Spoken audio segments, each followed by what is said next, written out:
Yeah, so this folk tale, I would have told you that this folk story comes from the central part of Uttar Pradesh, because when I was a young boy, my grandmother, who lived in Lucknow, she told me the story first. But then later, before I got married, uh, my wife, who's Bengali, she told me a Bangla version of this tale. So I don't really know what to say to you, where this story comes from. And I should not really get into this controversy as well, because if I call it a Uttar Pradesh ki Lok Katha, then this gentleman is recording, and recording is very problematic, you just know that, and my wife will just get this recording, there'll be a problem. If I call it a Bangla folk tale, then my nani, who's living peacefully up there somewhere, वो आएंगी नीचे बोलेंगी अभी आ रहे हैं तुम्हें बताने. So, since you mentioned tribe and clan and people, who are these folks, these people, this clan in the folk tale? Barbers. Yeah, well, that's one folk tale. But in general, who are these people? Sorry? Us. Thank you so much. So one thing that is very important is that when a folk tale is being told or performed or recited, the people who are part of that experience, they are the people responsible for that folk tale. So we have great responsibility tonight, or this morning, all right, yeah? And since these people are so important, since we all are so important, it'll be a good idea to get a sense of who these us are for a few minutes, yeah? Let's do that. We'll play a short game. It's called AND, A-N-D, where A stands for agree, all right? D stands for disagree, and N stands for neutral, yeah? So if you agree with the statement I make, you raise both your hands. Can you raise both your hands? All right. If you disagree with the statement I make, you just let them go down, all right? You throw them downwards. But if you're neutral, you kind of raise one hand and one goes down. Yeah? Can you do that as well? All right. And the statements I'm going to make are in first person, okay? Like I, but it doesn't mean I'm talking about me. I'm talking about all of us, each one of us. So let's try that, okay? I live in India. All right, super. I live in Bangalore. All right. I am from Bangalore. Okay. Okay, one more condition. The idea is to get a sense of the people here, okay? So this is not just about me. I know I'm facing all of you. For the rest of you, it might be slightly difficult. So once you raise or throw down your hands or be neutral, just very quickly take a look around what the rest of us are doing without judging anybody, okay? And you have to be brutally honest about your this or that or this. But you have to check what the world around you, this tambu mein jo log baithe hain, what are they doing, all right?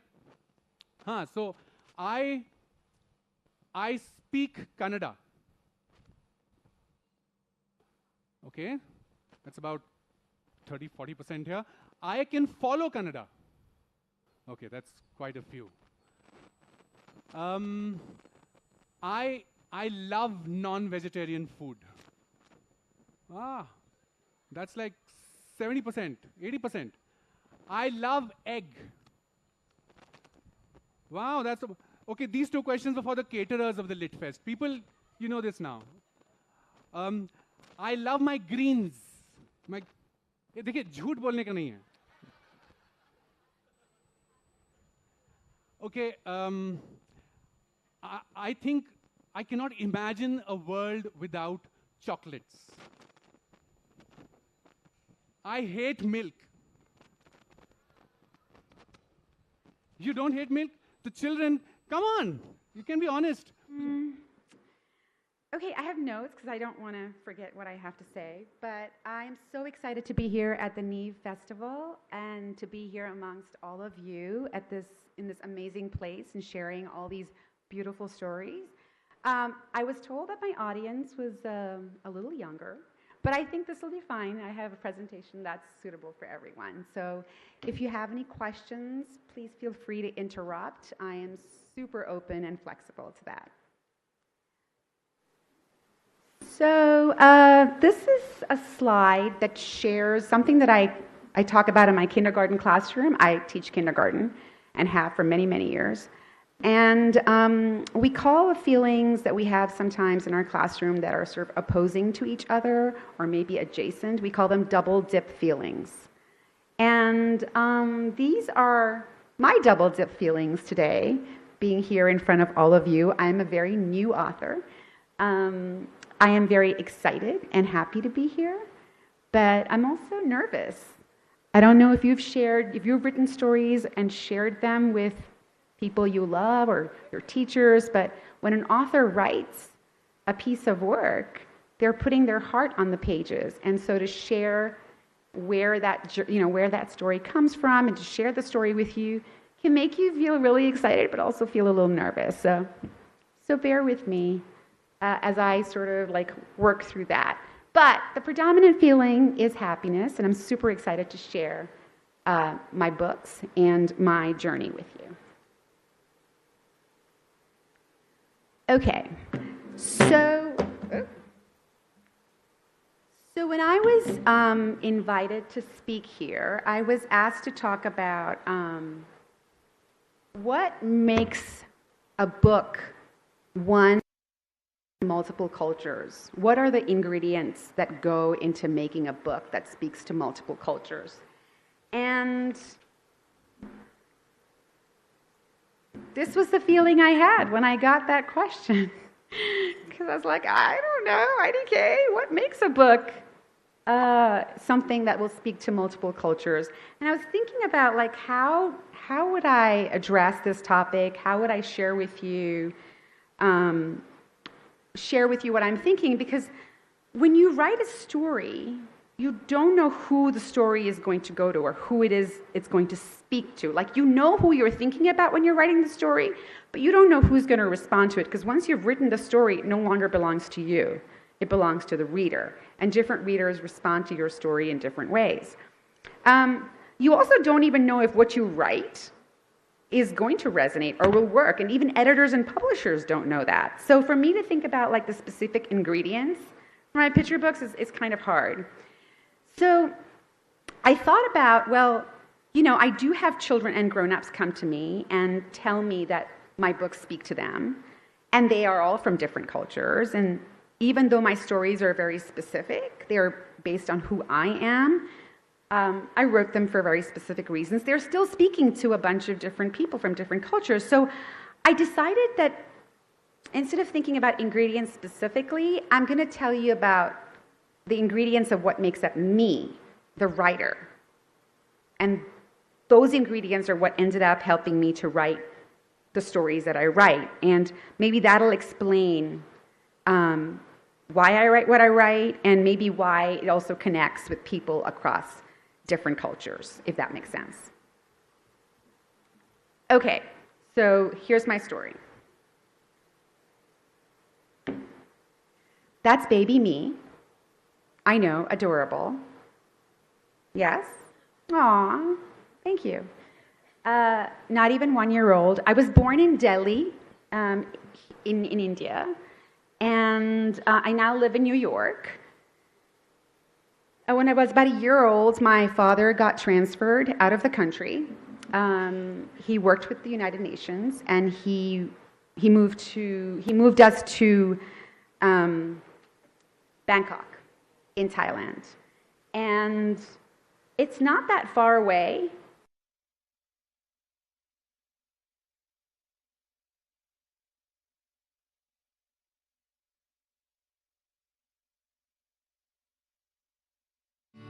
One, two.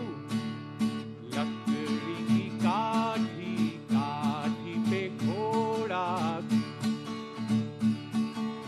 मारा हथौड़ा दौड़ा दौड़ा तुम उठा के once more. लकड़ी की काठी घोड़ा louder. घोड़े की दुम पे जो मारा हथौड़ा दौड़ा La la la la la la la la la la la la la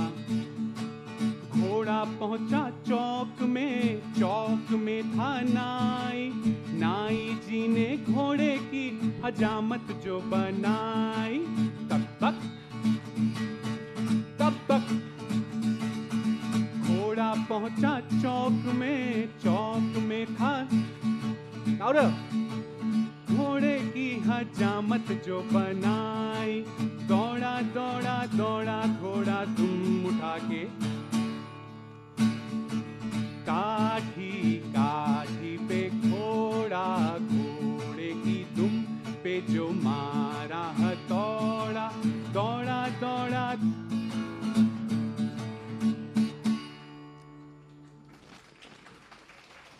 तो घोड़ा पहुंचा चौक में था नाई। व्हाट्स अ नाई? और किस नाम से बुलाते हैं बाबर को? हजाम। हजामत पे भी हम आते हैं, हजाम। और what you call in Kannada? शौरिका? Is that the word? No, नाई। नाई इज व्हाट यू यूज। नाई, बाबर, हजाम, या? एंड व्हाट इज अ हजामत? Shave. What else? Barbers? No. That's the salon. That's where he does it. Hajamat is the act of doing what the hajam does, which is shaving. What else? Malish. Champi. Haircut. All of this. और क्या? Hajamat, champi, shave, haircut.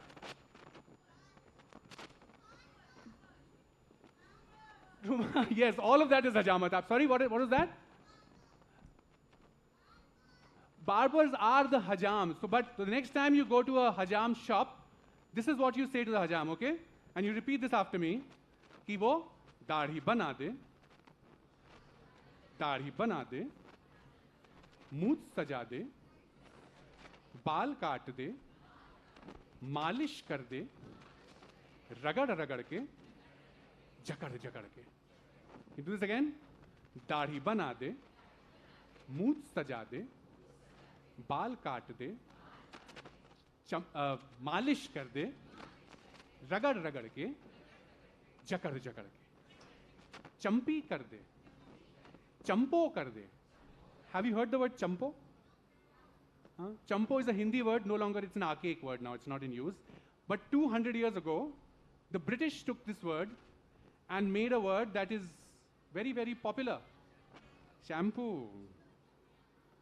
So, champi kar de, champo kar de, chapad chapad ke, ragad ragad ke, jakad jakad ke. Okay, let's take it from the top. दाढ़ी बना दे, मूंछ सजा दे, बाल काट दे, मालिश कर दे, रगड़ रगड़ के, जकड़ जकड़ के, चंपी कर दे, चंपो कर दे, चपड़ चपड़ के, रगड़ रगड़ के, जकड़ जकड़ के. So this is hajamat. But you know the place where I come from, which is Lucknow, वहां पे हजामत का एक और मतलब होता है. पिटाई. तो क्या होता है जब our adults, which are mostly an impatient lot, when they completely lose their patience, they'll find them in Lucknow saying, बहुत परेशान कर रहे हो, अभी हजामत करते हैं तुम्हारी. So hajamat is also a methodology that the parents use for reshaping their kids for a better tomorrow. Yeah, isn't it? All right.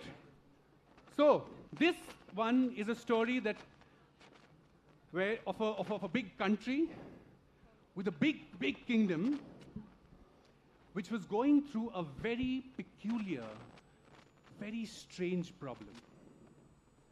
And the problem was that the barbers, the hajams of the kingdom, were disappearing one after the other.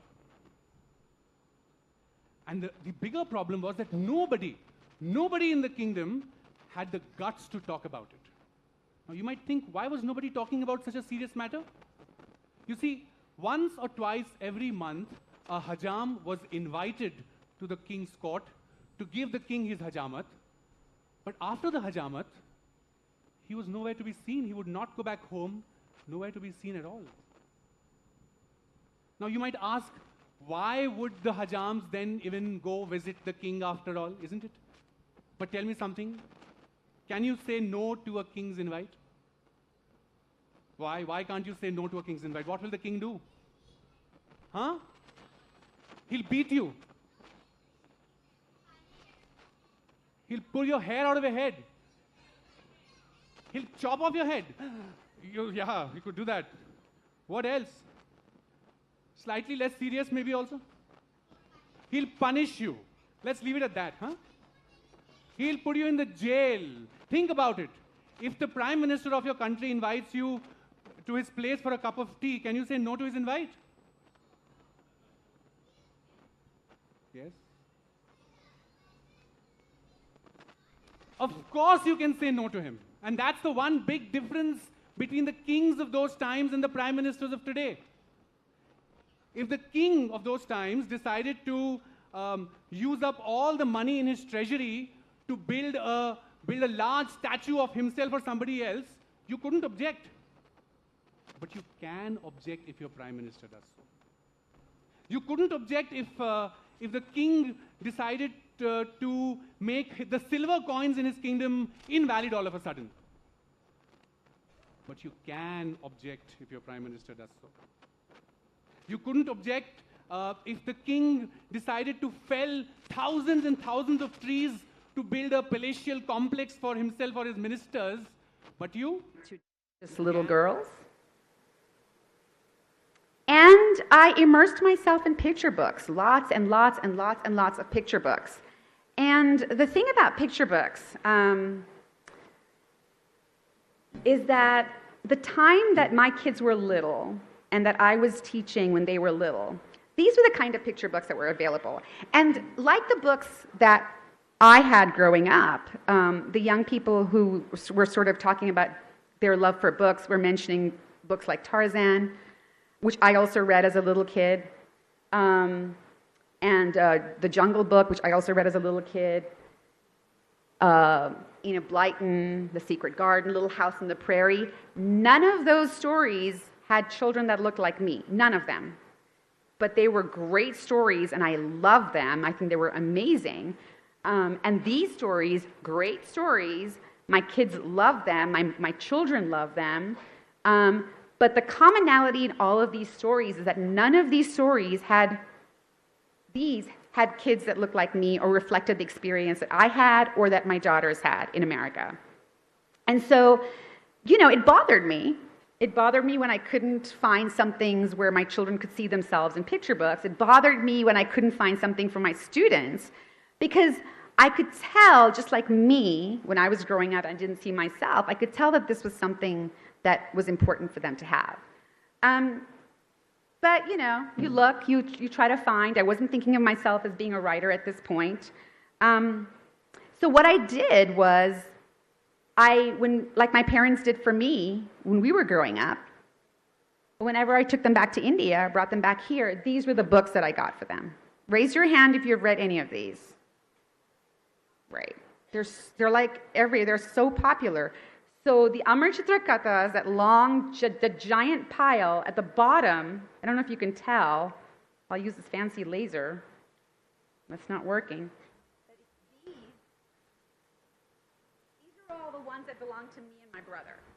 So they're like 40 plus years old. And then we bought a whole bunch of new ones. Bought a bunch of Tinkles, bought a bunch of Akbar and Birbal stories because I wanted to connect my girls to some Indian stories that we could not find in America. And the girls love them. We still have them. These are on their bookshelves still. But these were stories of mythology. These were stories of days gone by. These were great stories, but these were still not the kind of stories that I wanted to see in bookshelves in America. But I wasn't thinking of being a writer at this point. But as my girls grew older, this is how they look right now, and we had these conversations, and they were looking for stories that I think reflected who they were, and I was looking for stories that reflected who they were. We had a lot of conversations about the kind of stories they were finally getting as teenagers, and how excited they were to read books about young women like themselves. I started thinking about the stories that maybe I could write. So I did. I started to write. And I started writing nonfiction. I still had no idea of doing creative fiction. I was going to write nonfiction about strong, brave women from around the world, from here. I was super excited to share with them about all these women that I knew about. I thought I would write those stories. Nobody wanted to buy those stories. It was very hard to sell those stories. But in the process of writing these stories, things began to bubble up inside of me. I was like, oh, I have all these ideas inside my head. I'm trying to write these nonfiction stories. I'm thinking about my identity. I'm thinking about growing up in all these different countries. I'm thinking about my daughter's life in America and how they had to straddle being Indian and American. And I had to think about my students, many of whom were hyphenated Americans, and how they were straddling different experiences. And like all of these ideas began to bubble up in me. And one day I was just sitting at my table and I wrote this poem. And it was called American Desi. And it was a poem for me, a grown-up. And it was a poem for other Desi grown-ups. And it was a terrible poem. It was terrible. I will not share it with anyone because it's terrible. I think I actually tweeted about it. I don't know why. It was a moment of hubris. That's terrible. But that poem that I wrote for the adult me became the story. It became the story that I wrote for little Jyoti and little Vedika and Kirti, and it became the rhyming picture book told from the perspective of little Jyoti about how it felt to be straddling these identities and being that person.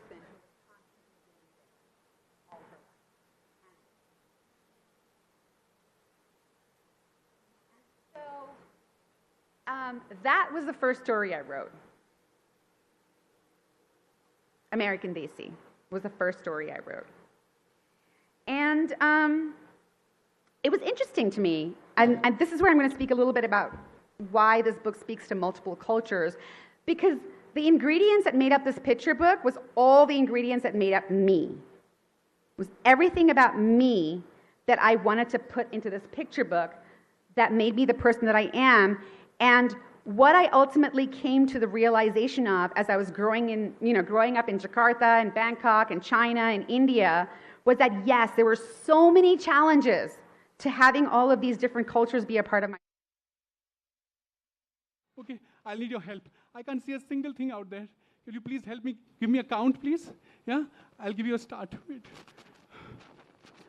Okay, 1, 2, 3, go.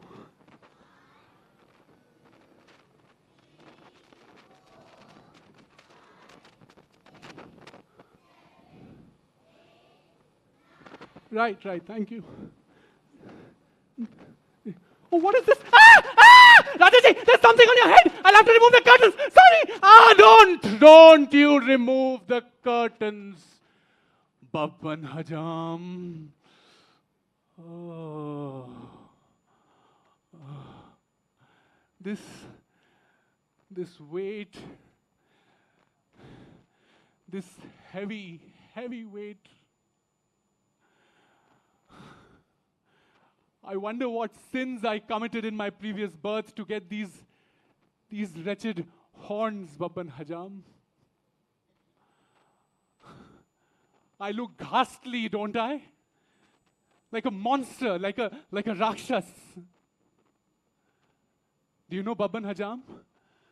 I can't even remove my pagdi, my turban when I go to sleep.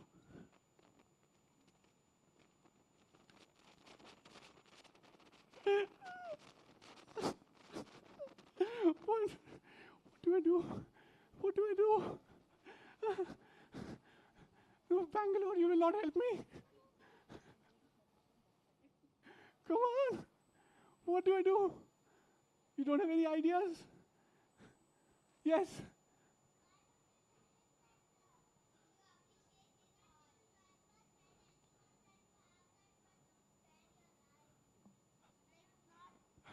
You know what? I can't even hear anything now. Can someone go and give a mic to that child? So like you can tell the person that you can. I can shake the horns. No, you can tell. Appreciate it. You can tell the king that you won't tell anyone about these horns and tell him to spare your life. Okay.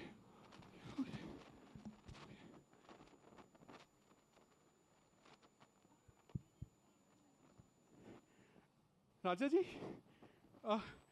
well, these horns don't look too bad. In fact, they look good, pretty good.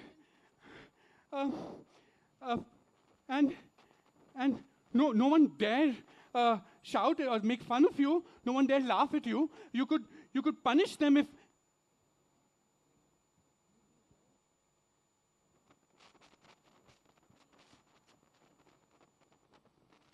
What do you think? What do you think happened to the other Hajams?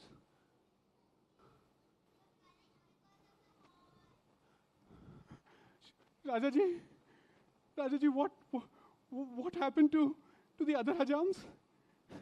Did you kill them? Rajaji? No, but they've been banished into the dungeons, Babban Hajam. I cannot risk my exposure, you see. और फिर तुम हजामों के पेट में कोई बात हजम हुई है आज तक?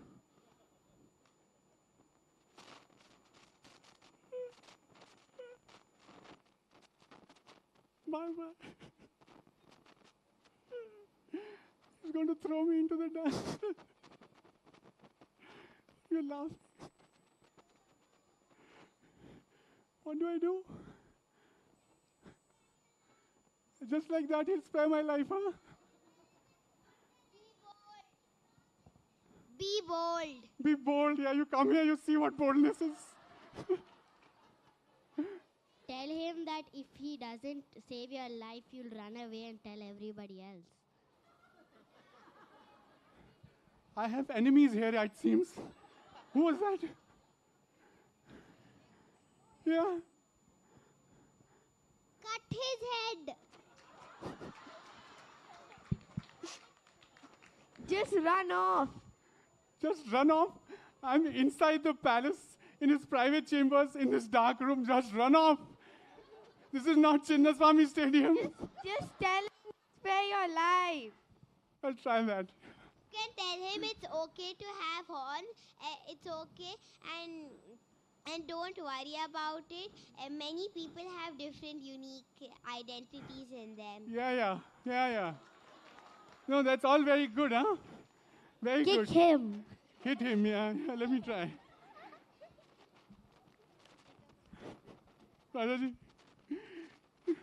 Rajaji, please spare my life. Rajaji, I will not tell anybody.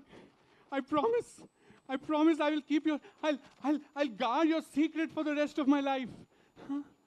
Huh? And you won't have to look for another hajam anymore, Rajaji. I'll be back every 2 weeks to give you a hajamat.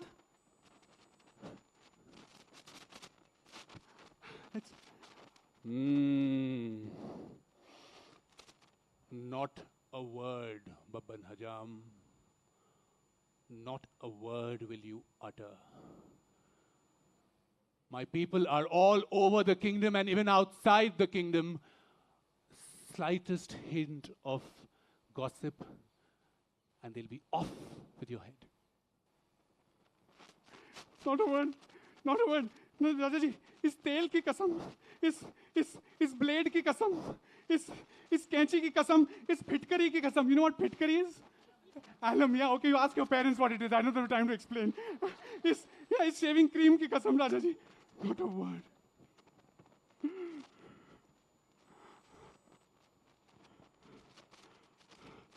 Oh, people of Bangalore, thank you.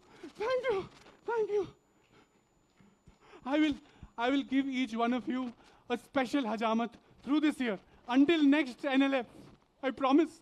And I will not make fun of your traffic.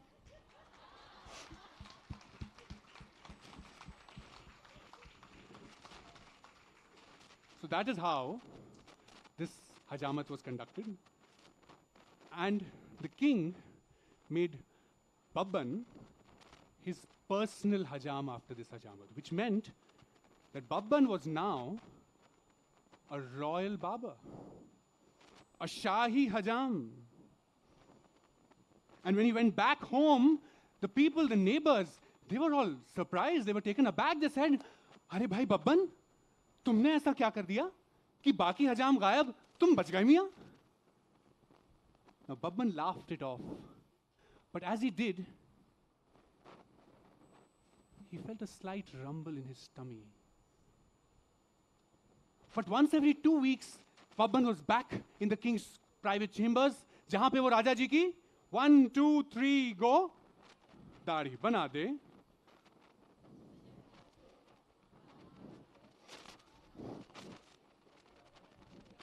जकड़ जकड़ चपड़ चपड़ के. And each time he was back home, the people at home, what would they say?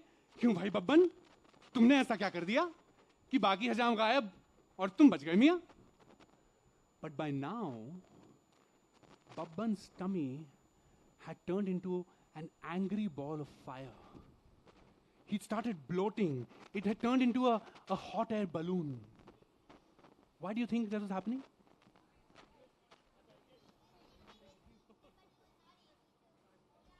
Yeah, he was not able to keep the king's secret a secret. He wanted to vomit it out to somebody, anybody.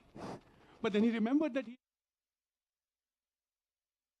did not have to be an American desi or someone who wears saris or is Tamilian in order to be able to enjoy that. मला वाटते वर्धन एकदा वर गेला ना की बाहेर निघू आपण. Wow, I'm speaking a new language. So I knew that I hoped, I shouldn't say I knew, that's very arrogant. I hoped that people of different cultures would respond to the story because I had responded to stories. Enid Blyton, who the heck knew? I did not know anything about England or the life in Mallory Towers or Sinclair's or whatever. Like none of those things, Little House on the Prairie and how to make pig chitlins. What was that?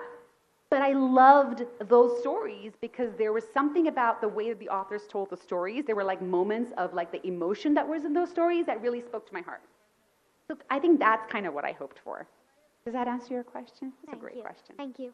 You're welcome. Do we have any other questions? I was so clear in my presentation. Yes.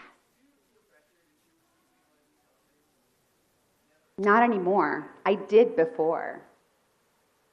I still straddle. I'm still straddling. I still have those little tight feelings, But I can't choose anymore. It's like my American Desi, I'm embracing all of my colors. Because all of that makes me the really cool, special person that I am.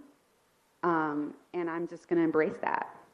Yeah. Does that mean that I don't feel left out sometimes in certain spaces? That still happens. But I accept it and know it. And I'm like, it's just a part of who I am. I deal with it. Thank you for that question. Anything else?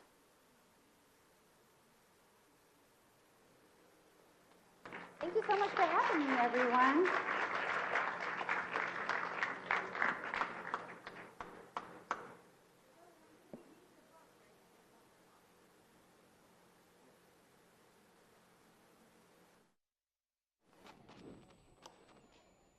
But have you heard the saying, दीवारों के भी कान होते हैं?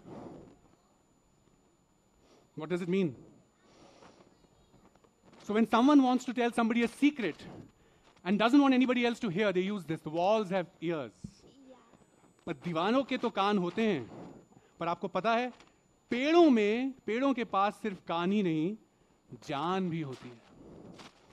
Now that tree that was holding the king's secret turned dry soon after.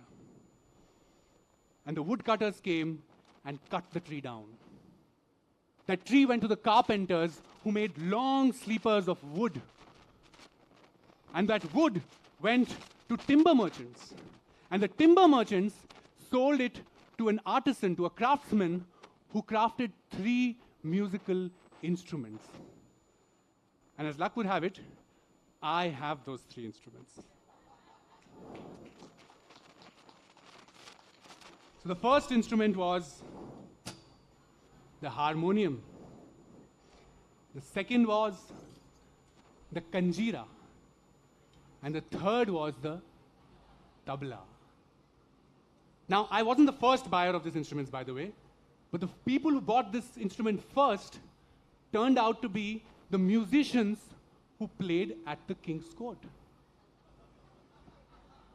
Now, the king, he was a relieved man. He was very happy.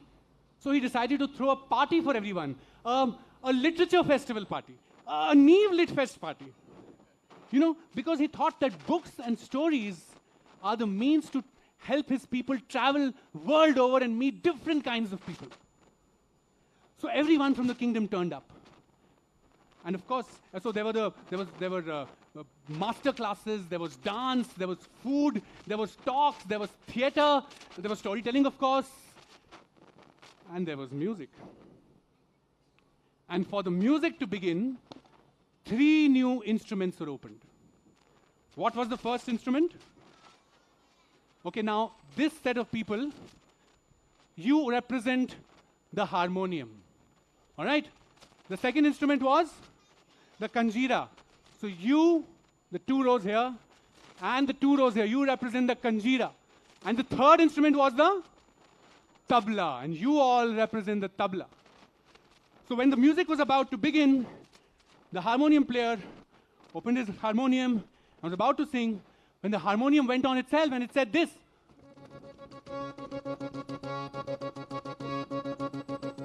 What is it saying? Raja ji ke duito sing, Raja ji ke duito sing, Raja ji ke duito sing, Raja ji ke duito sing. Can you repeat that? 1, 2, 3. Raja ji ke duito sing, Raja ji ke duito sing, Raja ji ke duito. Now the kanjira that was just lying around started doing this.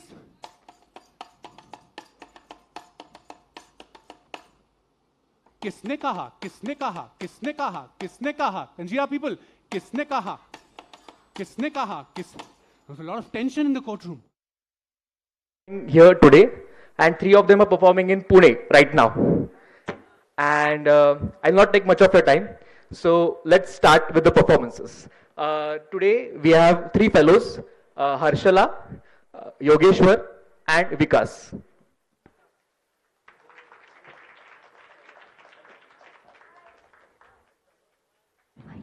Hello. Hi. Hello, hello, hi, hi, Hi. hello. Can you just please breakfast come नहीं किया forward? किसी ने? किया है ना सबने? आवाज नहीं आ रही है. हेलो. Hello. हाँ. मैं पीछे जो सब लोग बैठे हैं उनसे रिक्वेस्ट करूंगी प्लीज आप आगे आके बैठ जाइए. आओ आ Okay. गया वो सब. ठीक है, ओके. यस. स्टोरीज तो देखने ही वाले हैं. उसके पहले थोड़ा सा वार्म अप कर ले. Do you want to warm up?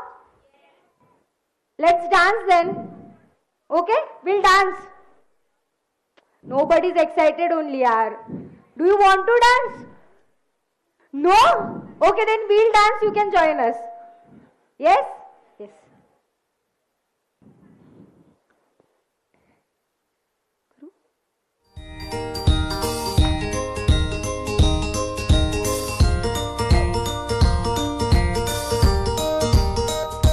Clap.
Hello hello hello hello hi.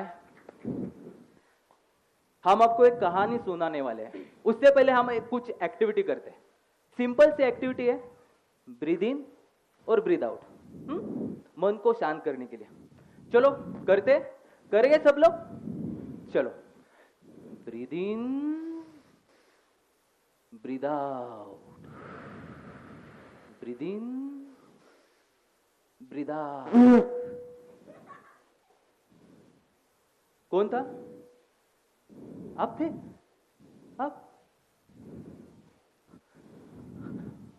आप थे? हाँ यही था, यही था, मैं यही तो था। ब्रीदिंग कर रहा। क्या चालू है?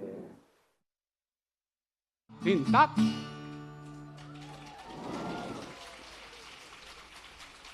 And at this point, my nani would have told me कि जैसे उनके दिन बहुरे तैसे सबके दिन बहुरे. Like they all lived happily ever after, may we all live happily ever after. I'm sorry.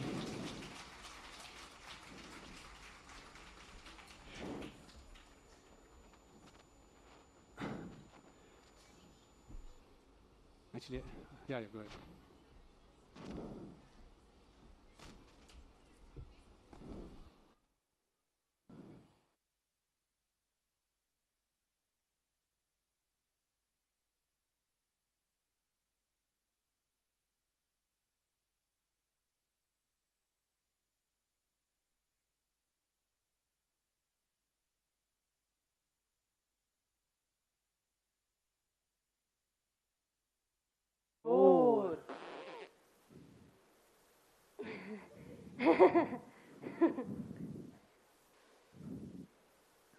पू बजाता शंखनाद,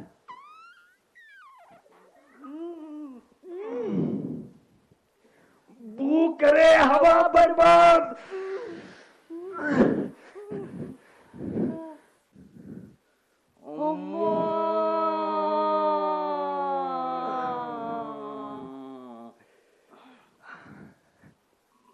पेट भरोगे इतना लाद,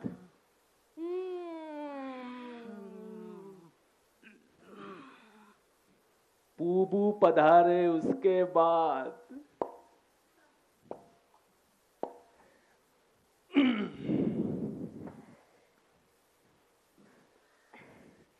वही गैस करने आजाद, छोड़े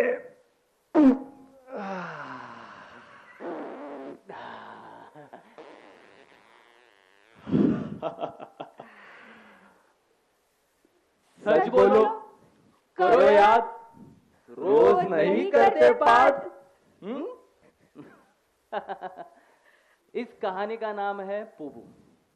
इसके लेखक है लवलीन मिश्रा, और जो आपने चित्र देखे वो निकाले है कृष्ण चंद्र जी ने।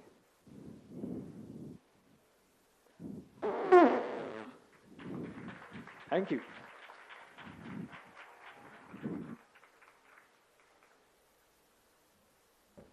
तुम्ही फारच चांगला परफॉर्मन्स केला. धन्यवाद.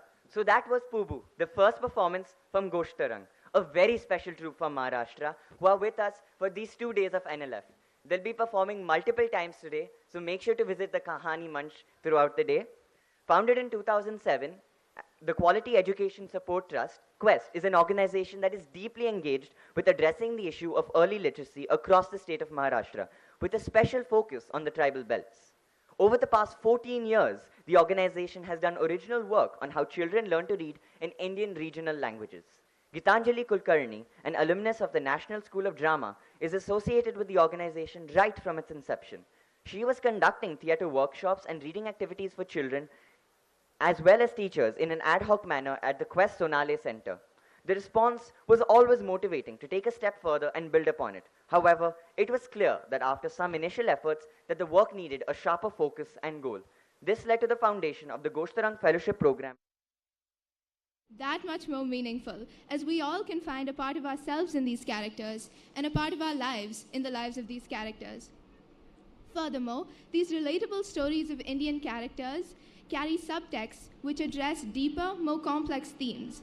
Whether it's how the familiar rasam flavor lives on in our eternal memory, even when the people in our lives don't, or characters battling with family dynamics and predetermined established roles and responsibilities, all while discovering their true identity and purpose, these narratives help me deconstruct larger themes using simple stories. It is especially intriguing to see how language, narrative, and illustrations are manipulated to convey a hint of these themes, particularly in the early years and emerging readers categories. I can't call myself a reader, yet leave so many worlds unexplored, and the NBA shortlist, along with the Neev Literature Festival, helped me recognize and celebrate a world of literature so close to home. I hope that by spending time here today, this holds true for you too.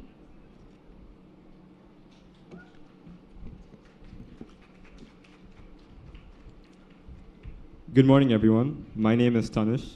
I'm greatly honored to stand before you as the NBA student co-chair. Today, I would like to discuss my journey as a reader and how the NLF can help many others start or develop their own journeys. Unlike most of my companions who are among the student chairs, I did not grow up with a love for reading. It was not until more recently, to be specific, 8th grade, when I finally began to understand the appeal of reading. After being introduced to The Night Circus by Erin Morgenstern and reading that book for 6 hours straight, I understood that I loved the feeling of reading books. Post-reading that, I explored more novels to find the genres and styles I preferred. My current favorites include The Corner, A Year in the Hood, Last Exit to Brooklyn, and Your House Will Pay. Reading took me to worlds I couldn't even imagine. Introduced me to characters so far away but so close emotionally. And lastly, gave me a cure for my never-ending boredom. Apart from being a source of entertainment, reading also enriched me in many different ways. My vocabulary increased, my writing improved, and my cognitive abilities, along with my comprehensive skills, grew. The point I would like to make is that you're never too old or too young to fall in love with reading. And no matter how old you are, reading will benefit you one way or the other. The Neev Literature Festival is a great opportunity for everyone who hasn't already to introduce themselves to the world of literature, and for those who have, to fall in deeper. I hope you will use this festival to learn, grow, and of course, have fun. Thank you.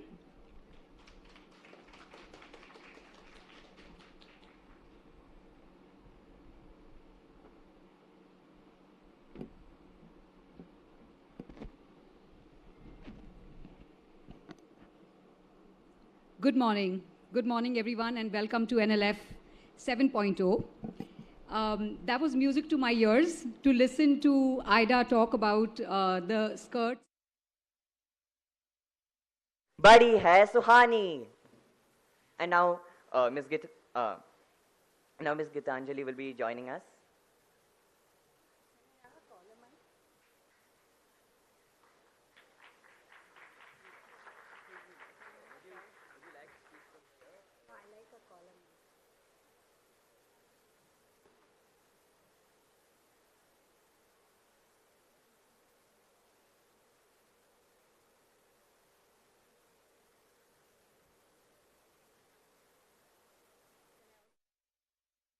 NLF. We do the NLF for 3 reasons. One is to create a place where there's a serious conversation on children's literature in India. Nothing like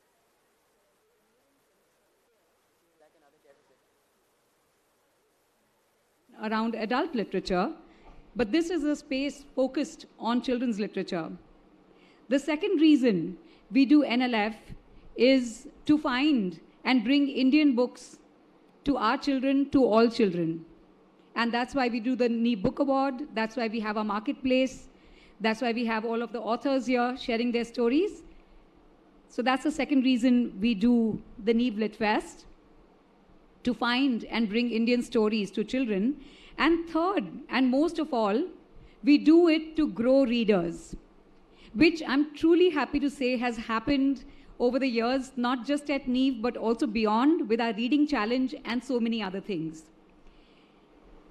Reading is hard for multiple reasons. One, of course, is the fact that children who can't read won't read.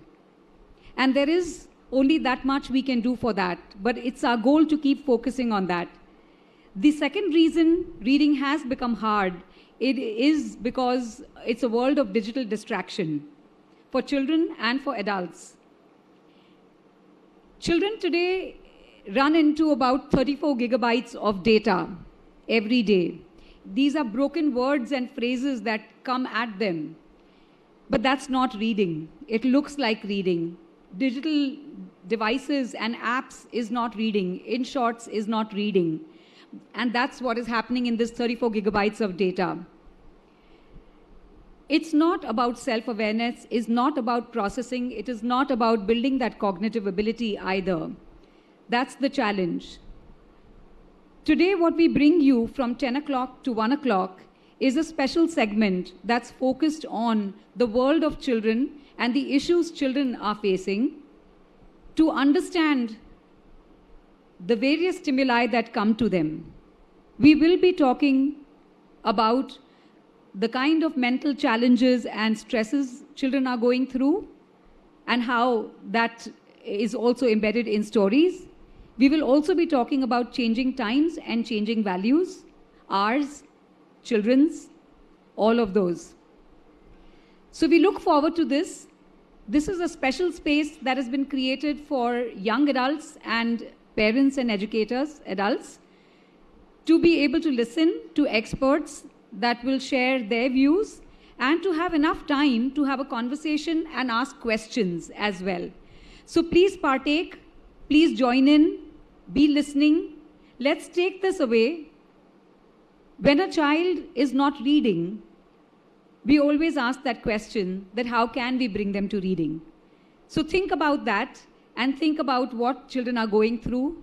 Let's have a fun conversation. Welcome to NLF 7.0.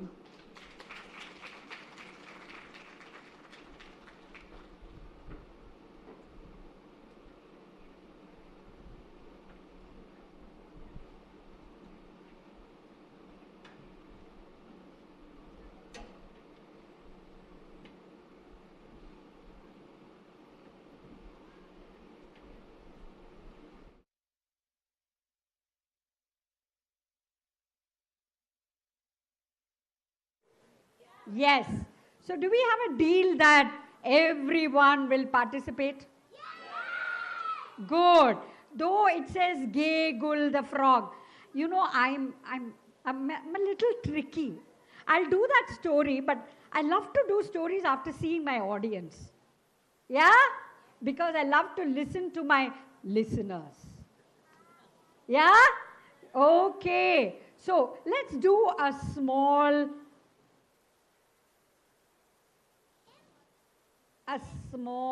short activity. I'm going to say, I am a storyteller. Okay? What am I going to say? Good. Now you are going to say with action. Okay? You are going to say with action, you are a storyteller.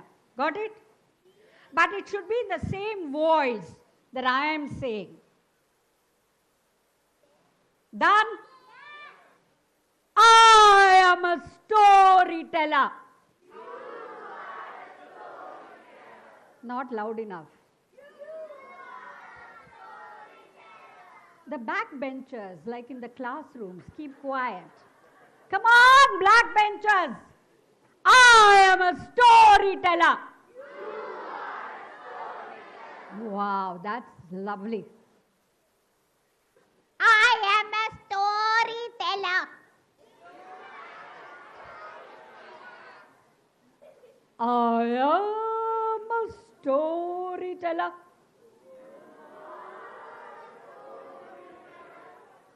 I am a storyteller. I am a storyteller. But you are a storyteller. Yeah. Gotcha, right? Okay, great. So who am I? You are a? Obviously, what does a storyteller do? Yes, and that's what I've been doing for the past 43 years actually, right from my school, but last 25 years as a storyteller. Thank you. So what do you think? Can you all stand up in your place? Yes. Wonderful. Put all your books and all. Okay, let's shake. Fantastic. Feeling good? Yes. Hands up. Good. Down. Can you all jump?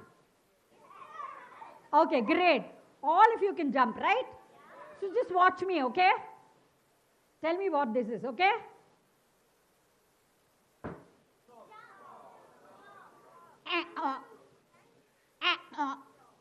What is this? Froggy. Can you do that? Okay, let's jump like a frog. Come on.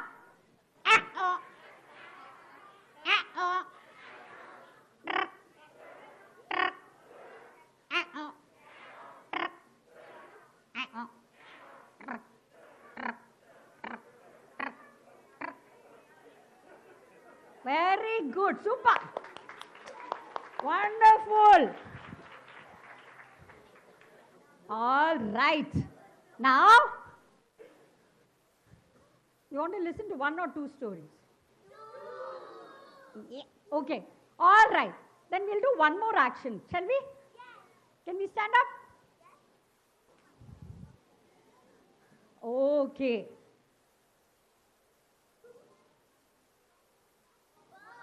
Bird. Which bird is this? Eagle. Right. Can we all swoop down like an eagle? Woo! Whoop! Now let's pick up a story. Woo! Whoop! Have you picked up a story? Yes, because the eagle has such a vision, you know. He is so good. He always picks up my stories. All right. Clap for yourselves. Don't sit down. All right. Who's this? Wonderful. Owl. Can we do one more? Bend. Bunny. Pyong, pyong. Can you repeat? Pyong, pyong. Pyong, pyong. Oh, saru, saru, sano. Pyong, pyong. Hop. Hop. I love to eat carrots. I think. I love them. I love to be a bunny rabbit. In your next Janma? No. Okay. Right. Okay. Tell me what this character is also, okay?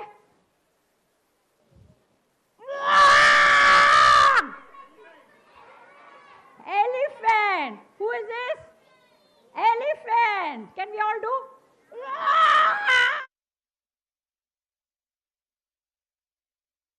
All of us, and specifically, how has it impacted children? Dr. Rastogi, we'll start with you. So, thank you. Can you hear me at the back? Yeah? Okay. So I'll begin with a slightly boring answer, more technical answer, but then hopefully we will weave it in as we have more nuanced and more fun conversations. The way to understand its impact on children is to break down children by age, so have a framework. So think about 0 to 6, 6 to 12, 12 to 18. And 0 to 6 are trying to explore the world, make sense of it, non-verbally or by observation. 6 to 12 are trying to develop competency, acquire skills, feel a sense of self-esteem, and start building identity. 12 to 18 are in the thick of developing identity, who they are, what career, what friends, what spouse, post 18. And the pandemic sort of stopped each of these stages, and we can see that younger children, 0 to 6, started having developmental delays, other kind of regressions, and because they weren't able to explore the world in the way they were supposed to. 6 to 12 wanted competency. They wanted to be better at dance or sport. But what did they end up getting better at? better at vaping now, for example, or taking on more adult roles. They wanted to be competent. And 12 to 18, they wanted to develop an identity. They wanted to date, they wanted to hang out, they wanted to do adult roles, take a cab, go here, go there. That got regressed.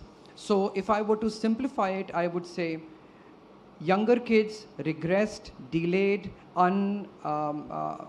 unable to explore the way they wanted to. Middle years, over-adultified, over-matured, and older teenagers somewhat not ready to go to college and take on the next role in life. And you can imagine the possible solutions, but we'll wait for that for later. Hi, am I audible? Okay? Yeah. Okay, super. So, unlike Dr. Rastogi and even unlike Tanushri, can't hear? Here? Okay. So, unlike the other two people on the stage, I'm not an expert. So my sort of contributions will be more impressionistic in a way. To me, the lockdown was a blur of grey anxiety and a string of weird anecdotes, you know, calling the bhajiwala and begging for one cauliflower, scrubbing the doorbell, and bursting into hysterical tears when my husband brought 6 frozen chicken home. And I said, what will I do? I don't have freezer space. And I think a lot of worry about what was happening in the wider world and, of course, in our country. I mean, I was consumed with panic for other people. And I think that made me a particularly lousy mummy, because whenever my children said anything to me about, we're really sad about this, or it's not fair, this has happened, I would scold them and say, you're being entitled. You have a comfortable home. You don't have to walk miles to get back to your village. How dare you be complaining? And I think I sort of completely shut them down. And it's only now, post-pandemic, that I realized that while they didn't face any enormous loss in their life, they did face a string of small tragedies. I mean, not being able to graduate from a very rigorous music program where they'd practiced, 2 hours a day for 7 years of their life and then didn't get that big graduation concert, or, didn't get their proms or their time to date properly with boys, or any of all that. And so I still see that they feel very cheated. And for me, I think coming to terms with that has been acknowledging, yes, you did have a tough time. There were bad things that happened. And I think the other thing that happened to me was I was writing a book at that point, which is now out. It's a book called Zen. But when the pandemic hit, I absolutely could not write that book anymore because it was a romance. So I put that book away and I wrote a murder mystery. And, and looking back at that book, I realized that I've written my 2 darkest children characters. And when I read that book again, I think, how did I do this? And perhaps it was just such close interaction with my 3 daughters that prompted me to see the darker side of teenagers, perhaps, I don't know. But yeah, so I think that was the pandemic and parenting for me. So correction number 1, you are an expert. All of us are. I think the word expert has been overdone. As a parent, you are an expert the child needs. So you need to acknowledge that. No one can tell you more about your child than you. So yes, you are an expert. About an interesting thing that you said about our characters, I think it's important to acknowledge that it's not all black and white. Talk to the teenagers and pre-teenagers volunteering here and they'll tell you all sorts of thoughts if you're open to listening to them. It's not black and white. It's not all sugar candy and clouds and rainbows, please. They have dark thoughts, way beyond you can think and maybe acknowledge. So pandemic actually gave us that opportunity of sort of acknowledging that, which a lot of us missed, because we were really trying to hold on to that so-called innocence and really putting it at a premium when it's not. It shouldn't be. So yeah, and the one thing that I saw happening, as Dr. Rastogi pointed out, is the whole changed definition of interactions, of social connections. I had these young children who, when told, okay, get ready for school, they'll quickly go scoot and sit in front of the monitor because that was school for them. So the transition from the screen school to their first experience of a real school was something which was very tough for a lot of parents because that's what they identified with. I saw the older ones slipping into this comfort of digital communication where they would rather be sitting next to each other and WhatsApping or there is, I'm forgetting the name of the app. They Snapchat. use, no, not Snapchat. There's something more. The smiling kids there, no. Yeah. So there is another app which is usually running when they are gaming alongside. I don't know what the name of it. There, yes, Discord. So they made friends on Discord. And so I had trouble wrapping my head around that when the pandemic went away and they were meeting and suddenly they were meeting these people. Oh, I'm going to meet my friend. I was like, oh, I met them on Discord and I was like, oh dear, this could be a serial killer. You don't want to do that. Because so that difference is something that came in. Which brings us to a question to you, Shabnam. You interact a lot with children, your own, in your teaching. How has that experience been? How has it changed? I'm sure you were online for some time, and how has it changed after pandemic? How was it before? How has your experience been? So, is it okay? Is it working? Yeah. Yeah. So I think the pandemic magnified many things. So children who were not academic, I think their attention spans really dipped. And I kept meeting mothers who would say things like, you can see their face on the screen, but actually they're watching a movie and texting 3 friends on the side. And the academic ones, I think, became supremely academic, and it became like the single focus of their life because all the softening aspects of school just went away. So I think that is something I saw post-pandemic. I now teach at a postgrad course, creative writing, and I'm on that teachers chat. And there's constant chatter now about discipline. So I don't know if you've seen it in school, but... Lappavitte, lappavitte. Kakoge kopyong. Mottavitte, mottavitte. Kakoge kopyong. Pyong, pyong. Bye, Mama. And Mama left. And where did Kegul go? Where did he go? To the lake. And he was watching butterflies. And when he returned that night, Mama was dead. So, Mama! No, she can't leave me and go. Mama! Mama! I'm Kegul here, Kegul, Kegul. You're Kegul here, Kegul. Okay, maybe I should do what Mama asked me to do. What did Mama ask him to do? To bury him near the lake, right? So, he said, let me obey my mother. Oh, so what did he do? Started digging. But he was singing Mama's song this time. Kawa sumo yoma wadi ka koge ko ka koge ko pyong.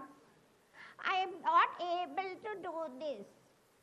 But by the time all the other frogs, they said, hey, that's Kegul, and he needs help. Will you help him? Will you help him? Okay, so all the frogs got together. And what did they do? Krrk, let's do. Krrk, krrk, krrk, krrk. And by the time the water started coming, and it started coming towards the bank, so all the frogs made a little dam. They all stood and they blocked the water from coming because he was digging for his Mama. And what did he do? He buried Mama and he put the sand. And all of them sat together and they said, we'll always be with you, Kegul. We'll always be with you. You're such a lovely son to your mother. And ever since that day, whenever the clouds are dark and it's about to rain and the water comes towards the shore, you will find all the frogs singing together. And they sing together. Let's sing. Kawa sumo yoma vadi ka koge ko kak koge ko pyong lappawitte ka koge ko pyong mottawitte ka koge ko pyong pyong pyong blup. Thank you.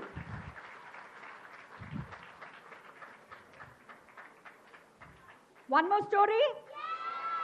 Okay. Now, this is a story about how stories evolved. You want to know how stories came to the earth? Yes. So, this is from a place which is a continent which is called, starts with A. What is it? Huh? Asia. Very good. Another continent. Africa. Very good. And there was this creator. You know who the creator is? Yeah, Brahma. But that's for us. But you know, for them, there was another creator. And we can name him whatever we want. Topisto ke paas tu. Okay? So he sat there and he said, oh, I want peace in this world. And so he created a huge ocean. And then he wanted trees. So shall we all become trees? Okay. Can we all grow? Yeah. Can you all stand up? Wonderful. Can you bend a little? Okay. Can we grow? Can we grow? Grow your branches? Wonderful. Grow? Grow? Okay, there's a wind blowing. Come on. Woo! Woo! Woo! Woo! Woo! Do you have flowers? Can you see a monkey? Can you see birds coming? They're coming for your fruits? Yes. And then the fruits make you very heavy. And what happens to the fruit? Falls. And you are part of that fruit. So you become the seed. So you can sit down. Good. So he made the trees, he made the oceans, and then he wanted music. So he created birds, lot of birds. He created a lot of birds, okay? And then he said, I need someone two-legged. Then of course he created all the animals. What are the animals? You know. Elephant. The lion and the tiger.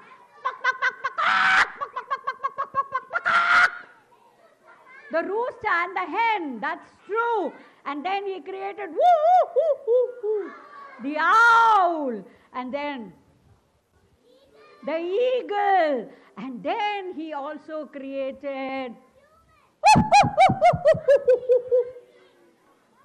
monkey. So he created all the birds and animals. And then he said, I must create human. So he created the first. So who's the first? He created the first woman for a change. Okay? So he created first the woman. And then he created man. Man and woman. And he said, now you can walk the earth. And so they started walking.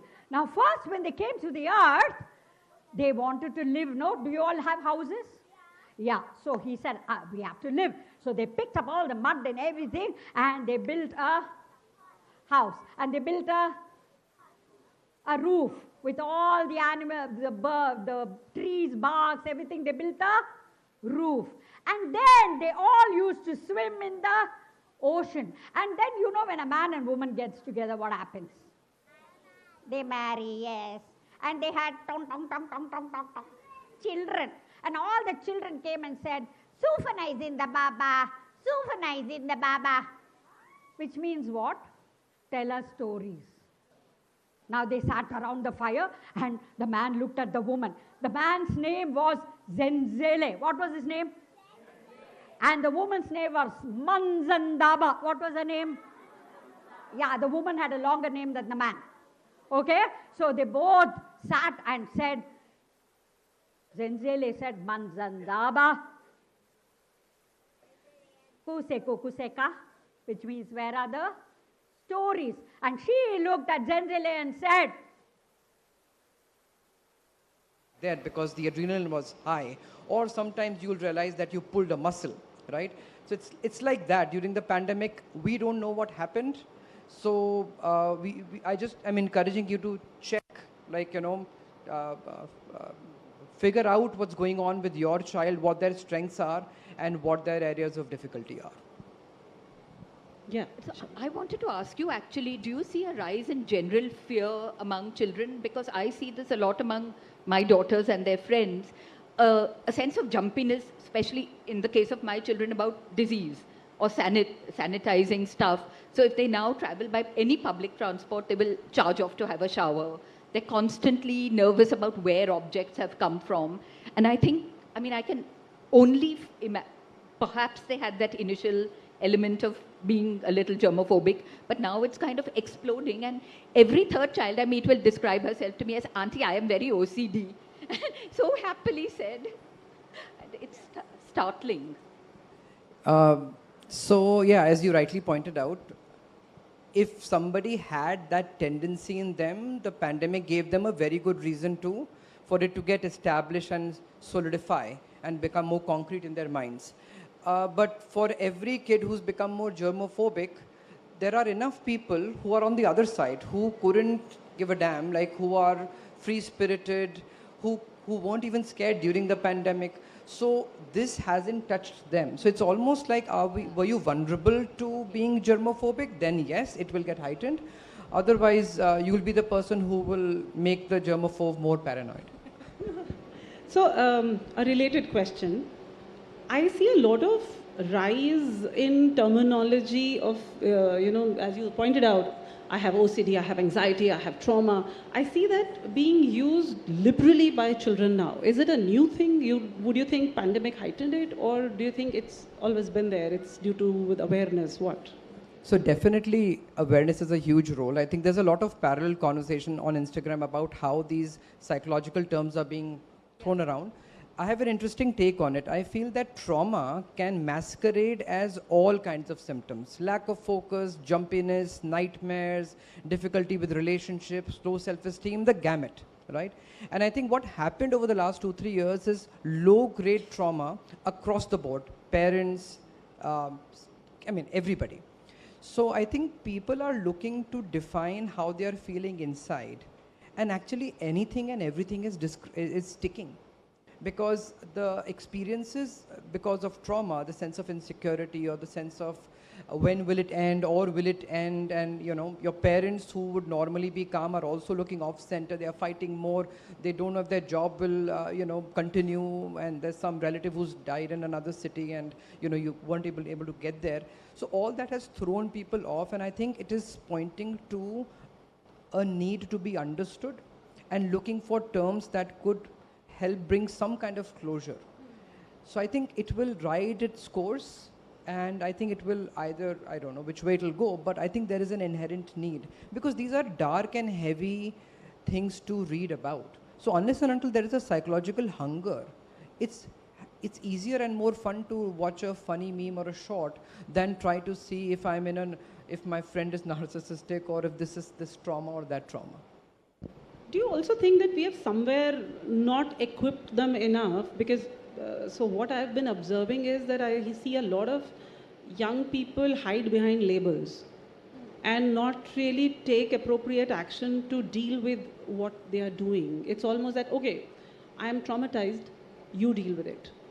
So do you think that's happening? Do you think that we are somewhere taking that agency away? We have taken that agency away where they can deal with things on their own before they reach out for help? I see this at 3 levels. One, as a society, we are more protective because we have more resources. We are, in that sense, getting westernized. Number 2, what is the microculture at home? Are you, in general, a more protective parent? And that might not come from your own upbringing, but could just come from a sense of efficiency. I have this much time, and can I solve my kid's problem this much time, right? And the third is the pandemic. So, what was the first one? The first reason, in general, we are protective. The household is also getting protective because we have more resources, and then the pandemic comes and creates more disability.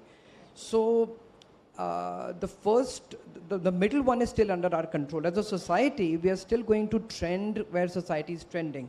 Like, even if you want, at this point in time, nobody's holding your hand, but it'll be very hard to give one tight whack to your child. We don't know why, nobody's stopping us, but we know we can't, right? So that, it's out of our control. The pandemic is out of our control. The only thing in our control is the micro environment at home, and to some extent, fostering a sense of community around who are these people hanging out with, what are their parents' philosophical leanings and parenting leanings, and then we can maybe control 1.25 of the 3-level problem.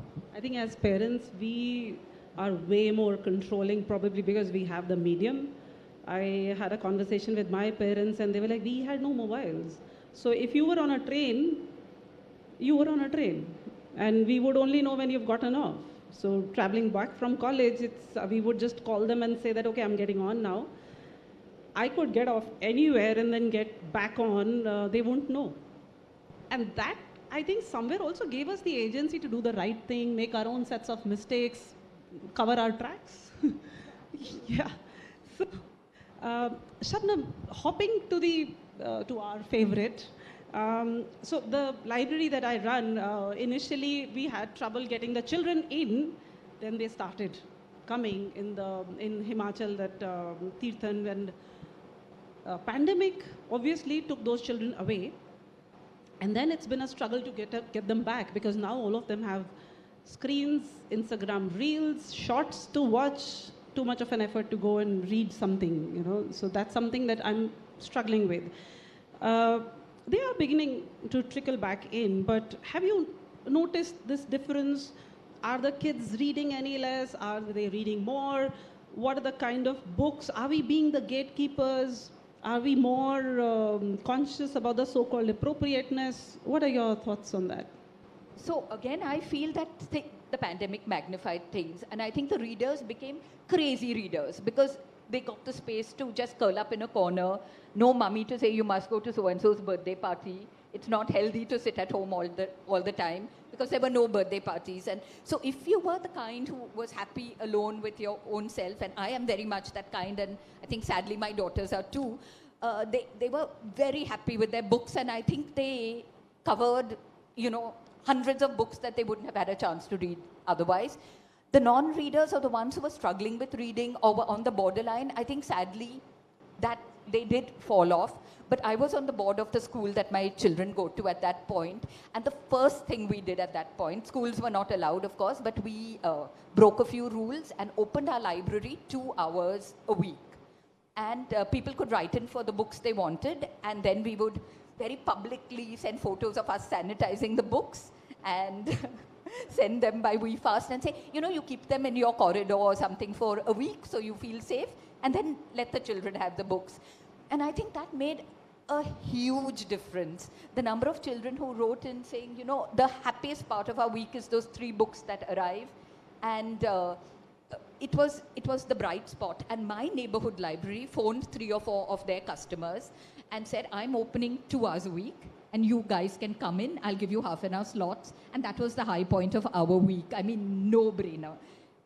Sadly, I think it also made my family Kindle readers, which was something we had avoided all this time. In terms of appropriate and inappropriate books, I don't believe in this at all. I believe children should read whatever they read. I had access to 2 libraries as a child. One was my school library, a very, very structured place with a very strict librarian named Mrs. Chari, who sort of stalked the bookshelves and locked up all of them. And depending on which class came, she would unlock. And one day I was in the 6th, and to my joy, I realized she hadn't locked the cupboard for standard 9. And so I took Fountainhead. And the trouble my mother got into is not even funny. My mother was, "What is wrong with you? You wanted this book, I would have got it another way." But I had access to another library. It was just a thin trunk about 10 minutes from my house, just a walk away. And this man had a collection of books called Purple Passion and Drumbeats of Desire. And and Erica Jong or Erica Yong, I'm still not sure how to pronounce her, but she was old-fashioned pure porn, but the book had a very innocent name, Fanny something or something. So I cheerfully picked up all these books and took them home, and my mom was just relieved that I was out of her hair, and I was a very sickly child, so I had jaundice and typhoid. So she would also go and get me Drumbeats of Desire very blindly and happily. And 11-year-old me gobbling all kinds of stuff, and it's not scarred me. All it's done is made me a reader and a writer. Doesn't so she I seem believe. She seems fine. Absolutely. I am. So guess what? Books do not scar. Who knew? Imagine that. So although you all are experts when it comes to your own kids, take it from us. Let them read whatever they want to. Let them pick whatever they want to. If they don't like it, they'll keep it back. They will not be scarred for life. There is no such thing as age appropriateness at all. At all. So, yes. Dr. Pramit, you would like to differ? I had a slightly different view, but I am convinced now.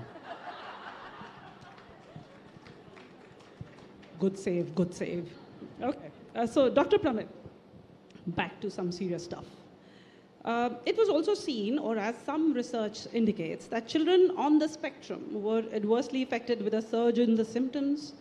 Given that, and the fact that a pandemic is now a lived reality, which can happen in the future too, we all live under that fear. What can parents do to help children deal with exaggerated symptoms? So this focuses more on the 0 to 6 of the pandemic babies. That because of the pandemic, they weren't able to get as much sensory exposure. Sights, sounds, smells, touch. We were only at home and everything was sanitized, etc.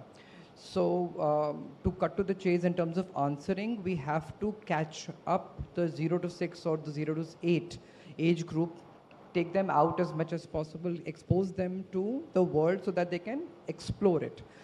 This doesn't have to be Europe or Singapore. It can be just the playground outside. In terms of the spectrum, so the autism spectrum, yes, sensory difficulties as well as difficulties with social, emotional reciprocity is the core feature of autism. What we are talking about is sensory deprivation in terms of touch, smell, tactile, movement and all that. But if I extend this spectrum to other things, right? It's not that sensory difficulties only occur with autism. We see this in ADHD as well. So the restlessness of ADHD can sometimes be explained also by sensory deprivation. So in general, a higher sensory diet for all our kids under 10 is going to be good advice. And as mentioned earlier also, the spectrum of anxiety, the spectrum of attentional difficulty, the spectrum of learning disabilities, the spectrum of OCD, everything has gotten a little worse. But specifically, yes, a sensory diet. You can read up about sensory integration, you can read up about a sensory diet, and you can also do a quick, rough checklist of sensory difficulties online, and it might give you some indications not only of your child, but also of yourself. Like I'll do one very quickly, like within the spouses, one will prefer taking a chadar or a blanket at night and the other would have a lesser preference for it. Now if you force the person who doesn't like the blanket to take the blanket, sleep comes harder and vice versa. So there is a tactile seeking, I want to be snuggled in one spouse, and that's a sensory preference and the other is a sensory defensiveness. Okay. Now, on the issue of technical information, so that we can have a lighter conversation, I have a stack of reading material that takes us through the 3 stages that I've mentioned. so you can pick up or they can also distribute.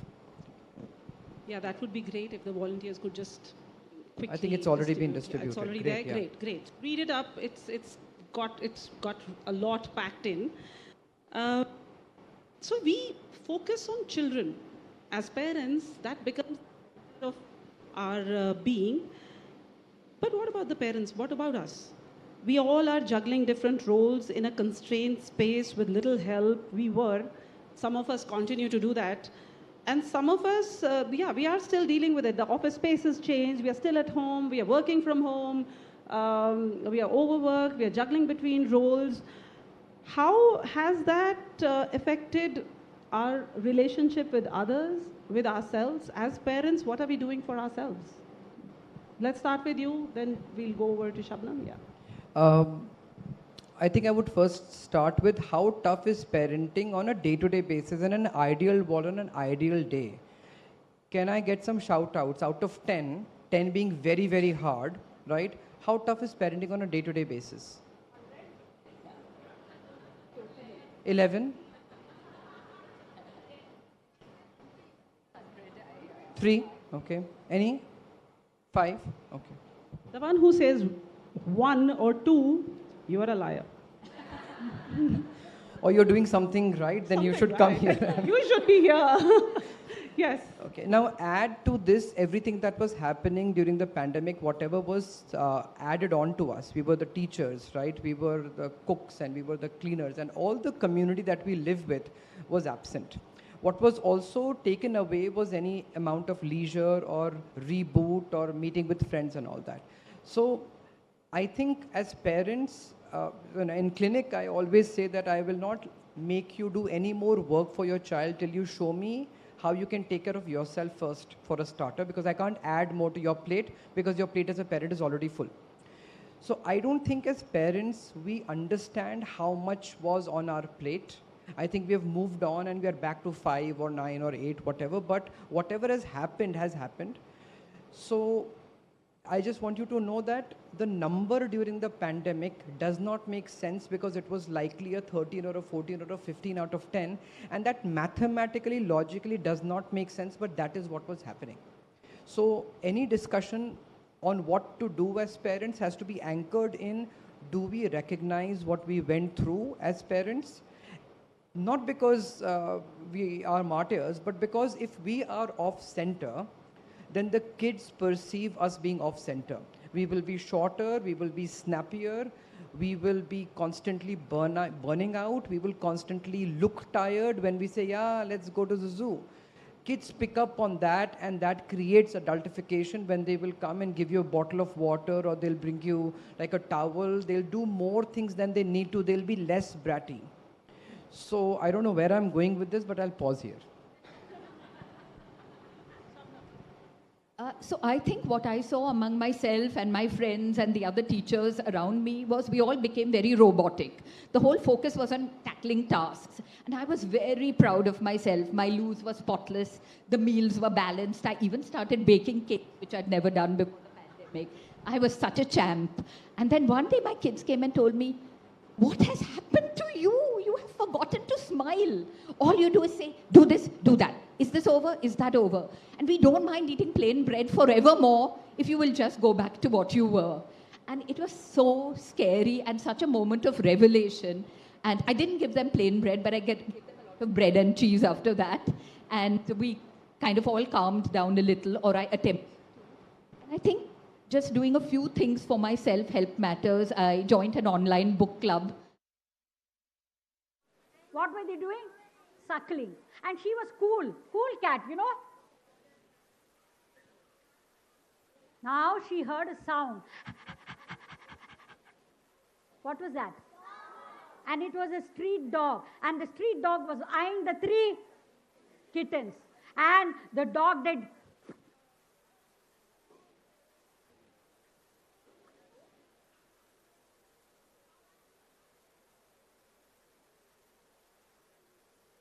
Whoa! That's what the cat did. And the dog ran away. And the 3 kittens looked up at the mother.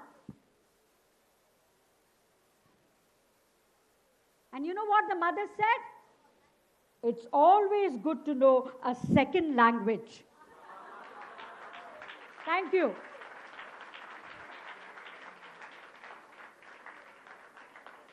Actually, it's the listeners who make the storyteller an awesome. I'm absolutely grateful for your wonderful participation. You deserve a big hand for yourself. So I'm a storyteller. Do you agree? I am a storyteller. When you're happy and you know, you say goodbye. When you're happy and you know, you say goodbye. When you're happy and you know it and you really want to show it. When you're happy and you know, you say goodbye. Thank you. Thank you. Miss, thank you very much. Welcome. Can you have a seat in front? We have a few words.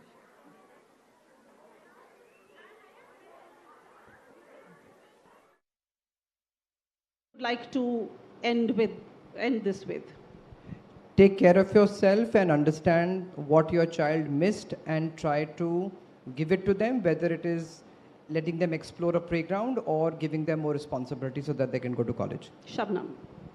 I think don't forget the importance of joy. Whatever, the little 2 minutes in a day, the Belgian waffle you order for them at night, even in the middle of exams, and for yourself, the book club or the book or the long shower, whatever. But don't forget that that is central to my well-being as a mom. Yeah, so for me, it's that you're an individual first. You're a mom later. Take care of yourself first before you can do anything else. Now, And dads. Yeah. Let's take some questions. We have experts in the house. No one has any questions. Oh, we do. Okay. There's a mic, yeah. Hello. Hi. It was a nice session. Thank you. And during pandemics, my kids came out of the pandemics very quickly, but I couldn't. So even now, I am not able to come out of it. This is affecting them emotionally. So I am kind of, what if something happens to us? What if this? What if that? That is making them very, very, like, I'm putting pressure on them. I know, but I'm not able to do anything. So do you have any suggestions? Dr. Pramee, that's yours. I think acknowledging it and you even saying that I'm not doing that well is helpful. I think what we need to do is load them up a little bit, because it is okay for them to see a parent struggling, but they shouldn't be the only people taking the brunt. So spread it out amongst family, friends, spouse. If needed, talk to someone. Because as I said, 15 on 10 happened with you and many people. And I can share that when we were preparing or we were brainstorming about this panel at my clinic, it got so heavy that we had to order milkshakes after that. Just talking about it, right? Because it triggered a lot of memories that, that we have pushed aside, or it is also a good defense mechanism, right? But some people will have this on the top of their mind longer. Others who are coming out of it very quickly, they might have locked it up better, but everybody will have to process it. So talk to other people so that you get some catharsis, and if it's not helping and if you feel impaired, right, like getting up in the morning is hard, or flashbacks or palpitations, then also see a professional for a short duration at least. Thank you.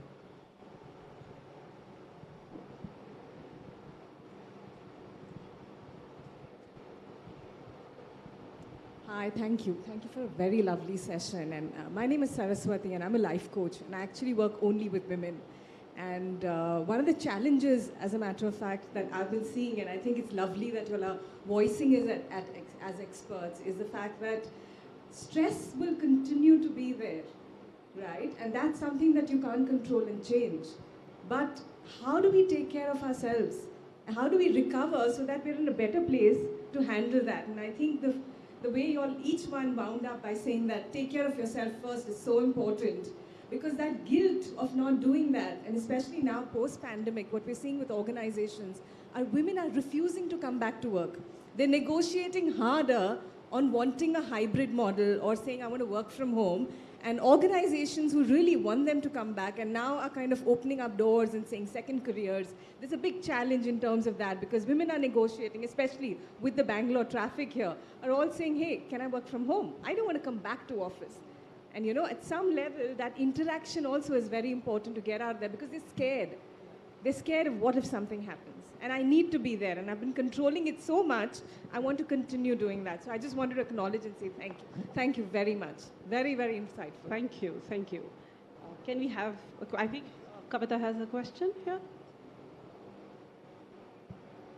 Thank you. That was excellent. I think I became a mum at a time when we had not had anyone else having children in the family on both sides of the family. So we were the first people, my husband and I, to have a baby for many years. So the first one, we all had to learn the hard way. No one could directly advise us, and we really didn't want our parents' advice on how to bring up our baby.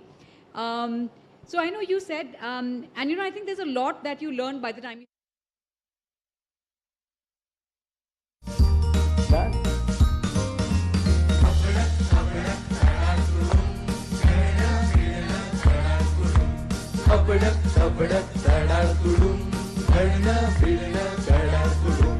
नाटक बीटक जाओ जाओ चूं नाटक बीटक जाओ जाओ चूं गोष्ट रंग boom bang boom come on गोष्ट रंग बूम बैंग बूम गोष्ट रंग बूम बैंग बूम गोष्ट रंग बूम बैंग बूम अरे आप भी नाच सकते हो यार नाचो कड़ना बिड़ना कड़ाड़ कुड़ू कम ऑन क्लैप कबड़क कबड़क कड़ाड़ कुड़ू कड़ना बिड़ना कड़ाड़ कुड़ू नाटक बीटक जाओ जाओ चूं नाटक बीटक जाओ जाओ चूं गोष्ट रंग बूम बैंग बूम गोष्ट रंग बूम बैंग बूम गोष्ट रंग बूम बैंग बूम गोष्ट रंग बूम बैंग बूम सानी ध प म ग रे सा सारे ग म प ध नि सा सारे ग म प ध नि सा सानी ध प म ग रे सा. Come on, clap harder. Hitku satak sulum, boo boo ho ho kutrachi boom. Hitku satak sulum, boo boo ho ho kutrachi boom. Mishan chirech, vegam vegamech, mishan chirech, vegam vegamech. Alichi akti makrachi shetti, jaduchi kandi tang ting tum. Alichi akti makrachi shetti, jaduchi kandi tang ting. Come on. Ghost ranga boom bang boom, ghost ranga boom bang boom, ghost ranga. One last time. Ghost ranga boom bang boom, ghost ranga boom bang boom, ghost ranga boom bang boom. Wow. Everybody warmed up now? Now we will begin our poem. Can you just take your seat? Hello. Thank you so much. Yes. अभी हम आपके सामने जो कविता पेश करने वाले हैं उसका नाम है गुड़िया. ये कविता लिखी है प्रकाश मन्नू जी ने.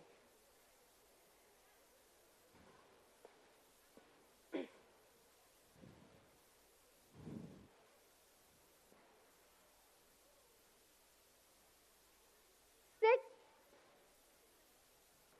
stand,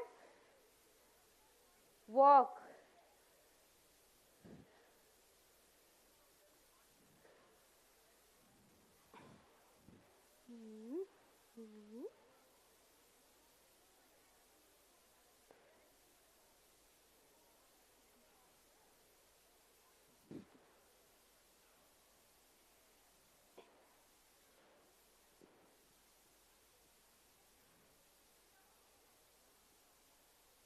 कभी चूप कभी गुल मचाती है गुड़िया, हर एक तरह से दिल लुभाती है गुड़िया.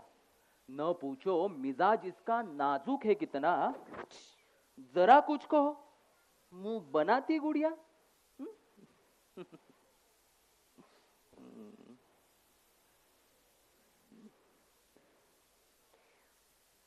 वो रोए तो मैं चुप कराती हूँ उसको, मैं रोऊं तो मुझे हंसाती है गुड़िया.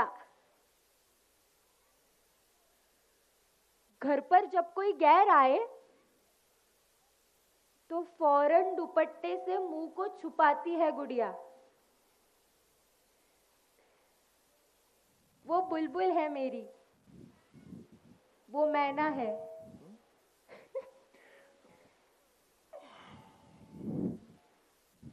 मुझे मीठे गाने सुनाती है गुड़िया, मुझे साथ अपने सुलाती है। निंबोणीच्या झाडामागे चंद्र झोपला ग बाई, आज माझ्या पाडसाला झोप का ग येत नाही. लिंबोणीच्या झाडामागे चंद्र झोपला ग बाई.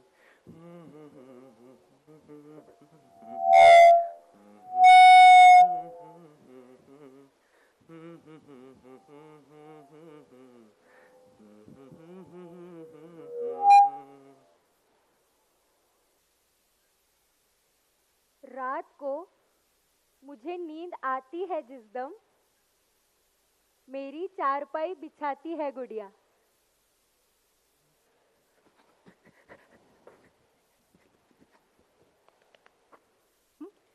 हाँ। किसी के भी साथ वो जाती नहीं है, सिर्फ मेरे साथ बाजार जाती है।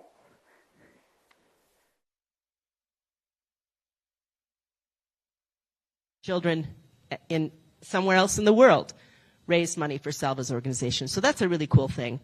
And I was very, very surprised because I did not expect that to happen at all, and it's been a wonderful bonus. Okay, questions? And I guess there's going to be a mic so that we'll be able to hear? Okay, so just really loud, okay? Yes, if you teachers would call on them for me. So. Oh, so Salva's story, it wasn't exactly like you found it out reading a book, right? We were friends. So he told me a little at a time, out of order. Do you know what I mean? It was like little bits here, and he's like, oh yeah, there was that time my friend got eaten by a lion. What? Right? And so I would hear that story. And I would hear others, and some of them were funny. Not many were funny. Most of them were very sad, right? And I'm kind of glad because I got the sad bits like a little at a time. You know, all at once it would have been very hard. But, so there were parts that were very, very sad and hard for me to write because they were so sad. But overall, I wish you could all meet Salva because he is such a cool dude. He's very relaxed. He's a big joker. He's always teasing me. He loves to laugh. And when you see all that he went through in the book and in the slides, you would think like some people could be very bitter or very depressed or very sad. And he's always looking for reasons to be joyful in life. Okay? So even though ना पूछो, बस और तुम अब उसकी बातें ना पूछो, बस अब चुप करो, क्या आती है गुड़िया।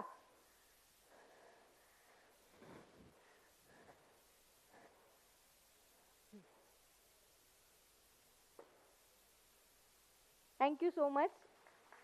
इस कविता का नाम था गुड़िया और इसे लिखा है प्रकाश मन्नू जी ने।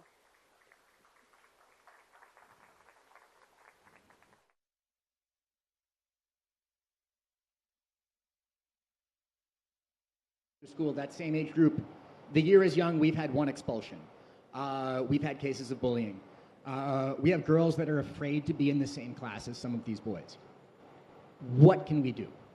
Like, this is a real problem. I've talked to educators who've moved to other countries. A lot of us left. They're in Italy now, they're in Kazakhstan, they're in other places. And boys in this age group, there's a problem.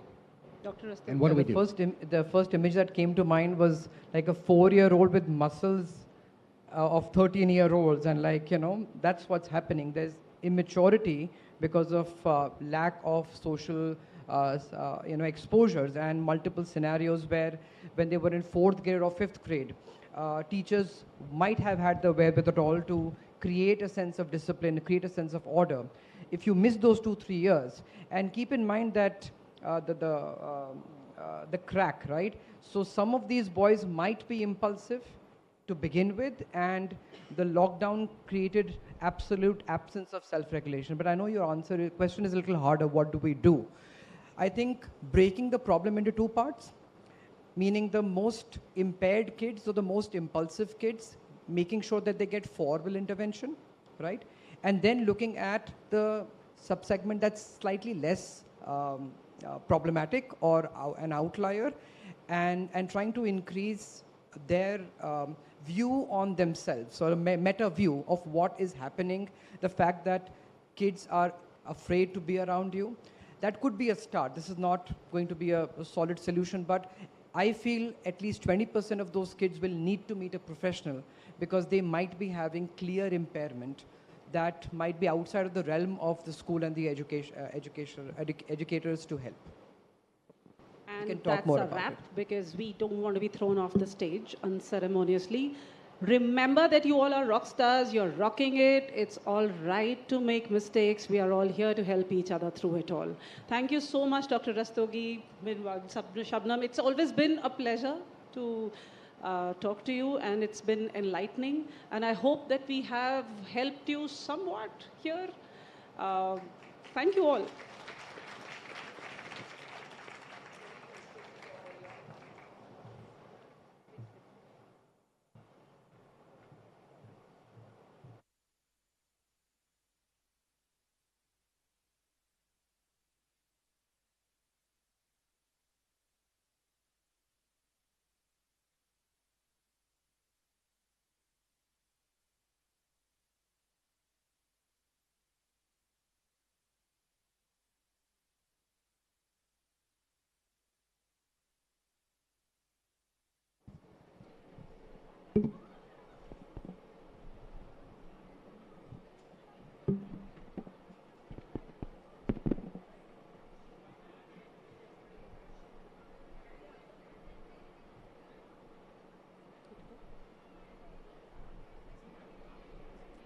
A very good morning to one and all. Sir Rousseau once said, "We should not teach children the sciences, but give them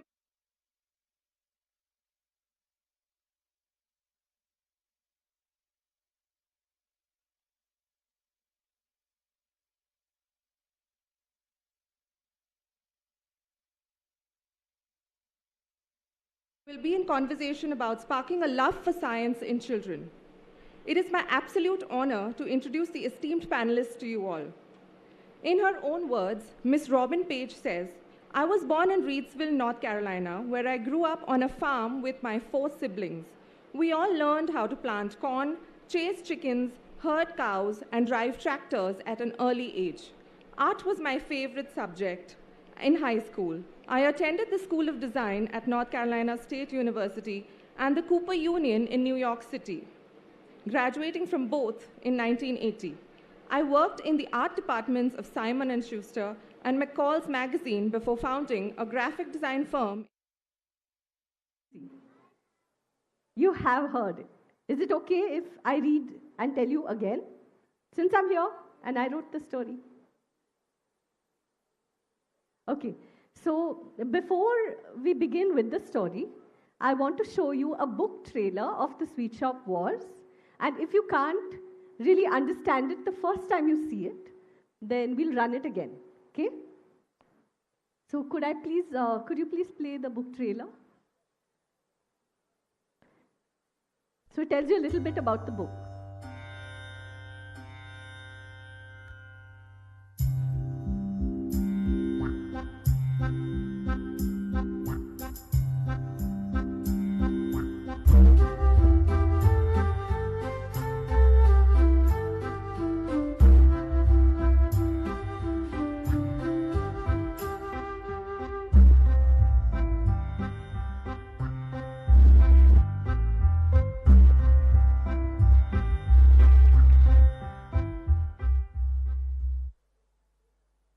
Do you want to see it again? Okay. They want to see it again.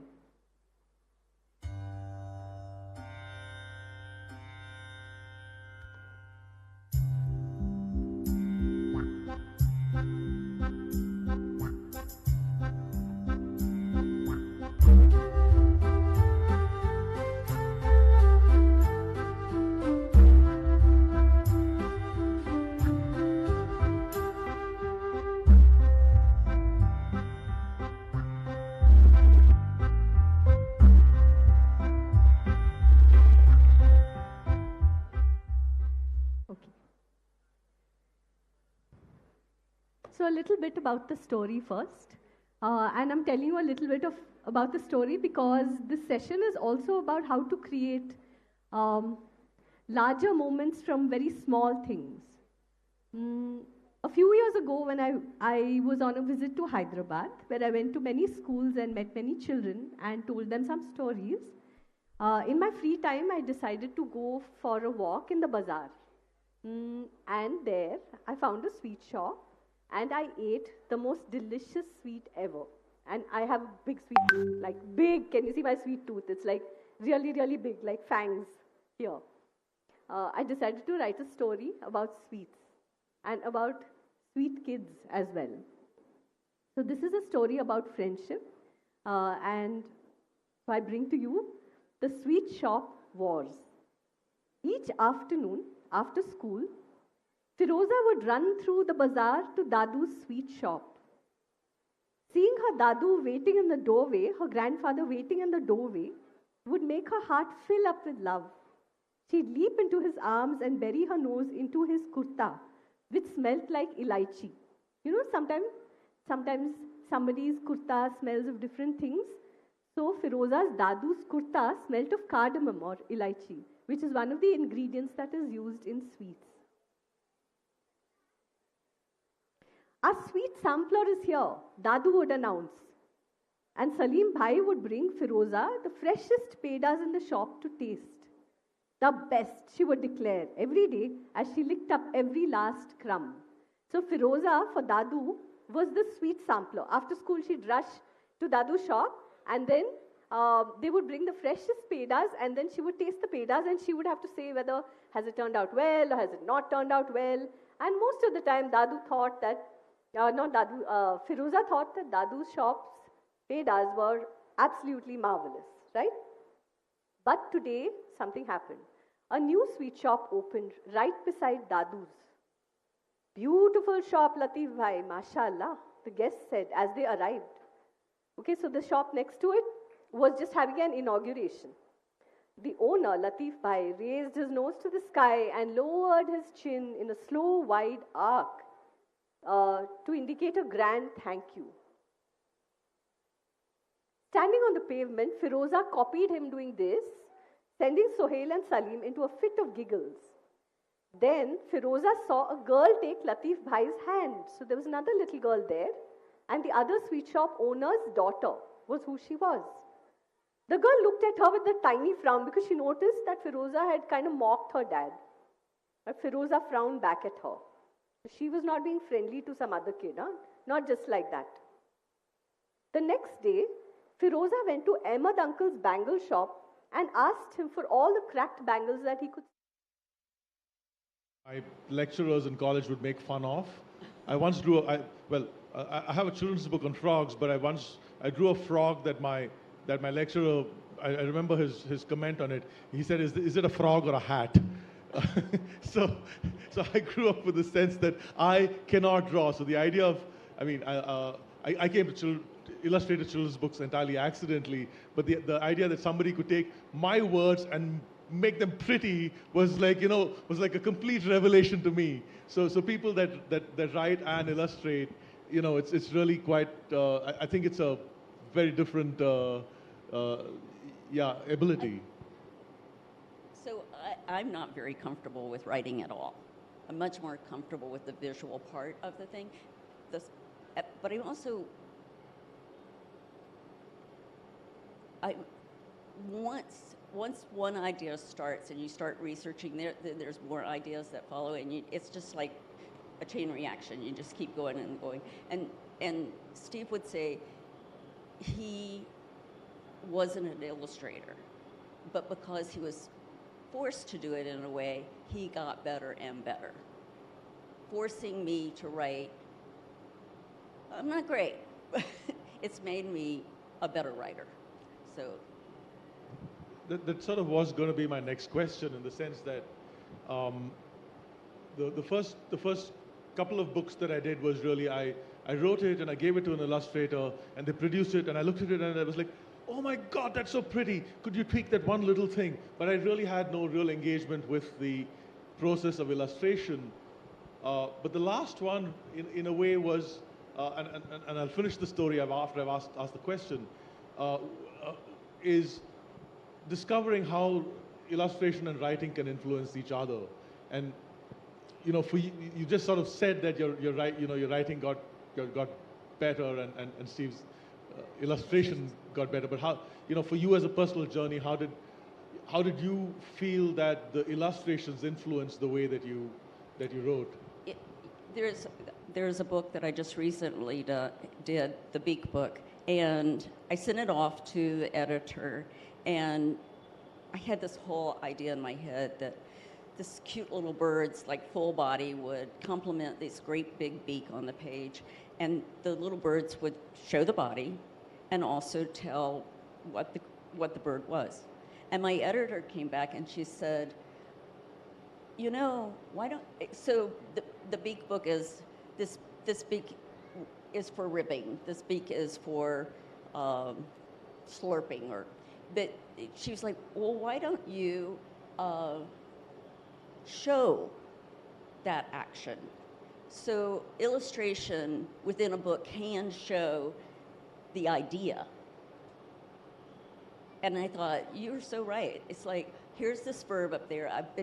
That's how I sold the book. These beaks do this and this and this. But I was showing a great big beak, which really wasn't telling anything except for that, what an amazing beak. But then when she said, why don't we make these little illustrations do it? So there's this collaborative thing that illustration and writing do together. So an illustration can tell the story. That's why all those books are out there that have no words. So the last book that I worked on, Laurie's Magical Mystery, I worked on with this illustrator called Prabha Malia, who's illustrated for Vikram Seth and a bunch of others, and she's really quite awesome. And I wasn't actually planning to write that book. She showed me a style of illustrations she started working on and that she'd used for, I'm sorry, I forgot the name of the author, but it's a book, it's a couple of books about a cat and cats called, I think one of them is called 100 Names of Darkness, and some of you may have come across that. And she showed me the style of illustration. And I saw the style, and the plot and the narrative and the tone of the book came from, it came from the illustrations that she showed me that she'd done for the other book. And she came up with these marvelous illustrations for my book as well. And the reason I tell that story is that the first person that, one of the people that first read my book said, I read your book and it reminded me of 100 Names of Darkness. It had no cats in it. There was no similarity in the plot and the narrative, but there was something about the tone and the style and the visual, the feel of the book that reminded her of this entirely different one, but that just had the same, and the same sort of like, made the same impression. And I kind of went, wow, because I didn't think that a style of illustration could so influence the tone of the narrative that an independent reader would actually see a connection between the two. Yeah. And so in a sense, I feel like words and art come together in ways that sometimes, when I say we, I mean, I guess I mean me. I don't entirely comprehend, and influences readers in a way that we can't predict. I think the books that we started creating so long ago, 1990s, they were new in a way for the audience because Steve's collages were not the photographs that they were used to seeing in nonfiction books. So this illustrative style that he had of collage actually let children fill in information for themselves, bring their ideas of what that animal might look like to that page. And I think that made it more appealing than just a photograph of a book. I mean, photograph of an animal in a book.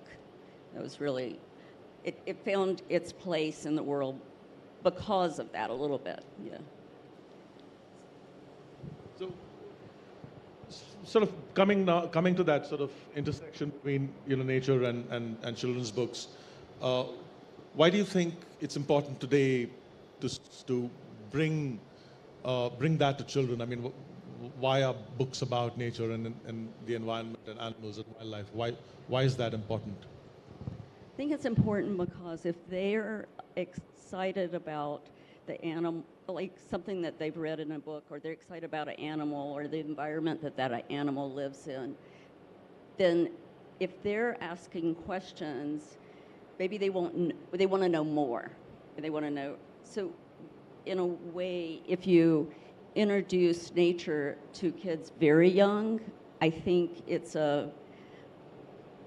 they will take it on in their life as they get older also. They will be always looking around them and asking questions. And I think that's our goal in this nonfiction, is to like, yeah, this is so cool. Oh my God, what else? Like, what other animal? I did a book of Shall We Dance, and it's all about attracting a mate. So you think, okay, do a lot of animals dance? Do they perform to actually attract a mate? Well, yeah, they do.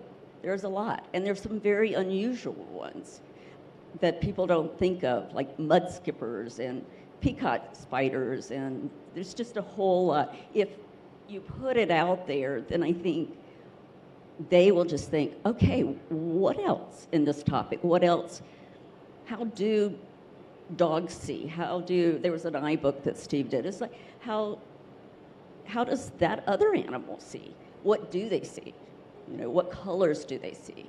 And I think that just asking the question or putting that information out there allows them to question their surroundings and ask questions.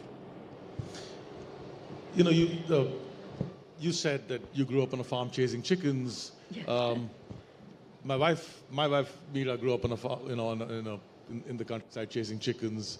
The other Mira and I went to a school where we had vast open spaces where we could run around. And as teenagers, we were thinking of football and cricket and not necessarily spiders and birds. But nevertheless, it was in our surroundings.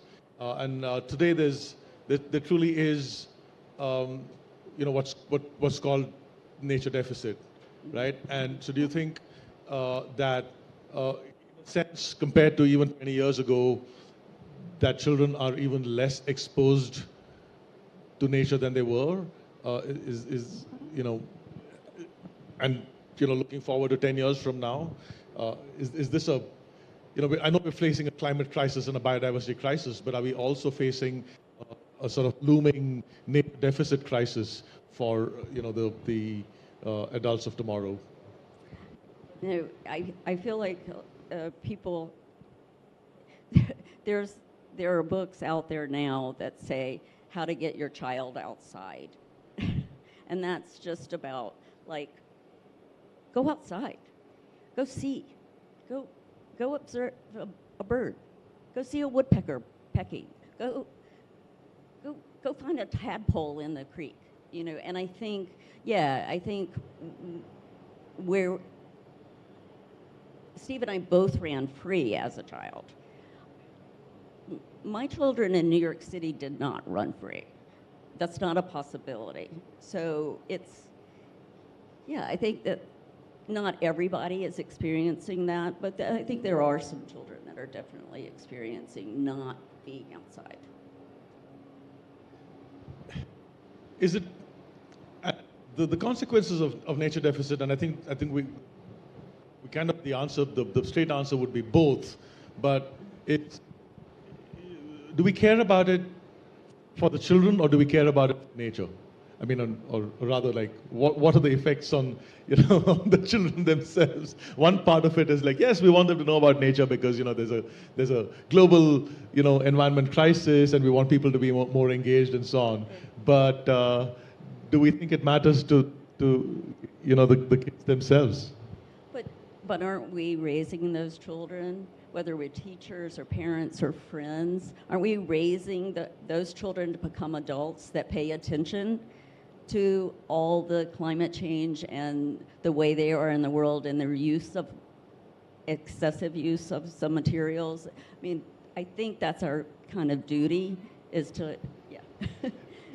Yes, Robin, I'm going to push back a little bit on that. I agree that we're doing it for the sake of nature, but are people less something if they haven't had, are you less capable of something or the other? I mean, does it affect our own physical and mental well-being as adults if we've not had that sort of exposure to nature? I mean, well, or exposure to nature, like physical exposure. Yeah.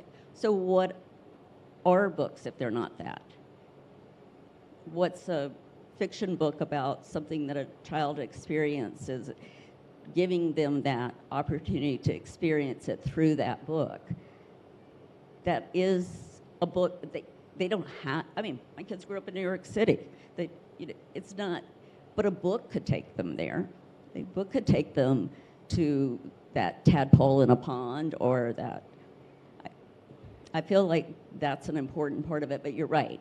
You don't have to touch nature to, so. My kid grew up in Bangalore, so, familiar with not running after chickens.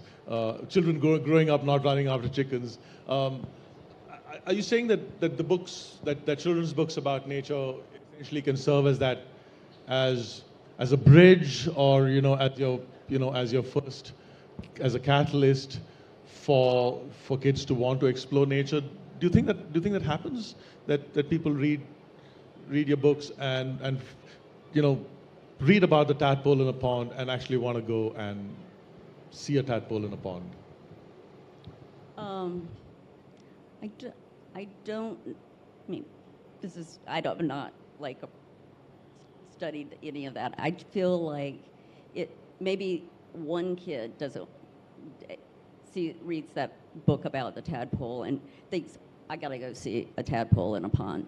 But another kid might be more interested in the plant that's beside the pond instead of, so having 3 kids, they experience books differently, they experience the environment differently, they bring their own person to it, and I think Steve and I both tried to respond to their questions and their observation, whether it was the plant or the tadpole or the thing that was trying to eat the tadpole. I think they're all different. I'm not saying that, a book will solve the problem in a way or get you closer to nature, but it maybe for one child it does. So I guess the other sort of like thing that I wondered about for myself, and I've often been asked about it also, is how explicitly are you as an author thinking about the messages about nature and the environment that you want to convey to kids? There's certainly a sense of that we as professionally, I as an ecologist, that you as a writer, at the back of our minds we know we have a vague notion of what the takeaway is. But do you structure that into your writing? How explicitly does that sort of integrate into the construction of the?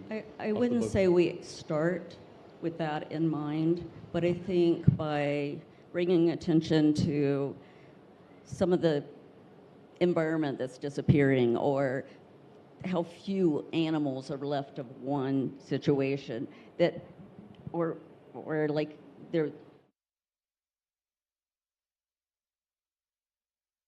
My name is Shabnam Minwala. I was around 10 years old when I decided to be a writer. But when... Sorry, ma'am. Restart. Can you restart? You just restart and you're not able to capture that. You go for it.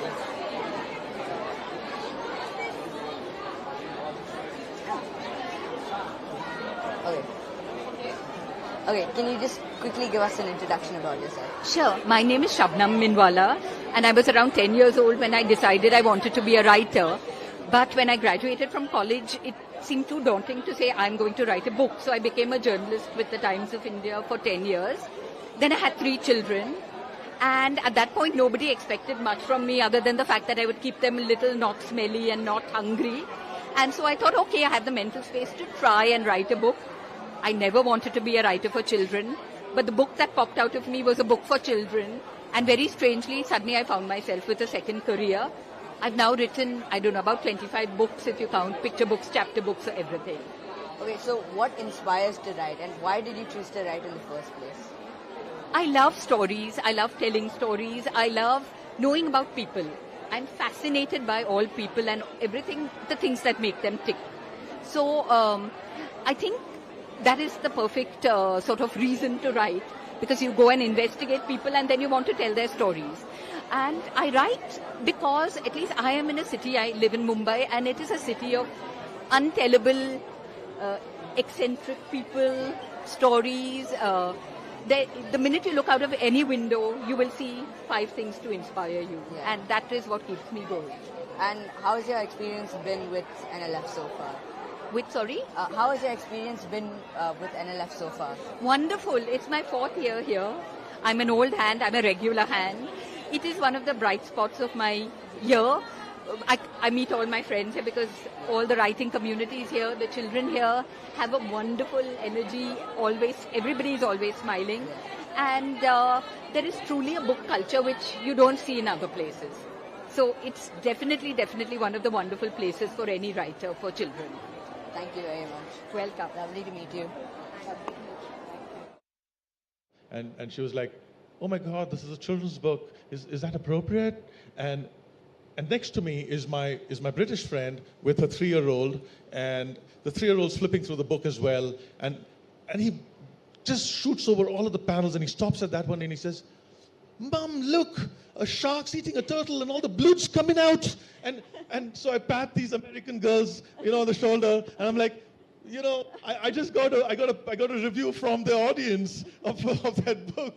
So, and it really struck me. It was my first book, and it really struck me that, we just don't know what it is within that different children are going to take away from it. And so, I was my first written books. I'm not going to try very explicitly to send a message. I'm just going to write what comes to my mind. And I heard that once that one child sort of changed my perspective.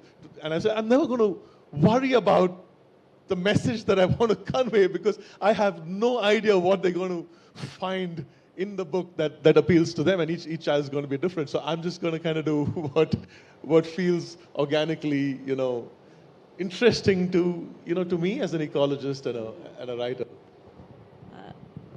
I think people that know our books, there's a lot of there's some guessing games, and I think the books that we designed together, we really tried to make it sometimes they are puzzles, but to make it the animals unusual enough, and as like Creature Features is all about, we didn't know how to write that book, actually. Steve just knew he wanted to do these face portraits of these animals. And then, so we put it on the wall, we walked by it every day, we went into work, and finally, I think he didn't work, we're 6 feet apart, and he's like, I got it. We'll just interview the animals, and they'll tell us why they look the way they do. And most of it is they've evolved to look that way because it serves them in some purpose. And so it was just like, okay, that makes sense. Asking them in a kind of a tongue-in-cheek kind of way, why do they look the way they do? And they answer it in a tongue-in-cheek kind of way. It's still like when children ask what our favorite books that we made, that's probably one of my favorite books. Steve, he made the animal books, which is a very large book, and it was really hard for him. And I think he had a softness for that book. So, but I don't know if that was answering your question in any way. No, absolutely. I mean, I think, in a sense, and I think many writers have said this before, and I sort of remember something that had been buzzing around that mug, and it kept trying to sit on his mouth as he sang. Phew! Joshua spat, and Naveen snickered, and Naveen's laughing at him. When the hour was over, the teacher said tiredly, "You're not practicing enough, Naveen. You're not practicing." So the teacher has to put in so much more effort because Naveen doesn't practice, right? The teacher turned to Joshua. "Who are you and where are you from?" "I'm Joshua. I'm from number 15 Sundar Chawl," Joshua said nervously, pointing in the direction of his home. Suddenly, the teacher smiled, and it was his first smile all afternoon. Before Joshua could thank him for having him at the lesson, the teacher had turned and left. "So, you don't have money to pay for classes?" Naveen smirked, raising an eyebrow.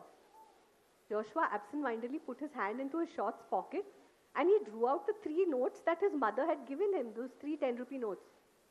"What, just $30? Naveen burst out laughing. He struck roughly at the strings of his guitar and made an ugly crashing sound. Joshua looked down at the notes clutched in his hand.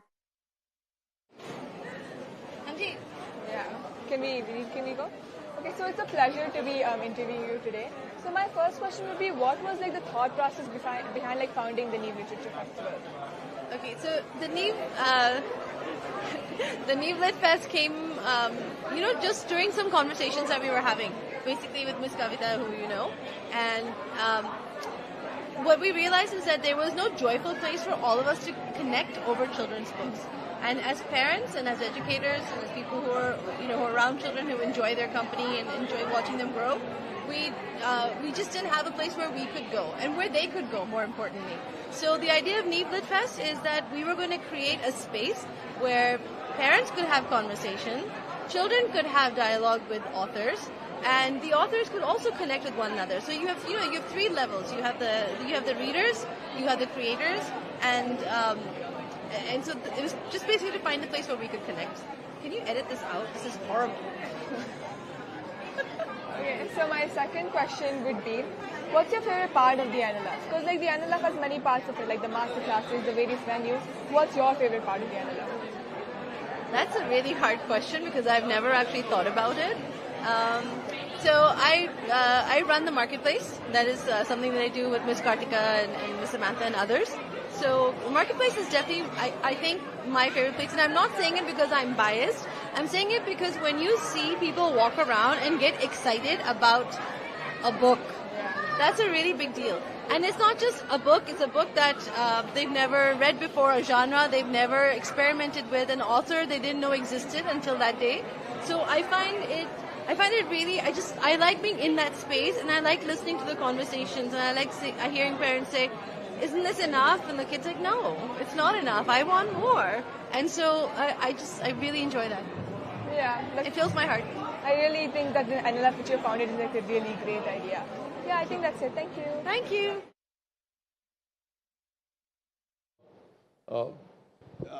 I guess in creation, not sort of like being able to talk to them almost like as they feel like they're being talked to as equals. I think that's really maybe an important sort of part of it.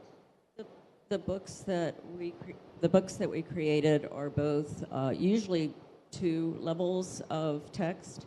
So that younger child, whether we're describing how, well, for creature features, probably not, but like biggest, fastest, strong. Got a chance to hold the guitar. Let's see what you can do, mister. As Joshua moved his fingers over the strings, playing what he'd learned that day, drops of long-awaited rain came down outside. It began to rain. They streaked the dusty window pane through which trees danced in the breeze. Matthew Sir's eyes shone behind his glasses, while Joshua's dada smiled to see the new student of music play the chords that he too had learned as a boy. So that's music for Josh. Okay. So, if we have time, Nisha, do we have time? Only 5 minutes. Okay, yeah. So, Do any of you have questions about? He'll give you a mic. Of all the moments that you face or you see with your friends, family, how do you decide this is the one that will strike a chord with your readers? Or how do you pick one that needs to be a book? So of all the moments that happen, and life is so ordinary and so routine because every day we kind of experience more or less the same thing, I think I just keep my eyes open to things that are suddenly special. Like while writing the story, actually I was interviewing a priest, a Jesuit priest called Father Alban, and the article was for The Hindu, and it was about gospel music, gospel rock, because a lot of children grew up in church playing various instruments and singing. So when I got his experience, he just mentioned that as a kid he had not had money for music lessons, and he had followed the teacher. And while I went ahead and wrote that piece, excuse me, my mic is making a noise. So I just realized that could be a story for little kids. Yeah, I think I work with certain emotions also. I think I've been a very timid child. So for me, a lot of times, I just wanted a helium balloon when I was little, and we'd go to Cubbon Park, and I just couldn't ask for that helium balloon. So children have a lot of things in their hearts that they don't talk about. So sometimes I feel that those are also things to look at for stories. Sometimes you meet people who say unusual things or who are unusual as well. So they can be characters in a story that's made. Okay, welcome.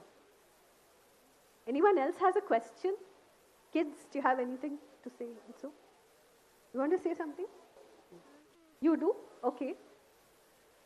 Excuse me, can you have the mic? We'll take 2 questions and then we'll stop. He'll ask and then one more. Which size guitar did you have? So I didn't ever have a guitar. I wish I could play music. I don't have one. So in the story, it's a pretty big sized guitar. So Joshua can barely strum in the end, but he just about managed. Then I would have run away. But it was good because it was a picture book. And she's like, oh yeah, that's my favorite part too. So now she likes me.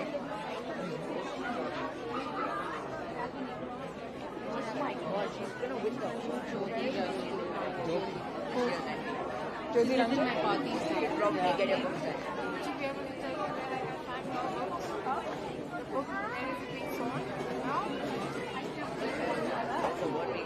Where her books are being sold. But in the media. Hey, listen, at the EIP, that marketplace, all the authors are doing the signing, like Cat Diwali and Art Sari and all. If you want to get them here. Huh? They're still over there. Okay, done. Because he put mini graphs in that book, and he thought, well, I'll just do a book about animals, numbers of animals or something, whatever it was. And that... Yeah, no, I don't know anything.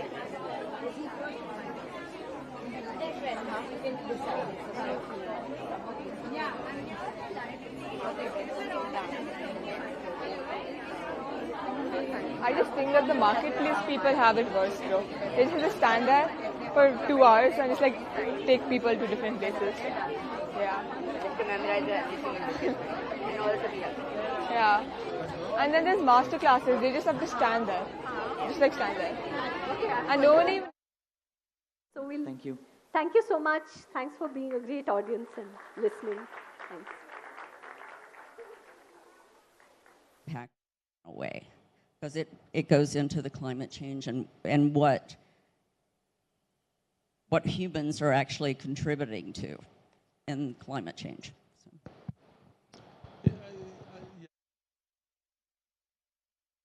Never heard of it. Go find her. You remember you met her? Sorry.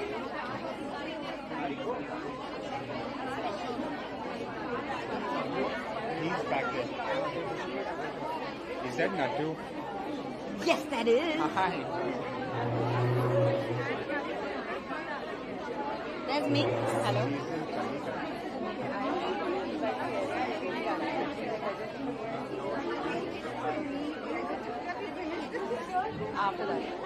After that, we come here for the book signing. Okay, done. Okay, you want me to do something, right? Yes. Yeah. Yes, you want. Hi, ma'am. Hey, Miss, me and you were interviewing people, but he ran off somewhere. Me and you, he's going somewhere. I needed for I think he did water. But we're interviewing people. Yeah.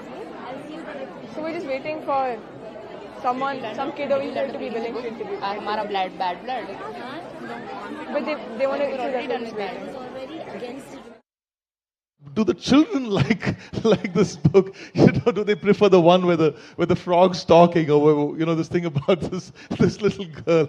So, and it's really been I'm not sure, except that the illustrations are so beautiful that and there's this. It opens with this panel, and I could never in my life have imagined this. It's called Moonlight and the Sea. It's about this relationship between the girl and the moon, and the panel opens with this giant picture of the moon in it, and my niece, when she was 2, apparently would draw the moon all the time, and when people asked her what's that, she's like, that's Nila the moon. I want to be Nila when I grow up. Like, I want to be the moon. And I was like, even if it wasn't my words, it's just something about the imagery in that book did appeal to children. But the larger question remained for me about whether the kids are relating to books when there's a child character in it, or are they like, I like the talking frog better. Breathe in and breathe out. Abhi, when we breathe out, just breathe out with a okay? Everyone with me? Okay, breathe in. Okay, one more time, breathe in. Okay, Abhi, now when we breathe out with a whistle. Cooker ki सीटी चलेगा? How does a cooker whistle? Cooker.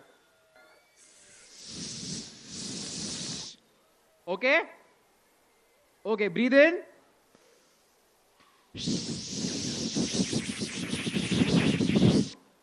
Okay, one more time, breathe in.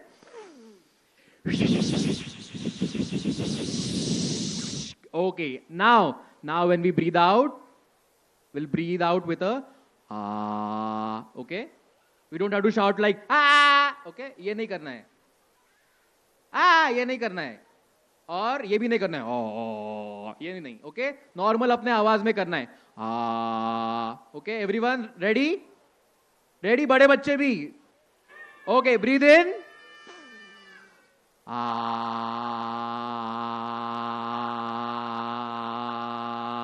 साथ में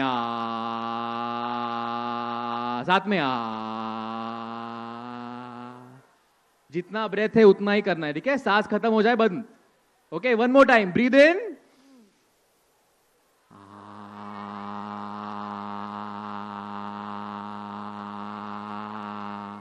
now अभी उसमें एक game खेलेंगे, ठीक है? ये हमारा आपका नॉर्मल आवाज है जो अभी आप निकाल रहे हो, ठीक है? जैसा मेरा हाथ ऊपर जाएगा वॉल्यूम बढ़ेगा, ओके? एंड जैसा मेरा हाथ नीचे जाएगा वॉल्यूम नीचे जाएगा, कम होगा, okay? Ready? Okay, breathe in.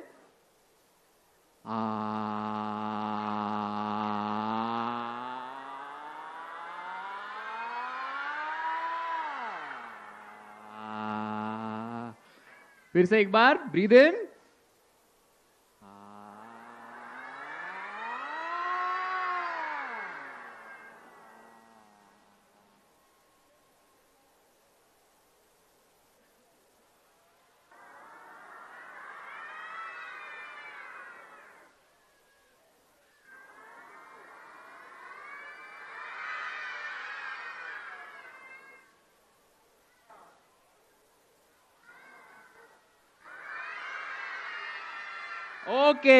Okay, voice warm up हो गया. Okay, now we'll begin with the performance. Okay, big round of applause for these fellows. Hello. आगे आके बैठिए please. Come forward. So we are from Goshtaranga. We have come from Maharashtra, and now we will present a poem by Sukumar Khokh. Sorry. So we will now present a poem by Sukumar Khokh.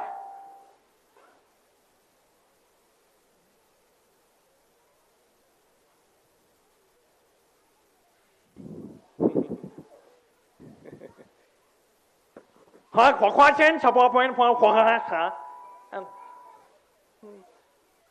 Chapa Point. Point.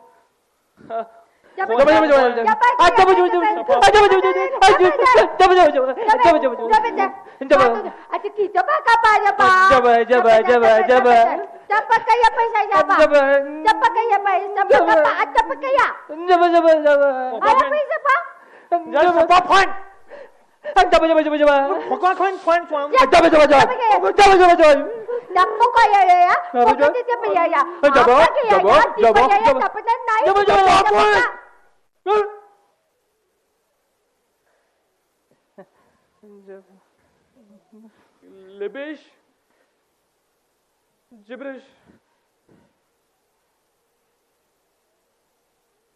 Come, happy fool. Whimsical cool.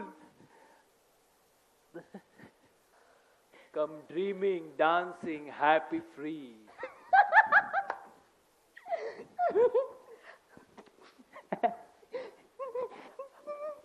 Come mad musician.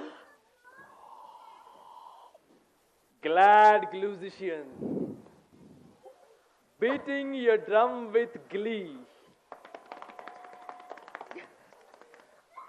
Jabuja, jabuja, jabuja, buja, buja.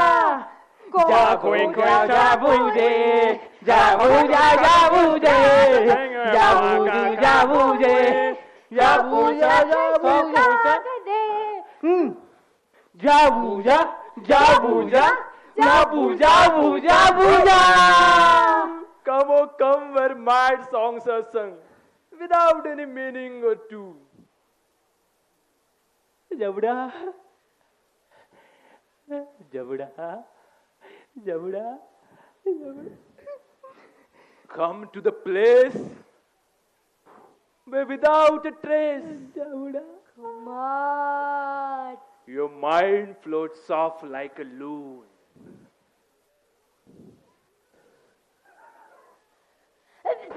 Come scatterbrain, up tidy lane, wake, shake, rattle, and roll. Come lawless creatures with willful features, each unbound and clueless soul.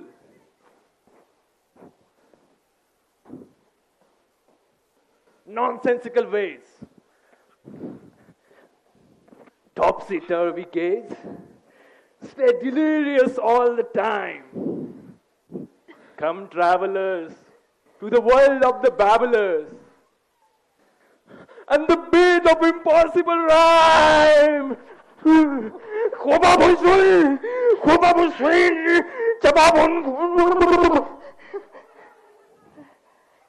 Glibish gibberish by Sukumar Roy. Thank you. एकदा बो करायचं का?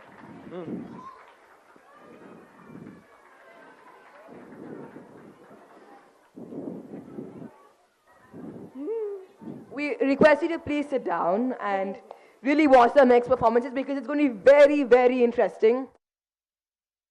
Yeah, they plant the seeds and they get the chickens in there, but it's not, that's not their emphasis. Their emphasis is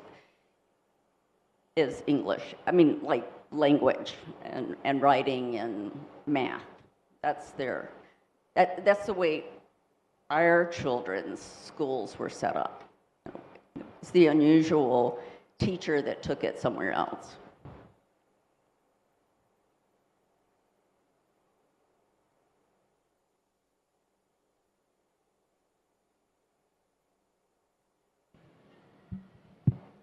Yeah, so you've spoken a bit about the role of children's literature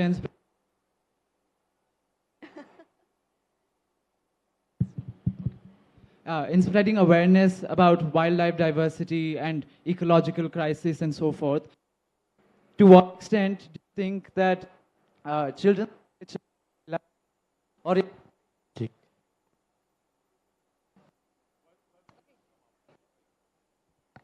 Hello.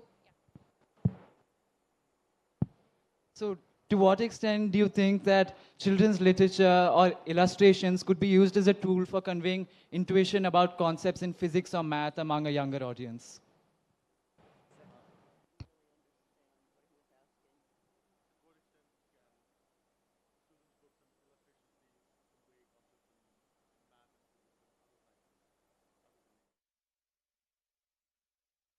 Okay? Then we will tell you. Look, happy.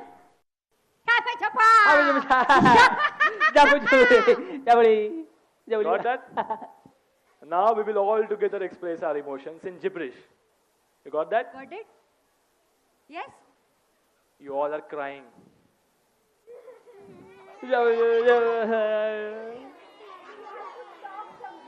You will have to talk. Don't just cry. Just talk gibberish. Like that. What? Blah, blah, blah. Then why you are crying? Now, anger.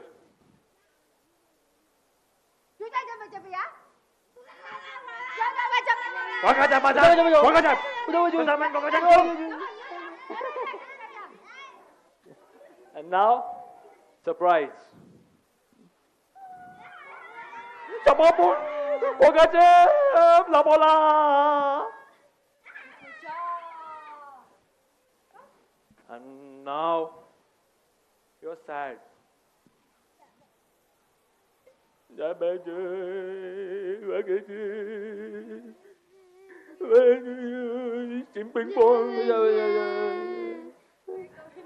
Come forward, please.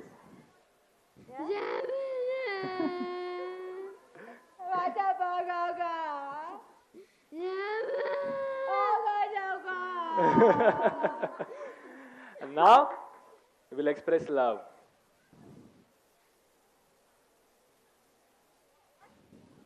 Love. You have to express love. How you will do it? In gibberish? Anyone? No? You try. Okay. Ako cha kochi paya ko. Kochi paya ko. She's blushing. Anyone want to try? No?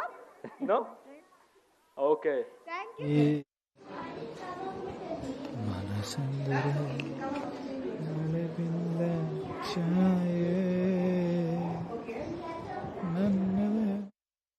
Used in it. So I was just wondering, combining the idea of using talking and having concept of ecological mind space within children's literature, what role do you think folk stories might play, or rather regional folk stories might play in stories like this?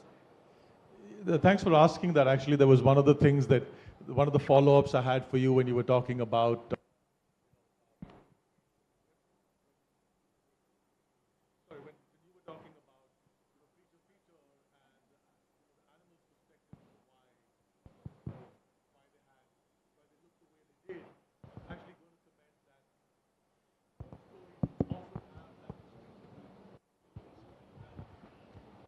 No, I think you actually go. I think you should take that.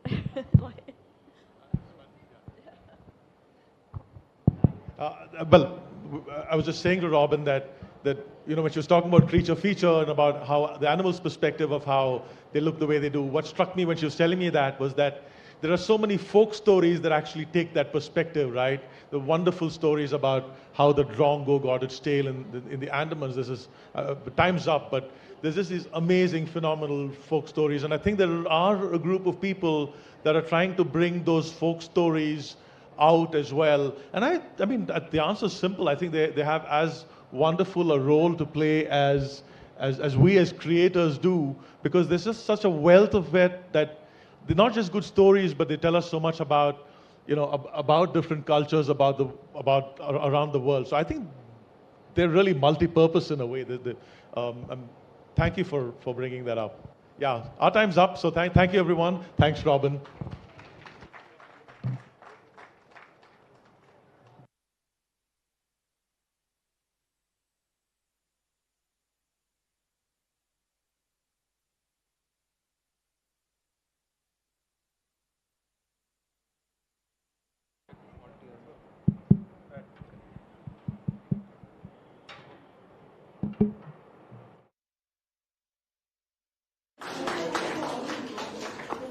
Please take sheets along with you and keep rest of resources on the table.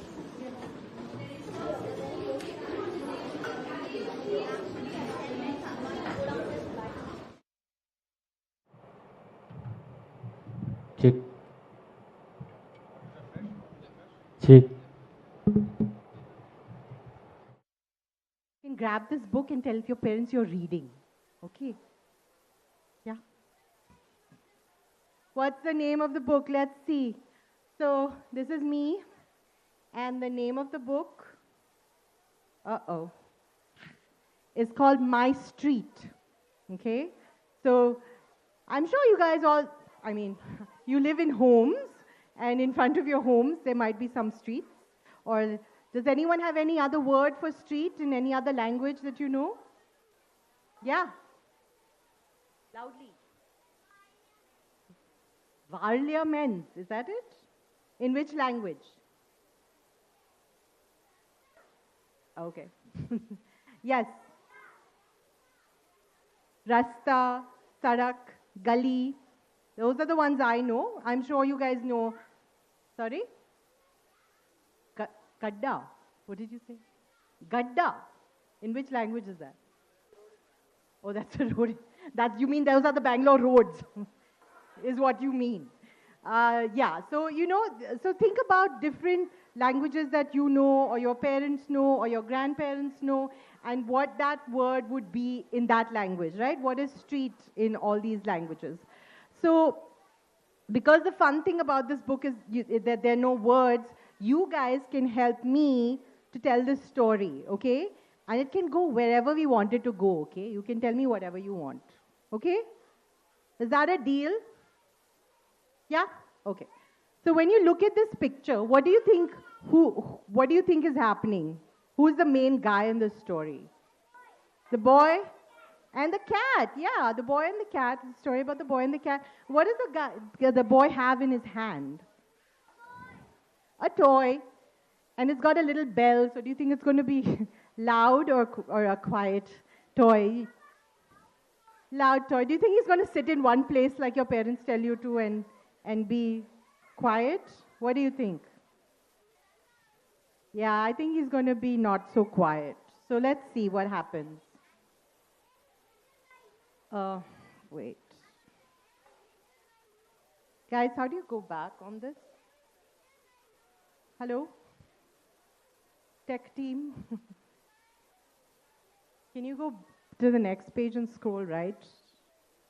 Yeah. So here, do you see him with his toy and his friend? What do you think he's going to be doing? How do you think he's feeling right now with his happy? Do you think it's something he bought somewhere, this toy? He made it. Do you guys make stuff with like new toys or with Legos or, yeah? That is so cool because, it's always fun to sit around and use your imagination. Yes. He does have a scooter in his hand. And can you see his little friend? I think he tired out his little friend over there, right? Okay, let's see what they're up to. Okay. So where do you think he's going? Here. To the market. Yeah, he looks like he's in a market. And what do you see? How do you know it's a market? There's so many shops, the vegetable sellers, and where's his friend? I don't. Oh, they're on the roof. There you go. You've spotted him before me. So there's his friend on the roof, and there are some more friends. I don't know if you can see all the crows on top, and this boy is racing down the street in the market. Do you think the people are happy to see a little boy racing down the street in the market? No. But would you be happy racing down the street in the market? Yeah, we would all love that. Oh, that man, yeah, I think that bird is doing things near his house that he doesn't want. Yeah, and that's you. And who are the other people? Do you think they know the boy by the way they're looking at him? They're staring at him, but can you see their faces? They're like, oh, I know this little guy, right? And so there's a lady with, do you know what she's doing? I don't think he's crossing anything. I think he's just running. But do you see the lady at the back and the gentleman at the back? What do you think they're doing? Can you spot the cat in this picture? Where? There's the cat. So it does look like washing, but maybe your parents will be more familiar with the person who beats the cotton mattresses and they refill it with cotton. So this one is you can ask your parents about this and people who do that. Yes? There is a man who's angry in the house on the left side. You're absolutely right. Is there another man in this picture who's doing something else? Yeah. He's making keys. So this is like a bazaar where there are lots of people with shops and a lot of people working with their hands. Yeah. He's making locks and keys. He's fixing locks. Do you guys see such people around in your neighborhoods? No? Well, maybe there are some neighborhoods where this still happens, right? So maybe that's, now you guys can notice that when you go, okay? Okay, let's see what happens now. Where do you think he's going now? He's going to buy something? I don't know. What is he going to buy? Find friends. He's going to buy the watermelon. Well, that's great that you noticed the watermelon. Who are these guys at the back who are noticing him? What do you think they make in their shops? They fix cycles. And what about the other man on that side, on the left? He makes toys. Wooden toys. Do any of you have wooden toys? You do? Yeah. Aren't they fun to play with? Parents, isn't it so nice to have toys that doesn't make sounds? Yes. Yeah, you do. So you see, do you think those two men know him? What do you think? No? Maybe, we don't know, right? Like maybe they know him, maybe they don't know him. I don't know. All right. He knocked down the watermelons. Why? Do you think he's going very, very slowly? Okay, 500 points to the boy who called me miss. Okay. Yeah, he knocked down. Our panel in front of you. No pressure on either, one of you to say what you want to say. New York Times bestseller, Cannes nominee, and an award-winning author. It doesn't get better than this on a Saturday morning, folks. So I wanted to come down to what we're talking about, changing times, changing values. This is something that I know in my own family we're also dealing with. I have 2 teenage kids.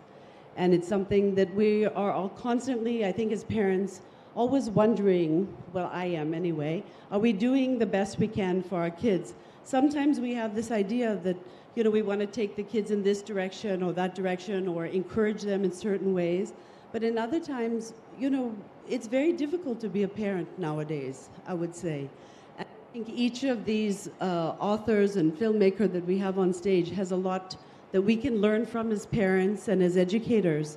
So I turn it over to them and would like to just start off with the question to Jane to really get us starting about what is the pressures that you see on teens today? Thanks, Tuleka.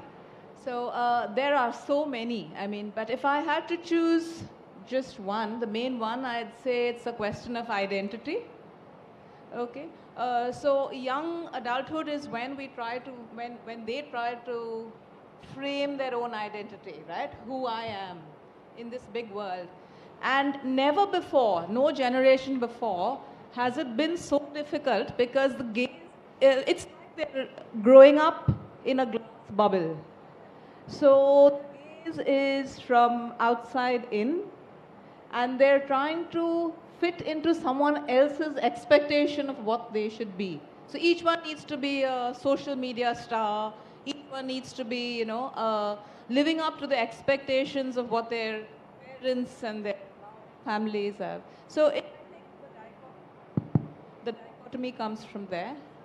That I feel is the largest challenge. Done. Can I turn that same question over to our other panelists? Renee, Osham, would you like to help us understand what are the pressures on teens today? Sure. So hello, everyone. Thank you all for having me. Thanks to the festival for the invitation. I think right now young people are holding a lot and maybe don't know where they can rest. So they're holding their own fears, the normal anxiety of being a child, trying to figure, well, who do I want to be when I'm older? How do I please my parents? How do I pass my class? There's all of that.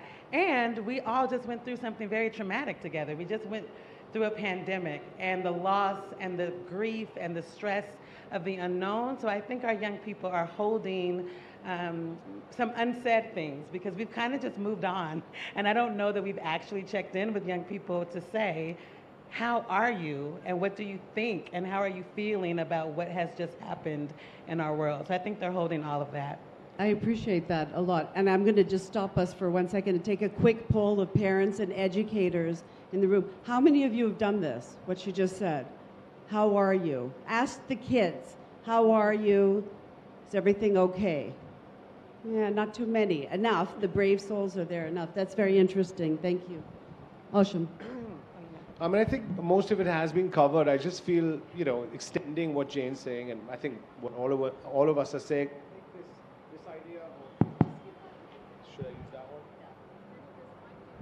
just this idea of kids having to navigate, which I think is really insane, the real and the virtual, this idea of where is your body and where is your mind, and the fact that you're separated, right? So, I mean, we might take for granted what it means for a kid to just look at Instagram and then be in a room, but actually they're in two different places at once. And I think that actual, that's something we've never seen as a human species before. So I think it's quite a big shift in our way of perceiving the world, So the pressures on teens are tremendous, right? We're post-pandemic. They've got a lot of pressures coming on them from schools and expectations, as Jane said, and these social media pressures that are really thinking about being in two places at once, simultaneously here and there. I think I'd like to turn to something that goes a little more in depth now into what you just raised, Osham. What is the portrayal of teens on stage or in books or on film? Is there a lack of realistic portrayal of teen lives in books and media? And I guess, because you were all crafting lives on stage, right, for performance, how can one craft a truthful portrayal of teenage existence in societies where many of these topics are considered taboo? So, how can you as filmmakers and writers, creative people, cleverly try to weave taboo subjects and nuanced representations into what we receive as your products, your media, that would help to spark deeper conversations amongst the parents and educators who are here today? I'm going to ask Osham to start with that because you've got class that's come out. Yeah, so I could just speak for myself. I'm not a YA specialist, but I did make a show called Class, which is about young people today and class in terms of a wealthy school, an elite school, which has a couple of scholarship kids that come in, and it was, to put it mildly, very difficult for me to convince Netflix to allow me to do what I wanted to do, which was essentially represent some of the difficult and maybe perhaps dysfunctional aspects of youth. And so there was this definite pushback that well, we can't go there, audiences won't like this, parents won't like this is going to become controversial, etc., etc. And it deals with a lot of things. It deals with sex, drugs, all kinds of things, gender identity, a lot of stuff that we've never actually dealt with in India for sure, and definitely not on film or in any kind of moving image way. So I think for me, I think it was absolutely necessary. I have a 14-year-old girl myself, and I just feel there's nothing that reflects back what's really happening. And I think this collective state of denial is really problematic in terms of how it allows us to just pretend and go on with our days without asking, how are you? Really, I think that's where I'm coming from a bit.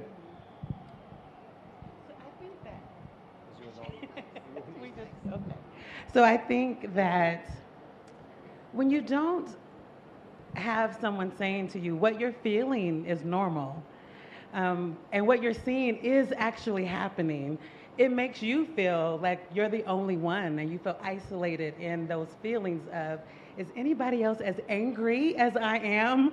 Is anyone else as sad? Is anyone else afraid? Is anybody else in love, right? They're not all hard questions. Some of these questions are also hopeful and joyful too. And our young people are complex just like we are. And I think sometimes we forget that as adults, that in the same way that we are feeling the joys and the sorrows and the hardships of life, so are our young people, and they have not been here as long. So they don't have the coping skills that maybe, hopefully, we have. And so I think it's when I'm coming to the page as a writer, I want to show them ways of coping. And I want to offer characters who are struggling with those same issues, asking those hard questions, and who hopefully are dealing with them in some kind of positive way, so that young people can see a reflection, not just in that way of how we talk about diversity, where you see yourself reflected maybe by race or gender, but circumstance, the feelings of loneliness, sadness, all those things. How are characters handling that? And here are some ways for maybe you to try out too. So yeah, that's what I'm thinking about when I come to my work, keeping in mind all the things that have helped me as a young person and the young people that I know. That's really helpful. I think having hope is very important also in the work, and a way for us as readers to consume, to understand that we're not alone when we're facing these, and to see that there's a possibility to come out of it somehow, which I think each of your works does in different ways, and you're all handling very difficult kind of topics. And I want to ask Jane, because in Jane's work there's a lot of different aspects that come in, whether it be bulimia or class differences, or the ways that families are navigating what adolescents are going to or interacting with them. Jane. I keep coming onto stage at List Fest, and I keep saying the same thing. Along with the books that you all of us rather, we all give our kids on inspiring them, okay? The 100 or the 50 great people, the amazing people who did in science or in literature or in blah, blah, blah. We are putting some kind of subconscious expectation. We're setting some. So along with that, let's give our children books, or let them choose the books which talk about real people, talk about real children, real youngsters who are going through struggles, as Renee put it. Let's do that, or show them the films, let them watch films which also reflects themselves. That's my answer to your question. We need more real portrayals, we need more real people, and we need to buy those books, okay? We just don't need to write them. Can I add something? I think too, we are in this room right now, and it's already happened, even with me being up here looking out at all of you. There's a moment in a room when something happens. It could be funny or it could be really awkward, and you find the person that saw it too, and you just look at them like, did you just see what is happening in here? Or you both laugh and kind of smile at each other. And I think that's what we're trying to do with our art, with our films and our books. We want young people to get that glance in the text where a character is saying, yeah, I saw it, it's happening, I see you, we're in this together. There are a lot of people who are feeling and seeing the same thing. And we don't have to be in denial about that, but here are some ways to talk about it and to bear witness to each other. Even if we're not solving anything, I think as teacher, I'm an educator, and sometimes I want to know. I want to have all the answers for my young people when they're asking questions, but sometimes it's okay for me to be like, I don't know, and I'm also frustrated, and just hold space with someone and let that rest in the room too. So we don't always have to answer, but I think we need to communicate and speak to each other, and that's what books do. And I think that takes a lot of courage, right? So all of your... Okay, so if I say, who are the people in your neighborhood? You guys say, in your neighborhood, okay? 3 times. You try that? Who are the people in your neighborhood? In your neighborhood. In your neighborhood. So who are the people in your neighborhood? They're the people that you, when you're walking down they're the people that you meet each day. Yeah, you got it. Okay, so because this book doesn't have any words, and we have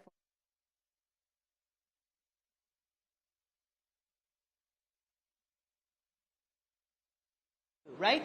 For a shijo, each line is 13 to 17. Get a lot more room, okay? So all 3 lines, you can go from 13 to 17 syllables. That's why they're so much longer. So in American English, because these lines are so long across the page, sometimes, I don't know if you'll be able to see this, sometimes we break them up. So that looks more like a poem, right? So this is actually just 3 lines, but I divided them in 2 so that it looks more like a poem shape. Okay? All right, now, for the one thing you'd save, this collection, okay, all the poems are connected. In this book, a teacher is talking to her students. Okay?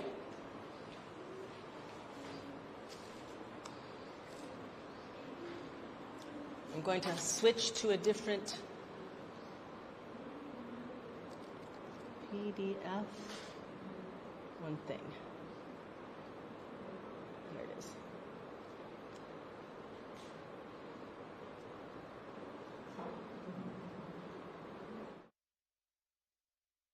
Avenue and Dream Street. He's thinking about how their mom always says, don't leave the house without your crown. She likes to tell them stories about their ancestors who were kings and queens with dreams they never gave up on. So I don't know if you knew, but most African Americans will refer to their hair as their crown. So you see their elaborate hairstyles, you see their wonderful do's, so that's their crown. Each morning, unless it's raining, Mr. Sydney, can you see Mr. Sydney reading his paper? Sydney's also a place, it's also a name. He's reading his paper on his stoop, dressed up to the nines. See, he's kind of fancy looking, right? He's wearing a suit. Mr. Sarah likes to say, what's the nines, a child would ask. And Miss Sarah will answer, fancy, fancy. Mr. Sydney is a retired mail carrier. You know, it meant that, you know, she will get a lot of money because the crow sat on her back. So when she read that, and my father is a custodian of all these beliefs, so he came and said that this is what is a very good thing. Today, Thursday, 10:30, the crow sat on your back. It's a very good thing. If it was any other day, it could have been detrimental to your life. And so after knowing that, I made this diagram so that you could understand which days are good, the intensity of danger, on which part of your body is it good. So this is very useful for others to refer to eventually, you know, in case crow shits on this. And this particular book, which is there in many homes, is called Panchang. Have you heard Panchang? You heard Panchang? Very good. So that is the book you need to give. You know, that book has all this information, which kind of tells you if you hear a gecko. Gecko makes a sound, no? What is that sound called? Chirping. That sound, if you hear when you are going on a mission, Sometimes it's very bad. Sometimes it's good also. So you need to know exactly when it is good. And when it falls, have you seen when a gecko falls, sometimes it leaves a tail? Have you seen that? So that is also, sometimes you need to be very careful. When it falls on your back, sometimes it gets afraid and it shreds its tail. So you need to know when that happened. You need to note it down immediately and ask someone at home that, what, and that book, Panjang book, is something that you must buy. For Panjang it's called. So Panjang, yeah. So this, it's very important to know the goods and bads of this thing. So this is a story I made. So remember the format. Eventually it's going to be something that will be there in the assignment. I can make everyone look like archetypical characters in the first 10 minutes of the episode and then just destroy all the archetypes. So you start with all the bully rich kids and the poor, innocent poor scholarship students. And very quickly you start seeing, well, the poor kids are kind of complicated and they're a bit grabby and the rich kids are actually not that bad and everything sort of starts falling apart. So so what you do is you essentially subvert the type and you start creating people, individuals, human beings, and context and social context, and you start realizing that people are not just good and bad in the world, and they come from an environment, and those environments are determined by parents and what the parents are doing, and we can all sit here and say we want our kids to be good citizens and they shouldn't lie, but then you see the dad on the phone is lying on the phone all the time, and that's what the kid is mirroring. So for me, the show was more than, and when I say why I think, I mean it a bit, in a lighter way, but the idea was, can I take this school and make this a representation of our society now? Like, can it be a microcosm of what's happening in this country at large amongst all of us together, trying to work together, kind of hating each other, kind of having to live with each other? I thought some of those things were interesting to do. And I think, what I would say about all of the folks that I'm sharing the stage with, their representations are so nuanced and so complex. Each of them are dealing with very different environments. We're in Portland, Oregon, we're in Delhi, we're in Bangalore, actually, with Jane's work. But they bring up the issues that we think about, like you said, class issues, caste is in your work specifically. But it's so nuanced on how it's done, beautifully done with caste, where you have 3 different characters in one family, a father and the 2 sons, and they all have very...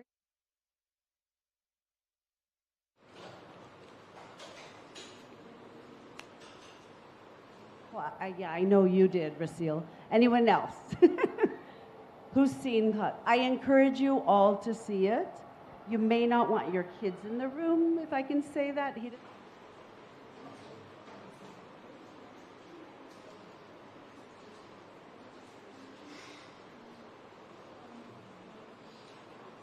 Okay, time's up.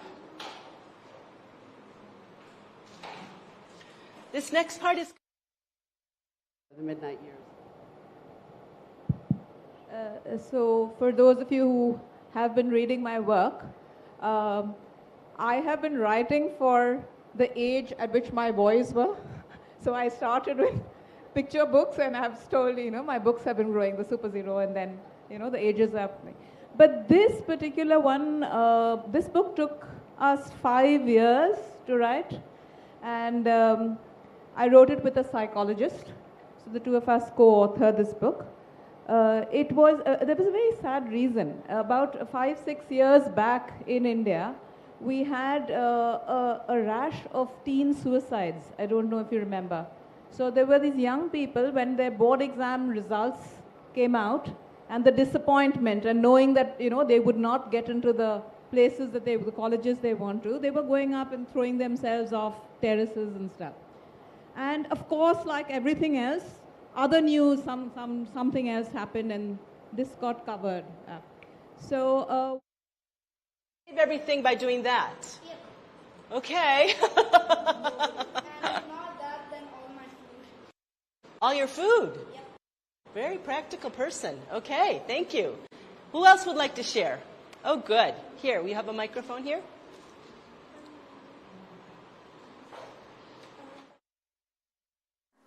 And at the end of my street, there's a little bit of water, like the bay, and a bridge. Okay? So that's my street. But now, the more fun part is I made my dream street. What would I like on my dream street? I want a jungle at the end of my street so I can go say hi to all the animals. I tried to draw a monkey and a lion, but maybe just anaconda. I was supposed to be a flower. Sorry. Yeah, so do you see why we needed Habib? Can you imagine if I drew the pictures? You'll be like guessing, what is this? And then I want lollipop trees on my street. Yeah. And I want a library on my street. And I would really like all my friends to live on my street by my house. So this is my actual street, and this is my dream street. Okay? Now we can hand you guys out some papers and pencils, and if you guys want to spend some time drawing your street, and then you can draw your dream street, which can have anything you want. Okay? Yeah, and then I'll be hanging out here if you want to show me what you drew too. And I have a book signing at 3 o'clock, I think. So that should be on the schedule. So if you guys want to come for that. Aw, thank you so much. I appreciate that. There are markers and there's paper, so feel free to draw your stuff. And I hope you guys had a good session. Thank you.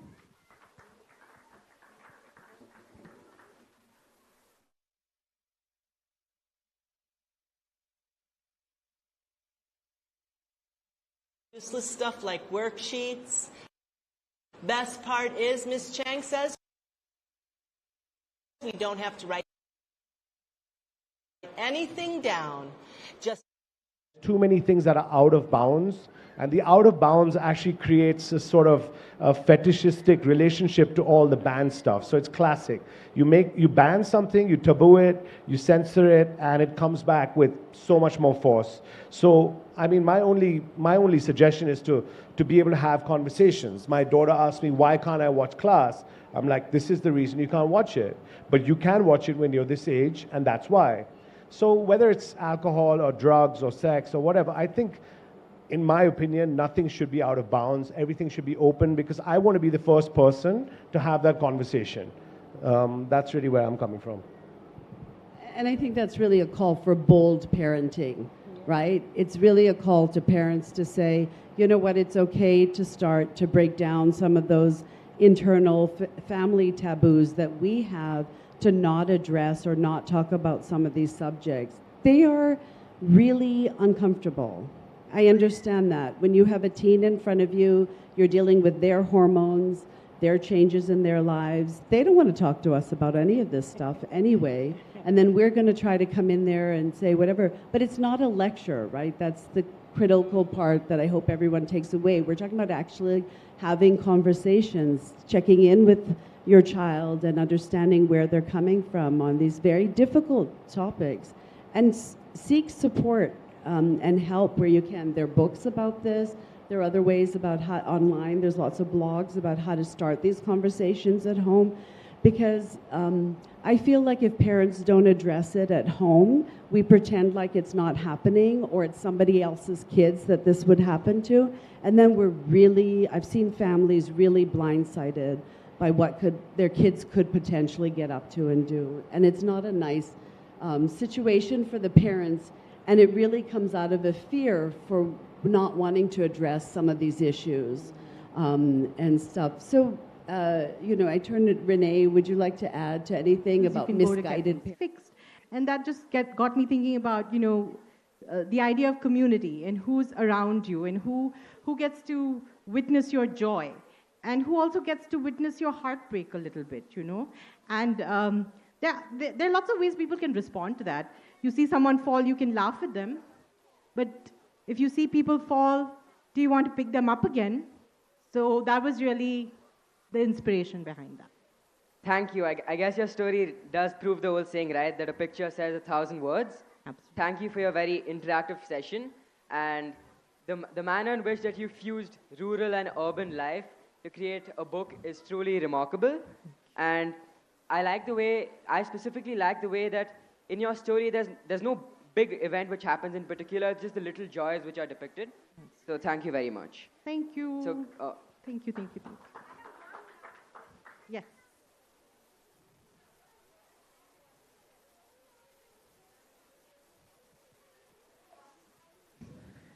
So I literally wrote out each of the pages. Because I wanted the characters to be very clear. Who are these people who are watching the boy, and who are these people who want to lift him up again when he has a moment where he's fallen down, right? So I was very specific in what I wrote. So he used, because illustrators need that level of specificity because they can't read your mind. But what I love about what illustrators do is that they put their own little touches, right? That's why you heard from Habib. He put his own touches. He put the boy there. He created that sense of movement throughout the book. He put the cat there. He put the bell on the so illustrators just add so much to your work that they bring it up a lot, right? Like they bring it up a level. And even when you're working with your team, your editing team, they will also try and do things which are bringing up your work, which is why the people at Pratham are fabulous, because that's what they did. They brought up the work in many ways, even though...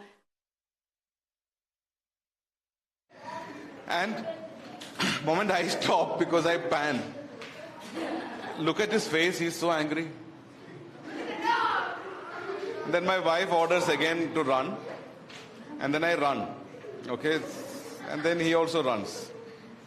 So this goes on for some time, and then we reach home, and on the pretext of exercise, yeah. With us, and who never threw anything away. She never threw anything away. She saved this sweater. She picked it completely apart and made many, many balls of string out of it. There was not just one ball, right? Because it was in such bits. She had to make many balls. And then she knitted a new sweater for me. And I still have that sweater. So these things are, as you say, from my own, many of them from my own life. Now, the illustrator for this book is a wonderful man named Robert Seheng.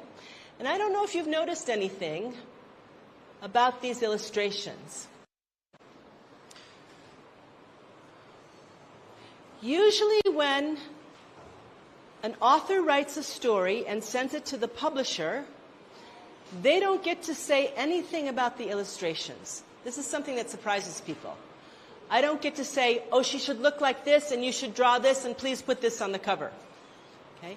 The publisher, the art designer, okay, the designer of the book, the illustrator, they decide those things. Sometimes the author doesn't like that. Hey, it's my story. I want to be able to tell you what to draw. I don't feel like that because I'm a terrible artist, okay?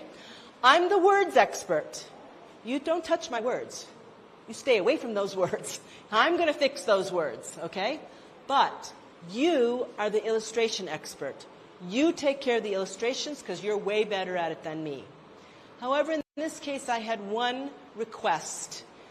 And I said to the illustrator that they could ignore it if they wanted. But I wanted him not to draw the people. I wanted him only to draw the things, okay? Because I wanted each reader to maybe relate to one of the answers, and maybe that's like me, and maybe that's what I would have taken. So I didn't want any of the people in the book. And this is all communicated through the publisher. So I said to the editor, would you ask the illustrator if he would try to draw the book without people in it? And the editor asked the illustrator, and what I got back were these drawings. Now later, I did a workshop with the illustrator, and I was so surprised because he said, I got these wonderful story that I wanted to draw the pictures for, and then they told me, don't draw any of the people. He said, if you are an illustrator, you spend your life drawing people. You spend your life trying to get better at drawing people. You improve yourself drawing at people all the time. I am great at drawing people now. And you don't want my people? I had no idea he felt like that. But he was shocked. He said, I had never, ever received an assignment where they said, no people. So he said, I still managed to sneak some in. All warmed up, pressed up, ठीक है? Now we'll see a performance, okay? जैसे इन्होंने कहा, एक भालू राम का performance हम देखने वाले हैं. भालू राम को हम देखेंगे, वो कैसा है, okay? वो ऐसे ही बहुत आलसी है और बहुत काम टालते रहता है, ठीक है? इसलिए उसको भालू राम नहीं, टालू राम कहते हैं, ठीक है? So let's begin with the performance. Big round of applause for these guys.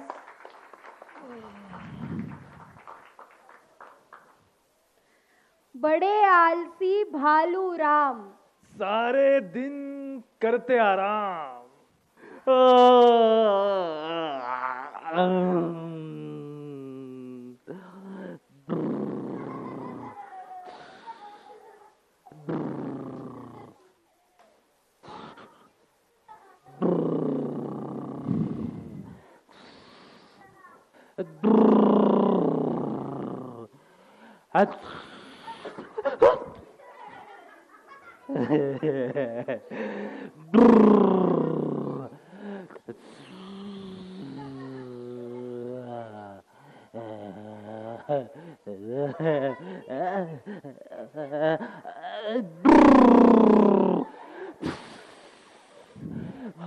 हाथ पर रख कर बैठे रहते हैं ये दिन भर ऐठे, इसीलिए तो लोग इन्हें अब कहते हैं अब टालू राम.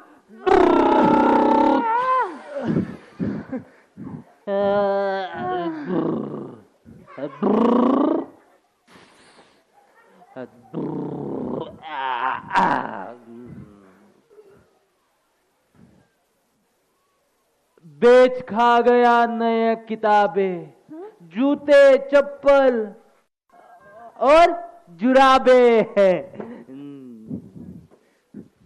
बेच खा गया नई किताबें, जूते चप्पल और जुराबे.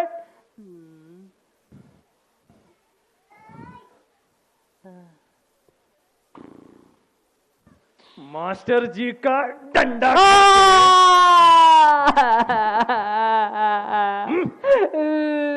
मास्टर जी का डंडा खाकर क्यों रोते हैं अब टालू राम?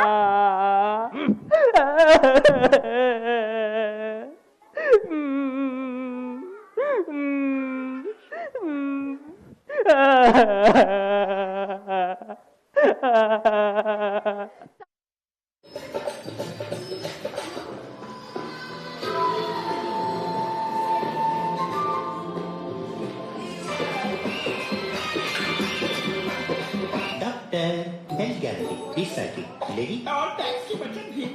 कई দিনে ঘড়ি না খালি রাখবি, একটা ঘড়ি তো আছে, অন্তত মার কাছে camera.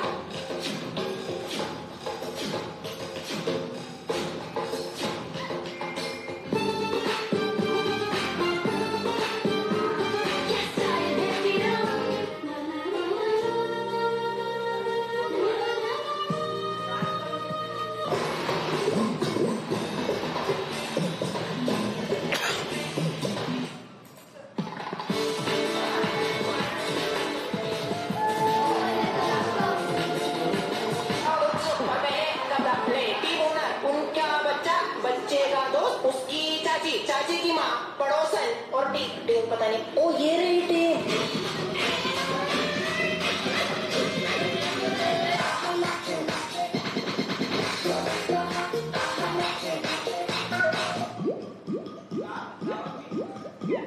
Sweet like chocolate, holding in a bar, hold it hostage. Take it back and keep loving it, don't.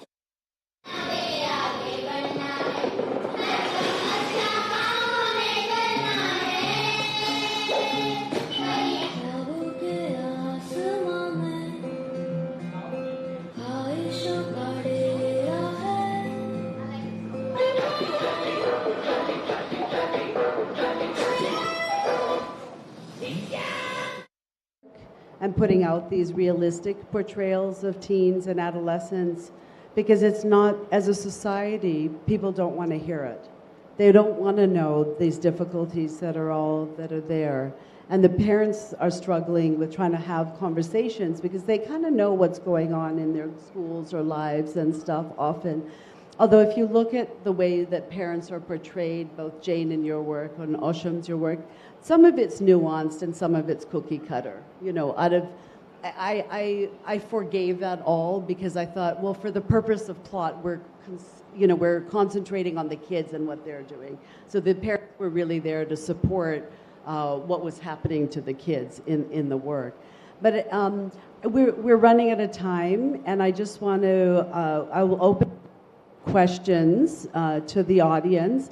And I also want to ask the panelists if you could also give some parting words of advice. What do you want the parents or the people in the audience to take away from our session on adolescence?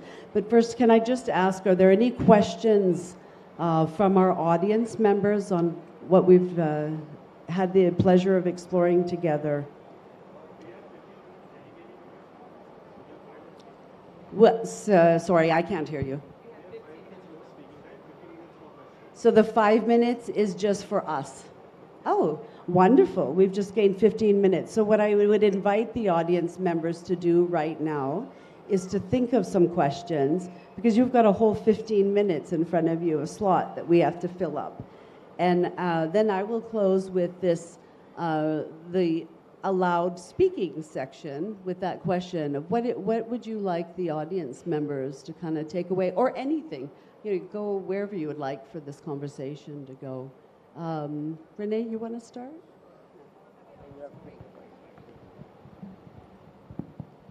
So I was thinking about comfort. A lot of times when my books are challenged, it's under the guise of we want our young people to feel comfortable. We don't want them to feel discomfort. And so I would ask all of us to lean into discomfort.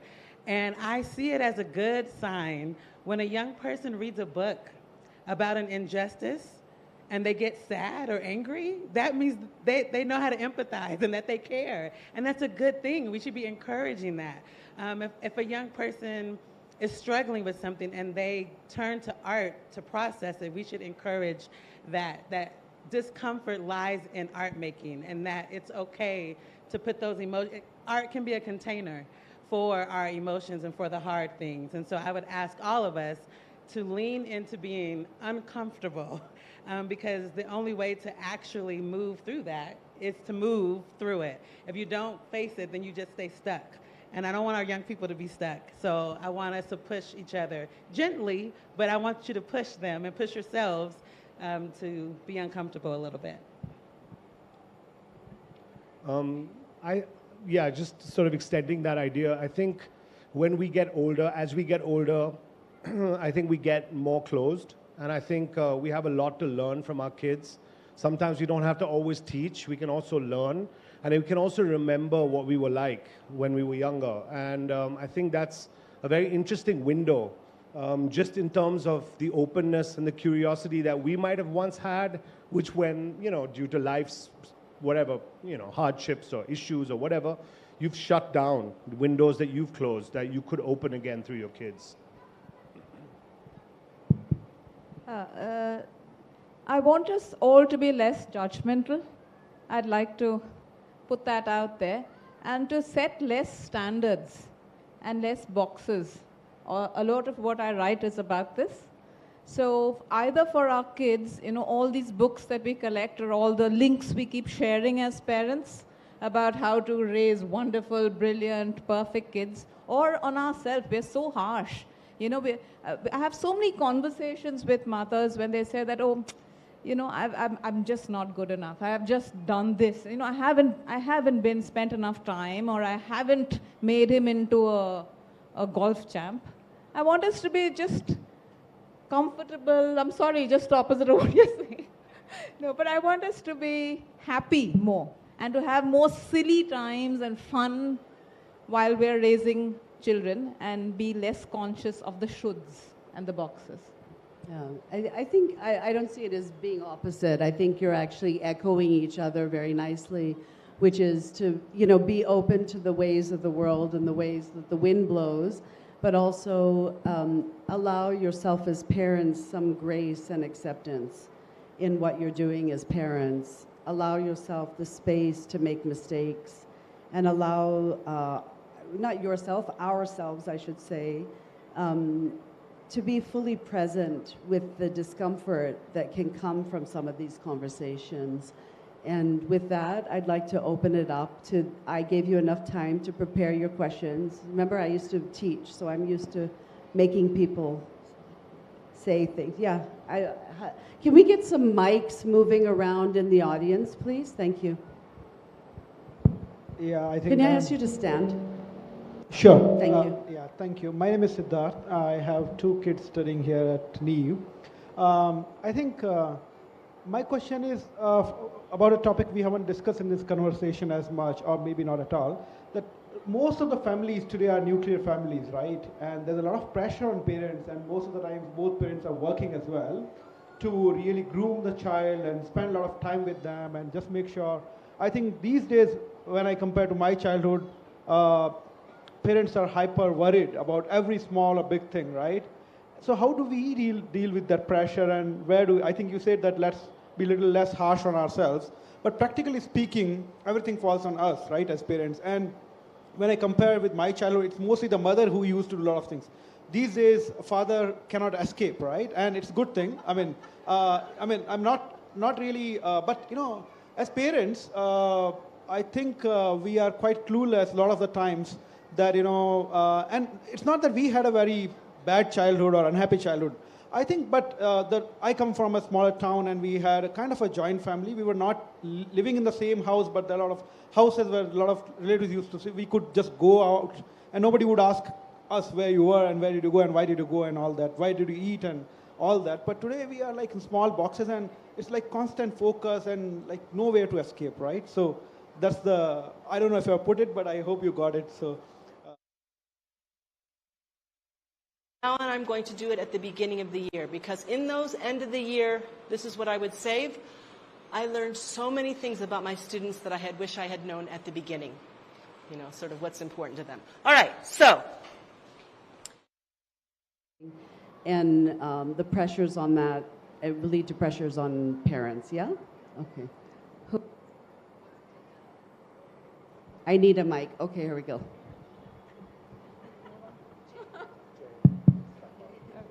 Expert on dysfunctional. Okay. Okay. So I'm going to ask you a question. First, we need to define what we mean by success. Each of us wants our children, and the last session I done here a few years back, I said, what do you want your kids to grow up to be? And everyone said happy, but that's not the case. We want them to be successful. And therefore, in this FOMO of, missing out something, some class that other kid's doing or some extra. But so if we define, and very honestly to ourselves, and my boys are grown now, okay, one's in college, one's still there. And if I go back and revisit it in the 2020 hindsight benefit that we have, I'll realize that it's not about being competitive. We don't have to stuff their childhood with every possible thing. And once again, I'm saying you enjoy them, let them enjoy you, and they'll find.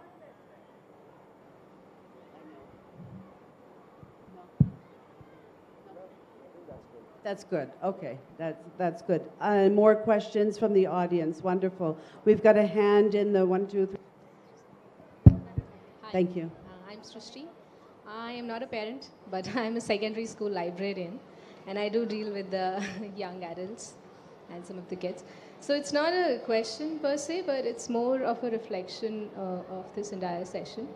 So I guess as parents and as educators dealing with young adults and kids in secondary school, sometimes when we have to have difficult conversations with them, we forget that they're kids, We get hurt by their comments. Because, of course, we too have feelings, right? It's not like we are less human, right? But we have to keep this in mind that they are kids with lesser experience of life than we have. And there's one more thing, the question that Sir asked. To take care of kids of any age, I guess, you have to take care of yourself first. In case you are a happy individual in general, and so you are not micromanaging your life in general, you probably won't be micromanaging your kid's life as well. So, I mean, you need to take care of your mental health, physical health, and then I guess you'll be able to take care of your kids as well. Thank you. Thank you. That's really important for us to say out loud too. I think the adage that I've heard is about putting on your own oxygen mask before helping others. There's a question on the left-hand side at the very back. Yeah. Oh, and there's one here. So I have two questions. The first question is, how do we ensure that artistic interpretation and representation stays as art and doesn't become sensationalist or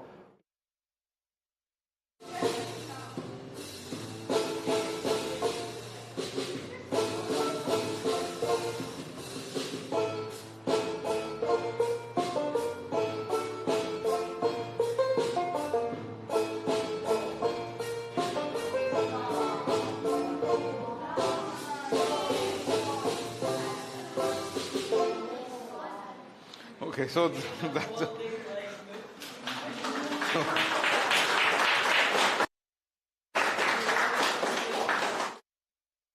by your own ethics and your own ability to be an artist, how wide your view is. For example, I think, like I said, there's no grade for it. I think one of the things, if we're talking to parents, is you have to determine, at least from the point of view of your kids, what you feel is, something that it's validating. You want to validate what you think they should watch or not watch, and have a conversation about why, and they might disagree. For example, in my case, there's a show that's very popular amongst young adults called Euphoria, and when I was making class, Euphoria would come up a lot as a reference. And now, personally, as an artist, I love the way some of it was shot. But I felt like it was romanticizing certain aspects of, either the identity politics was becoming somewhat tokenistic, or the drug use was becoming a bit like too cool with, what they used to say back in the days of sexploitation, right? Is that you show everything in its romantic glory, and then you show one person dying of something, so it kind of morally justifies romanticizing it. So that's the decision I chose not to do with my work. But another artist might say, you know what, Euphoria was really successful, the kids love it. But I have a 14-year-old who's like, oh, I love the druggy face paint makeup, and she doesn't understand the context. I see that as impressionable and troublesome. So I think it's a really individualistic position. I don't know how you feel about that. I agree. I think I'm just always asking, what else, right? We know the kind of surface stuff that can become stereotypical. How do I make my characters nuanced? How do I really interrogate why they're doing something so that I'm not glorifying hardship? How do I balance it, like we talked about earlier, with joy and not just showing pain and struggle and all of that? I'm just always thinking about my characters and their humanity first, beyond a plot or a story. How do I make sure that these characters are full and thought out and not just a caricature, but a character? You know what I mean? I think that that's really important. Okay. There was a question here in the front, and there's a question in the back on the left-hand side as well. Can we get the mics start moving towards it so we don't have too much time in between? Thank you. So I think over the last 5 years at the Neev Lit Fest, there's this bittersweet relationship with age appropriateness. At least that's what I pick up. Some people think age appropriate is prudish. Some people think it's banning and it's censorship and all. So I would love to just get your take on, what is age appropriate coming down? What was age appropriate 20 years ago is now at 15, is now okay at 10? And why? Or do you think that age appropriateness is not true? You obviously think it is, and I'd love to understand why you think it is, when some people say, well, the world is what it is, and you can't hide it, and you can't control their mobile internet. So what are you trying to do here? So I think the question that you're asking about 10 years ago, 15 years ago is very relevant, because 10 years and 15 years ago, we didn't have the internet in the way that we do. And I think to believe that we live in another time, for me, is a kind of denial, I would say. If we looked at the way people lived 100 years ago, 200 years ago, then this question would not be even relevant, because we don't ask, how did people live 300 years ago, you know, or someone was traveling by horse carriage, why aren't we doing that now? So for me, that's really the role of the internet in relation to what is age appropriate. Because what you have to understand, I think this is not a good or bad thing. I think that the data companies have made a killing off of sort of pushing things to 10-year-olds that really 17-year-olds should be viewing. It is in their interest to do that. And I think, but in terms of the paradigm that we're in, you know, the old school A for adult movie, I mean, you've got everything available. And in a way, I think it's more up to the parent now to have these conversations, to have these discussions about what is appropriate. And what is appropriate is not a fixed, it's not a static barrier for me. You know, it's like not all 12-year-olds are the same, not all 14-year-olds are the same, and not all adults are the same. So I think just that conversation and the flexibility of that being in the hands of the caregiver or the adult that is parenting someone, I think is more important than a government body deciding what should be seen or not, or a corporation deciding what should be seen or not, because they want to sell everything to everyone. So I would rather that be in the hands of the parent, and that conversation be, you know, the age appropriateness be determined by the people raising the kids. And I would say it's also child appropriate, because what works for one kid doesn't necessarily work for the other one. So what my daughter could read and see, because she was an advanced reader in the books, I was very concerned about. She's starting to read John Green at an inappropriate time. You know, the kids who are readers get exposed to ideas a little bit early, and that becomes difficult too. So there are questions way back here. There's a lady who has a mic. Please stand up. Is it working? Yeah. Okay, I'll take the question, and then Renee, you come in. I'll take the question first. Is it working? Yeah. So my question is more towards all three, but specifically to Ocean.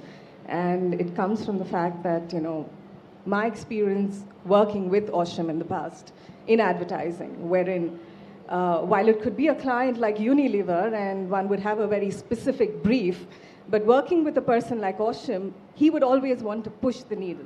He would want to push the bar. He would want you to be, me and my client, uncomfortable, because he would want to do something. And how do you kind of do something similar? And the end product would always be like, oh, wow, I'm so glad I didn't go down the safe route and actually bought into, because he would always come back saying, oh, this is the director's cut. And lo and behold, we would always go ahead with the director's cut. How do we create a space for our kids to have those uncomfortable conversations so that they can help themselves, or I can help them push the needle, push the bar, so that we're not kind of putting our blinkers on them so that they come out with average stuff? How do we do that? How do we create a safe space to do that? I'm going to thank you for that question. It's very important. I'm going to put the strain on our speakers here. You're going to have to listen deeply, because we're going to take a bunch of questions at once, and then you're going to all have the last word. The other questions, can we have, there was a question over here somewhere at the back, this one up here, there we go. Yeah, hi, this is Anoop here. I've been listening everyone. You have put the things very nicely, and we are all saying parents have to do this, parents have to do this, and we are all trying, I think. But in India we say, you know, ghar ki murgi dal barabar, that, you know, someone who is an expert at home is zero for the home members. So, you know, we are all trying. I don't think any parent will say that they are not trying. But children listening to the parents will be zero, and if even a single person outside will say this is good, they will listen to that. So what can we do more, or how we can, are there those kind of workshops for these kids in the schools? We are rather listening, libraries are not taking these kind of books.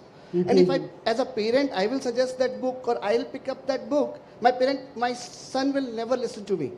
Whereas a librarian, a teacher will tell that. Why is that not, or how can we encourage that? That's a very important question. Any other questions from the audience? I saw hands up. There's in the first row, I need a mic, and the gentleman in the green shirt, another mic, please. Someone's here? Just stand up if you've got the mic. Sure, it's a very short question to Ashim. So, today I'm very cognizant of the fact that a lot of the conversations have to have early. I think what's on my side is that we are at a time when we have enough exposure to, or enough books, etc., which are there to help us spark conversations at home, because the industry is such and it's really growing. We are also, I think, fortunate to be a part of a school and a parent community where we have enough exposure to these books, which otherwise, as a parent, when I'm in the woods, I would not have seen. I think the question I have for you, Ashim, is you talked about having a bedtime class, that you got done for your daughter because she was too young for the content you'd created. Are you thinking about actually creating a podcast or something similar so that other parents, who believe that to a certain extent there has to be moderation of the content that is going to our children, we have access to it? Because if you not thought about it, please do. Would love to, kind of have access to that. We need a mic in the front row here, please, and a mic back there with the gentleman in a green shirt. Whoever's got a mic, stand up, because I can't see you. Thank you. Yeah, hi, I'm Neha. I'm not a parent, I'm an educator. I have a question about acceptance. As an adult, we are still struggling to accept ourselves, our body, our mind, what we think, because mostly what we tend to do is we need to accept what others think about us. And in my entire 11 years of journey, I have seen our younger ones are really struggling to accept themselves. Even if we encourage them, we talk to them, the conversation which we have in our class, still they feel that there is something that they don't have. And definitely the competition takes place a major role. When they see other kids doing something better than that, they don't realize what magic they have in themselves, what capabilities they have. So how, as an educator and as a parent, I understand that parents also struggle this to make them accept what they are. You are great, whoever you are. So how we can deal with this and help us out. Thank you. I'm going to take two more questions. There's one in the front row. Please stand. So this is particularly at Renee, because I love your very strong female characters. I love what they are standing for. I do notice, however, amongst the young women. Okay, I'm just turning around for the mic. I noticed the obsession with beauty, the obsession with how you look, and it really pains me as an old feminist, the amount of time that girls in particular good, watching tutorials, doing the makeup, and just as a mother, as an author, as a person who has these strong characters, all that time is taking time off what I would think of things where women can make a real difference in the world, and I'd like your response on that. I don't know if you heard all of it, but it's basically about how do you take a feminist stance, if I can paraphrase this, on girls and take them kind of away from concentrating on makeups and looks and to things more substantive. We have a student on the left-hand side. Please stand. Can you hear me? So my question was basically about books that deal with a lot of taboo topics. At what point would you draw a line between topics that make meaningful commentary on these topics versus just content for shock value? Sorry, can you just say that last part again? The mic lost you a bit. Where would you draw the line between meaningful commentary and something used just for shock value? Thank you. So now we turn.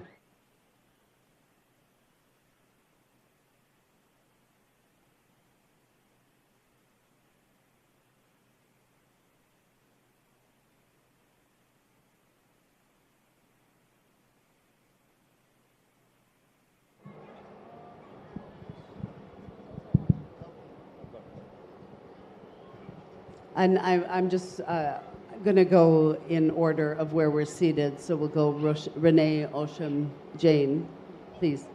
So I believe in seed time and harvest.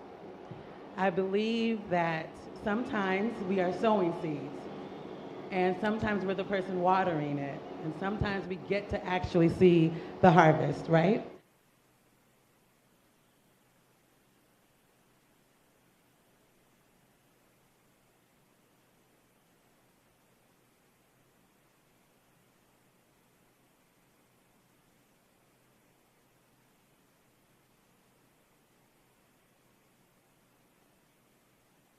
actually will grow up and be the person you were hoping they would be, because they're not going to get the chance to thank you because you've met them in this point of sowing. So I just want to encourage you, the father, the person who spoke about, I mean, this is hard. It is hard, but it is possible to do the hard thing, right? We signed up for this. We said, I want to have this child. We said, I want to be an educator. I want to be a creative person and make stories for the world. So we are in the work. It is hard. You will be frustrated. Lean on your people, right? Find hope, all that. And admit that it's hard. I think what all of these questions that just came out, I feel like we want answers, but sometimes the answer is just to admit that life is hard and that we're gonna make mistakes, but that we can give ourselves grace and trust the process of sowing and reaping. If I am consistent over time with the people I love, I will receive a harvest. They will be the person I'm praying for them to be. Something will work out. It might not work out how I want. They might not do the career that I want them to do, but I believe that they could be okay if we allow ourselves to not have the pressure of solving everything right now in the moment. So I would say trust that gardens sprout and that seasons change, and to lean on your people and make sure that you're not trying to do this alone.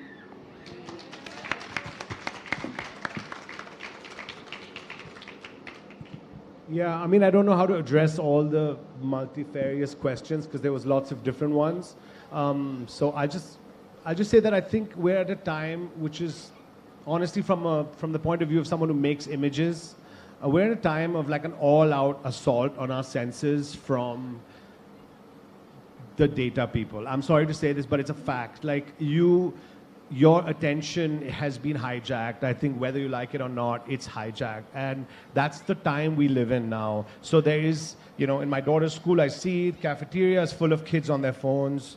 I don't see kids in playgrounds as they were 15 years ago. I think the reality, we can't deny that. It's been hijacked. That time has been taken, whether it's makeup, whether it's, very young girls being sexualized very early on by saying, oh, you could look like this person, or Disney taking the age of like this, coming back to the age appropriateness, taking the age of someone who would have been, 25 when I was growing up to now 16, and sexualizing someone who's basically not even an adult, and then that becoming like a sort of a mentor figure for young kids.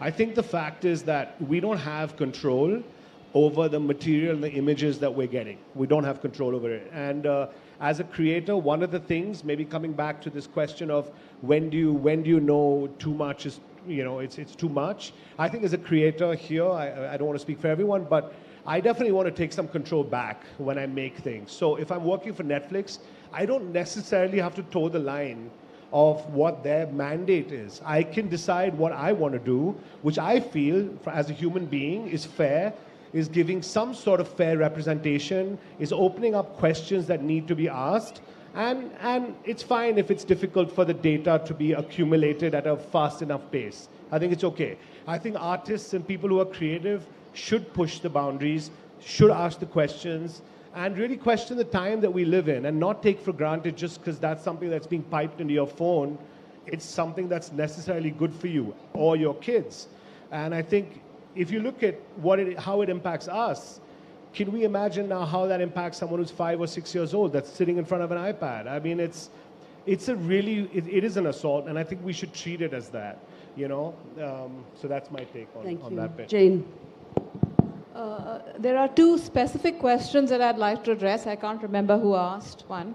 One is, but the answers are that let's also focus. I think we have too much focus on the darker side, on the difficult bit of parenting and what's going wrong. And what is that principle? When you focus on something, it just gets larger and it consumes you. I think we also have to make time to focus on how, as Renee said, we chose this, okay? And what we enjoy about it. And if it takes making a list of things, actually sitting down and making a list of things that you love about parenting or the things that are going right, make it. Because I think it's worth reminding ourselves when all this media hits you and that about all the things going wrong. Yeah, thank you very much. What I would say out loud to the parents who are asking about what to do, remember that your kids, as they come into their teen years, are also searching for their own selves and their own tribes. They're at that stage in life when they're going to be pushing you away, and it's uncomfortable to be pushed, and they push pretty hard. And what I heard underneath that question is, I want to be back to being an influencer in my kid's life, because from the age of 0 to really 10, you're the influencer, right? And then starting from 11, 12, whatever, you are no longer the influencer. And by 13, 14, you don't have their attention at all. But they come back. And that steadiness that you spoke about, the consistency of being there for them, of not losing them, of not losing the conversations, that's really hard. And one of the things we heard was about the phones in the schools and stuff. What I would say to the educators in the room, I know of schools where the phone at lunchtime or at break times is actually banned. The kids have to check in their phones in order to be in the lunch space. I mean, it's a pretty bold move. You'd have parents as well rebelling against that. Parents, dining tables, take the phones off the table. Get off the phones yourself when you're at the dining table. Have those conversations with your kids. And these are little tweaks. Have a gratefulness jar or a gratitude jar where you just remember what you're grateful for at least that day. There's got to be something in the day that was good. You know, these minor tweaks, I think, are ways that we all can help to navigate through some of this. I would like to invite each of you to really put your hands together for this remarkable panel and really amazing conversations that we've had, and the amazing questions from all of you. I'm sorry we didn't get to answer all of the questions, but to each of you, please continue your good work. I think what you're doing is putting mirrors up to our society and saying, this is what I see now.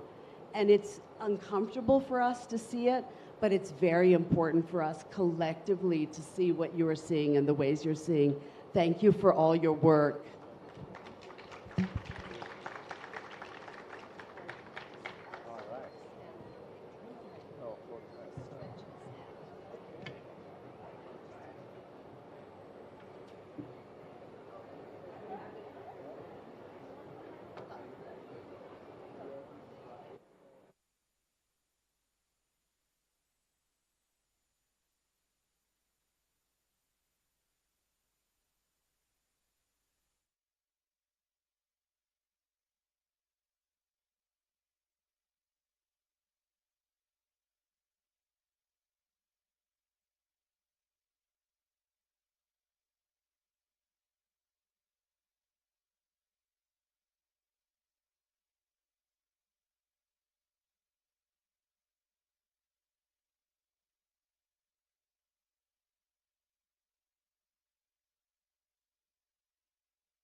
So you repeat after me, and this is how we do it.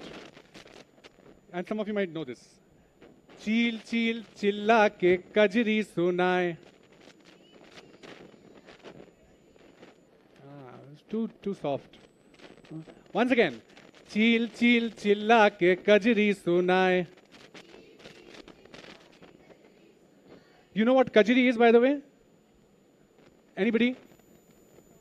Kajri is a form of folk songs, okay? And they are sung during the months of monsoon. And this year we actually had a long Savan, 2 months of Savan, the months of Savan.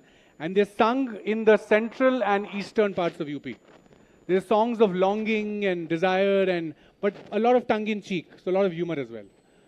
So once again, chil chil chilla ke kajri sunai. झूम झूम कौवा भी ढोलक बजाए. Once again, चील चील चिल्ला के कजरी सुनाए. झूम झूम कौवा भी ढोलक बजाए. अरे वाह वाह वाह, अरे वाह वाह वाह, अरे वाह वाह वाह, अरे वाह वाह वाह वाह. याद हो गया सबको? Okay, will do it together. Okay, let's. नहीं याद हुआ? किसने कहा कि नहीं याद हुआ? No? Once again? Okay, once again we do the repeat thing and hopefully get it, okay? Chil chil chilla ke kajri sunai. झूम झूम कौवा भी ढोलक बजाए. अरे वाह वाह वाह, अरे वाह वाह वाह, अरे वाह वाह वाह, अरे वाह वाह वाह वाह. We'll try it, huh? Let's just try it together. Okay, 1, 2, 3, go.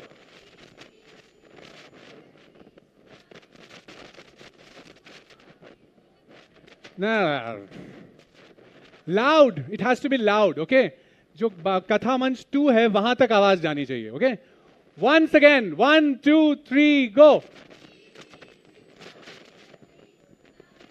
झूम झूम.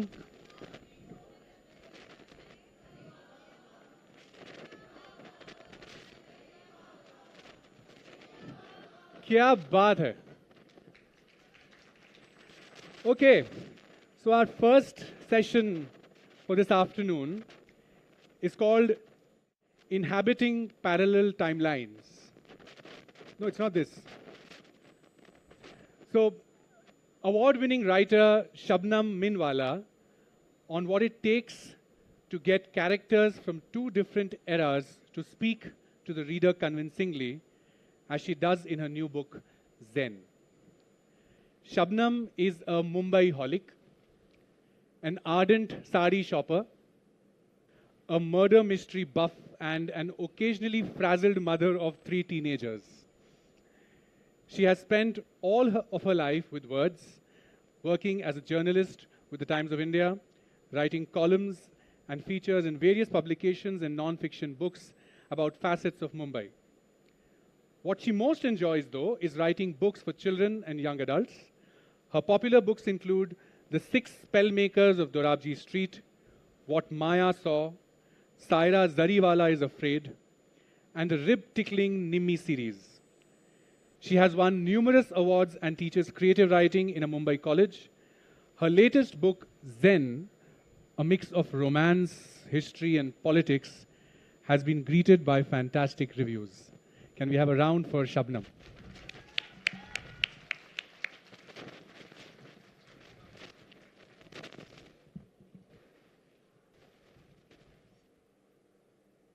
Is it okay if I sit here?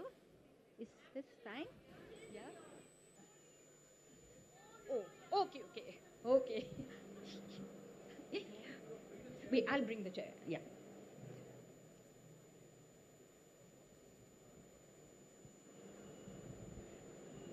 So, a big hello, and it's always such fun and so lovely to be back at Neev, my 4th time, and I feel very fortunate to be on the list every time. Today I'm here to talk about my new book, which is called Zen. It's a big fat book and a book that drove me mad because I truly adore murder mysteries and books with lots of horror elements and dead bodies, and they cheer me up immensely.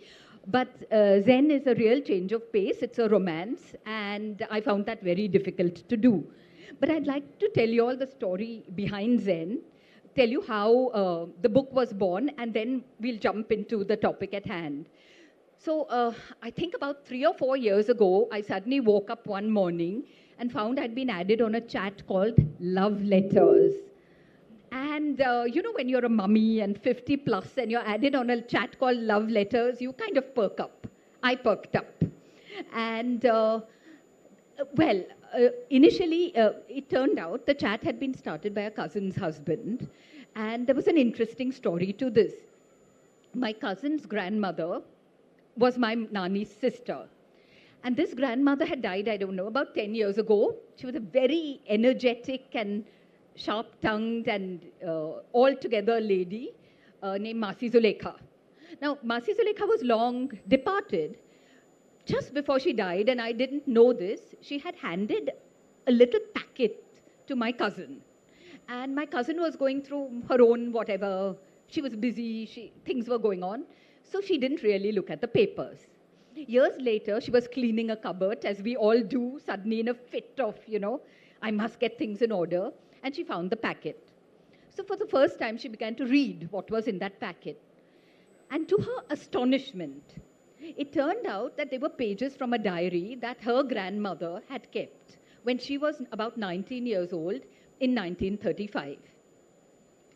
That was interesting enough. I think what was even more interesting was the tone, which was extremely modern and contemporary and very, very, you know, very definite. Now, when I think of a Muslim woman living about 100 years ago, or I think of any grandmother or great-grandmother, there is a picture in my mind. It may not, it's based on stereotypes and biases, I admit, but I had imagined that my grandmother and her sisters had lived very narrow and sort of cloistered lives. The diary indicated otherwise. So the first page of the diary, could we have the next slide? Oh. So I just press a, okay. So that's the first page of the diary, a little difficult to read, but it begins on the day she gets engaged. No, so she actually tore out only a few pages and gave them to my cousin, but the first page we have with us was the day she got engaged. And basically she says, today I got engaged, I'm happy and I'm unhappy. God bless that boy. How did he know I like emeralds and chocolates? No. And then, very quickly, the tone turns a little dark. And she says, I'm not really sure I can love someone whose arms I have been thrust into. And then we started going through the other pages, and it turned out that somewhere in her life there was another boy. It seems to be a Hindu boy living in the building. She never names him, or she calls him something in Gujarati, which could be Gablo or Gabbar or whatever. It's a very unromantic thing to call someone, but Gablo, Gabbar it was. And anyway, and then through the diary, there are little glimpses of this person. She says things like, I was sitting at the window and looking down, and he walked past, and his rhythmic walk is glorious. It sounds a bit strange, but whatever. And then she says, he has not forgotten me. He looks up at me, and we look at each other. You know, those kind of interactions are all over her diary. And look, so I knew this old lady. I knew her till she was 90. And I kept thinking, this is Masi Zulekha. This is Masi Zulekha in the most shocked way. Then the boy she's engaged to, his sister comes with a photo because she's never seen the boy. So she writes, I wanted to cry. He is not a patch on my gablo. And you feel very sorry for the man she's going to get married to. But I think for me, encountering this diary was such an eye-opener. Because I think all my preconceived notions about the world of 1935 and the world of my grandparents were sort of shattered with those 20 tiny pages. And I'll just... This is just another, so many random entries about a fairly, you know, mundane life, going to the masjid, which she complains about. Sick of going to the mosque every day. sick of fasting every day. When will this Ramzan end? And random stuff. Tailor came today, messed up my blouses badly. You know, so a lot of very routine stuff.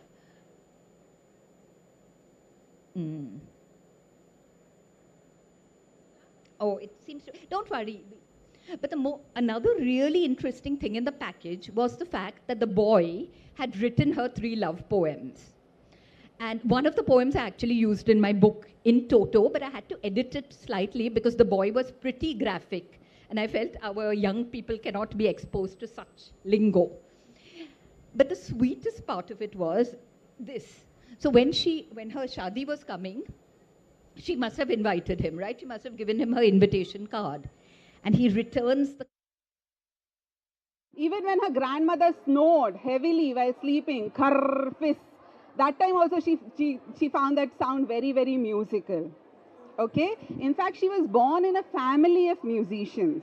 Okay? Her father was this great big musician whose name was Ustad Alauddin Khan. And he was a Sarodia. He used to play an instrument called the sarod. The story is set about 100 years back, so it's an old sort of a story. Yes, it is based on a true story. So her father was a sarod player. So have you ever heard of this instrument called the sarod before? No? No? Okay. I wish I could show you the real thing, but I couldn't. So I have this miniature thing. No, it's a sarod. Yes, it is a little like the sitar. It's not a very nice miniature, but I just wanted to show you how the instrument looks like. So this is what a sarod looks like. Yeah. And Ustad Alauddin Khan was the court musician in the court of the king Mahyar. So in Madhya Pradesh, there is this place called Mahyar, and he was a court musician there. So about 100 years ago, there used to be these princely states, these small kingdoms, and all these kingdoms had kings, kings had courts, and courts had court musicians. Okay? These court musicians used to play music to entertain the king. Okay? Have you heard of this musician called Tansen? Tansen? No, okay. Okay, so Tansen was this great big musician who was a court musician in the court of the Mughal king Akbar. And it is said that when Tansen used to sing, his music had so much power that it could bring rains. It could light up the lamps in the court magically. It could tame even wild animals. So that's how powerful Tansen's music was. Ustad Alauddin Khan was much later, but he was also a very great musician, and he was a court musician in the court of the king of Mahyar. Okay, so Baba Alauddin had 3 kids. His eldest daughter's name was Jahanara. Then he had a son whose name was Ali Akbar, and the youngest of them was Roshan. Okay, so the night Roshan was born, Ustad Alauddin Khan wasn't in town. He wasn't in Mahyar. He had gone to another town in Uttar Pradesh called Rampur to attend a wedding, and he wasn't there.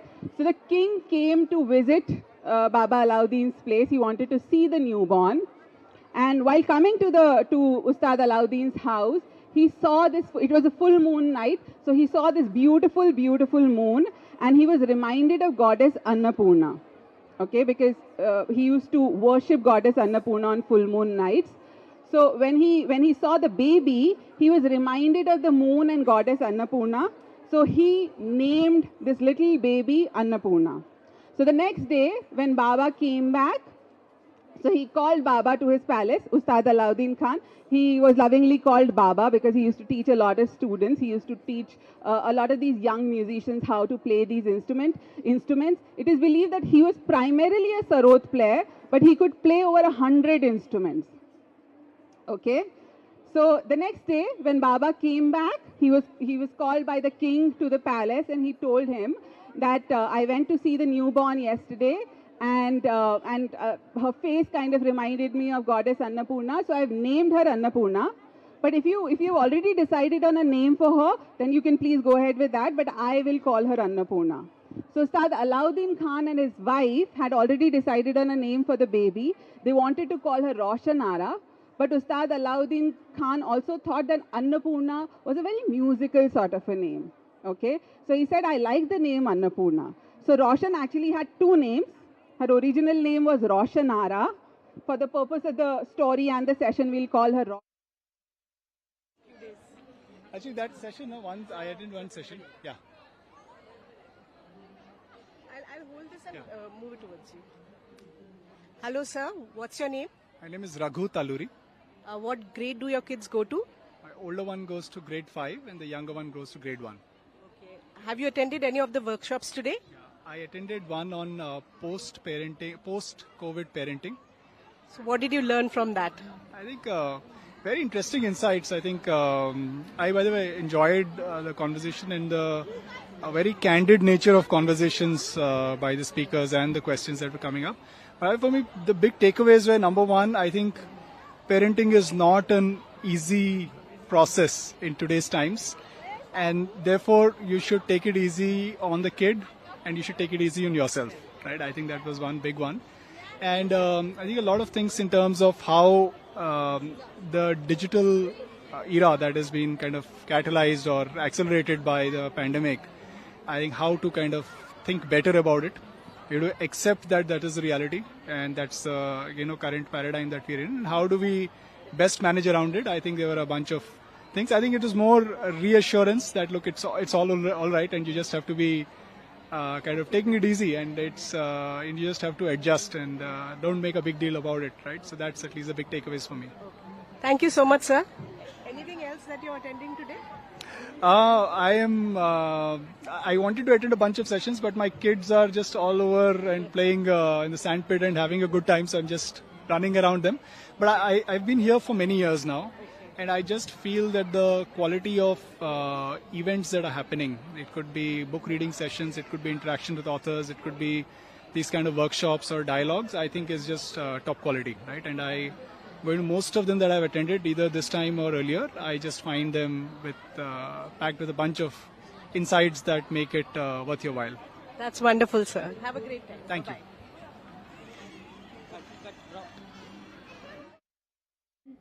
The other thing I found is that the Bombay of the 1930s was a very cosmopolitan, very international city. It was the kind of place that random Russian adventurers, ladies of questionable repute from England, from East Europe landed up. If they were in trouble in their own country, Bombay was a nice place to be.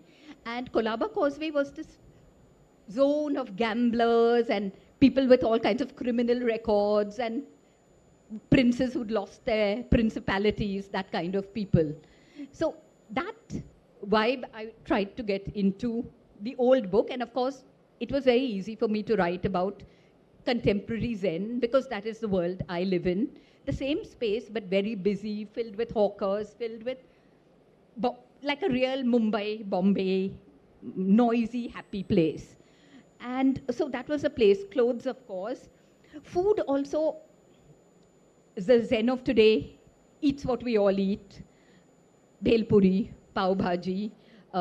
She's nervous to try kombucha, but she's attempting to. She's passionate about Nutella, sea salt cookies. Whereas Zainab's world is, of course, much more traditional. She's eating all the old Bori dishes, kuddal palido and malida. But it's Ramzan, right? So all the fasts are broken with huge, elaborate feasts, which I had a lot of fun conjuring up. I think for me, what was really interesting was imagining the family dynamics. So Zainab's family is very patriarchal. The father is a huge and terrifying figure, and everybody listens to everything he says. And of course, Zainab's family is big because families in those days were big. And because even though the diary indicated that her life was much freer, I wanted a big family so that there would be interaction of some kind. And I thought I'd read maybe the first page of the diary so you get a sense of the Zainab in my head, her imaginary family.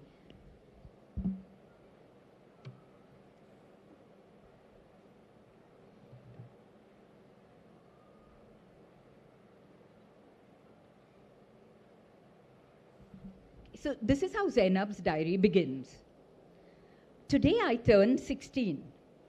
Mum gives me a pearl bangle with a ruby clasp. Papa gives me a talk about how I must no longer behave wayward. Bhai Faizullah gives me a book about Bombay. Ben Fatima gives me an embroidered handkerchief and a box of Afghan snow. Her way of reminding me that I am not the beauty of the family. Bhai Kadar forgets my birthday like he does every year. He rummages in his drawer and finds this diary with a seahorse on the cover. Turns out to be the most useful gift of all, a good place to jot down my observations, recipes, and thoughts that cannot be shared with my most unsympathetic family. Wear my new lemon odna ghagra with the white lace. Mum says yellow is a dainty color. Thing is, I am not a dainty person. Too angular, too brown, too talkative, and too opinionated. Too surly. Too much the opposite of docile. Jiddi Jainab. That is what Mota Mamma calls me. Sir, in grade 5 and grade 3. Okay, and what workshops have you attended today? I've attended the first session with Kapil Pandey, which was absolutely brilliant. I think I loved the Neev Lit Fest, but Kapil Pandey just takes it a notch higher. I think he's absolutely brilliant. And the other session I attended was the Changing Times, Changing Values by Renee Watson and Washim Aluwalia and Jane D'Souza. That was really good. It was very interesting because we all face challenges as parents and educators. So it was a really interesting session. Thank you so much. Thank you. Thank you so much. And still, just by listening to the sound, she was able to get it correct. And that was the most difficult rag to learn. So I like this book because it sends a message that art doesn't have a gender. Yes, absolutely. So one of the first things that you said was that you really liked her story, how she faced her fears. She kind of told Baba that I want to learn music. So that was one thing that I absolutely liked about the story. The second thing that I found really fascinating about this story was the fact that in that moment of creation, when she was creating music, she forgot about everything else. She forgot that Baba was sitting right next to her, Ali Akbar was sitting. Last year, and this is the second time I'm coming here. Oh, yeah. So how did you think of it this year? Like, is it changed from last year?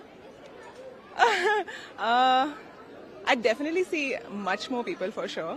I think I haven't attended any sessions yet, so I don't know. Oh, but yes, of course, I'm super excited about the Motley productions. I think that's like a level up for sure from last year. It was great last year. It's excellent this year. What do you think your favorite thing in the literature festival? Oh, the books, especially the indie section and the vernacular section.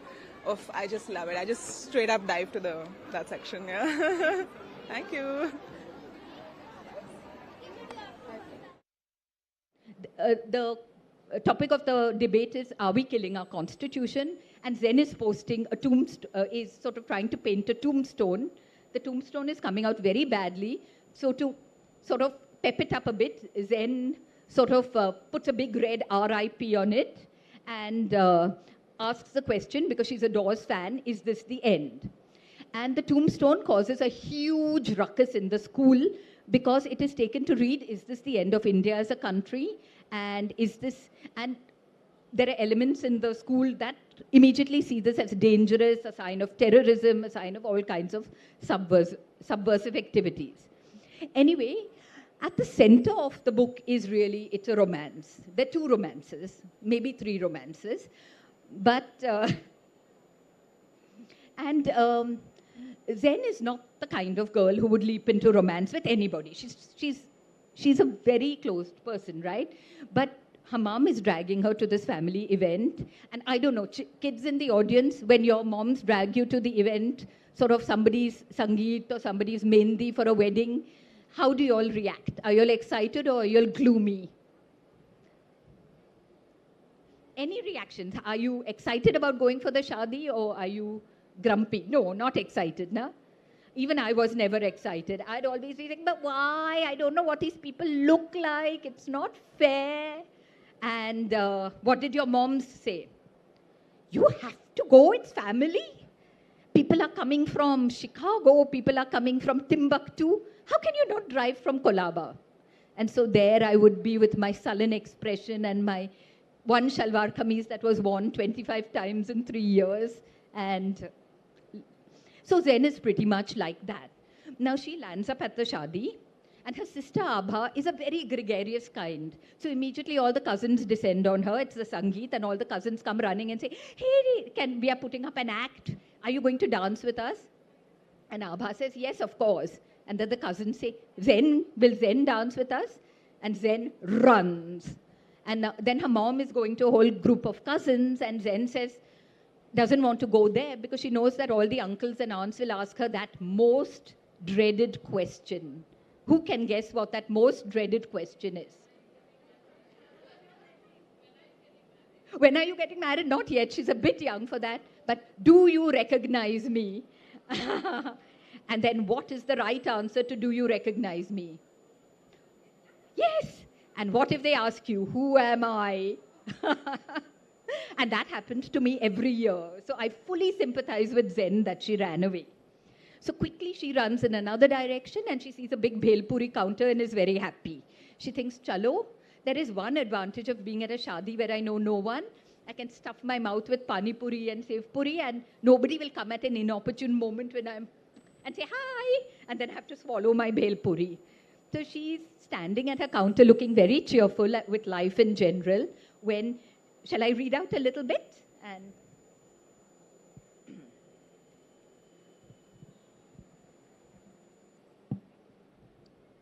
so near the counter, there are these bunch of uncles in shirts, fruit-colored shirts, and they're all talking loudly about Indian Muslims and, saying the kind of things I think we overhear more and more. So if you're not happy here, go now, go to Pakistan. Why are they here?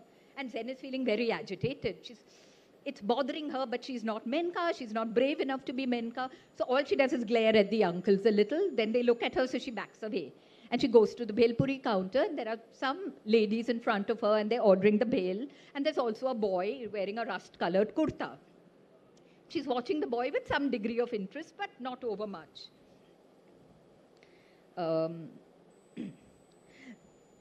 As the women walked away with their plates, the boy in the rust kurta said, bhelpuri, not very spicy, actually don't.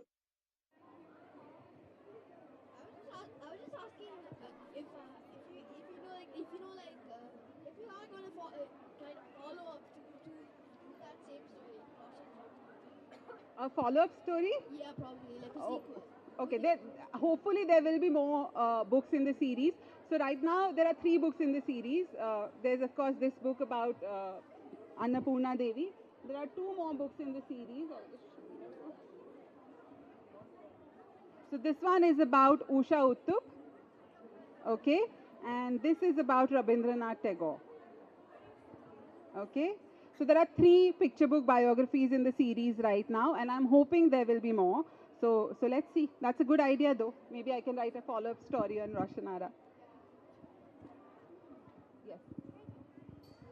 Did you make it up or is it? See, I've imagined certain things in this story. Yeah. The anecdote that I read about was only this much, that she heard this music standing outside the music room and she played the music on the sarod. But all the other things, all the details, how she kind of found each of these sounds very, very interesting and musical, all those things I've kind of imagined. Okay, so it's partly fiction and it is a fictionalized non-fiction. Okay, and yes.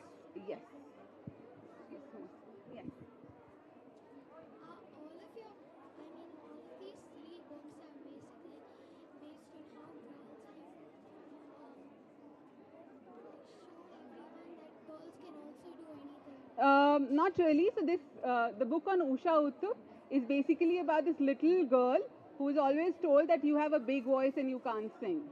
Okay? Because in playback singing, you usually need very sweet voices. Not really. The third one, which is on Rabindranath Tagore, is so we all know what a great poet he was. He wrote so many things, and he also composed music. He made paintings, and the sheer quantum of work that he did, we all know about it, right? It's just huge, right? But I wondered that sometimes he would have also felt a little creative block when he couldn't have been able to write. So I wanted to write about that time when he faced this creative block.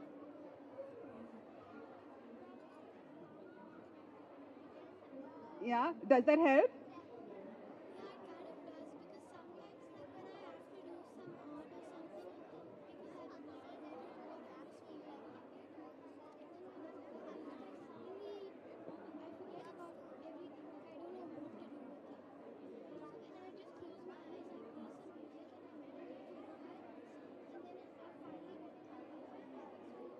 Yeah, I'll try that the next time I face a creative block. I'm going to do that. So the first three are like kind of this. This is about poetry, okay? But the other two are about music. Yes. Yes.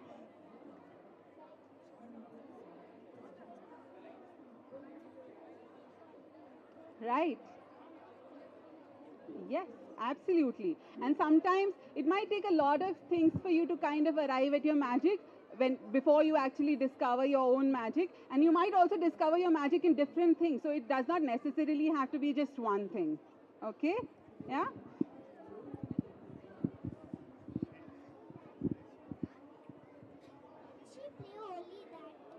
This instrument. So she started with this, the sarod, but she later on, Baba taught her, there's this instrument called the sur bahar. Okay, so she learned that instrument. It's a very difficult instrument. It's big, it's heavy. So she learned that instrument and she became one of the first women sur bahar players. It's even bigger than sitar. It's slightly bigger than sitar. Yes. I think so, yeah. Yes. Okay, sure.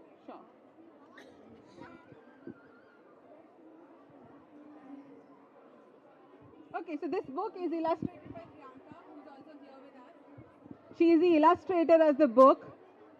We all know who illustrators are, right? Yeah. How long do you think this book took to make? 3 months? Okay. 3 years? 5 months? 2 months? Okay, so 1 week? Okay. We hope. Okay. This book actually took a couple of years to make. Yeah. It's fully illustrated. It has these lovely illustrations by Priyanka. Okay. And there are a lot of other people also involved in the making of the book. So it's not just the author and the illustrator. Okay. There are also editors involved in the making of the book. Do you know what editors do? Yes. Yes. Right, absolutely. Authors also make a lot of mistakes, right? So there are editors who correct these mistakes. There are also designers involved in the making of the book. What do designers do? Absolutely. They put the text and the images together. They do these beautiful covers and these beautiful layouts. Okay? There are also production people involved. What do production people do? Do you know that? 5. What has been your favorite part about the Neev Literature Festival? That there are many books and you can get them signed too. Okay, thank you.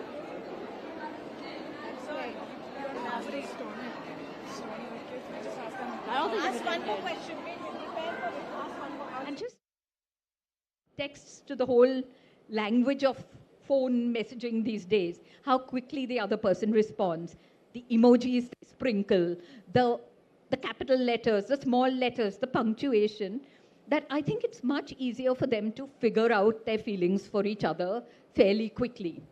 And though in theory they should be hating each other, and they do at various bits, this becomes an easy way to communicate. And I felt very sorry for any romance that would play itself out in 1935. Because Zainab lives right across from the boy she falls in love with. But meeting him is so traumatic. What grade are you in? 5. What has been your favorite part about the Neev Literature Festival? There are many books and you can get them signed. Okay. Have you attended any sessions today? Yeah. What has been your favorite one? I've attended the Somya Iyer one. She wrote The Ghost of Malabar. She read us a bit of the book and she explained some of it. Yeah. Thank you. Better get the Entry of December 5th, 1935 starts with, everything has changed. It happened in the most unexpected manner. We are on our way to Bobi Khattam's house for Rozu Chorvanu, that is breaking fast in Bori Gujarati. As usual, I'm the last one to leave. Was too caught up in the mysterious rider and forgot to dress up. Then decided to wear new white sari with the silver border, the one that makes me feel romantic, just like Devika Rani. Organza keeps slipping, find it very difficult, angry with myself for choosing to wear sari. Most unnecessary. Run helter-skelter down the stairs to catch up with the others. Pick up speed past the dark part of the staircase. Always afraid of something lurking in the lightless cavity, and run with great speed. I'm out of breath when I step out of the building and barrel headlong into a man. Okay, I'll just finish 2 minutes and I'll... The man holds my elbow, perhaps to stop me from falling, perhaps to steady himself. The hand is warm, strong, gentle, immediate.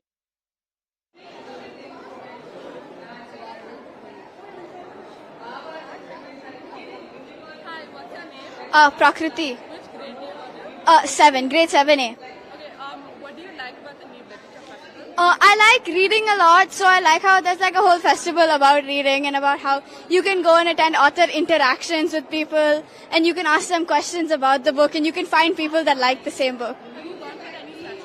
Yeah. What did you learn? I learned about animation and I also learned about certain books and I went to some book storytellings and about the concepts of books and how to write stories.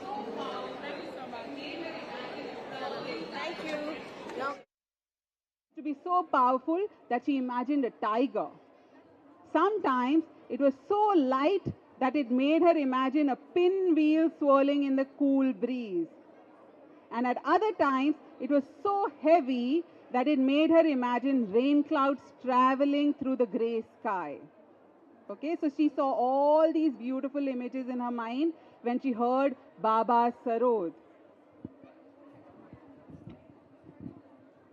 Roshan couldn't stop thinking of the ways to make this music her own. She also wanted to learn this music.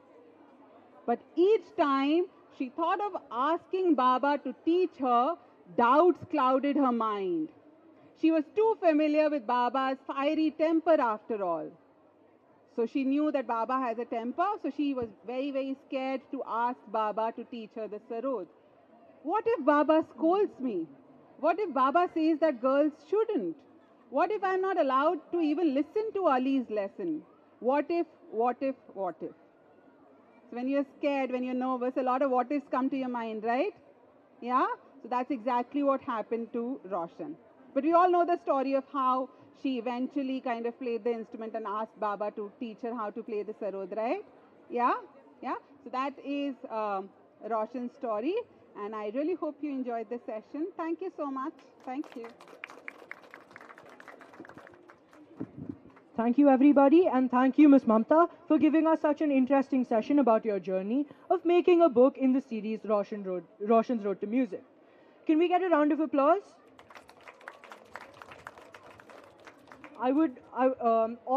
Just to note, all of Ms. Mamta's books will be present in the Neev marketplace, which is in the PYP courtyard. I would like to call Nidhi to introduce our next performance. Hello everyone, I'm Nidhi and your host for today. Prepare to witness an engaging reading of Moin and the Monster by Gosarang, in which Moin forges a bond with his very own monster, leading to fun times for everyone involved. Moin and the Monster is written by Anushka Ravishankar, who is a mathematics graduate and has made a name for herself internationally as an Indian children's writer with over 10 books of verse, fiction, and non-fiction. Her special talent is in the area of nonsense verse, where she brilliantly adapts this difficult genre of Indian English usage without a false note. Meet Gosharang, a theatre troupe that excels in the art of literary adaptations. Today they will be reading a translated work.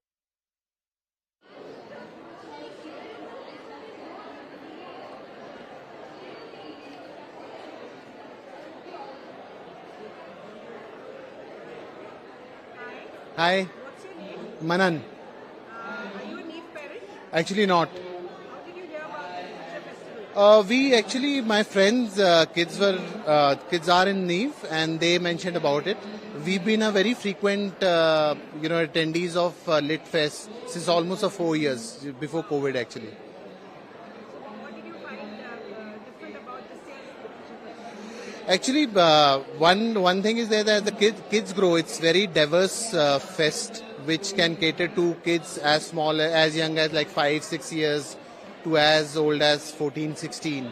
My kids are 10, so as they grow, I think there are a lot of workshops which are happening. Earlier it was more of reading sessions, but now there is a lot of discussions. We attended a session about an hour back, which was more about writer talking about, author talking about the experience and the whole learning from the group rather than just reading the book itself. Of course. We've been here since the first edition of the Lit Fest. Thank you.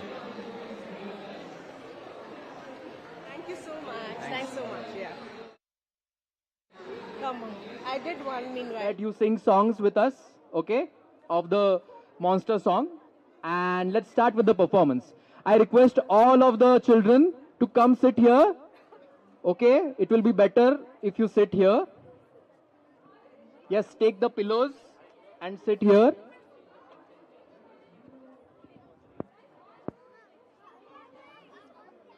We request all the children to come sit here. There is an empty space over here. There are too many pillows over here, so you can sit back and relax like this girl. Request all the children to come sit in the front for the story.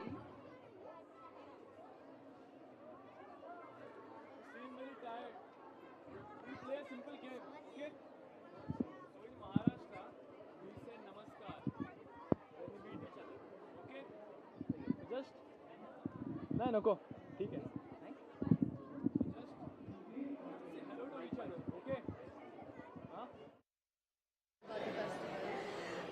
The favorite part of the festival is the Kapil Pandey performance was incredible earlier on in the day, and I'm looking forward to the Nasiruddin Shah Motley production.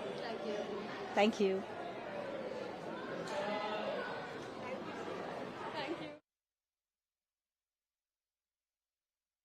We cannot be stuck here forever. At some point, we have to get out.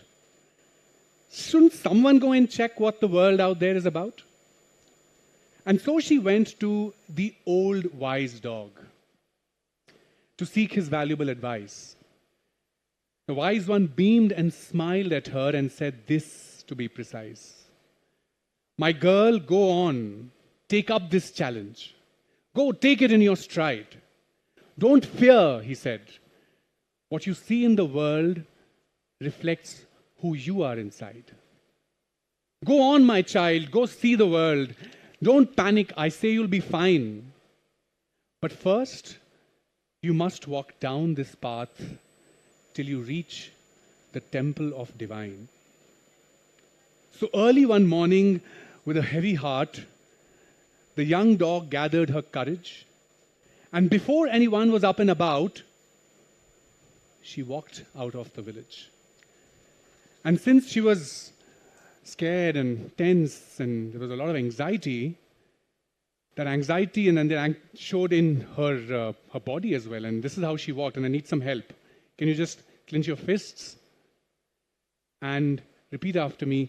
A huff and a puff, huff and puff, huff and puff, huff and puff. and down the valley in huff and puff, through the alley, across the bridge, through the tunnel, up the hill in huff and puff and huff. And soon she found she'd reached what were the edge of the temple stairs. But she was nervous and anxious and very tense and mouthing away her prayers. And as she walked into the temple hall, 1,000 pairs of eyes stared back. Her eyes were scared and so were theirs, gave almost a heart attack. She growled and she heard 1,000 growls. And then she bared her teeth. Those faces, they snarled back at her and havoc upon her they wreaked. And then the young dog began to bark. And she barked out of fear. But if 1,000 barks bark back at you, you better not be anywhere near. She felt the menace of 1,000 scowls, and she knew she was under attack. She turned and she ran for her life. Not once did she look back. And the young dog ran, and she ran for her life as fast as she could. And how did she run? She ran and huff and puff and huff and puff. Come on. And huff and puff and huff and puff, and down the hill and through the tunnel and to the bridge. Huff and puff and huff and puff and huff and puff. And when she stopped to catch her breath, she found she was at the center of this old arched bridge. And she looked into the stillness of the river below, and she found the reflection of a dog that didn't look happy. It's frowning at me. It's red with anger, as if she's ready to pounce at me.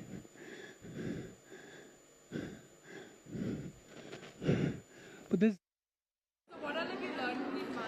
So, in one of the master classes I attended, I learned some great tips about how to write a story, and, for example, how the character's backstory and family is really important. Have you visited a book marketplace? Yes, I've bought so many books. These books are so amazing. Okay, thank you so much.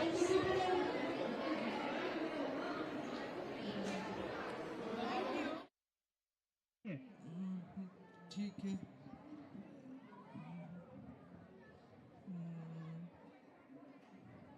इतना छोटा paper हाँ जाओ बड़ी sheet लेके आओ जितना बड़ा कर सकते हो उतना बड़ा ड्रॉ करो मुझे मैं तुम्हारे पैरों के साइज वाला मॉन्स्टर नहीं बनना चाहता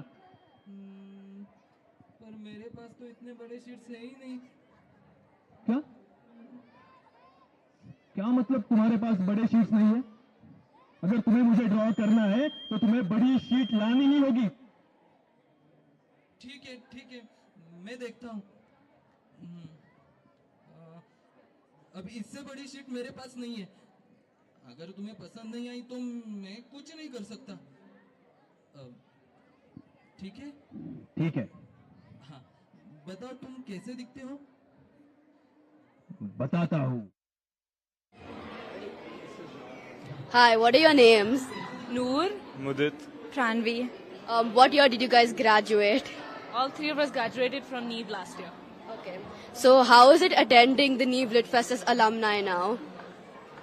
It's definitely very different because the three of us are pretty into the whole organization of it. So I think this is the first time all of us are really being able to just relax and walk around and enjoy the festival in that sense from the other end, where we're just really able to see and absorb whatever we can. So you guys have been attending the Lit Fest from like the first years. So what has changed? So many more people. The scale of the fest. There's so many people this year. The food options have been crazy. I think, but like generally, I think it's become more large scale. Yeah, a lot of people know about it as well now. When we first started, not as many people knew, but now people know about it. So it's very large in terms of its scale and how many people are attending both days. Yeah, you can really also, like, you can really feel the difference in the pace. I feel like everything is just so much more, like, it feels like much more of an industry now than it did at the beginning, where it was a few people choosing to come and having valuable conversations. But now it's like out of our hands. It's amazing. I think, and it serves all categories, right? There's a tent for just kids, there's a tent for storytelling, and there's a tent for people of all ages to attend. So I think it's really engaging for all categories, and that's what the literature festival aims to do. So yeah, it's quite interesting. So what has been the favorite session you guys have attended today?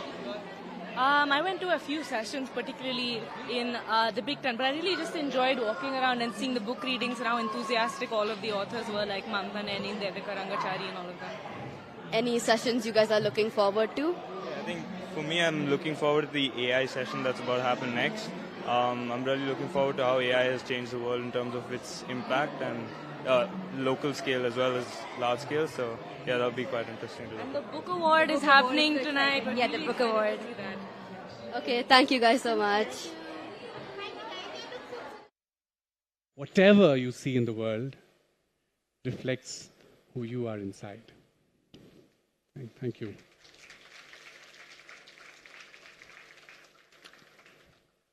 So our next session is called Life in the Age of AI.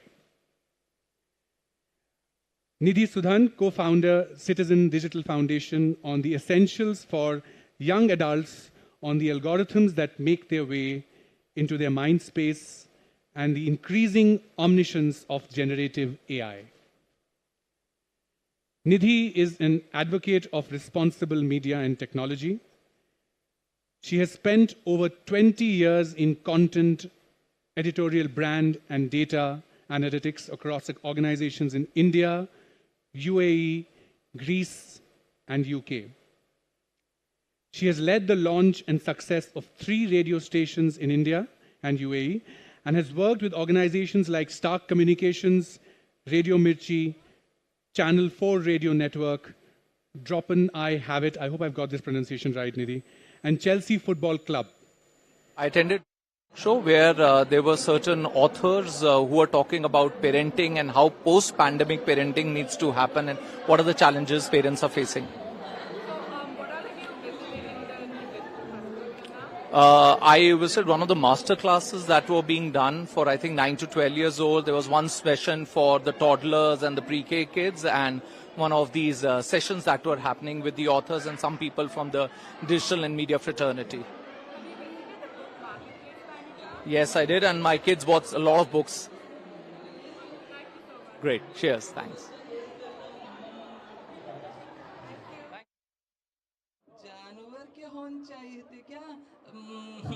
मुझे लगा rickshaw के horn चाहिए थे अब मैं auto rickshaw के horns लेके कैसे बाहर जाऊं यार तुम बहुत कंप्लेन करते हो करूंगा मैं कंप्लेन देखो तुमने क्या बना रखा है मेरे दांत भी उल्टे बना दिए हैं खाना कैसे खाऊंगा अबे तुम्हें दांत वैसे चाहिए तो बताइए क्यों नहीं अब तुम्हारे मन में क्या चल रहा है मुझे कैसे पता हाँ?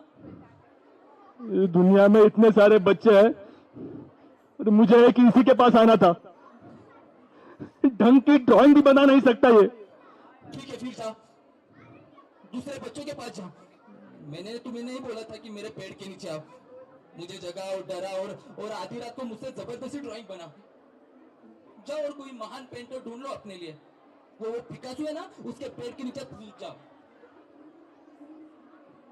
नहीं अब ऐसा नहीं हो सकता अब जो तुमने ये मेरी ड्राइंग बनाई है तो मुझे तुम्हारे साथ ही रहना होगा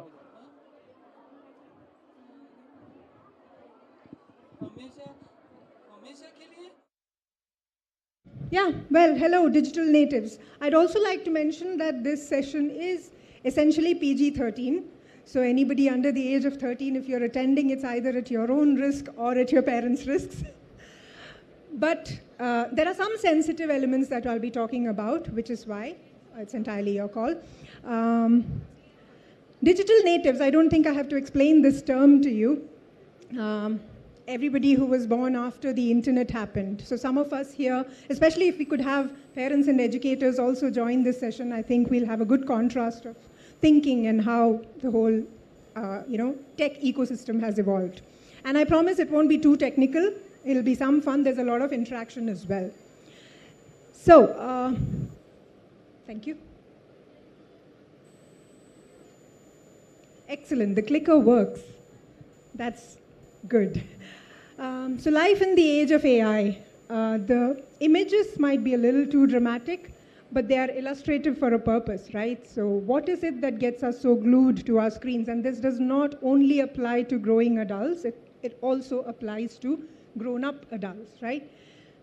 So let's move. I don't think I have to stick to my introduction. I've had the honor of Kapil introducing me.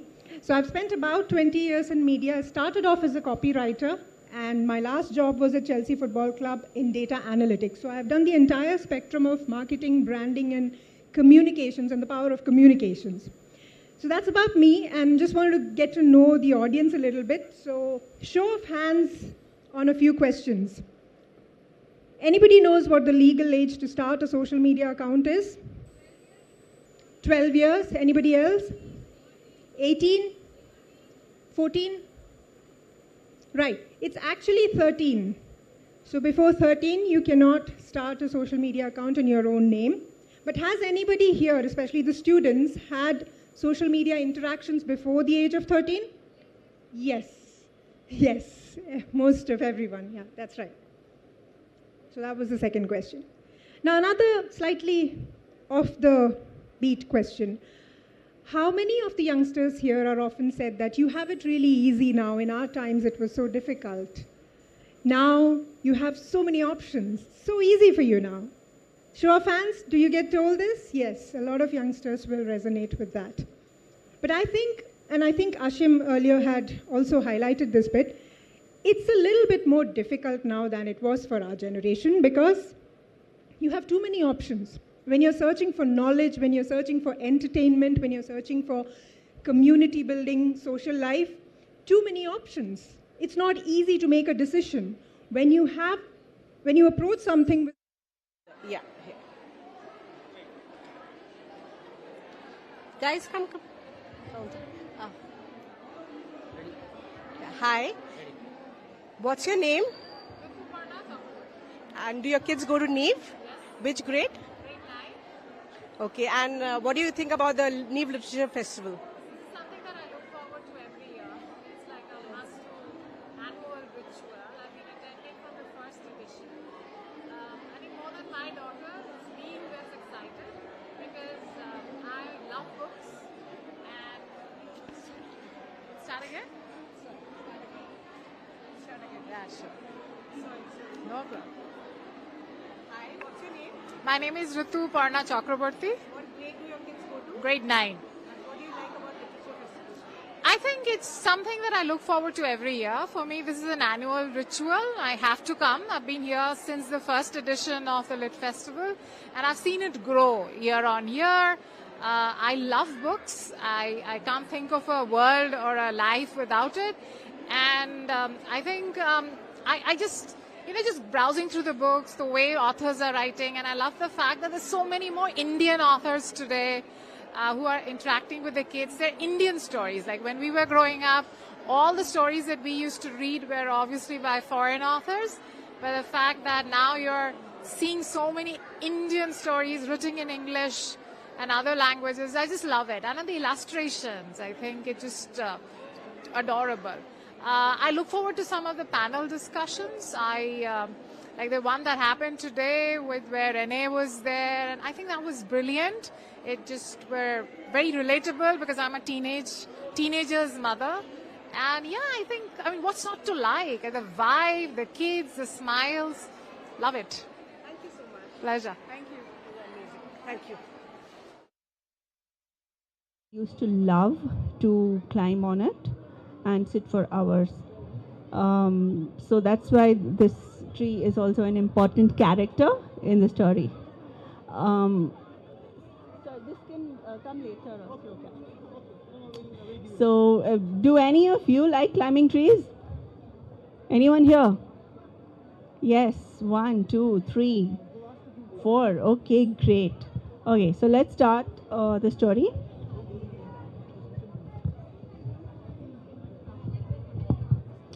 Okay, so if you can see, Avi is getting together with all his friends. Okay, so Avi seemed just like any other boy his age. He loved pastries and I don't think I'll really be able to answer that because I haven't really seen a lot today. I've just come. But I can just give you a sense, something about the festival.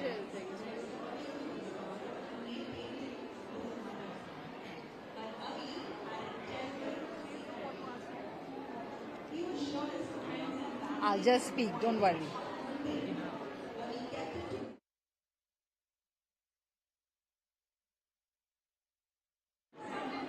Hi, what's your name? My name is Samina Mishra. And what do you do? I'm a writer. I'm here as a delegate. I've brought some work, which is actually a podcast. I'm doing a masterclass tomorrow. The project is called Hum Hindustani. Yeah. And since you had time to look a bit around the festival today, what has been the favorite session? Well, I've just come in. I've not seen a lot, but I saw this performance of Moin and the Monster, which is one of my favorite books ever, all-time favorites. And it was lovely to see that as a performance. It was a dramatic reading, not a full performance. But it's always great to be at the festival because it gives me a chance to also just meet everybody that, we are in different cities. We get a chance to connect. Yesterday, at the retreat, we had a chance to talk about, the challenges that we face as writers, illustrators, publishers, what we hope to do, and how important it is that we stay connected with each other and that we talk. Books are really about that, about people being able to talk with the writer in a sense, to talk to others who you may want to share that book with because you just love it, but also about talking to yourself, because when you read a book, you are discovering the things that you like, you're discovering how something makes you feel, and that feeling then makes you think. So, it's a conversation with yourself as well. And so that's why it's lovely to be at a festival where we can talk with other people, but also find new books that can help us to talk to ourselves. Okay, are you excited for your sessions tomorrow? I am, yes. It'll be the first time I'm sharing the project. It's a new project. So I'll be the first time I'm sharing the project in this kind of space. So I'm excited. And since you've just entered, have you noticed any visible changes since you attended last year? No, that'll be tough for me to say. Okay, thank you. Yeah, thanks. So we'll begin with what makes us all reach out for our screens. That is essentially the question that will lead us to how algorithms or extractive algorithms behind the first interaction of artificial intelligence through social media works. The expectation, so the whole expectation reality meme is what I'm drawing from. What is the expectation that we have of the internet, right? We are seeking either information or knowledge through search platforms. We're seeking entertainment through entertainment and streaming platforms. We seek connection through social media platforms, and we do commerce, either business or even buying stuff online is basically commerce. These are the reasons why we approach the internet. And it is supposed to be met in a linear fashion where we are offered a lot of choice, as opposed to the real world. Online options are way more. It's largely free. The solutions are intuitive and personalized. And in the process, it helps us find the solution that we're seeking. That's the linear relationship. And in the process, we have developed trust in the platforms that we engage with. It's like having that friend in school or college that you really love hanging out with because they bring so much, joy into our lives. They know some things. They have skills that you like to learn from. They inspire you. And they're also people who understand your deepest, darkest fears. You confide in them. You trust them. And they support you. They're with you when you need them the most. They get you like nobody else. So that's the relationship of trust that we build with some of the platforms as well. Now, I'd like to just focus on how extractive technologies work or engage with our brains. Now, this is a very reductive diagram of the brain. If I think Dr. Pramit is around, he would really chide me for this. But this is a very simplistic design that talks about the orange or the amber color is what is known as the monkey brain or the limbic brain or the lizard brain, which is where our primal impulses are seated, emotions and impulses. So these are the three basic instincts, what they are known as, survival, social, and sexual. A lot of these, most of these primal instincts drive us towards impulsive decisions. In human evolution, the blue part of the brain happened much later. So that's the rational part of the brain that makes us ask or question things. That developed much later. The characteristic of our limbic brain or our lizard brain or a monkey brain is that there are a whole bunch of negative valence emotions or negative emotions. These emotions are there in every human being. It's not that one person has a lot of bad emotions and they're essentially a bad person. It's our ability to regulate these emotions with our blue part of the brain that makes us civil people living in a society, having good exchanges with each other. So there are some big words here: Schadenfreude, voyeurism. These are all aspects that arise from our very primal thinking. A lot of times when we are in these negative states of mind, we tend to seek solutions because we don't want to continue in that state, right? When we're happy, peaceful, and content, we'd like to continue in that state, but none of these states we want to continue in. So typically we'd go out, play with a friend, play a sport, play with our pets, read a book, speak to people in our family, just want to shirk that mood off. But today this has been replaced by the smartphone because of the extractive design that has gone into it. The design of a lot of these products have stemmed from very, very deep researches and studies of behavior, human behavior, which makes it very easy to replace some of our real experience that we thrive on with what is happening through the dopamine bursts on mobiles. So it could be reels, and we'll talk about a few design elements later. Just to demonstrate how that works out in real life, how impulses work out is when we feel really angry about something, we might want to break something or abuse someone, right? That is an impulsive reaction, demonstrating that anger. Or we want to just spend our whole day lazily having our favorite junk food, watching our favorite screen or movie or anything like that. Or when we see a chocolate cake or any of our favorite food, for instance, a jalebi and me today, I saw it, I had to eat it. That's my impulse. But then the blue part of the brain is what tells us what you should or shouldn't do. If you feel angry, there's a way to behave. Maybe breaking things may not be the best idea. So what should you do? How do you control your anger? That's what the blue part of the brain tells you. When you're watching, like binge watching series or having your favorite snack, at some point you know that you have a project to do. I can't do this all day, so I need to get up and move. Similarly, with the chocolate cake or the jalebi, it's like one is enough or two is enough. Don't have more than that. If you have more than that, maybe it's not good for your health or several other reasons. So that's how the rational... Hi, what's your name? Shivank. Which grade are you in? 6. Have you attended any sessions so far? Yeah, I've attended one. What was it about?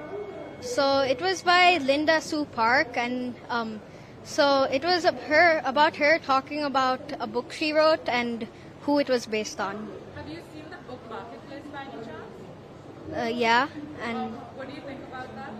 so it has a very wide variety of books, and it has all of the books that all the authors have written, the NLF authors have written, and I think that variety is good for many people to buy and read and enjoy.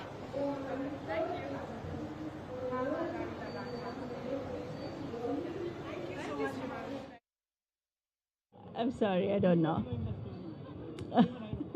Okay, but okay, so see, Avi has been a single kid all this while, right? And he's been with his parents alone, and his parents were always attentive to him. And now, suddenly, there is this new person in the house, and the parents are giving her a lot of attention. They are, playing with her, fawning over her, and he feels that he's being neglected, right? But instead of saying that, what does he say? He said, "She's not my sister, and I don't like her." right? That's what he says. But that's not really what he means. So, okay. Yes?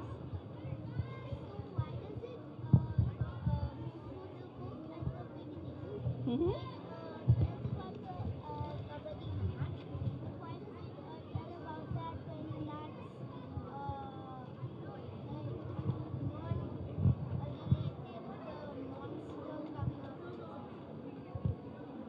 Why is the kabaddi match not related to? Because when he was playing, he got angry, but then he had to walk home. So he didn't really fight with anyone. He was just sent home. So he was already angry. He hadn't spoken about it.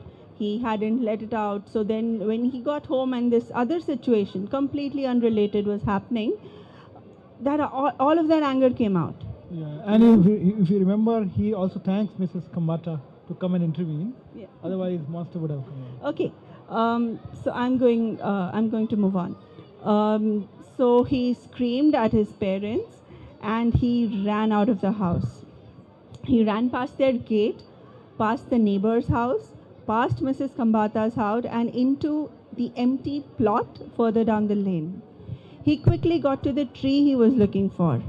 A huge old bursary tree, which was fruiting at the time. He knew the way up and could manage it in just a few seconds. He knew exactly which boles and branches to use at footholds.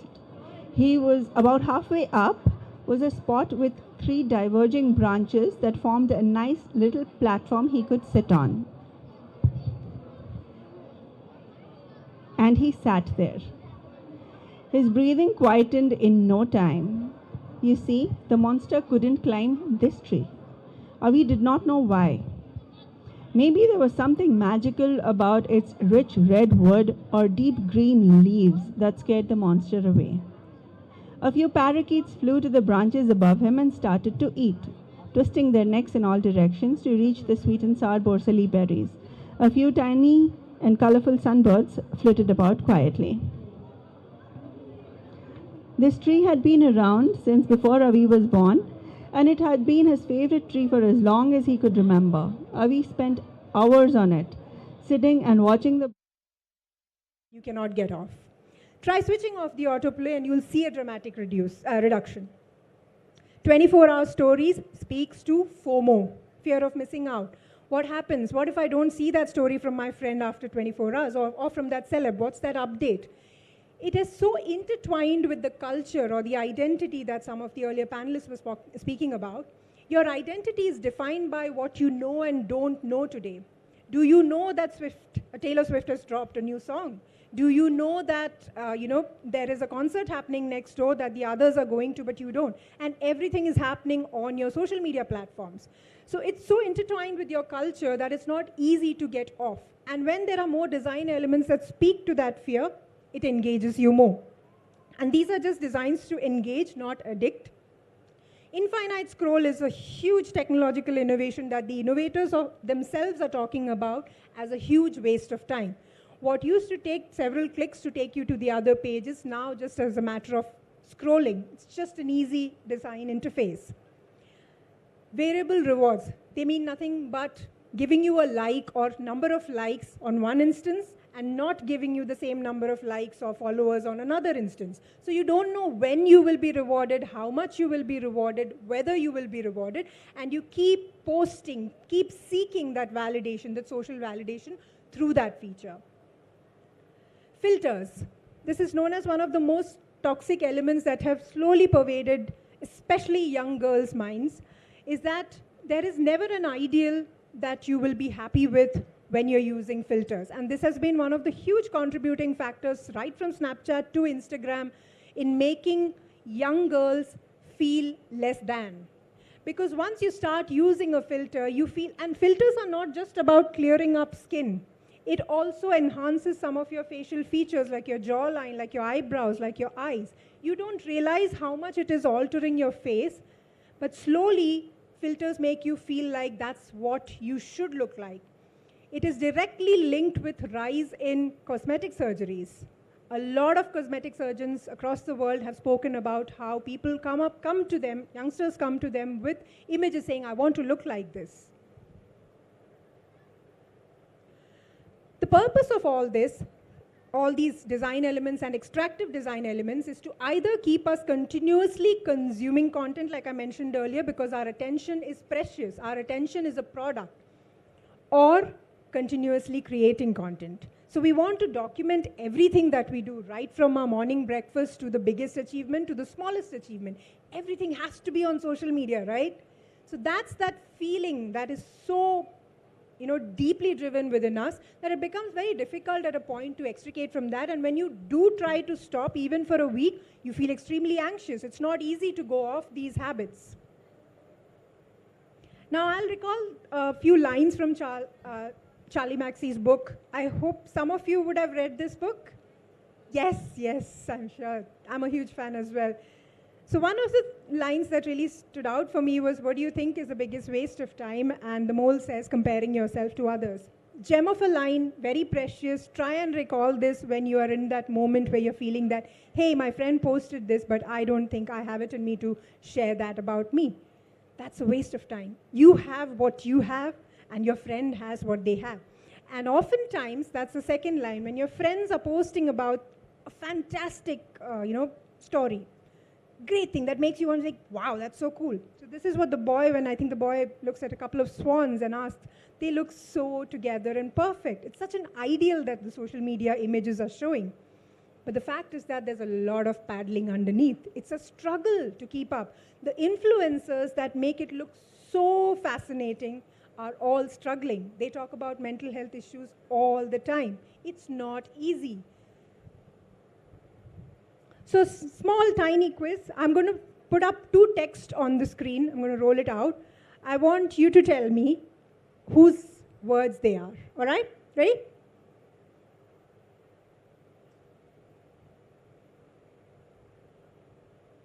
Go on. I'm sure somebody knows. Yeah. Yes. Any more Swifties here? Yes, come on. Why didn't you guess that? So that's a Swiftie line, Taylor Swift's line. And the next one is,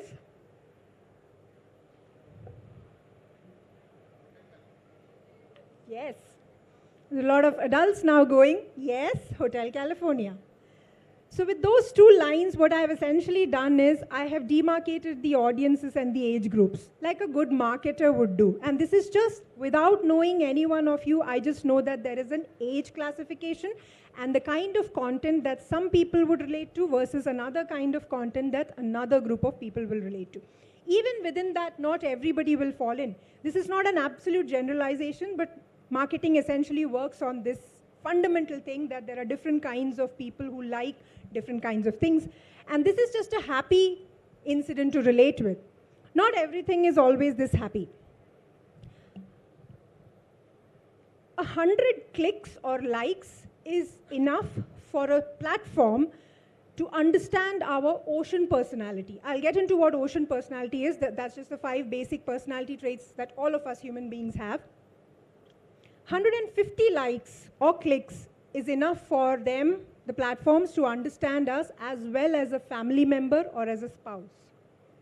300 likes is all it takes for the platforms to understand us better than we do. Yes, the platforms understand us better than we do. We keep claiming that they're giving us bad recommendations, but they actually know the difference between user attitude versus user behavior. We don't have the time to get into that, but that's a conversation for another time. And that is why data people or the tech companies that thrive on extractive tech find our data so precious. They want to know everything about us, but very little transparency on what they do or how they use our data, right? So that's ocean personality. Why are you here and what do you like about the festival? I thought of reading some old books, but I couldn't find any.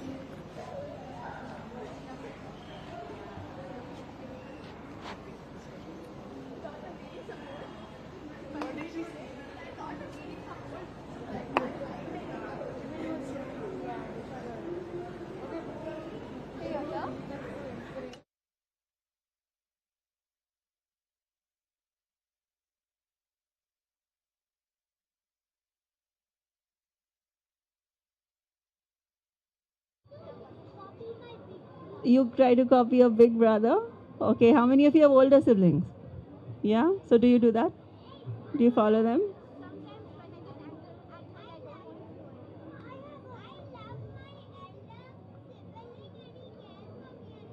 Oh, that's very nice. That's very nice. Okay. Okay, so now what did Avi do? As a peace offering, he lent Neha his paint supplies and he sat with her to paint flowers. She seemed to understand what he was saying but never uttered a word. They took a large sheet of paper and he showed her how to make the champa and parijat flowers that grew in their garden. Neha, on her part, dabbed a lot of paint on the sheet and swished it about with her brush. Oh well, so much for flowers. But she was smiling, and Avi smiled back. She seemed to like painting. That was one thing at least that they had in common. So now he's slowly discovering that they do have things in common. Maybe they can, be siblings. So this is them. Yes.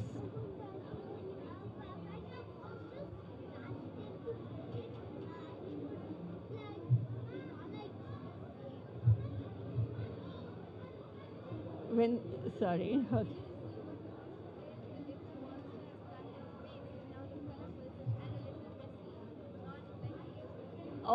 Okay, but this monster cannot splash paint on himself because it's not a physical monster, right? Yes.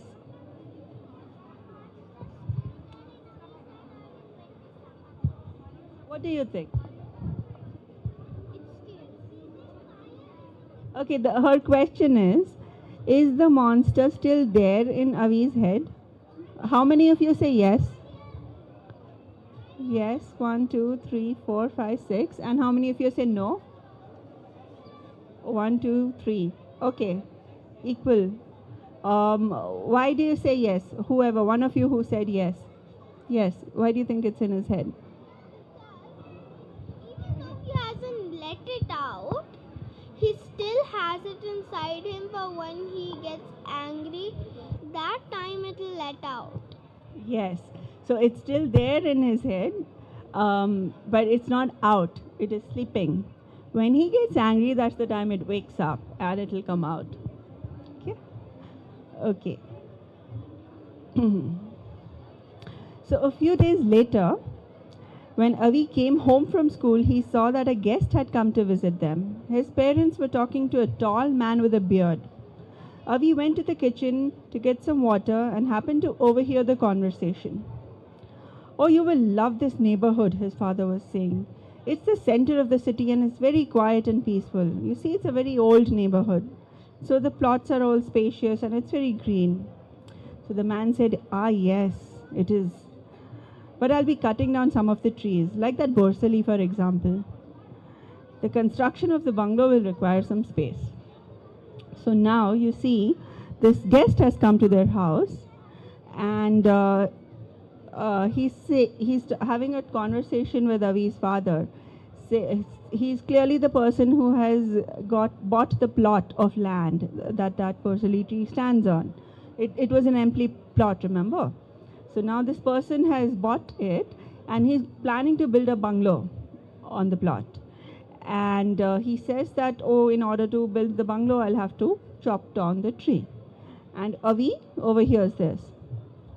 So what do you think happens? Yes, he gets so angry. Now look at the monster. It has 3 heads. That is how angry he is. So now the monster has taken over. The tree is not in the way. It was here before you. How can you be so selfish? He shouts at his guest. And then he's struggling for words. He's that angry. But his father then stands up and starts walking towards him. His father looks livid with anger. That how can you say such things to our guest? This person is our guest. How can you talk to him this way? So, but Avi, he runs out. He runs out and he runs all the way to that empty plot and to get to his precious tree because he's desperate to climb it. But the monster was really hurting his head and he needed to climb the tree soon. But that wasn't going to happen. There were langurs on the tree, about 20 of them.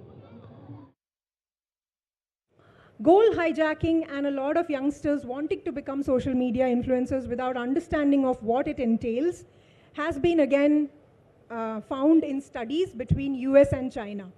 Unfortunately, there are not enough studies happening in India, so we don't have those examples, but these have been established. All right, what do you see on the screen now? Two circles, yellow and red, both the same size, right?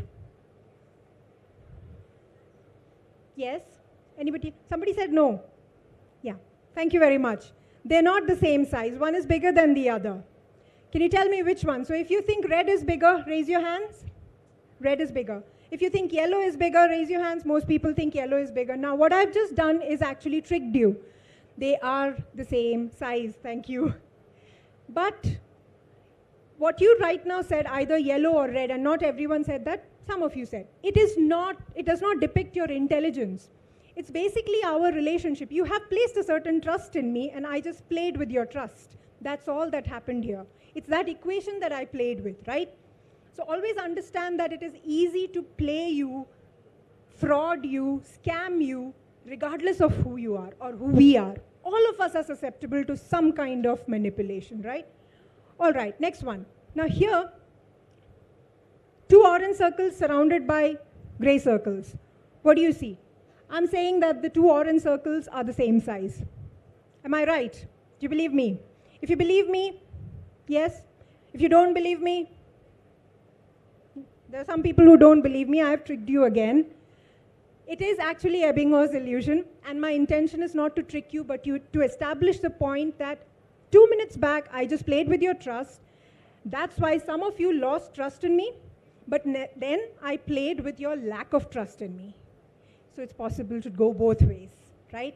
So I want to share a little anecdote here. In my very first job as a copywriter, this was one of the first lessons that I learned from my boss, Swaroop BR, who's an excellent communicator, that once you develop the power to communicate well, in any language, Punjabi, Marathi, English, anything, visual language, sign language, text, song, it is very easy and tempting and inviting to trick people with that power, to play with people's mind with that power. Because it's the easiest thing to do. Hey, I just fooled you. That was great. I felt good. It happens all the time for reasons of profit, politics, reputation, ego, even just for lols, right? But the crucial difference when you have that power is that if you are able to understand that the difficult part of that is having the wisdom and the prudence to use it responsibly, that power. That is what differentiates us or you from ChatGPT. ChatGPT is a powerful tool. It has skills, it has knowledge, it's been trained on immense data. It can perform magic. It is extremely convincing. It's a super technology, but it does not reason or understand why it is giving a certain answer. It can convince you, but it does not understand. The human ability to understand and reason why and what you should do with the power of communication is what differentiates us, and I don't think that power is going to be easily taken away by a technology anytime soon. There is a race towards that, but that still is, so critical thinking, decision making, autonomous thinking towards what values are right, to prioritizing what is right and wrong is a human skill. Technology cannot replace that. Right, moving on. On screen, do you recognize anyone in that picture?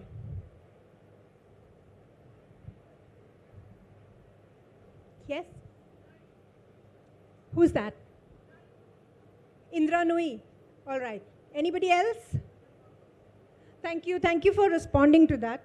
Since we don't have much time, I'm going to just speed that up. All of them are generated images. None of them are real people.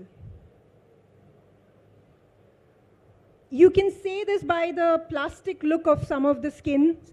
And in the Indian context, this is the only image that we might understand or relate or have context to. And we'll know that somebody who wears a sari does not have a pallu on this side and that side, right? And another giveaway is she has two left hands. Of course, you wouldn't have had the time to look at those images in detail. And it can trick anyone. But that's how convincing generative AI is. This is developed by an app called Midjourney in its 3 or 4 versions back. Today, it is much more advanced in its quality. These plastic skin features and all have been removed. Image depth and quality, grains to the skin have all been improved. And it's growing at a fast pace. All right, so these are all people that are not real. What about this? Real people? Know them? Yes. Obama and Angela Merkel, that's right. They're real people, but the pictures are not real. They're generated. But because I'm talking about it in this context, you will understand that these are generated images. But just imagine if you are to open the newspaper or see the news one day and see that Obama and Merkel are in retirement. They went to Cannes and they posed for this picture. Correct. Quite believable, right? That's how our realities and truth is going to be distorted. So I'm going to just quickly move over the Park in the Balenciaga puffer jacket. Quite a popular one. It keeps improving the light, shadow, everything else. Right. That could be still believable, but fake. So that's the introduction of generative AI. I have to really, really go fast now because I have 5 minutes. Used in advertising and cinema, great advantages. Can't go through each of these examples. Don't have the audio to play this, but it's essentially Messi speaking in flawless English that went viral, but it's a generated video. Generative AI has huge advantages in finding solutions for climate change, automobile safety, can't get into all this in detail now, healthcare and medicine in ways that all of us put together cannot achieve quickly, but the tech can empower us to find solutions way more faster, safety in high-risk jobs and all. However, what has changed with generative AI are 3 things. One is what used to be surreal, what we used to think that happens in cinema and CGI is now hyper-real, like we saw in some of the instances earlier, that they are quite believable. They look too real.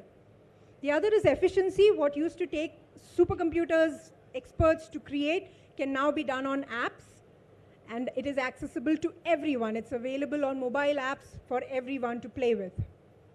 So like we had a good laugh with some of the other things. It's all fun and games for now. There's a lot of entertainment coming out of generative AI at this point, but there's a lot more to worry about. A fake voice call. Someone using your voice, using voice synthesis technology to send a fake or harmful message. Your face or identity being used for a criminal activity or to defraud someone. Deepfake pornography, a huge concern among youngsters currently. Distortion of reality and facts, information overload. I will quickly just give a few examples of knowledge distortion. Famous painting by Johannes Vermeer, Girl with a Pearl Earring. But if you searched Google a few days back, it showed up the AI-generated version as the first instance. This instance has been corrected by Google because there was a lot of outcry.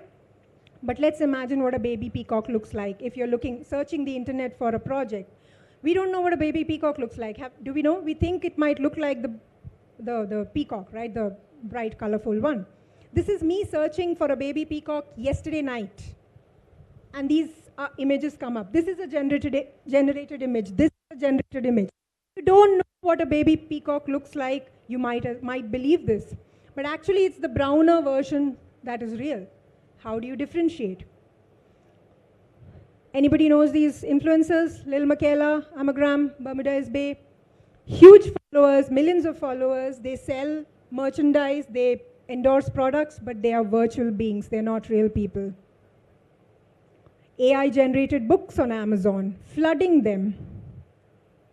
And this is a huge concern, isolation, being created. Because my time is up. All right. Artificial intimacy, apps that make you believe that these are real people that you can have a relationship with. Youngsters and even grown-ups are having relationships with artificial beings, and it is taking over the mental health crisis to another level altogether.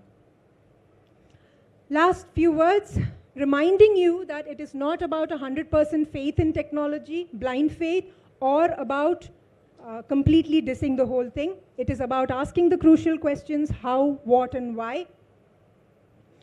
And if I am to equate it to another powerful technology, it's like driving a fast car. All of us love driving let's say, I don't know, we don't have access to possibly, but a Ferrari or a Lamborghini or a Bugatti, it's great for so many reasons, right? The speed, the thrill, the cool quotient of it. But the boring part is to get a license, we need to follow certain rules. Road rules, understanding safe driving, driver's responsibilities, and a certain age criteria before we get the license. So we need to learn the rules first before we start using a potent technology, is the idea. And that is what essentially differentiates whether you blindly follow the Pied Piper under the spell, or whether you are that child that will call out that the emperor has no clothes. So that's a difference. So question yourself whether you use technology or whether the technology uses you. That's my time. Questions? Also, thank you very much. Thank you. I would love to have some questions openly, but typically in sessions like these where there are adolescents who want to ask some questions, they don't feel comfortable asking. We ask them to send us a private question. We do not collect any data, no names, no identities, just the question, and if you have any feedback, that's all. And we'll be happy to address those questions. We often get questions in DMs when we take virtual sessions, so please feel free. And please, any questions? Thanks. I think it was a wonderful session. I kind of, at least I'm guessing that you may have read that book by Shoshana Zuboff, The Age of Surveillance Capitalism, and a lot of concepts and fundamentals are quite resonating to me, and I kind of truly believe in that, the digital has the power to distort the facts, and, also we can benefit a lot. But, you mentioned a word called extractive tech, right? And I think Shoshana also in her book, she mentions behavioral surplus that they extract. So do you think these two concepts are similar, or there's some difference? So behavioral surplus in the context that Shoshana Zuboff talks about, I'm not sure I recall that exactly, but extractive tech is essentially what differentiates between where that line between persuasion and coercion is drawn. Marketing can persuade you to buy things, right? And marketing is fair game. But coercion, knowing secrets about you, knowing what you're afraid of, knowing your search history, your browser history, or what are the things that you engage with secretly, and then using that against you to coerce you to buy my product is the difference. That is where it gets extractive, and it moves away from the space of persuasion. Yeah, behavioral surplus was in that context. Right? So in fact, I have a few book recommendations, but these they are all non-fiction, and maybe parents would like to take a photo of this. There are a few documentaries. I would really recommend TikTok Boom and Coded Bias to youngsters as well. The Great Hack. Oh yes, to youngsters I would specially recommend the Digital Natives Taking on Big Tech.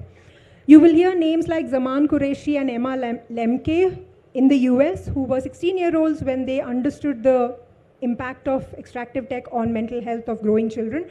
And they have consistently worked, and they've developed a platform called Design It For Us, or it's a movement called Design It For Us, and they're influencing senators in the US to take decisions towards age-appropriate design in internet products or digital media products. So I would really recommend that you check that out on YouTube, and there's a bunch of books. Any other questions? Sorry, time's up. All right, you can always catch me somewhere out there.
This is so nice.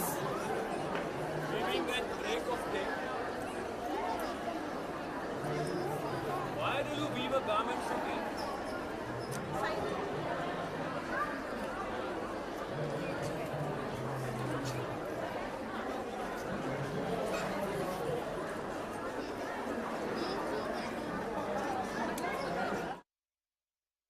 Go.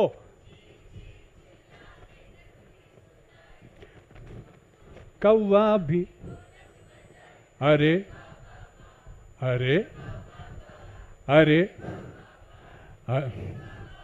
क्या बात है, बहुत खूब.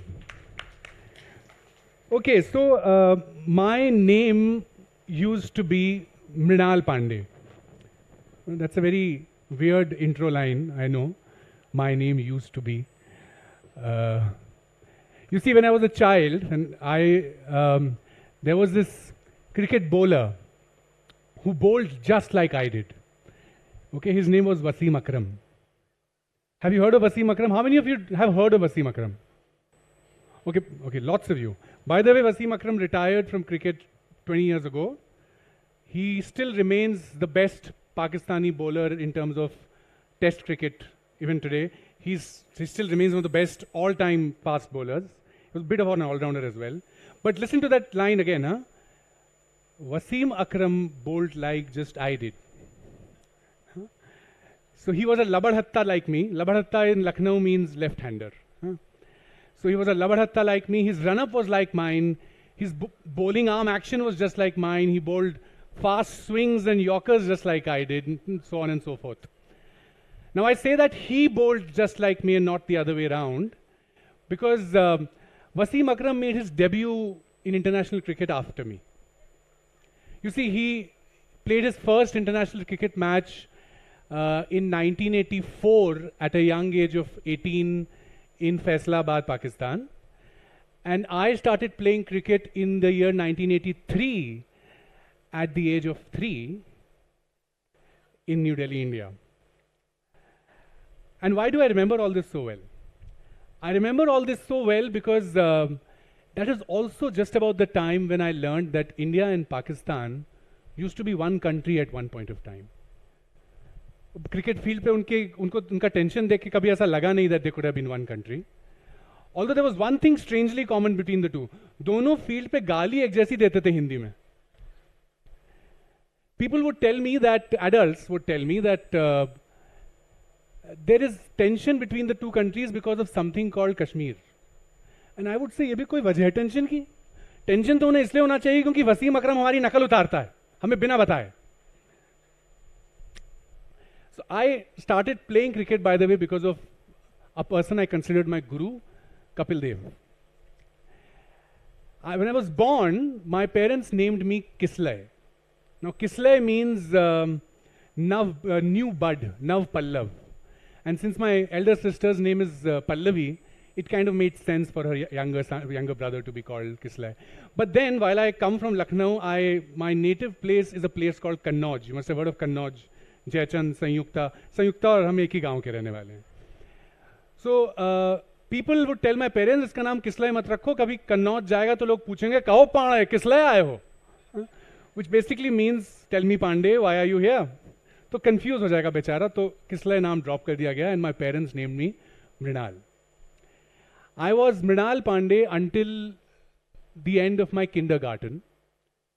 But in 1983, Kapil Dev brought home the World Cup. अब हम मृणाल कैसे रह सकते थे भला? तो प्रेप के एडमिशंस में, Mount Saint Mary's New Delhi इंदौला कुआं, प्रेप के एडमिशंस के दौरान हमने अपने पेरेंट्स से कहा कि अगर हमारा नाम कपिल देव नहीं रखा तो हम स्कूल वूल नहीं जाएंगे, बताए दे रहे हैं.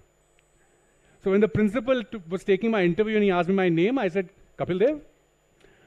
तो कपिल देव तो नहीं, लेकिन उस दिन से हमारा नाम कपिल पांडे पड़ गया. बाद में I would also tell my parents that Wasim Akram also should change his name to Mrinal Akram now. When I took my guru's name, so should we? I have these vivid memories of telling my father that India and Pakistan need to get their priorities right. They need to get together. After all, what is more important, Kashmir or cricket? So when I think this particular incident and this particular memory was definitely at the back of my mind when I was writing this piece, which I like to call a Khayali Pulao for Pratham in 2019. I named it Lakirein, and this is how it goes. कल रात का सपना बड़ा अजब था, कल रात का सपना बड़ा अजब था, जो कुछ देखा बड़ा गजब था। कल रात का सपना बड़ा अजब था, जो कुछ देखा बड़ा गजब था। पृथ्वी के नक्शे की लकीरें, पृथ्वी का नक्शा इज द मैप, हाँ, नक्शा इज द मैप। पृथ्वी के नक्शे की लकीरें, गाढ़ी लकीरें, काली लकीरें, मोटी लकीरें, ऊंची लकीरें, गहरी लकीरें, जहरी लकीरें, बांटती हैं जो हमें लकीरें, लगी पिघलने वो एकदम से। तो पृथ्वी के नक्शे की लकीरें, गाढ़ी लकीरें, काली लकीरें, मोटी लकीरें, ऊंची लकीरें, गहरी लकीरें, जहरी लकीरें, बांटती हैं जो हमें लकीरें, लगी पिघलने वो एकदम से और हो गई बिल्कुल गायब, जैसे सर से सींग गधे के। बंदूक लिए जो खड़े थे सैनिक, इस तरफ भी उस तरफ भी, रह गए मानो हक्का बक्का। बंदूक लिए जो खड़े थे सैनिक, इस तरफ भी उस तरफ भी, रह गए मानो हक्का बक्का, लगा हो जैसे जोर का धक्का। फेंक दी फिर अपनी बंदूकें, फेंक दी फिर अपनी बंदूकें, आह भरी सबने राहत की, एक दूजे को देखा एकटक, छूट पड़ी फिर हंसी सभी की। धूम मच गई सब लोगों की, धूम मच गई फिर लोगों की, लहर खुशी की सब पे छाई। जहां कभी होती थी लकीरें, वहीं लगे सब ईद मनाने। गिरते थे जहां बम और गोली, रंगों ने थी जमा दी होली। कौन यहां का कौन वहां का, बूझ न पाए किस लयका का। अच्छा, नेताजी कुछ टेंशन में थे, नेताजी कुछ टेंशन में थे, खोए हुए या अनशन में थे। किसके विरुद्ध अब होगी लड़ाई, अरे चुनाव कैसे जीतेंगे भाई। ले आए पृथ्वी का नक्शा, ले आए पृथ्वी का नक्शा और काली चौक का बड़ा सा बक्सा। लगे खींचने फिर वो लकीरें, गाढ़ी लकीरें, काली लकीरें, मोटी लकीरें, ऊंची लकीरें, गहरी लकीरें, जहरी लकीरें। नहीं जानते थे लेकिन वो कि प्रेम जहां कब्जा कर लेता, रंगों की जहां नदियां बहती, झप्पी से जहां दिन शुरू होते, वहां ना लकीरें खिंच पाएंगी, रंगों में वो मिल जाएंगी, रंगों में वो मिल जाएंगी। There's one more thing that I know I'm losing time, 2 minutes. There's one more thing that definitely was at the back of my mind. It's a poem by a gentleman called Ed McCurdy. Famously, it was sung first by my favorite singer, Pete Seeger. If you all remember this, I mean, if you know this song, please sing along with me. This is how it goes. Can you please monitor thoda sa badha denge, monitor thoda. Yeah, bas, that's it. Yeah. Last night I had the strangest dream I'd never dreamed before. I dreamed the world had all agreed to put an end to war. I dreamed I saw a mighty room, and the room was filled with men and women, and the papers they were signing said they'd never fight again. And when the papers all were signed and 1,000,000 copies made, they all joined hands and bowed their heads, and grateful prayers were prayed. And the people on the streets below were dancing round and round, and swords and guns and uniforms were scattered on the ground. Last night I had the strangest dream I'd ever dreamed before. I dreamed the world had all agreed to put an end to war. Thank you. All right, on that note, moving on. And I'm so impressed with this literature fest. It's really very, very, in a very large way. This connects the children also so closely to the authors, understand the books, and it gives so much, it creates so much of reading into kids. And actually they understand that by meeting the authors and listening to them, the value of the book, which is a very, very good habit. And I can see a lot of difference in my son, who is very hyperactive child, but before he used to never read, but now, yes, he is getting into the reading habit. And it is very, very nice to see this. And there are a lot of people who even inquire about it. And I have referred, and the many friends and from other school children also come to see this, and they are so impressed. And I just like this literature fest, and happy reading. Thank you so much.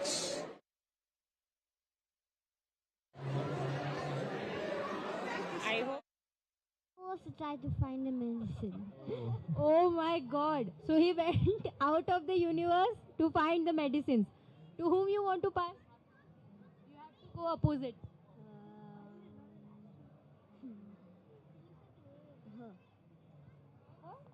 Okay. Okay, you have to. Yeah, I will bring it to you. Yeah. He went with. So, Hi, what's your name? my name is Ishan. Which grade are you in? I'm in grade 9. Okay, and what do you like about Literature Festival? It's really wonderful. The amount of books, the variety of books, the diversity, and like also how the author, the sessions, and it's really interesting, which is like. What do you think is the difference from last year? Did you find any difference? I think there's a large number of authors from different parts of the world, like Renee Watson. She's from New York, an American, those parts. And I think there's like a lot of stuff happening. So yeah, so I really enjoy it. Yeah, and Thank you.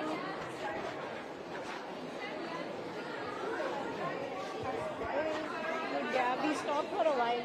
Yeah, because he started, he's not coming yet. So. My camera guy said that this is all he's been asked to do, so now he's done. Oh, what? It's really nice to be here. And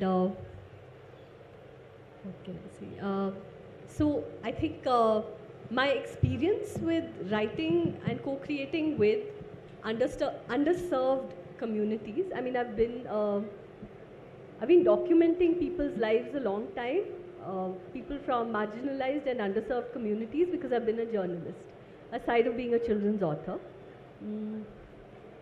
Somewhat more recently, also because I'm an educator, I figured that it would be really interesting to be able to bring my skills in story making to communities where it could be perhaps in some way empowering. In the course of that journey, I was commissioned to write a story. For an organization which works in Mudumalai area in the Nilgiris. Okay, so that place has been the site of a land rights movement, and like I've just jotted down a few facts as to what happened there. For centuries, one of the Adivasi groups worked as bonded labor for people from basically from Karnataka, who were called Chettis. But then in the 1960s, so that whole area, Gudalur and Mudumalai and the Nilgiris, what we know as a tea and coffee belt were just forests, right, at one time. In the 1960s, there was a large migration from Kerala, and then in the 70s from Tamil Nadu, and people took over the land and started planting there. Until then, it was the forest land, and there were 5 key tribal groups that, they were indigenous to the place, so they had access to the forest and they were part of the forest. They lived there sustainably, they still do. In 1969, there was a sort of land sealing act called the Gudalur Janmam Estates Act.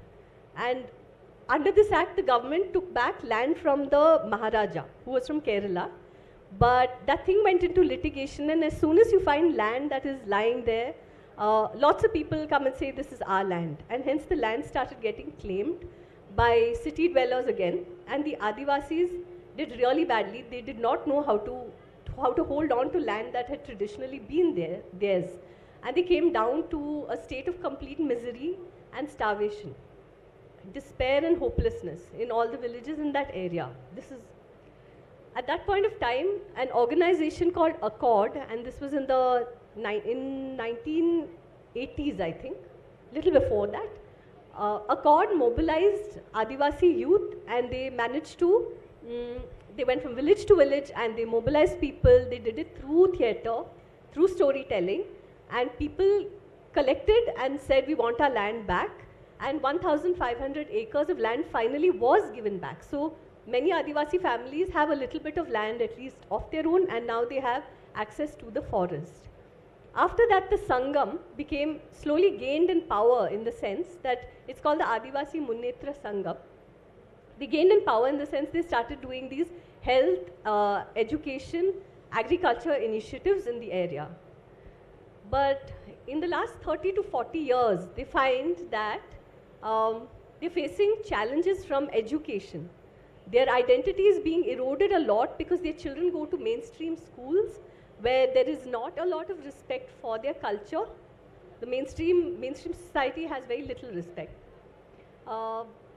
The organization had a grant. They did a research, which was a 100-page, a really thick research project on their children's experience of education. And based on that, I was commissioned to write a story. The story is newly concluded. It's for 15 to 25-year-olds, so not for small children. And it was finally co-created with members of the community. So that's the history of this story, a history of that region and my involvement, just in a nutshell. I'd like to read a small passage from the story. The story is called How Mohan Found Himself. Mohan is a 26-year-old teacher who has come to Gudalur area, and he is a government school teacher who's come there. And he's not Adivasi? We don't say at the start of the story what he is, but he's come in as a higher secondary teacher of social sciences to the Portrayal government senior secondary school in Gudalur. In Portrayal, which is a few kilometers from Gudalur town. Okay? We find that Mohan has trouble initially in school because there's a lot of bullying of the Adivasi children, and he doesn't say anything, but he just seems quite stressed out, quite tense about it. He has a wife who's in her final trimester of pregnancy, and he's also doing his master's degree, and this puts a lot of pressure on him in general to be able to take care of her well enough, to deal with a job in a new town, and many such challenges that most people at maybe his age anyway face. So this is a sequence of the story where the principal of the school asks him to go to a village to find one of the tribal children who seems to have dropped. So we heard about it last year and through friends only, and we attended it last year as well. So we were pretty impressed by it, and this is our second year. That's right. So what do you like about it? So there are so many authors which come here publishing their books about whom you would not really know. So, and also I attended a few workshops last time here where I saw that some activities which our children ponder about, but they don't really see any substantial workshops. So they got to experience it firsthand, and it inspired my daughter to actually come up with a book idea. And she's also published a book. And my younger one also has, experienced the story web. All these experiences, I guess, you get only in a Lit Fest. And we also frequent the adult Lit Fest, which happens in Bangalore. So this is like a really good experience for children. They go to New Horizon Public School. Thank you. Thanks a lot. Do you all know where's Mysore? And how many of you have been there? Yes, you've been there? So what do you like? What did you like about Mysore? Okay, what did you like about Mysore? You like the zoo, and you? Because it was very peaceful. It was very peaceful. That's wonderful. So, before I tell you the story of who is Mahalakshmi and why does she want to go to Mysore, let me begin by introducing you the characters, the main characters of the book. Can you all see the cover of the book? So, as you can see, the main characters of this book are these two young and feisty girls. One of them is Mahalakshmi and one of them is called Ira.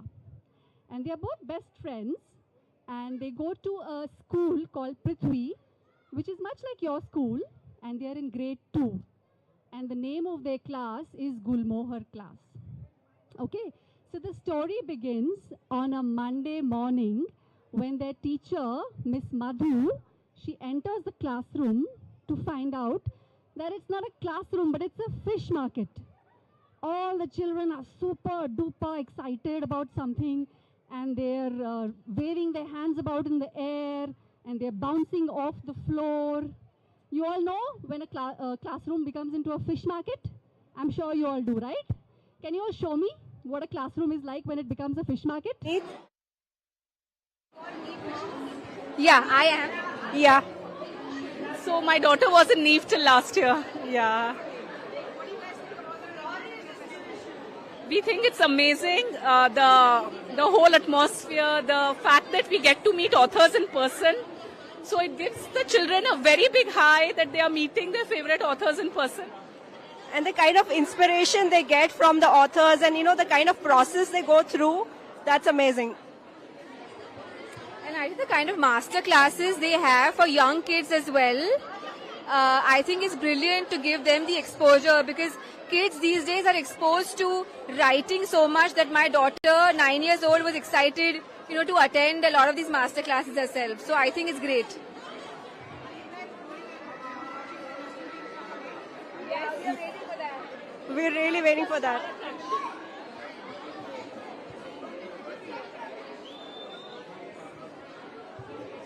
Thank you so much. Thanks for your time. Yeah. The children joined them. Their eyes shone at the mention of a festival, and they were full of questions, but they held back, shy before the stranger. There were archery and bamboo walk contests between the tribes, Vasu said, turning to include the children. My Kattunayakan brothers and this Anna Karundan's Panya brothers put up a great final in the tug of war. Then there were speeches by the Sangam elders. Oh, we felt so proud to hear about how they came together and saved our land from the Chettis. So proud when they raised the AMS flag. Vasu's eyes brimmed with emotion.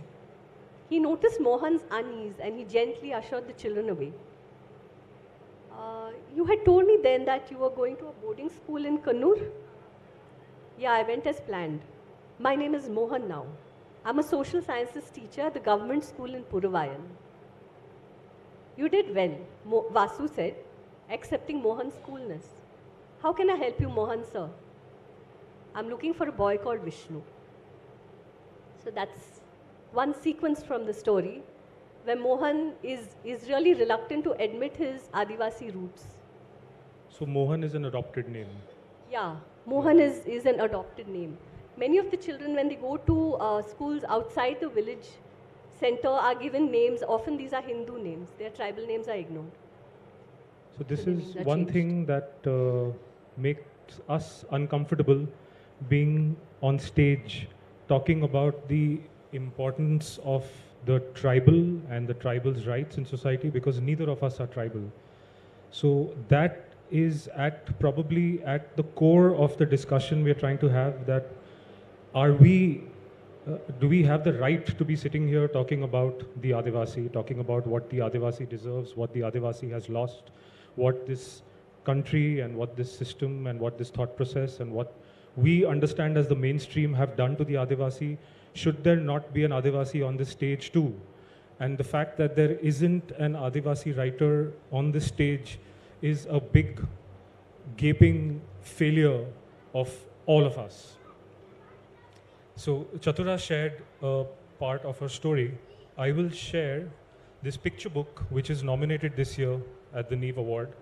It's called We Are the Dancing Forest, and it's really, it's a non-Adivasi in all humility trying to tell children in cities who don't really think about the Adivasi, who don't think about what the Adivasi deserves, what we've taken from the Adivasi to live our unsustainable lives in the city, just to tell kids our future, that the forest and the Adivasi are inextricable. You can't separate one from the other.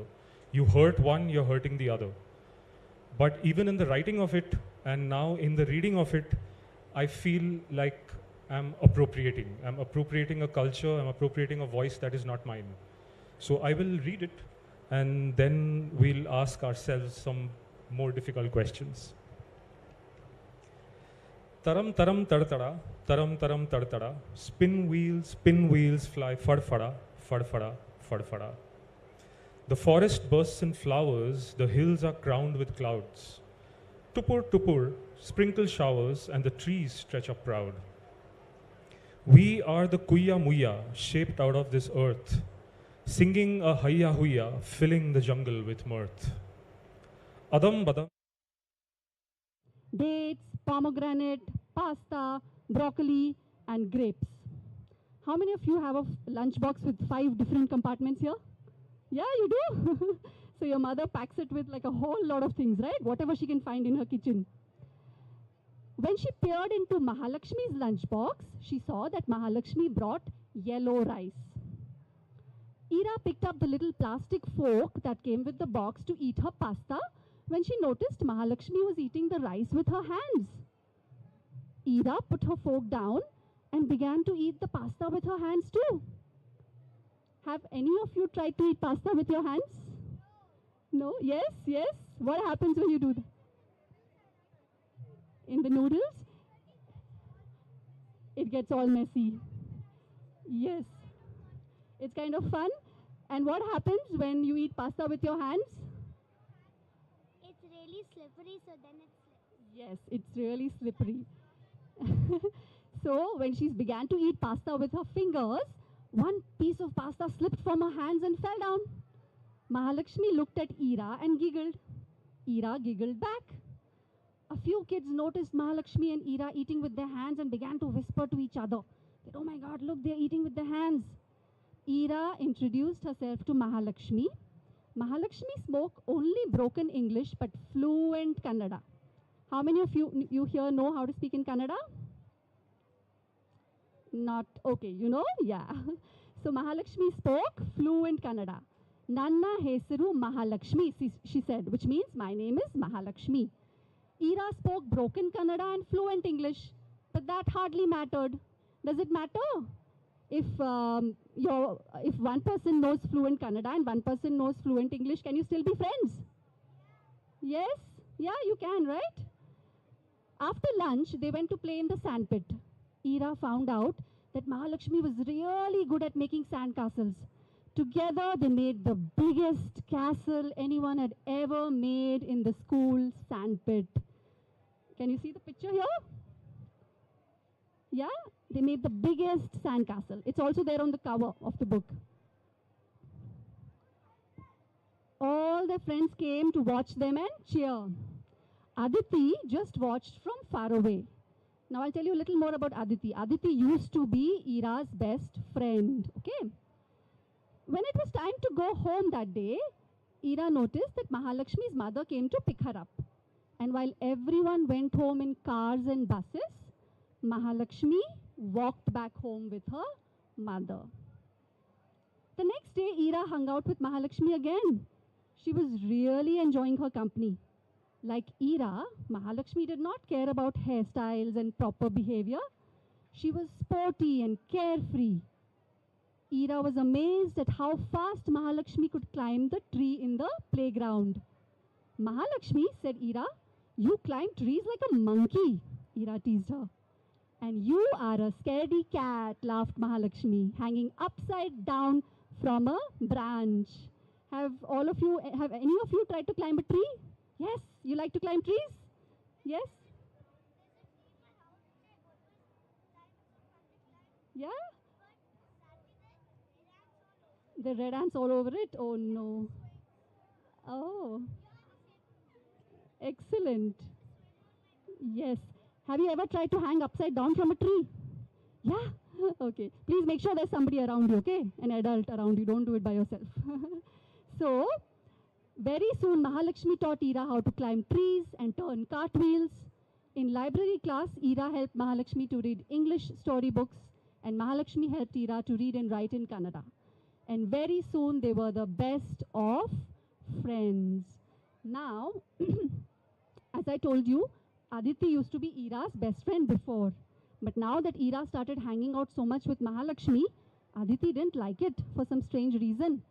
So one fine day, she came and told Ira, she came and told her that she had something very important to tell her. What? Asked Ira. Don't play with Mahalakshmi, she said. Why not? Asked Ira. Because she's so dark. Dark? Said Ira, getting annoyed. My mother says that we are all like toasted bread. Some of us are toasted more and some of us are toasted less, which is why our skins are different color. But inside, we're all the same. Is that true? You think so? Yes?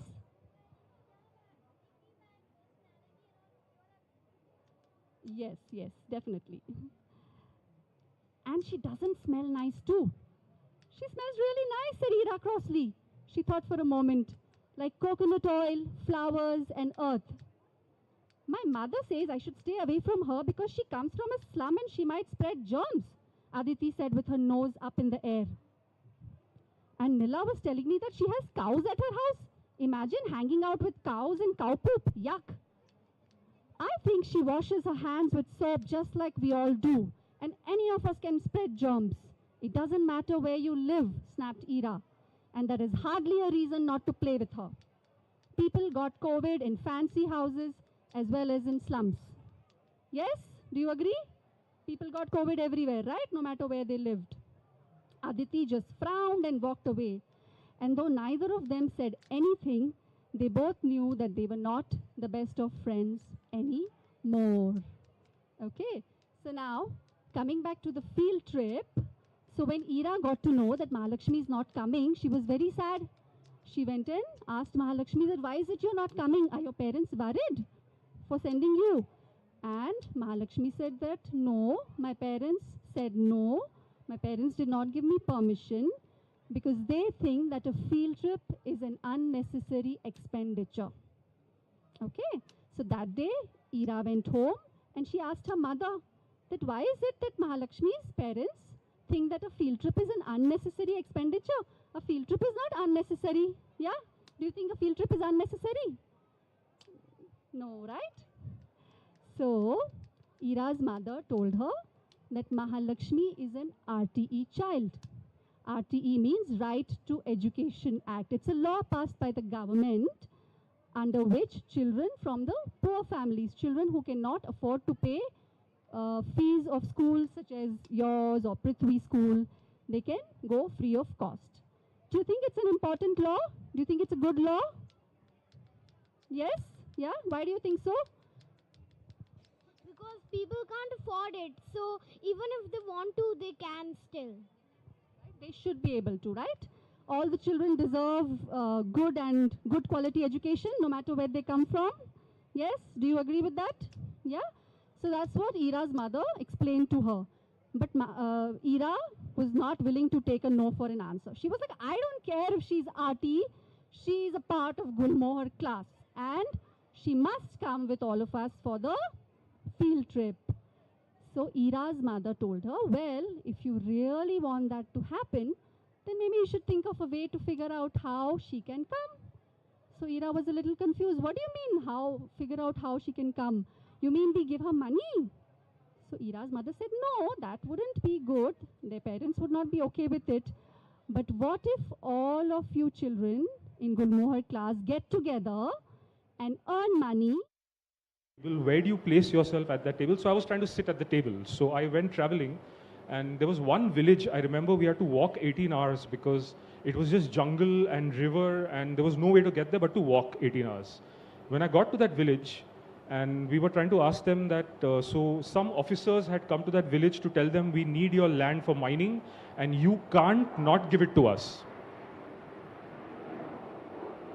Development. And so that village was confused because they didn't know that we had gotten independence. Nobody had told them that they're part of something called India. Just suddenly somebody realized that there was iron ore in that land, and they reached there saying that now you belong to India, you don't have a voter's ID card, in the greater common good we can take your land and you'll need to leave. How do you have that conversation? So I don't know how, I mean, yes, we are trying as storytellers to carry those stories here, but is that enough? Yeah. How can we bring all those voices here, and how can we then take a back seat? I think that's really a good question, because I was thinking that after all the story making that happened, I can be at the festival, but Vishnu can't. You know? Luckily, mine's a picture book, and Venkat Sham, the Gondi artist who drew it, is in the audience. Yeah, Venkat is there. So thanks to Venkat, I have a little less guilt on my soul. Yeah. Thank you, Venkat. The situations, I think, the parts of India that both of us have also. Would you like? You will need a mic,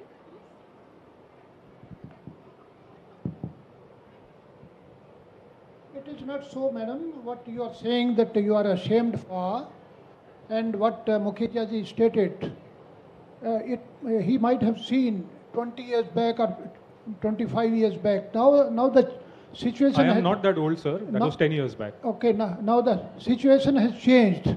You kindly visit the area of Khunti and Odisha also, Kalahandi. You will see there that because it requires not the stories. Story will not help. We must have to do something for the. I agree. And we must have opened the institutions there. So I agree with you. Because for the last 40 years, I am associated with DAV institutions, and we opened DAV institutions in remotest area. You are talking about this iron ore area in that Chidia mines. It is in near Odisha. And you will see, and the students, even from the remotest area, Sohan Yadav, he was from the remotest area of Khunti. He was instrumental to this Chandrayaan 3. But students are coming up and from Adivasi, this community, and they are doing very, very well, and they can speak as we are speaking. And they can do whatever duties are being assigned to them. And SSP are there, IG are from them, and administrator are from them. So it is not so. We must have to do something for them instead of writing something. Yeah. So you're right. Much Can I is just changing. add one point, just to qualify maybe? Yeah. They are the part of the society. And as he stated that they know that they are from us, and they belong to us. And throughout the country, we must have to see that yes, we must have to do something for the poor, whether they are in Haryana, whether they are in Rajasthan, whether they are in Odisha and Jharkhand. Thank you. Yeah, thank you, sir. No, I think just to kind of give a different perspective, sir, to you. Who are we to say that they are poor? Actually, they are mighty resource rich, and those are the resources that we are trying to appropriate for our so-called development in the cities. Who are we to say that we need to develop them I think theirs is a tradition and culture and education that has been there for centuries before our civilization even began. Even the Indus Valley civilization began much before that. So I think we need to really change our lens to see that we need to bring them into mainstream. I think they are self-sufficient unless we go there and try to preach and teach them. I think now the world has become too complicated for them to survive with the tools that they had, and that's why it's become a necessity. But I think if we could have stopped them there, they could have happily lived in their own sanctuary, in their own hills and village, jungles. There could be iron ore beneath those hills, but we need not have to extract them per force. I mean, that's how I think. We have to, because we have to open minds. Yes, and whether it is iron ore, whether it is coal, we require, the country requires, and at the same time we have to work, and they are the part of that, and because they could not develop themselves, and that is why it is needed that we must be present there and we must have to help them. Sir, they didn't ask for our help. Like he said, they were self-sufficient. It is us who wants the iron ore in the land beneath their villages. So we cannot, that is what I'm trying to say. When we decide that we are in the mainstream, we need to develop, we need to do industrialization, we need to go to the moon, they didn't want that. And in all these years, we have decided what they should want. I'll give you an example. This song that I read out was actually derived from a song of learning. So a lot of the, and this is, it's not like it's happened in the last 10 years, it's been happening for many years. The government over many decades put up schools in these areas. Please don't take the mic, give me a chance to speak. Put up schools in these areas to teach them ABC and K, Kh, G. They were doing fine without that education. They have their own education. They know how to navigate the land. They know how to navigate forests. They know how to navigate day and night, and they were self-sufficient. This song is a song of learning to understand how to live the Adivasi life. We decide what language they should learn, and then we tell them that we'll give you jobs. Who are we to decide that? All I'm saying is they need representation enough to decide for themselves, and that is something we do not give them. So when I'm saying that I find it problematic that I even wrote this book, is that I'm putting a song that is in their language about not learning a new language in a language. We could be like, nobody else would go to the field trip so that she would feel better.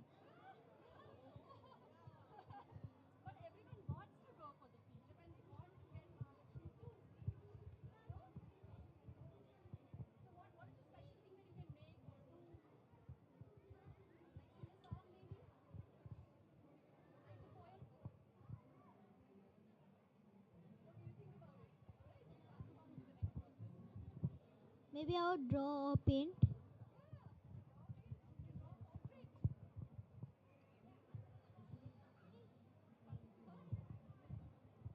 Like we would do knitting and make something out of it to give others, like sweaters and everything, if it's the winter season. But they can always wear it in winter, that's okay. We can read books and people can join, read with us, and we can also bake, so they can eat while reading. I have many things. Yes. You can do like storytellings, like how you are doing right now, and you could even like make or draw something. You can draw portraits of all the people who are coming to the fair. Like I know how to make robots, so I could make one. Wow, that's excellent. Where did you learn how to make robots? You go to robotics classes, excellent. I would make a magic show and show it everyone. So many ideas, yes. I would make an electric circuit and then sell it. Electric circuit, oh my god, very good. I have so many new ideas now. Yes. I would make juice and give it to them. Juice and give it, all right. Anybody else? Any of the adults? Do you have ideas? So I have so many new ideas. I think I can write a book too about it now. But well, so to let you all know that all the children of Gulmohar class made some really exciting things. I will not tell you what. But most of all, Mahalakshmi, she also ended up making something very, very special. All right. So you have to read the book to find out what did all the children of Gulmohar class make. And finally, did Mahalakshmi go to Mysore? with the rest of the children. What do you think? Do you think she went or did she not go? Raise your hands if you think she went to Mysore. Yay! Excellent. Always a happy ending? You like happy endings? Yes. All right. So that's what the book is all about. I hope you all will pick it up and read it. Yeah. Thank you all so much for coming, for being here. And do you all have any questions to ask me other than this? Yeah? Yeah, you want to? Will you publish new books, like different books, like a different part on this?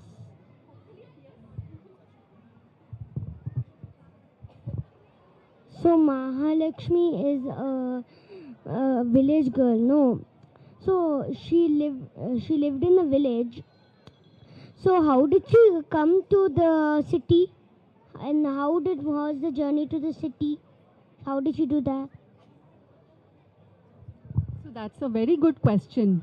So do you know that a lot of people, they move from villages to city in order to look for work, yeah, to look for better opportunities so that they can earn more money, yeah, migration it's called. Sometimes they move because there are less opportunities in the village. Sometimes they move because, you know, there's a big drought and they can't farm anything, they can't grow anything. So they move to cities looking for better jobs, yeah. What was the city that Mahalakshmi moved to? So the city that Mahalakshmi moved to was Bangalore. Yeah, because, and that's why she knows Kannada very well, because Kannada, Bangalore is in Karnataka, yeah? And that's why they're going on a field trip to Mysore. Mysore is also in Karnataka, all right? What was the village name then?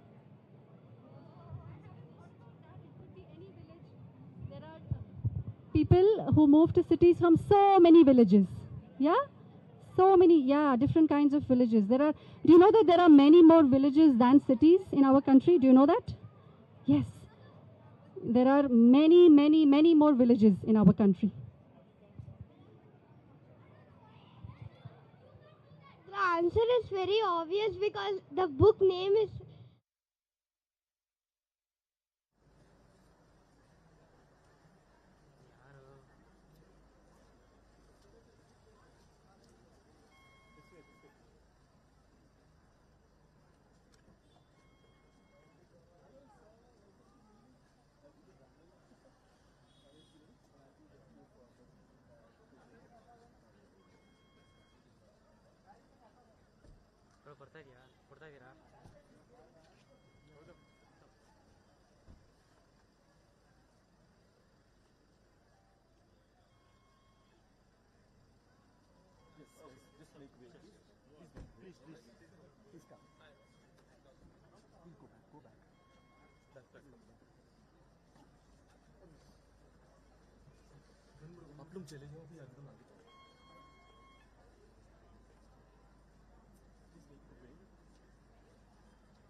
This topic, yeah, about how a lot of migrant children move to cities and what happens, you know, yeah, when they move to cities, suddenly they see a life which is very different, and if they happen to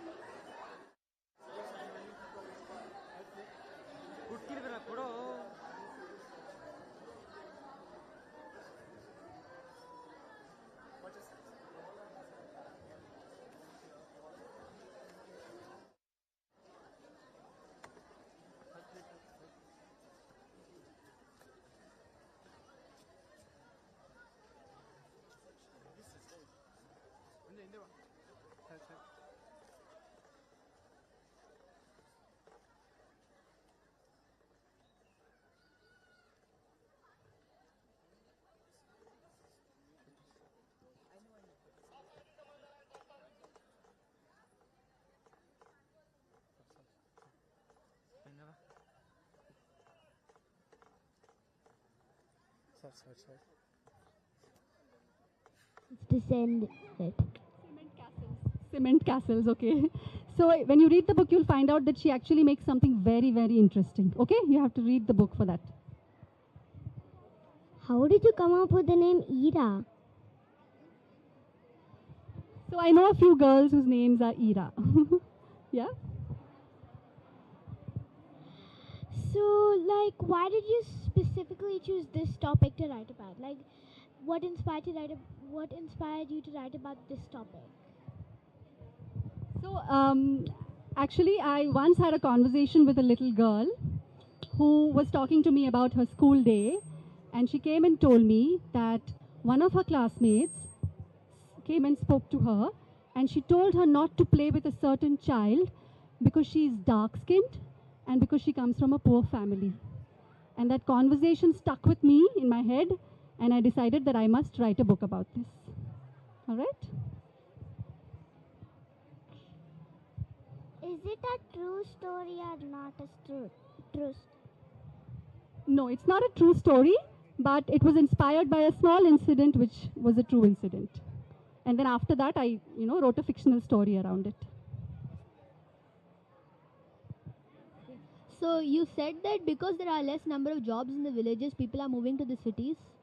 So my doubt is, you said there are many number of villages in India rather than the cities. So instead of having a few cities which are well developed, why can't we bring, well, big houses and technology and all those other things to the villages?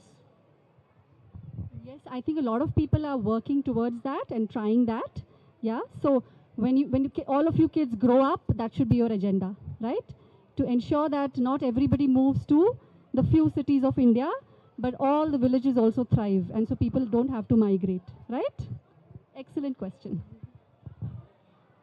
So, what gave you the topic to write this book? So I thought of it on my own. Like I said, I had a conversation with a little girl one day who came and told me how one of her classmates was discriminating, against a girl in class. And that conversation stuck with me, and I decided to write a book about it. Yeah? So, have you ever been to Mysore? I have been to Mysore a couple of times, and I love that city. Yes, you have been to Mysore too? Yes. I am from Bangalore, yes. Yeah, one more question. Which one do you like more, Bangalore or Mysore? I think, like somebody said, Mysore is very peaceful and nice, so I think I like Mysore. Yeah, and if all of you, whoever hasn't been to Mysore, you should visit. It's a lovely place, yeah? And make sure you take Mahalakshmi with you. Don't forget to take Mahalakshmi with you to Mysore. If you think Mysore is peaceful, then what do you think Bangalore is? What do you think? You know what Bangalore is? Bangalore is like the fish market that you all showed me in the beginning. Isn't it? Noisy, crowded, yes? Who all thinks Bangalore is noisy and crowded? Especially the city part, yes. If you think Mysore is better, why don't you go to Mysore? I would love to. I have to hatch a plan to figure out how I can go to Mysore with Mahalakshmi. Yes. Signature? Okay. All right. So that's it with the questions. We round up. Thank you so much, everyone, for being here. Thank you so much. And yeah, it was great to come to Neev. Thanks.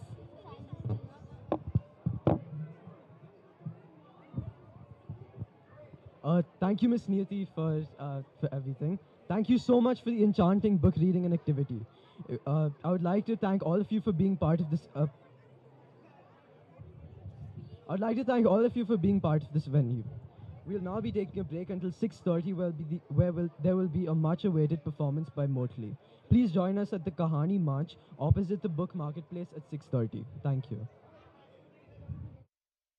Look at how much better can we be 10 years from now. You're right that there are more stories making it to the mainstream, but there is that much more pressure from the mainstream to quell those stories because I'm in the film industry, I see both sides. So yes, those stories are making it, but for how long? And how long before they start getting censored and only the good things reach you, but what is really going wrong doesn't reach you. So I'm hoping that this will become time's up. But yeah, let's think about the future, and we need more and more places like Neev that will allow people like us to have these very complicated conversations. Thank you so much. Thank you, Neev.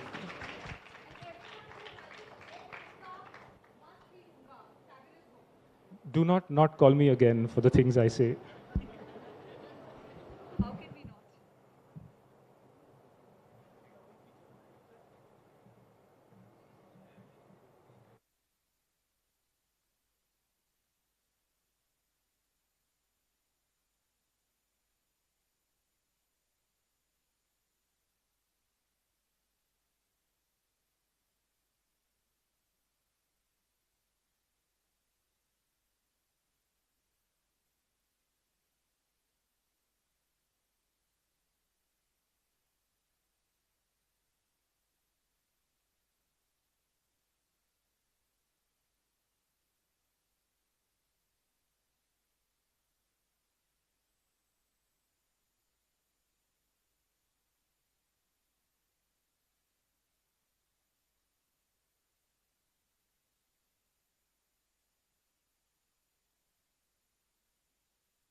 Ox.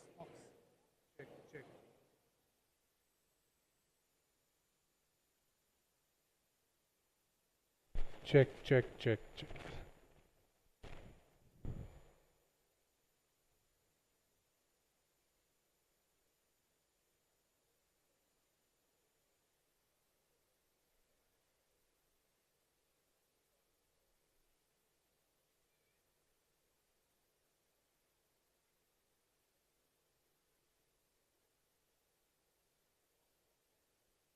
अगर ये नहीं चल रहा है तो mic दे दीजिए यहाँ पे एक और. We'll just put it next to a mic.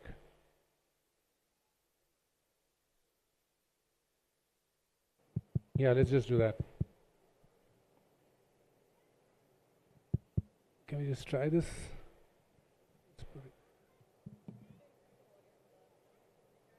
Oh,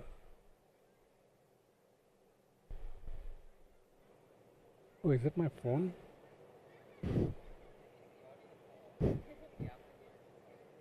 No, it's fine.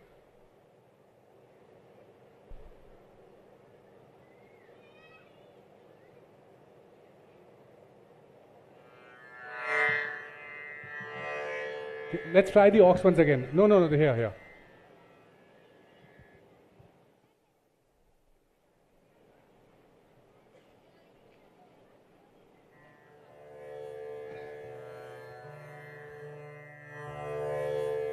Check.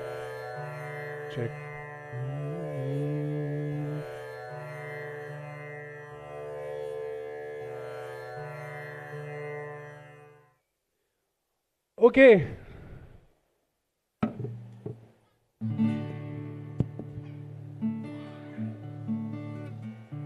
Are we ready for another story then? Okay, so then we have to be ready for another warm-up then. And it's a simple one. Those of you who were here last year might just remember it as well. This is how it goes. We've got the whole world in our hands. We've got the whole world in our hands. We've got the whole world in our hands. We've got the whole world in our hands. We've got the... Can't hear once again. We've got the whole world in our hands. We've got the whole world in our hands. We've got the whole world in our hands. We've got the whole world in our hands. I couldn't hear you. Louder. We've got the whole... We've got the... In our hands. We've got the... In our hands. We've got the... What else? What is We've got Bangalore weather in our hands. We've got Bangalore weather in our hands. We've got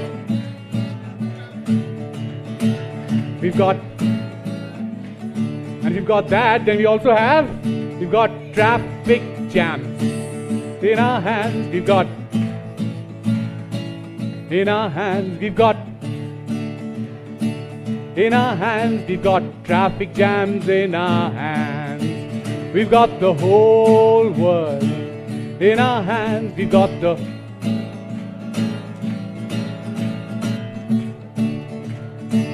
in our hands. We've got the whole world in our hands. We've got the whole world in our hands. We've got the whole world in our hands.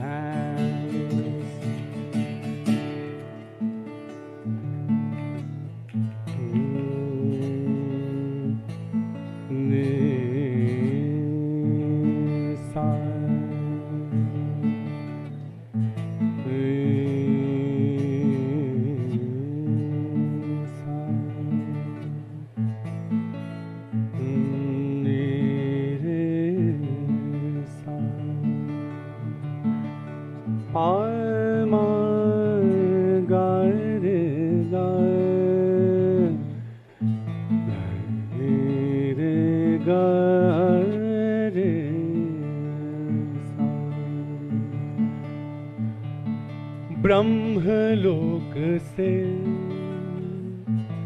I Ganga. Can you sing this along with me or after me? ब्रह्मलोक से आई Ganga. One more time. ब्रह्मलोक से आई गंगा. शिव की जटा में समाई गंगा. शिव की जटा में समाई.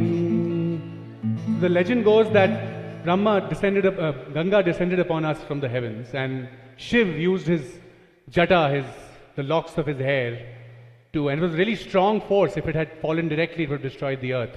So Shiv kind of contained that force, yeah? Shiv ki jata mein samai Ganga.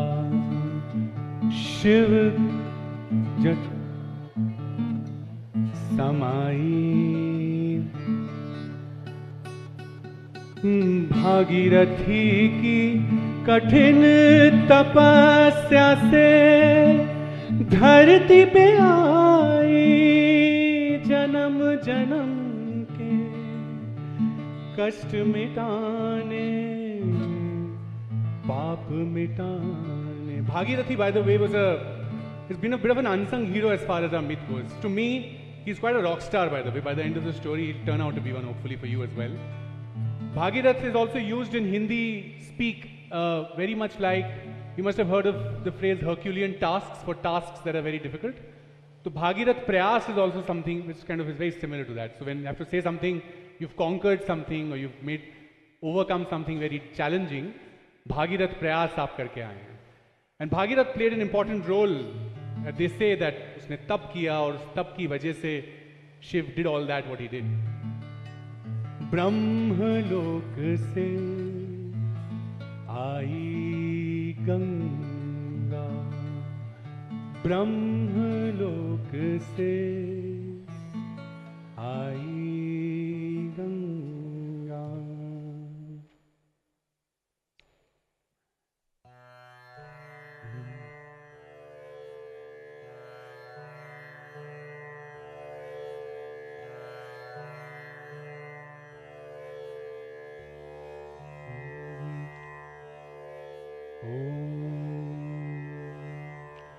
ना सदासिन्नो सदासित् तदानीं, नासिद् रजो नो व्योमा परो यत्,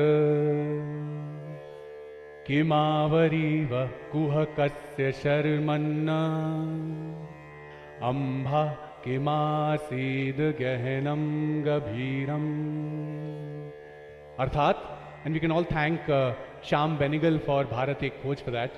सृष्टि से पहले सत नहीं था, असत भी नहीं, अंतरिक्ष भी नहीं, आकाश भी नहीं था. छिपा था क्या, कहाँ, किसने ढका था, उस पल तो अगम अतल जल भी कहाँ था. सृष्टि का कौन है कर्ता, करता है वा अकर्ता, ऊंचे आकाश में रहता, सदा अध्यक्ष बना रहता, वही सचमुच में जानता या नहीं भी जानता है, किसी को नहीं पता, नहीं पता, नहीं है पता,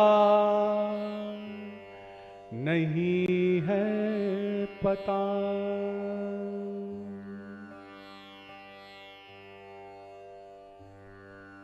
Can you imagine how old are these lines? Any guess, work on that? 100 years? No, older than that. 500? No, much older than that.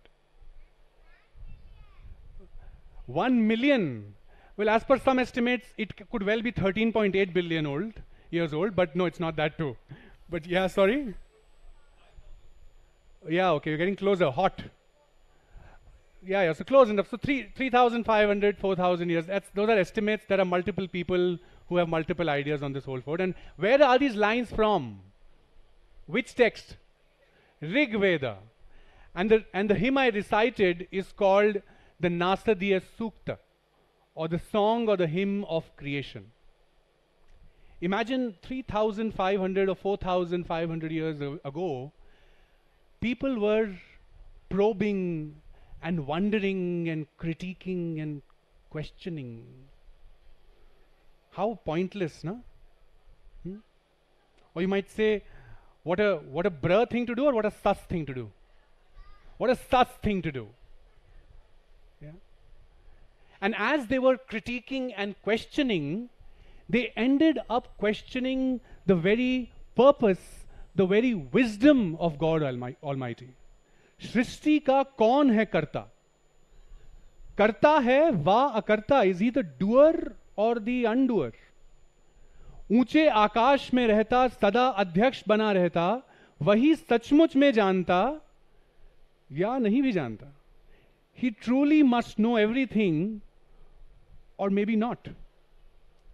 And if you read this or listen to this hymn आगे, forward, you'll realize that it also ends up questioning the very existence, the very origin of God Almighty. बताइए, हमसे पूछना चाहिए था. हमें सब कुछ पता है. बताइए किस भगवान के ओरिजिन के बारे में जानना है आपको?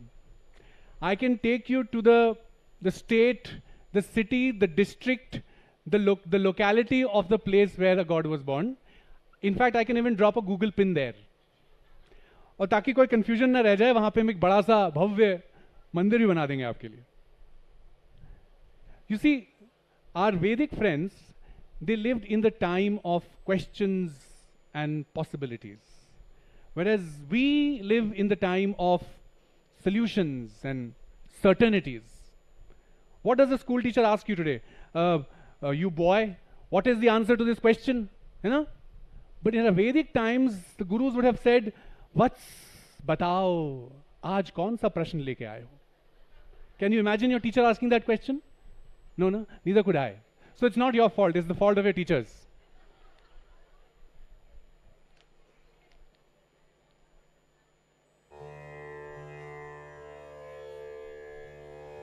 छिपा था क्या, कहां, किसने ढका था, उस पल तो अगम अतल जल भी कहां था. Now we should tell our Vedic friends that we've learned the answer to this question about this unfathomable water because of the Puranas a few thousand years ago. This Agam Atal Jal, this unfathomable water, descended upon us from the heavens. और ये Agam Atal Jal और कोई नहीं, हमारी गंगा ही है. The river that originates from Gomukh in Gangotri, Uttarakhand, goes down to the Bay of Bengal. हमारी गंगा ही है. In fact, not just this river, all the rivers, the Brahmaputra, the Krishna, the Kaveri, the Mahanadi, the Godavari, the Narmada, the Indus, the Satluj, ये सारी की सारी हमारी गंगा ही हैं. Not just the rivers, the Umiam Lake in Shillong, the Vembanad Lake in Kerala, the Belandur, here somewhere here, the Dal Lake in Srinagar, the Nainital Lakes, the Nokuchia Tal, the Mount Abu Lake, ये सारे के सारे हमारी Ganga.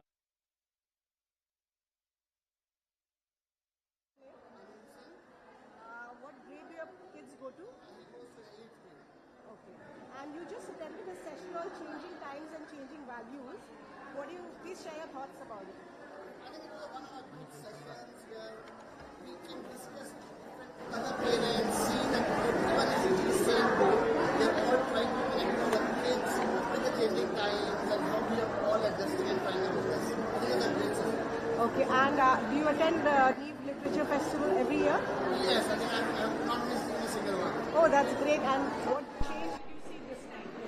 And the sessions are getting more interactive, more better. So I think the school is improving on a day-to-day basis. Each session, each year is getting better.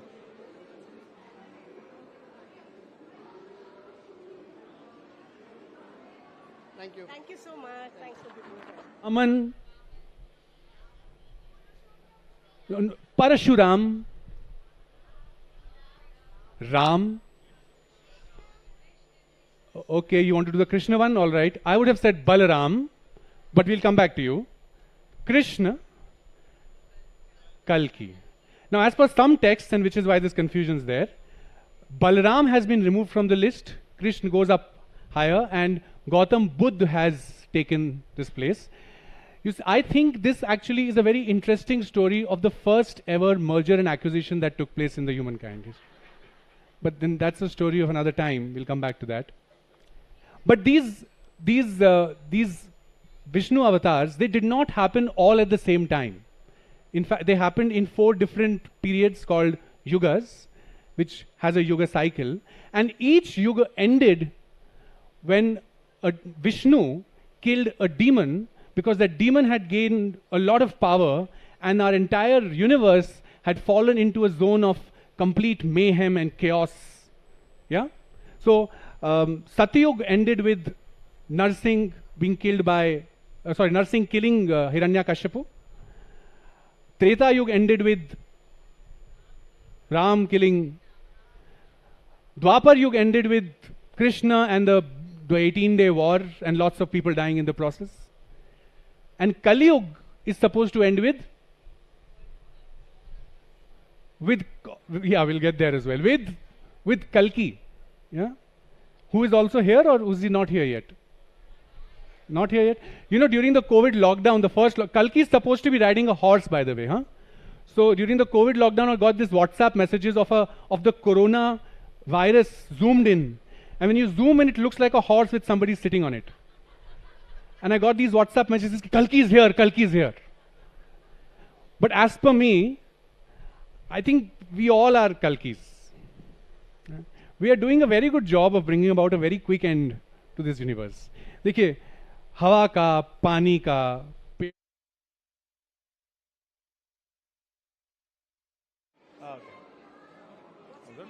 Hi, my name is Aditya Gokarn. So my daughter Hansa goes to 3A. Yeah, it's actually my second time here at the Neev Literature Festival, and yeah, it's a really nice experience, I must say.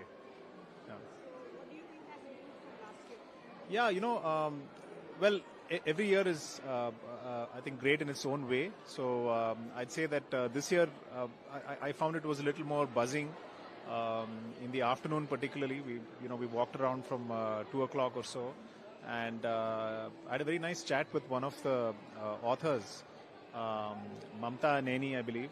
And it's so amazing that the authors not only come and kind of present their work, but the way they engage with the audience, wonderful and very inspiring for children. And it's wonderful to see the school taking this initiative, taking a lot of trouble. And I know that Nasiruddin Shah is going to be here later in the evening. So, wow, I mean, that kind of celebrity firepower was not there maybe last time round.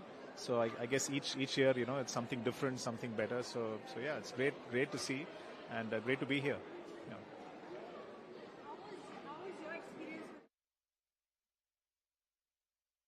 There were more books this time, there were more people, and there were more authors to meet with. Because 2022 was more near the COVID side, there wasn't much last year. But this year, COVID has completely gone, and now it's a bit more buzzing and it's a bit more happy, and there are more books to have fun with. You're welcome. You're so sweet. She's adorable. Thanks a lot. Yeah. Thank you. Bye-bye.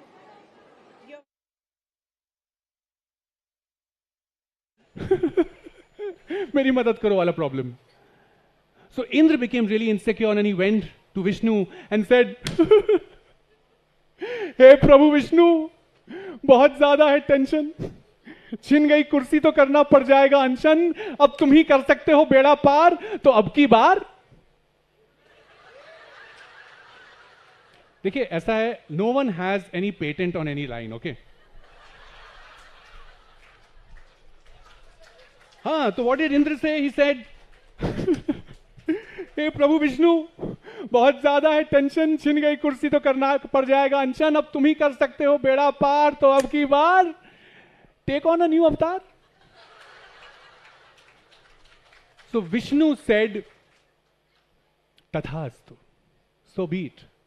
And saying so, Vishnu came down to earth in his 5th incarnation, the Vaman avatar, and went to this king Mahabali. Now Mahabali was a very generous king. So and Vaman asked for bhiksha. Mahabali said, हाँ बताइए क्या चाहिए आपको? Building, bank balance, बंगला, गाड़ी, हैं क्या चाहिए? So Vaman said, मुझे तो बस 3 पग धरती माँ चाहिए भाई. So Mahabali said, बस 3 पग धरती, just 3 footsteps of earth. हाँ अभी ले लीजिए, all is yours. ये आखिरी लाइन all yours नहीं कहना चाहिए था उन्हें, क्योंकि जैसे उन्होंने all yours कहा, lo and behold, our young mendicant Brahman boy started growing in size. And he grew until with his first footstep, he covered the entire earth. And with his second footstep, he was about to cover the entire sky when he said, "Oopsie daisies, I seem to have pricked a hole with my toenail somewhere." He had actually pricked a hole with his toenail in the Milky Way. And from that Milky Way out came water, and this water was called... No, देखिए ऐसा है ना. We all live in a patriarchal society, in a Purush Pradhan Samaj. और कोई भी पानी की धारा बिना किसी पुरुष के आशीर्वाद के गंगा नहीं बन सकती. Now Brahma, he was watching all this Vaman avatar growing big and sort of, you know, the toenail and pricking them and the water coming out. He collected this water and washed Vishnu's feet with it and put this water in his kamandal. Now this water, blessed by not just one Purush, but two Mahapurushas, came to be known as Ganga.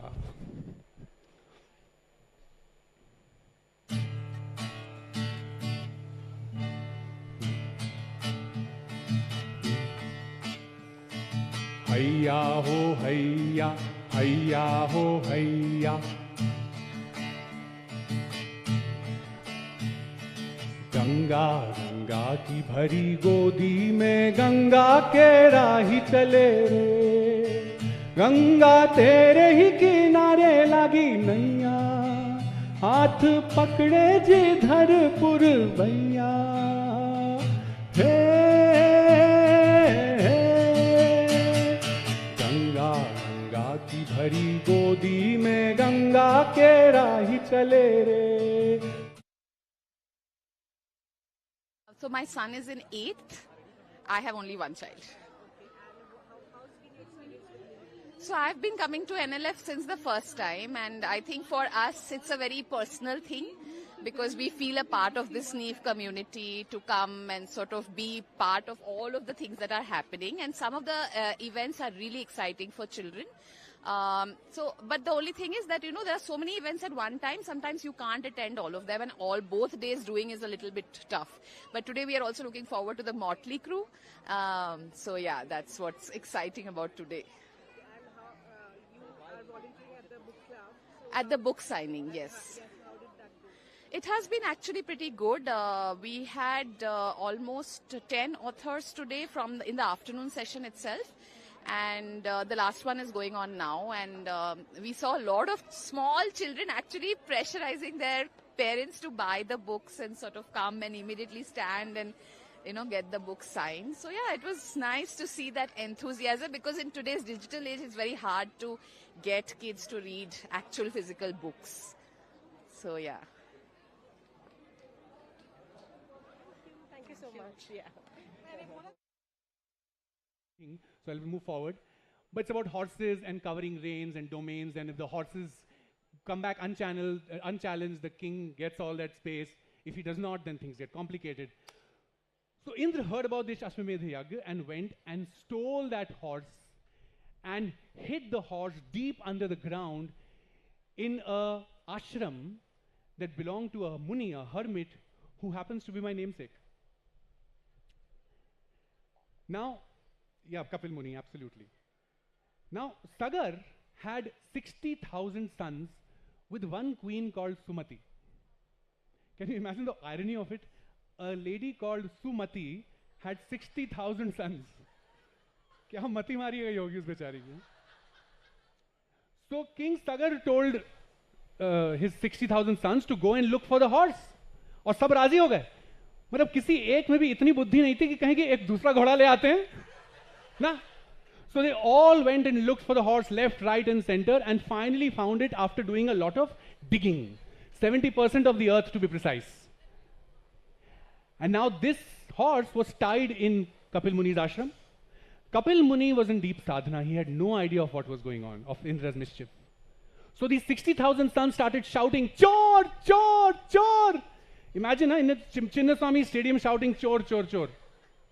So Kapil Muni opened his eyes with rage. He was so mad and so fiery was his glance that each one of those 60,000 brothers turned into a heap of ash. Now our king Sagar was really distraught. क्यों ना हो, उनके इकलौते 60,000 बच्चे जो ठहरे.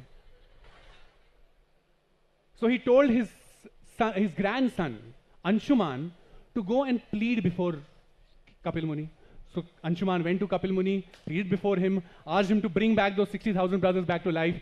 Kapil Muni said, "Dekho, diya hua shrap." You all know this line, huh? ये भी सुना. मैं वापस नहीं ले सकता. But if you can bring Ganga that flows in heaven down to earth, I can promise that these 60,000 brothers will be reborn and will have a second chance of life. So our friend Anshuman, where did Ganga live? In whose kamandal? So our Anshuman went to Brahma and said, please, can you ask Ganga? Brahma said, dekho bhai, Ganga is a mind of her own. Please go and talk to her. So Anshuman went and sat in front of the Kamandal and said, hey Ganga, who flows in heaven. Can you do this after me? Hey Ganga, who flows in heaven.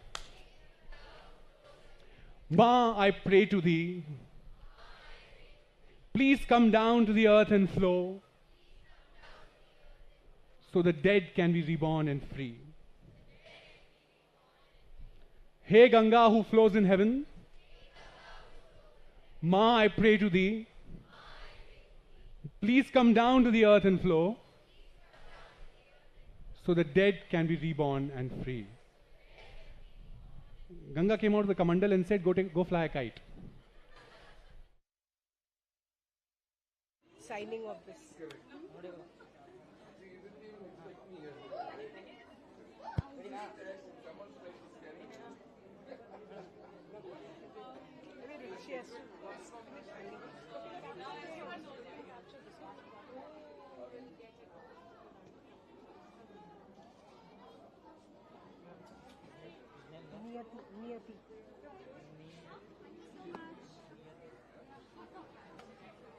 Niyati Sharma.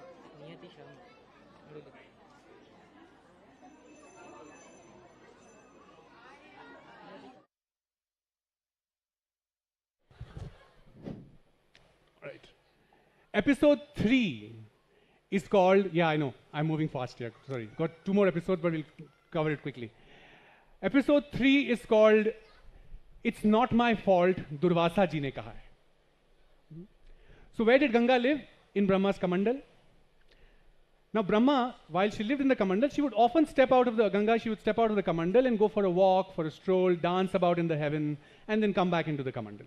Now one day, as she was having a nice walk in the heavens, she saw कि एक तरफ से ऋषि दुर्वासा चले आ रहे. Now Rishi Durvasa was a very famous Rishi, famous for his anger, quick to anger. जैसे हम बहुत आराम से flying kiss दे देते हैं, ऋषि दुर्वासा flying कर्ज दे देते थे, flying कर्ज. तो शकुंतला को उनकी आवाज सुनाई नहीं दी, flying कर्ज.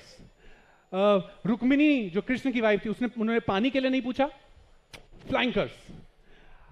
इंद्र जिसने उन्होंने उनकी माला को अपने हाथी को पहना दिया, flying कर्ज. तो एक तरफ से ऋषि दुर्वासा चले आ रहे थे और दूसरी तरफ से the wind god Vayudev was coming towards our Ganga. And in some time both Rishi Durvasa and Vayudev, they bumped into each other. And what happens when anger and wind collide? What? Storm like, you get a bavander, you get a tornado. And because of the tornado, Rishi Durvasa ke kapde utar ke udne lage.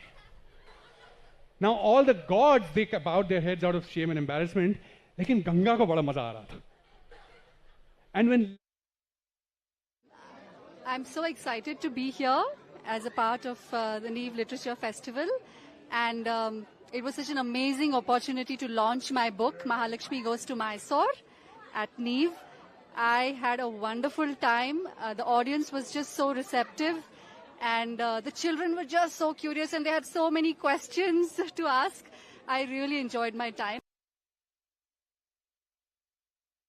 And I also enjoy coming to Neev. I've been here before as a visitor, and this time it was a great pleasure to be here as a delegate.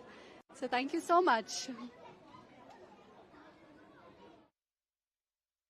This basically means that we have the license to put trash in Ganga as much as we want, and if someone says something to us, what we need to say is, it's not my fault, Durvasa ji ne kaha hai.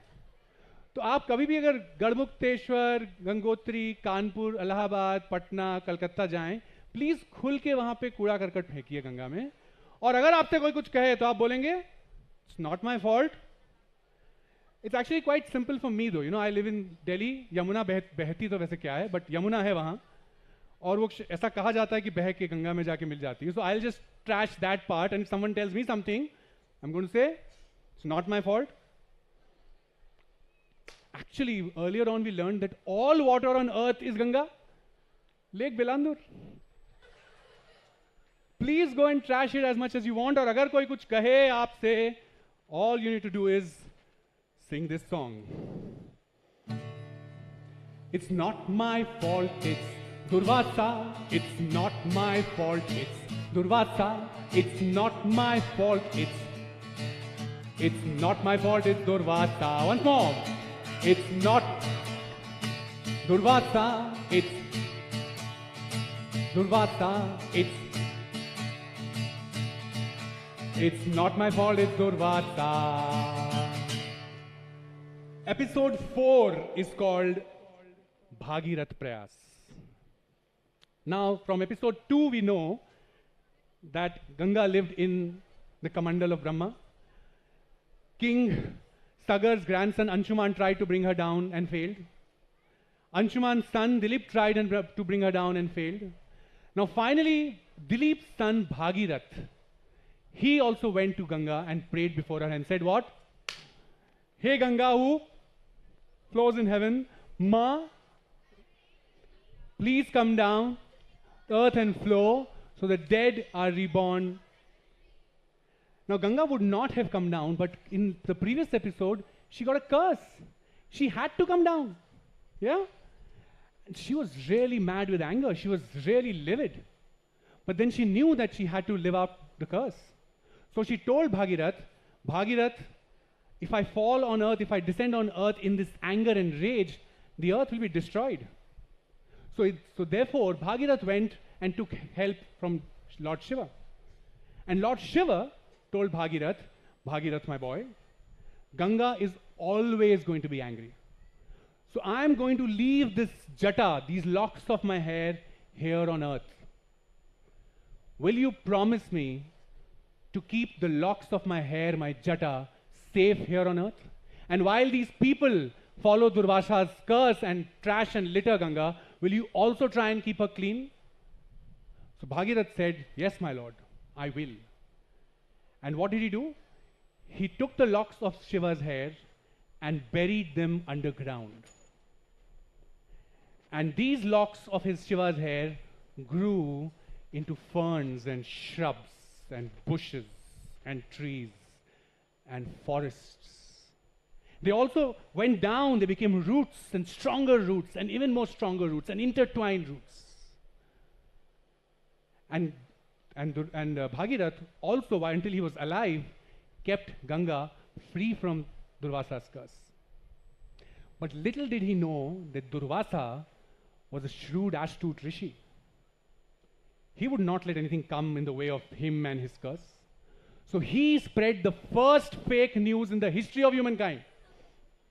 He made us believe that Bhagirath Prayas is the prayas of this tapa that Bhagirath did to Shiva to bring Ganga down, but Ganga had to come down. But now do you all know what Bhagirath Prayas really means, don't you? So now you need to think about it. Will you keep following Durvasa's curse and keep telling us that it's not my fault? Or will you please help Bhagirath in his prayas to keep Shiva's locks safe and all the Gangas in your life clean? The choice is totally yours. And please remember, whatever you do will have an exponential impact.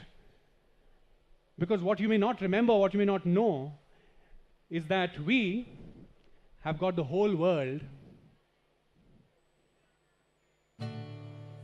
We've got the whole world in our hands. We've got the whole in our hands. We've got the whole world in our hands. We've got the whole world in our hands. We've got the whole world in our hands. We've got the whole world in our hands. We've got the whole world in our hands. We've got the whole world in our hands. We've got trees and forests in our hands. We've got in our hands. We've got trees and forests in our hands. We've got trees and forests in our hands. We've got Ganga Maya in our hands. We've got in our hands. We've got Ganga Maya in our hands. We've got Ganga Maya in our hands. And one last time, we've got the whole world in our hands. We've got the whole world in our hands. We've got the whole world in our hands. We've got the whole world in our hands. We've got the whole world in our hands. We've got the whole world in our hands.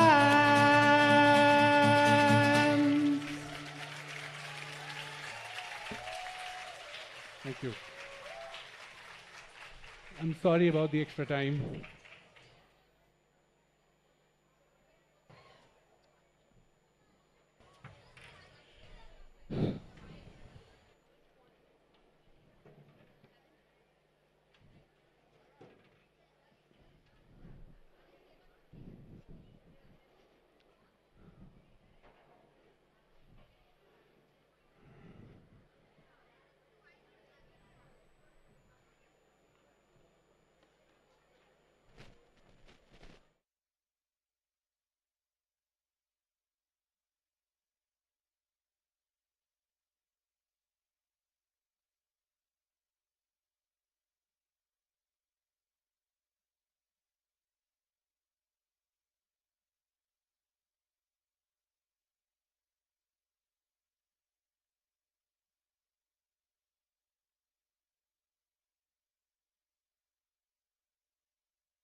Anuradha Ruhil Barua, Rasil Kaur Ahuja, Colin Kelman, Duleka Sarhadi Raj, Ann Lazim, and Nadine Bailey.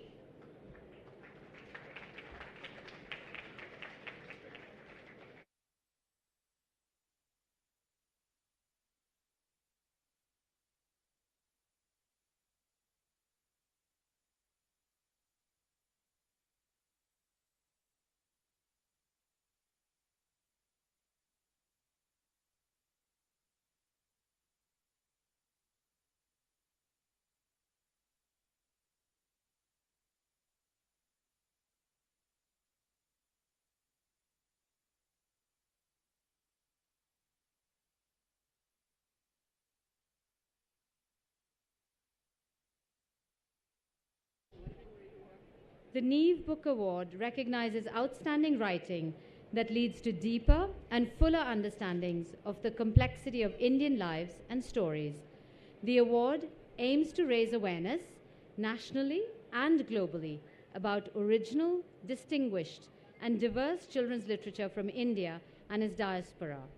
The award is a platform to discover stories and voices with fresh, different, and yet relatable perspectives. It promotes children's books with Indian characters and settings so that children can see aspects of themselves and their worlds reflected in the literature they read. Each year, publishing houses nominate their best books for the awards. This year, our jury has been especially busy as we had 26 publishers submit a total of 141 titles. Of this, we shortlisted 12 titles across 4 award categories. This evening, we are joined by jury members from around the world to announce our 4 winners. We would like to take a moment right now to humbly and gratefully recognize that the Neev Book Awards are here to celebrate all of our shortlisted books published during 2022.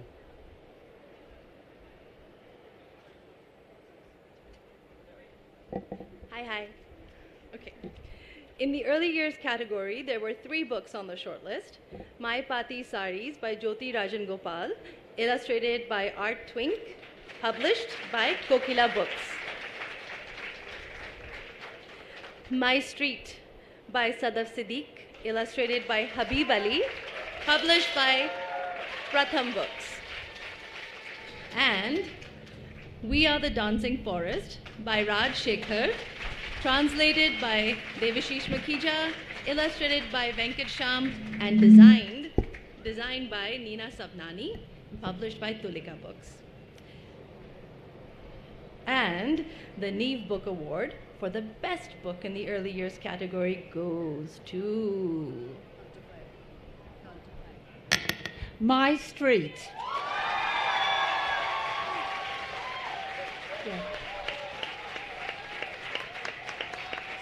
We invite the author and illustrator to come up on the stage to receive the award.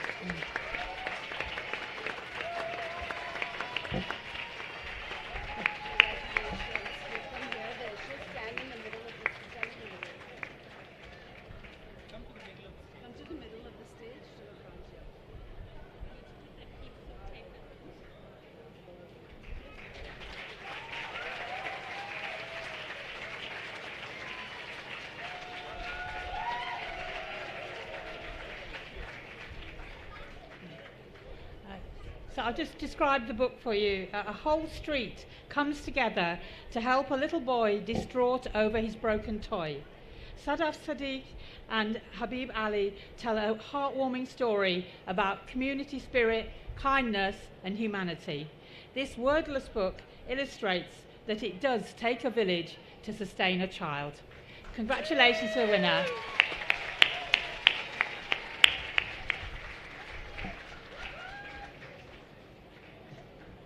In the Emerging Readers category, we had 3 books on the shortlist. Roshan's Road to Music, written by Mamta Nani, illustrated by Priyanka Tampi, published by Puffin Books.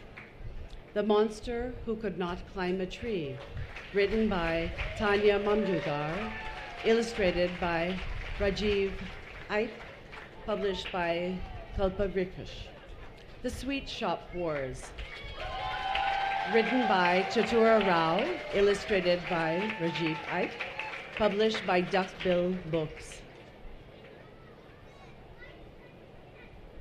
And the Neev Book Award for Best Book in the Emerging Readers category goes to The Sweet Shop Wars. We invite the author and illustrator to come up on stage to receive the award.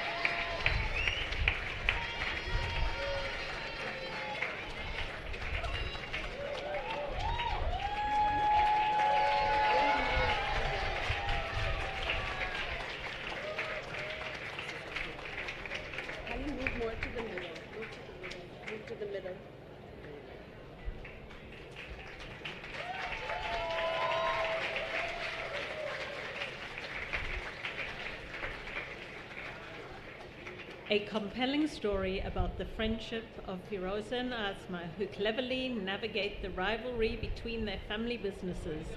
Shatura Rao's gorgeous tale about social class and modernization, told from the point of view of two young girls, highlights the idea that when we work together or instead of against each other, we can ease resentment and strife to help bring peace to our communities. Congratulations to the winner.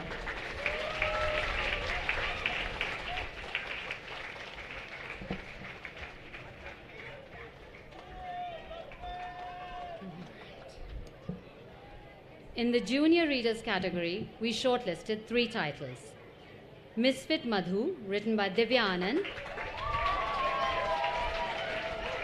illustrated by Vedushi Sinha, published by Puffin Books. The Ghost of Malabar, written by Soumya Iyer and illustrated by Isha Nagar, published by HarperCollins, Children's Books. The Train to Tanjore, written by Devika Rangachari, published by Duckbill Books.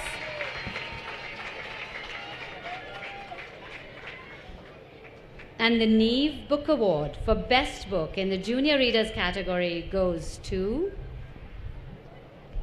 Misfit Madhu.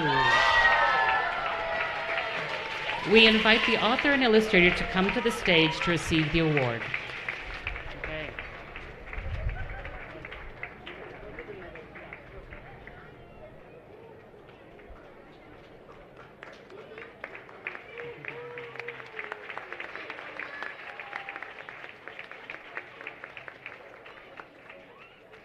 "11-year-old Misfit Madhu, someone who has always been completely average and invisible, tells us how she creates a viral app for her classmates and after many tribulations, eventually earns herself another name. The story of all the challenges she must face, academic, social, emotional, technical, and most importantly, ethical, engages the reader through humor, angst, and insight." Congratulations to the winner.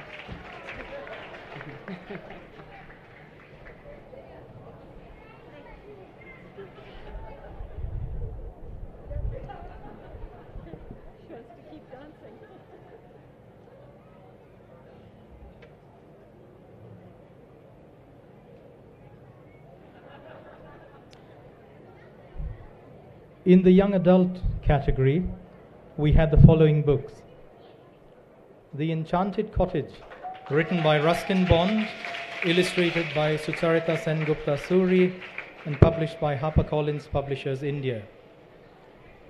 The People of the Indus, written and illustrated by Nikhil Gulati with Jonathan Mark Kanoyer, published by Penguin Books. When Blackbirds Fly, written by Hannah Lalanpui and published by Duckbill Books.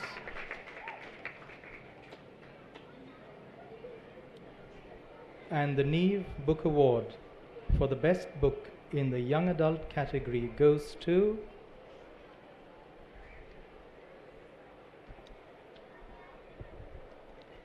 The People of the Indus.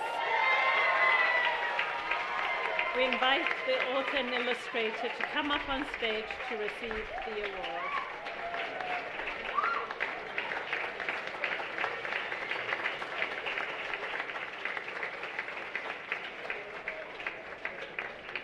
Young readers will be hooked by this well-researched graphic novel exploring the mysteries of the history of the unique Indus Valley civilization and its people via 2 levels of storytelling.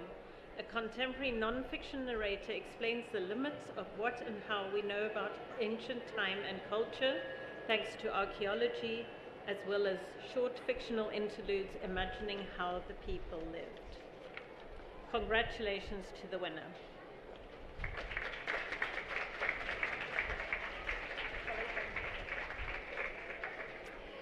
The Neev Book Award honors and applauds all those who contribute to building a rich body of children's literature about India, Indian lives, and Indian stories.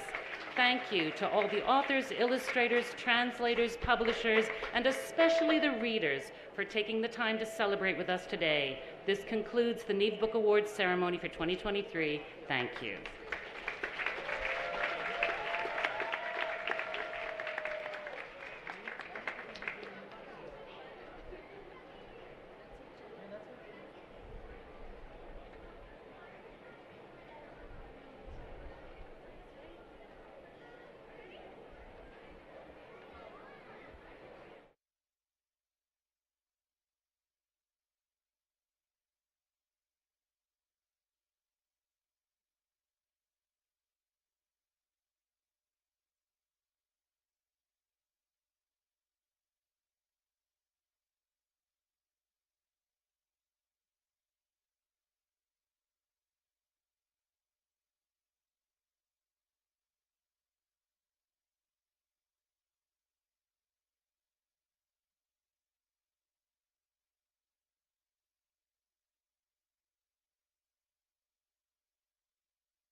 Check, check.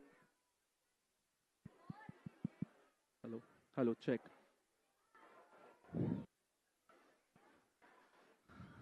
Good evening, everyone. A small, tiny announcement. Yeah, let's let's be a lovely host. We have had a great day today. Let's be a lovely host today for our special guests who have come all the way from Mumbai for us, right? So what I'll request is all the members who have the yellow band, please take the seat. All the Neev community members, students, teachers, if you don't have the yellow band, please stand around, but make sure this aisle is kept free. Yeah? During the performance, please refrain from any light, turning on the light and taking any photography. It is all getting video shot. We will have those evidence for us. During the performance, let's not use any flash photography or even take out your camera, because the person who's sitting behind you, you spoil that moment for them. Yeah? Let's give 100% attention to our special guest here. Secondly, after the performance gets over, let's be good Bangaloreans. We know the struggle of traffic. We really know, right? So after the performance gets over, I would request everyone to be seated, be wherever you are, be there for 5 more minutes so that we can allow our guests to move out of the campus first. That's the best way we can show our respect to them. Yeah? Thank you so much.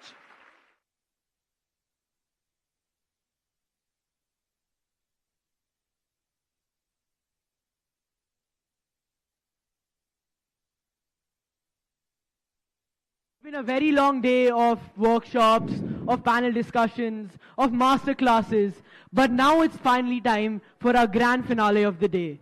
And since this is such a special event, we'd like to give it a very special introduction. Are you ready, Ms. Vaishali? Not really, but yeah.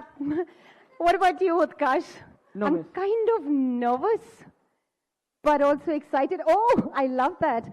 You've taken break a leg quite literally. Anyway, shall we start? Yeah. We might as well just do it. On the first day of NLF, a literary affair. Students, educators, a festive air. Writers and artists in conversations deep. A litany of words where ideas leap. As the first day waltzes to a close, a symphony of words, highs and lows. Fear not, dear audience, for Sunday awaits. More tales will unfold at Neev's grand gates. But before NLF second day, a treat awaits in the twilight sway. In moments to come, stories will unravel. So, bhaiyo or behno, get ready to travel. Fasten your seatbelts as motley company takes stage from Bingle Valley to Bingle Bog as they turn their page. Tell me, will Motley now perform? Vikram Seth's beastly tales raise up a storm, and gruesome stories by James Thurber of morals and victories where beasts murmur. Perhaps they will tell us of the crocodile's plight, a vile predator on a sinister night who tricks the monkey, a tale so sly, to be his wife's dinner.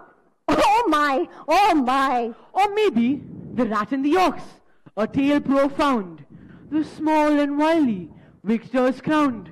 A bull ox with its size so vast, outsmarted by the rat. A clever contrast. Or the elephant and the Tragopan, a socio-political twist, a wily plan where the meek of the world take a stand. I love these stories. They're so grand. Tales so wit and revenge are so sweet. In the parable's rhythm, a thrilling beat. From Motley's mouth, there's far more to come. Stories of childhood and tales with some. But wait, so a drama? The grand illusion?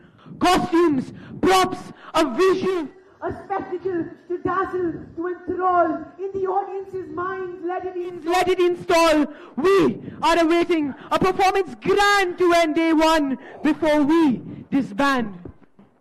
Wait, dear, this is no grand affair, yet these tales are sublime and rare. Personified beings in wicked play, a moral thread in sets display. What? No magic, no tricks, no gimmicky show? The illusion that makes the audience glow? Drama's a feast for the eyes, you see, not just actors and voices, plain and free. Yet in simplicity lies a different might. Let the words weave their own delight. No need for the gimmick, the visual parade. In the actor's voice, let the story cascade. I'm still not convinced. It sounds quite bland. Just actors and their voices in the literary land. The proof of the pudding is in watching this show. So, hush, dear lad. I'll let you know how you lost this wrangle, and then you'll make amends. The crowd applauds, and then you will know to your foolish claims on grand theatre and how the spectacular is far better than our imagination that rises and falls with motley suggestions. Its siren calls. Let's watch it then. Let the curtain rise. Motley Company, the poetic prize. No lights, no sets, no props. Oh dear. Just actors and texts.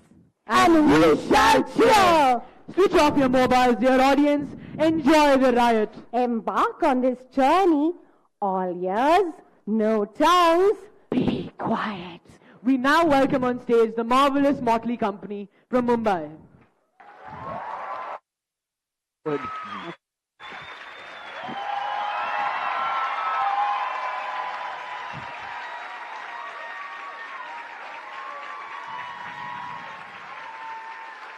Thank you.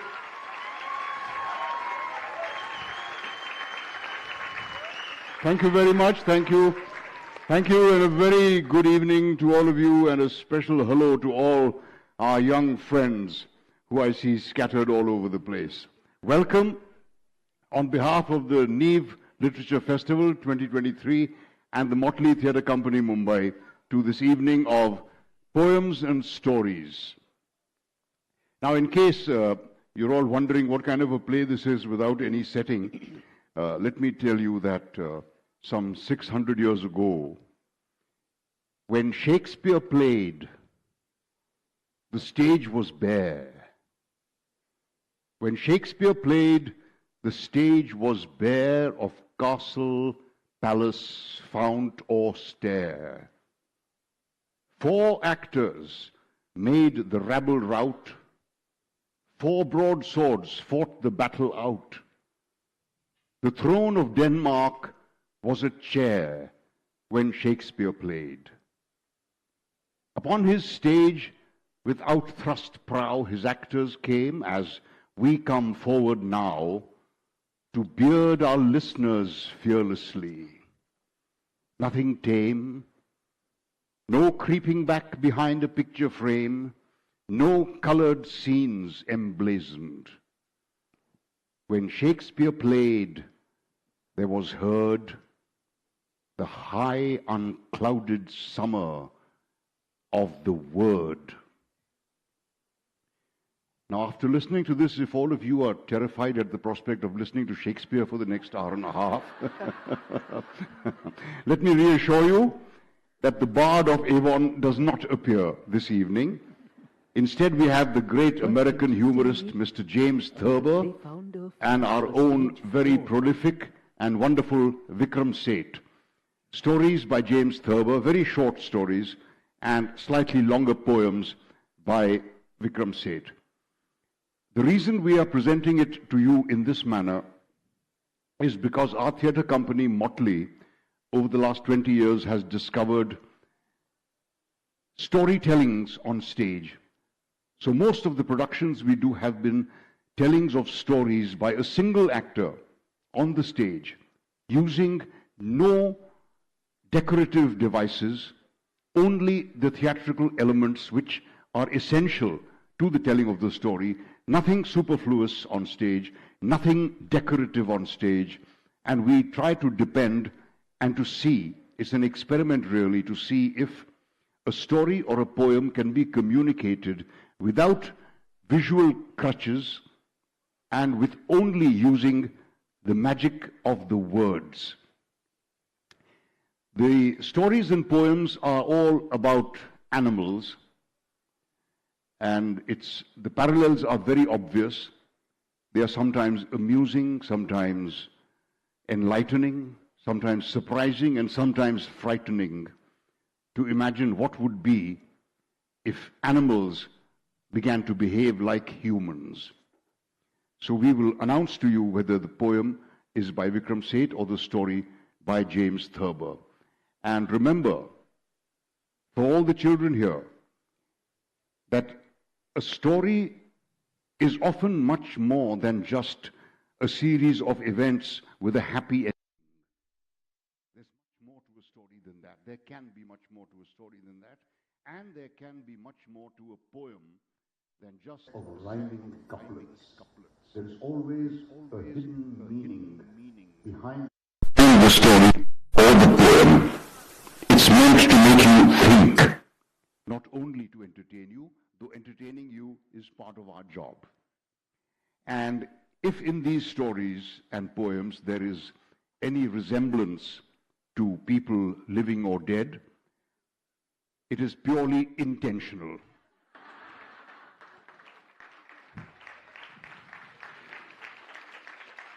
So, joining me on the stage here are Kenny Desai,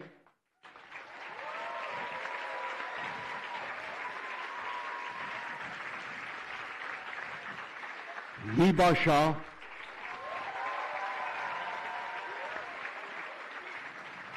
and Ratna Pathak Shah.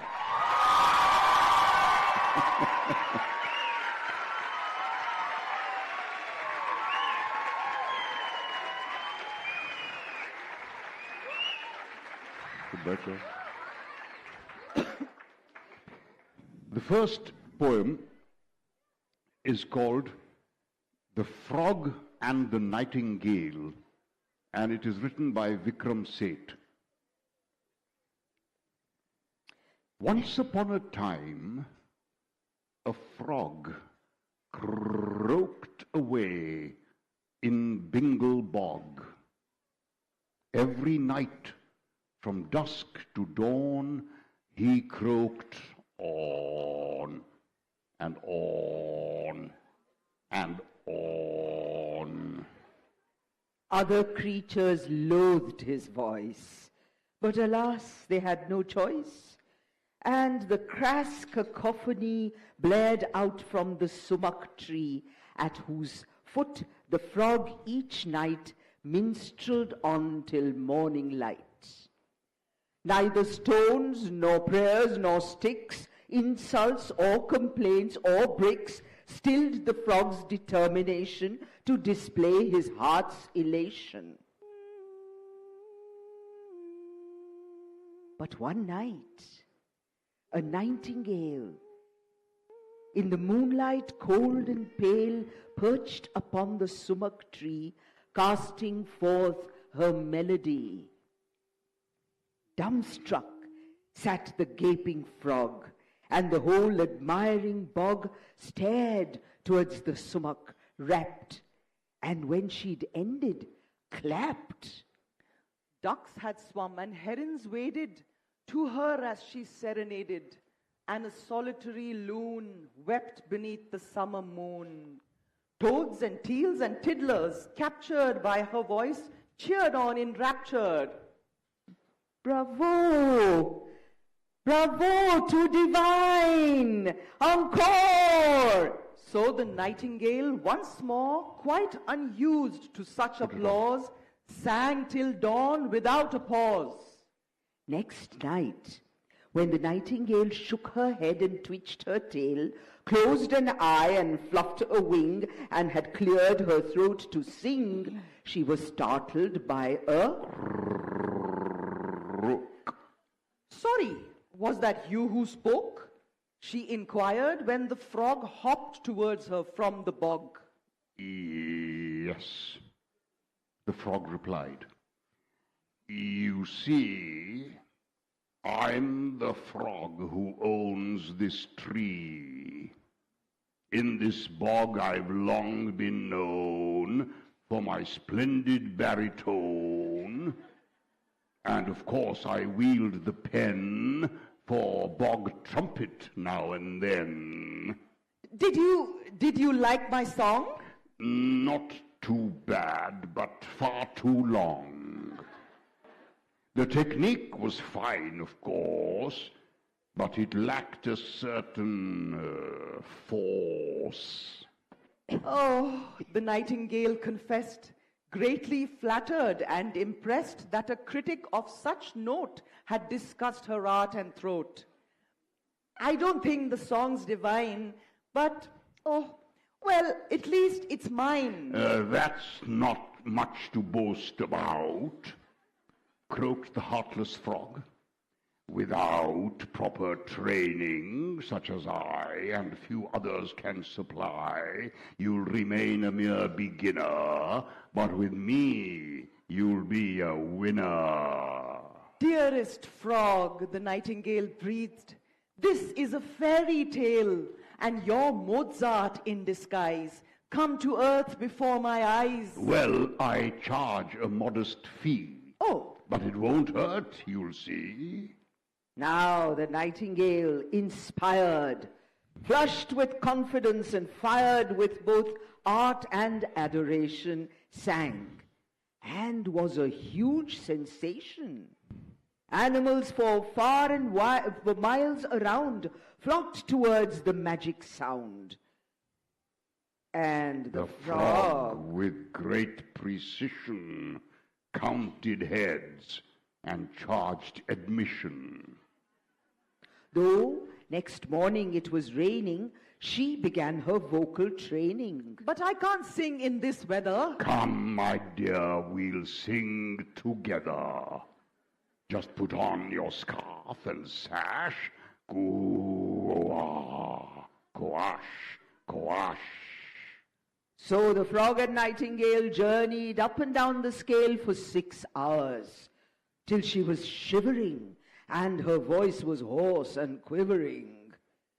Though subdued and sleep-deprived, in the night her throat revived, and the sumac tree was bowed with a breathless titled crowd. Owl of Sandwich, Duck of Kent, Mallard and Milady Trent, Martin Cardinal Mephisto, and the Coot of Monte Cristo.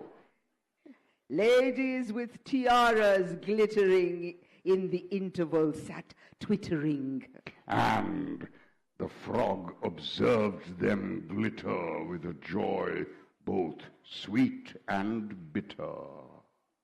Every day the frog who'd sold her songs for silver tried to scold her. You must practice even longer, till your voice, like mine, grows stronger. In the second song last night, you got nervous in mid-flight. And my dear, lay on more trills. Audiences enjoy such frills. You must make your public happier. Give them something sharper, snappier. We must aim for better billings. You still owe me 30 shillings. Day by day the nightingale grew more sorrowful and pale. Night on night her tired song zipped and trilled and bounced along, till the birds and beasts grew tired at her voice so uninspired. And the ticket office gross crashed, and she grew quite morose, for now her ears were addicted to applause quite unrestricted. And to sing into the night all alone gave no delight. Now the frog puffed up with rage. Brainless bird, you're on the stage.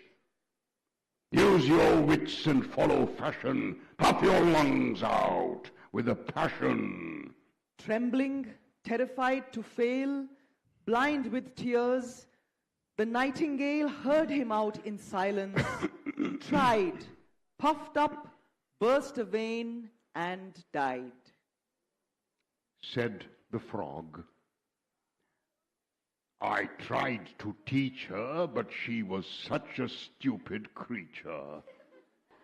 Far too nervous, far too tense, far too prone to influence.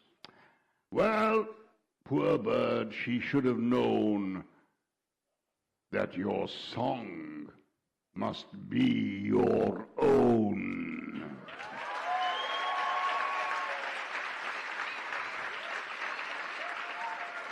That is why I sing with panache.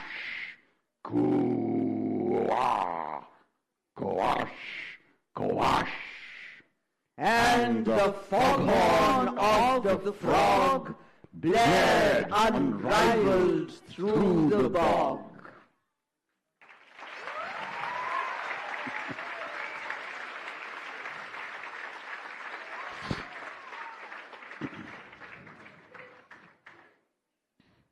The Owl Who Was God by James Thurber.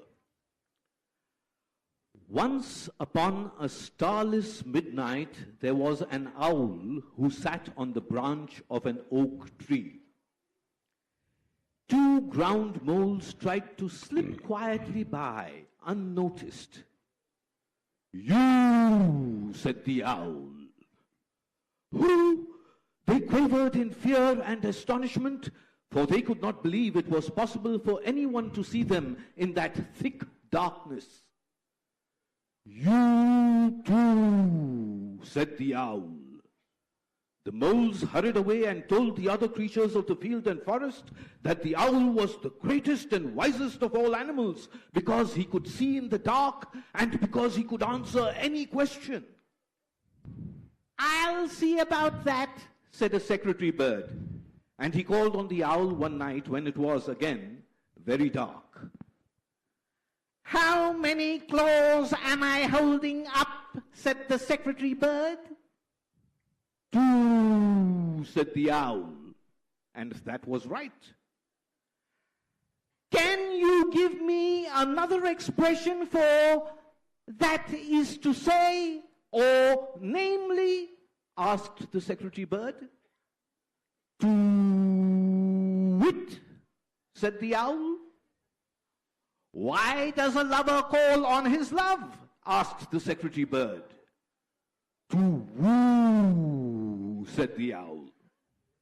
The secretary bird hastened back to the other creatures and reported that the owl was indeed the greatest and wisest animal in the world, because he could see in the dark and because he could answer any question.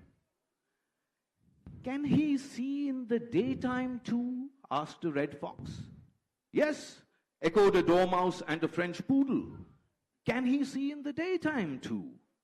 All the other creatures laughed loudly at this silly question, and they set upon the red fox and his friends and drove them out of the region. Then they sent a messenger to the owl and asked him to be their leader. When the owl appeared among the animals, it was high noon and the sun was shining brightly. He walked very slowly, which gave him an appearance of great dignity.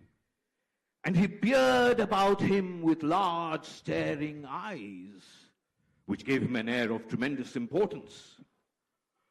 "He's God!" screamed a Plymouth Rock hen. And the others took up the cry, "He's God! He's God!" So they followed him wherever he went, and when he began to bump into things, they began to bump into things too. Finally, he came to a concrete highway, and he started up the middle of it, and all the other creatures followed him. Presently, a hawk who was acting as outrider observed a truck coming toward them at 50 miles an hour. And he reported to the secretary bird, and the secretary bird reported to the owl. "There's danger ahead," said the secretary bird. "To-wit," said the owl. The secretary bird told him. "Aren't you afraid?" he asked. "Who?" said the owl calmly, for he could not see the truck. "He's God!" cried all the creatures again, and they were still crying, "He's God! He's God!" when the truck hit them and ran them down. Some of the animals were merely injured, but most of them, including the owl, were killed. Moral: you can fool too many of the people too much of the time.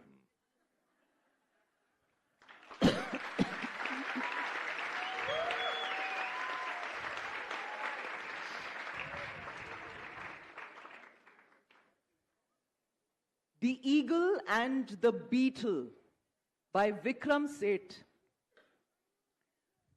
A beetle loved a certain hare and wandered with him everywhere.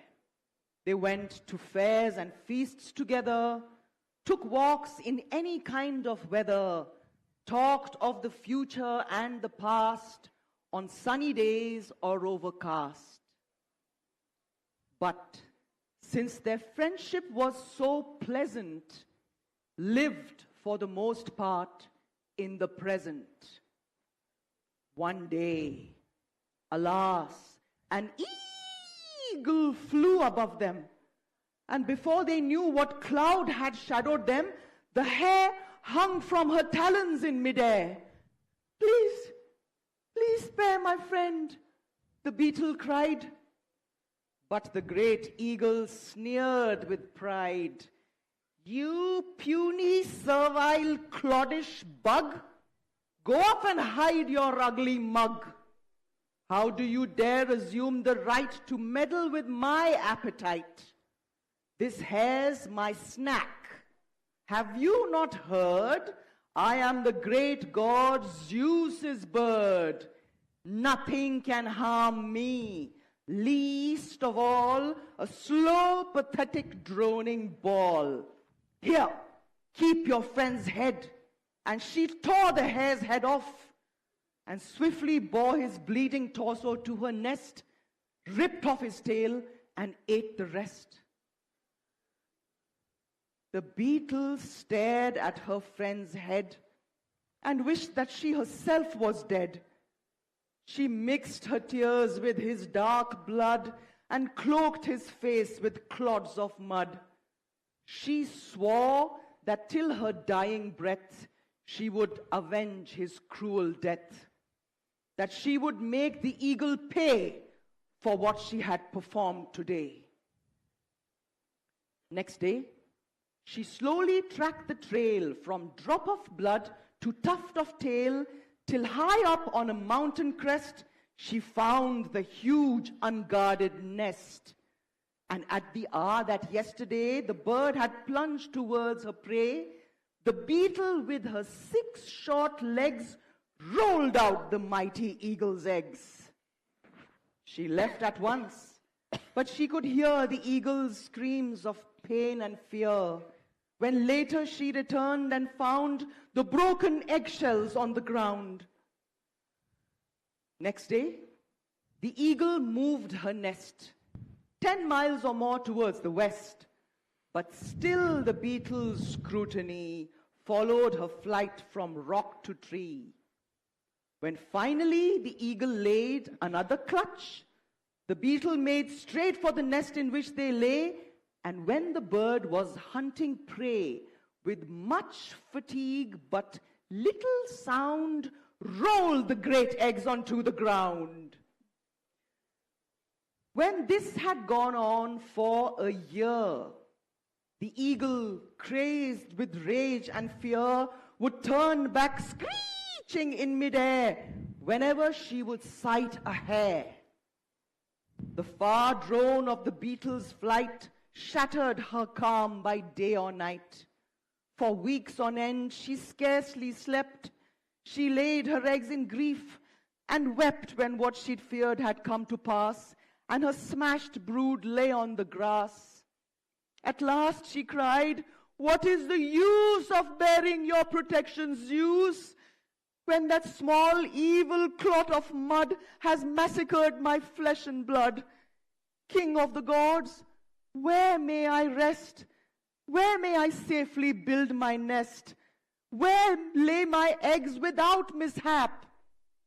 "Here," said the god, "here in my lap." And so the eggs lay more secure than they had ever lain before. What in the universe could be more safe than Zeus's custody? So thought the eagle, till one day the beetle saw them where they lay, and aiming with precision, flung a microscopic ball of dung into the lap of mighty Zeus, who rising spewed divine abuse, and shaking dirt from off his legs, unthinkingly tipped out the eggs. Past hope, the eagle pined away and died of grief. And to this day, they say that eagles will not nest in months when beetles fly their best. But others, not so superstitious, merely assert that fate's capricious, and that the strong who crush the weak may not be shown the other cheek.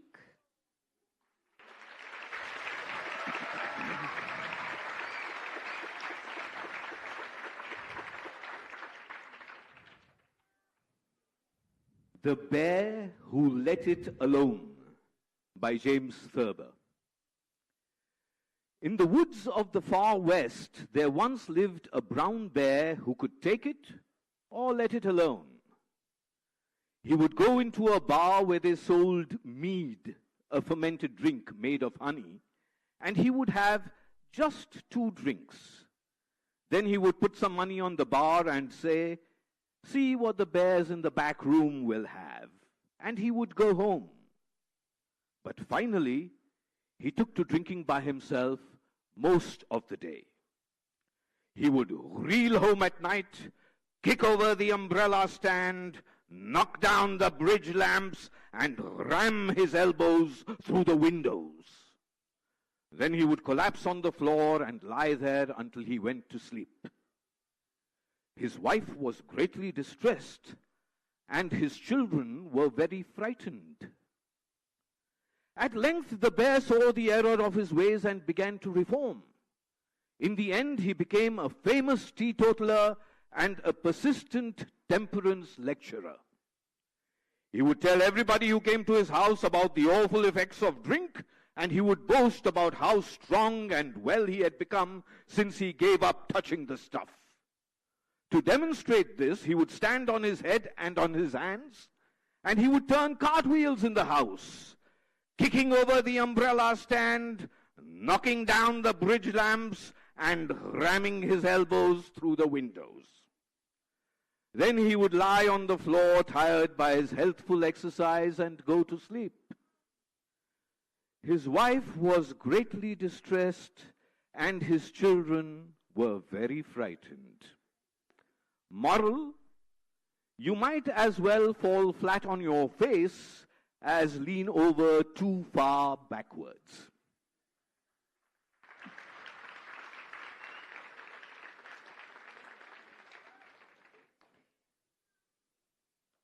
The Louse and the Mosquito by Vikram Seth.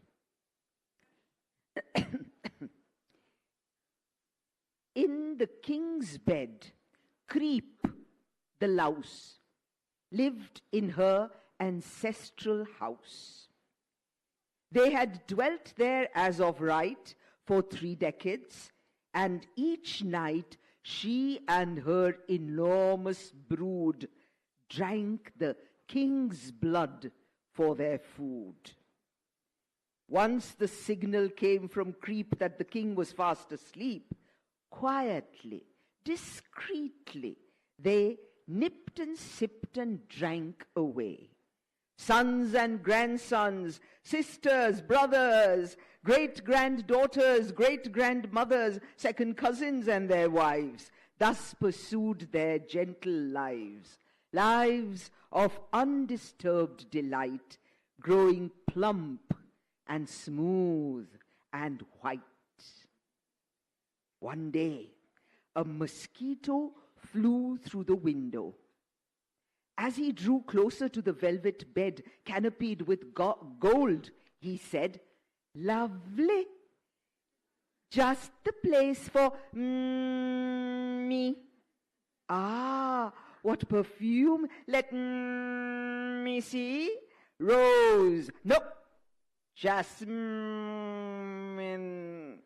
And the quilt, smooth as banks of Ganges silt.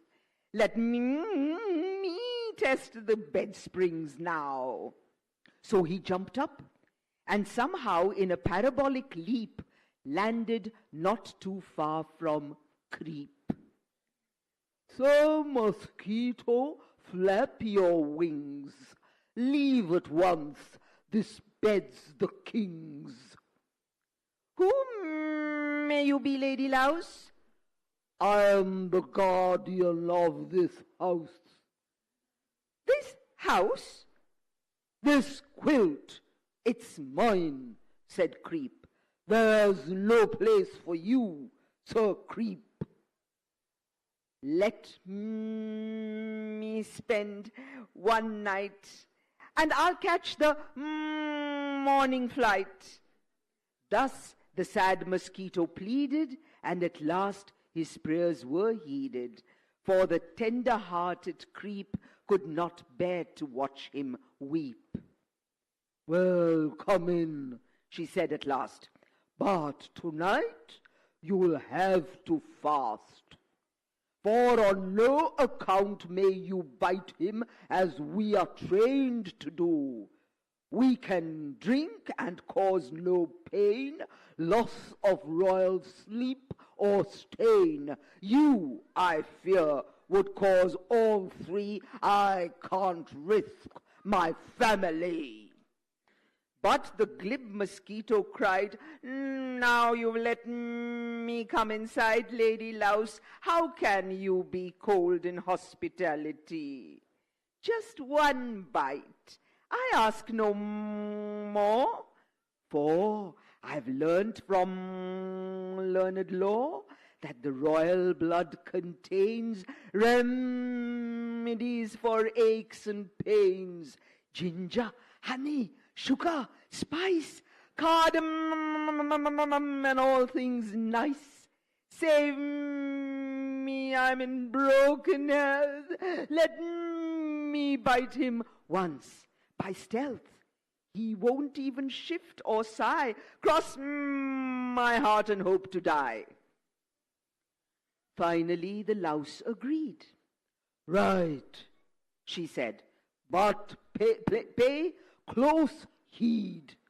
Wait till wine, fatigue, or deep dream-enriched, unbroken sleep has enveloped him. Then go, lightly nip his little toe. Yes, that's all old hat, said Sir Leap. I know all that. Keep your stale advice, he smiled. Seriously, I'm not a child. It was only afternoon, fairly early, fairly soon, when the king came in for a snooze, doffed his crown and shirt and shoes, lay down on the bed and sighed.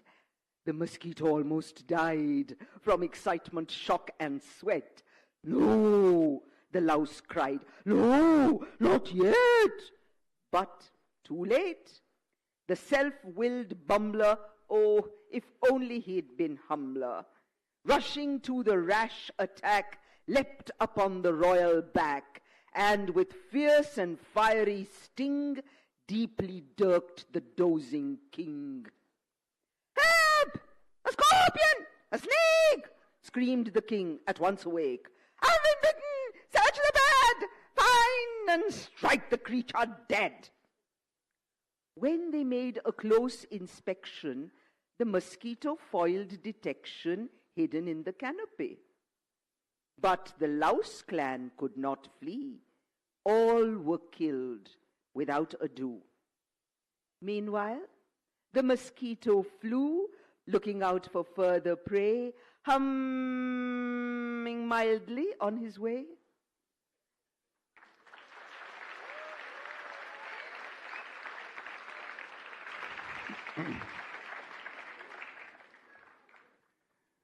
The Tiger Who Would Be King by James Thurber.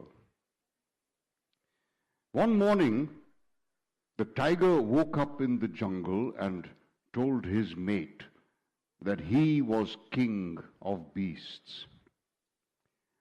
Leo the lion is king of beasts, she said. We need a change, said the tiger.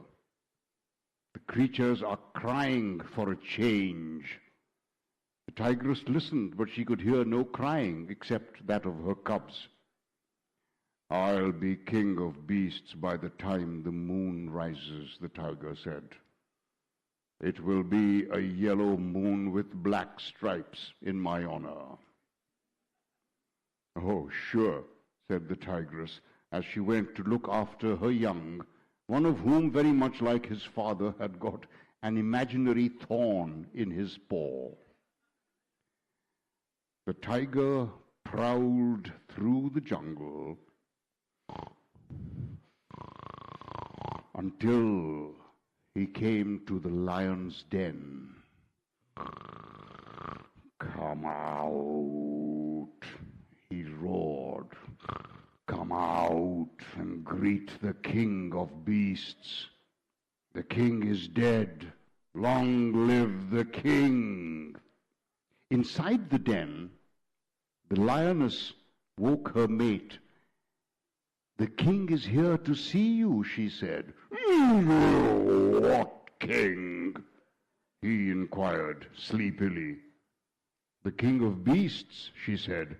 "I am the king of beasts," said Leo, and he charged out of his den to defend his crown against the pretender. It was a terrible fight, and it lasted until the setting of the sun. All the animals of the jungle joined in, some taking the side of the tiger and others the side of the lion. Every creature, from the aardvark to the zebra, joined in the struggle to overthrow the lion or to repulse the tiger, and some did not know which they were fighting for. And some fought for both, and some fought whoever was nearest, and some fought for the sake of fighting. "What are we fighting for?" someone asked the aardvark. "The old order," said the aardvark. "And what are we dying for?" someone asked the zebra. "The new order," said the zebra. When the moon rose, gibbous and fevered, it shone upon a jungle where nothing stirred, except a macaw and a cockatoo screaming in horror. All the creatures in the jungle were dead, except the tiger, and his days were numbered, and his time was ticking away. He was monarch of all he surveyed, but somehow it didn't seem to mean anything.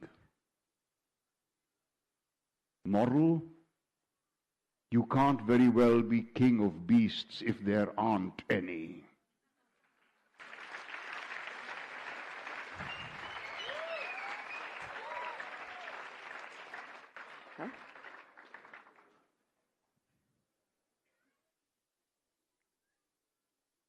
The Very Proper Gander by James Thurber. You know what a gander is? Yes? A male goose, right? Okay, so here's a story about a very proper gander. Not so very long ago, there was a very fine gander. He was strong and smooth and beautiful, and he spent most of his time singing to his wife and children. One day, somebody who saw him strutting up and down in his yard and singing remarked, "There's a very proper gander." An old hen overheard this and told her husband about it that night in the roost. "Buck, buck, buck, buck, buck, they said something about proper gander," she said. "I've always suspected that," said the rooster. And he went around the barnyard next day telling everybody that the very fine gander was a dangerous bird. More than likely a hawk in gander's clothing. A small brown hen remembered a time when, at a great distance, she had seen the gander talking with some hawks in the forest. "But they were up to no good," she said. A duck remembered that the gander had once told him he did not believe in anything. "Quack!" he said, "to hell with the flag." Quack! A guinea hen then recalled that she had once seen somebody who looked very much like the gander throw something that looked a great deal like a bomb. Finally, everyone snatched up sticks and stones and descended on the gander's house. He was strutting in his front yard, singing to his children and his wife. "There he is!" everybody cried. "Hawk lover, unbeliever, flag hater, Bomb thrower! So they set upon him and drove him out of the country. Moral: anybody who you or your wife thinks is going to overthrow the government by violence must be driven out of the country.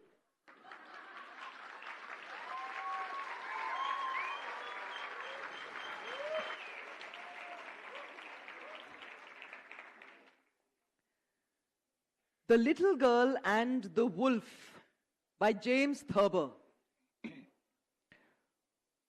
One afternoon, a big wolf waited in a dark forest for a little girl to come along carrying a basket of food to her grandmother. Finally, a little girl did come along, and she was carrying a basket of food. Are you carrying that basket to your grandmother? Asked the wolf. The little girl said yes, she was. So the wolf asked her where her grandmother lived. And the little girl told him, and he disappeared into the wood. When the little girl opened the door of her grandmother's house, she saw that there was somebody in bed with a nightcap and a nightgown on. She had approached no nearer than 25 feet from the bed when she saw that it was not her grandmother, but the wolf. For even in a nightcap, a wolf does not look any more like your grandmother than the Metro Goldwyn lion looks like Donald Trump. So the little girl took an automatic out of her basket and shot the wolf dead. Moral: it is not so easy to fool little girls nowadays as it used to be.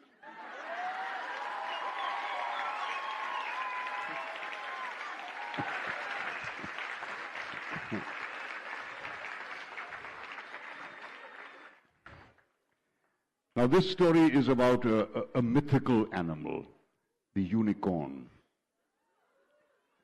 It's called The Unicorn in the Garden. It's written by James Thurber. Once upon a sunny morning, a man who sat in a breakfast nook looked up from his scrambled eggs to see a white unicorn with a golden horn quietly cropping the roses in his garden. The man went up to the bedroom where his wife was still asleep and woke her. "There's a unicorn in the garden," he said, "eating roses." She opened one unfriendly eye and looked at him. "The unicorn is a mythical beast," she said, and turned her back on him. The man walked slowly downstairs and went into the garden. The unicorn was still there. He was now browsing among the tulips.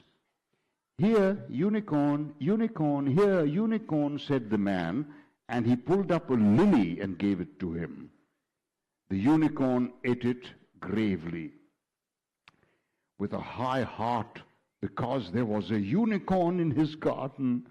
The man went upstairs and roused his wife again. "The unicorn," he said, "ate a lily." His wife sat up in bed and looked at him coldly. "You are a loony," she said, "and I'm going to have you put in the loony hatch."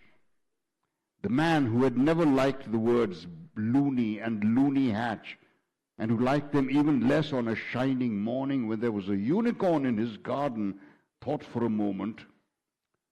"We'll see about that," he said. He walked over to the door. "He has a golden horn in the middle of his forehead," he told her. Then he went back to the garden to watch the unicorn, but the unicorn had gone away. The man sat down among the roses and went to sleep. As soon as the husband had gone out of the house, the wife got up and dressed as fast as she could. She was very excited, and there was a gloat in her eyes. She telephoned the police, and she telephoned a psychiatrist. She told them to hurry to her house and bring a straitjacket. When the police and the psychiatrist arrived, they sat down in chairs and looked at her with great interest. "My husband," she said, "saw a unicorn this morning." The police looked at the psychiatrist, and the psychiatrist looked at the police. "He told me it ate a lily," she said. The psychiatrist looked at the police, and the police looked at the psychiatrist.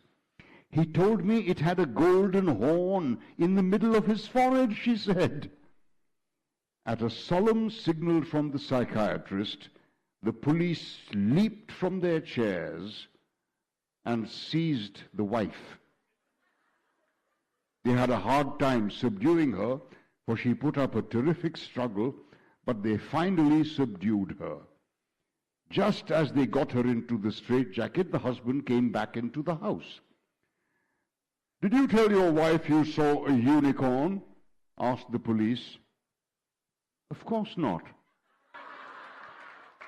said the husband. "Of course not. The unicorn is a mythical beast." "That's all I wanted to know," said the psychiatrist. "Take her away."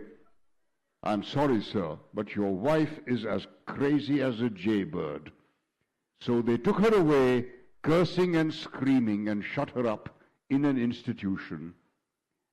The husband lived happily ever after.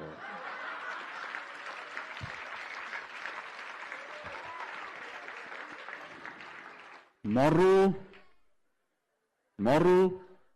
don't count your loonies until they are hatched.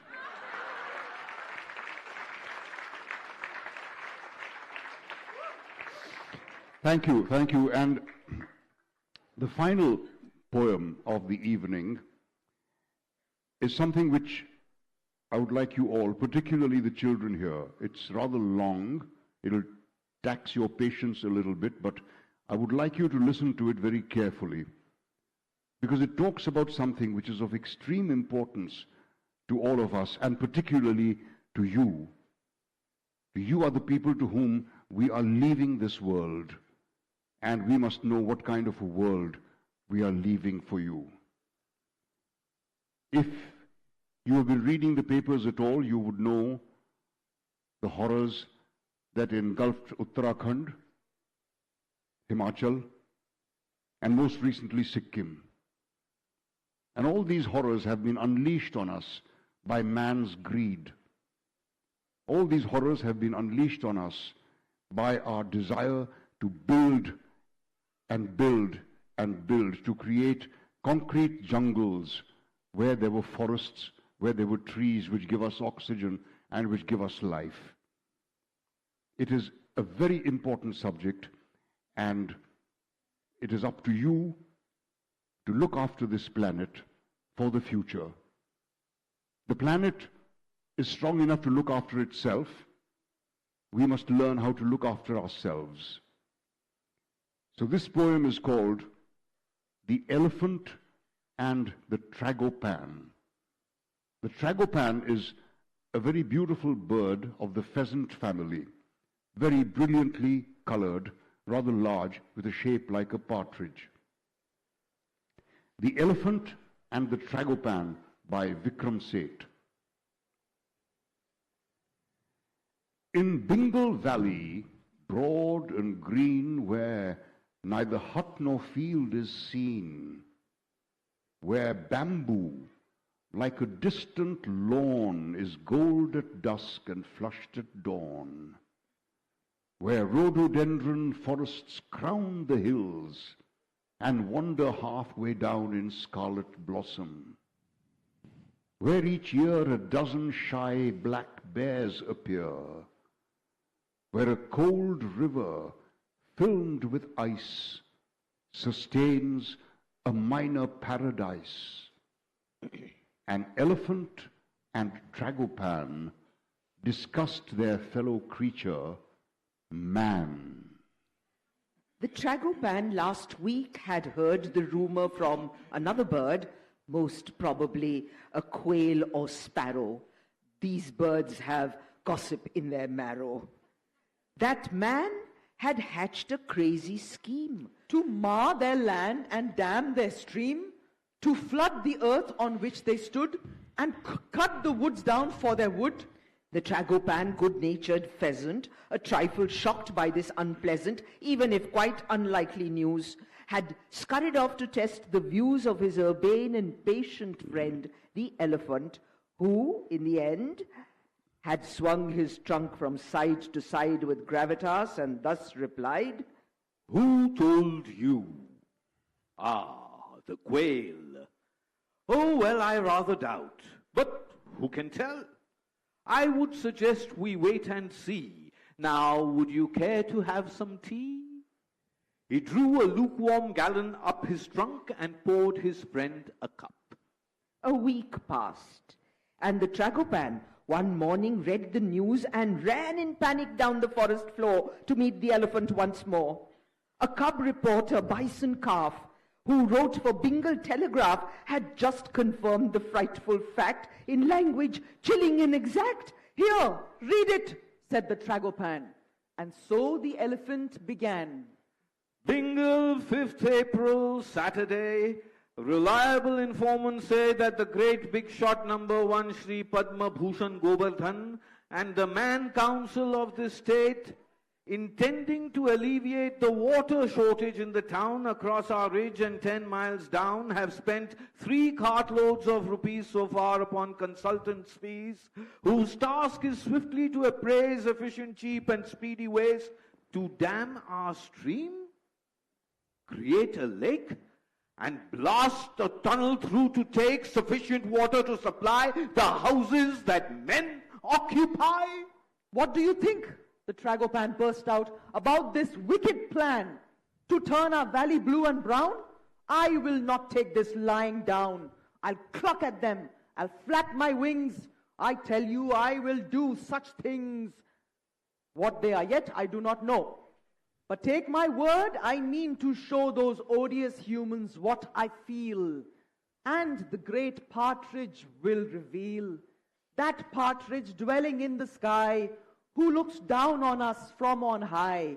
He will reveal to us the way, so kneel with me and let us pray." The elephant said, "Let me think. Before we pray, let's have a drink, some bamboo wine, perhaps some tea." "No, no," the bird said angrily. "I will not give in to distraction. This isn't time for tea, but action."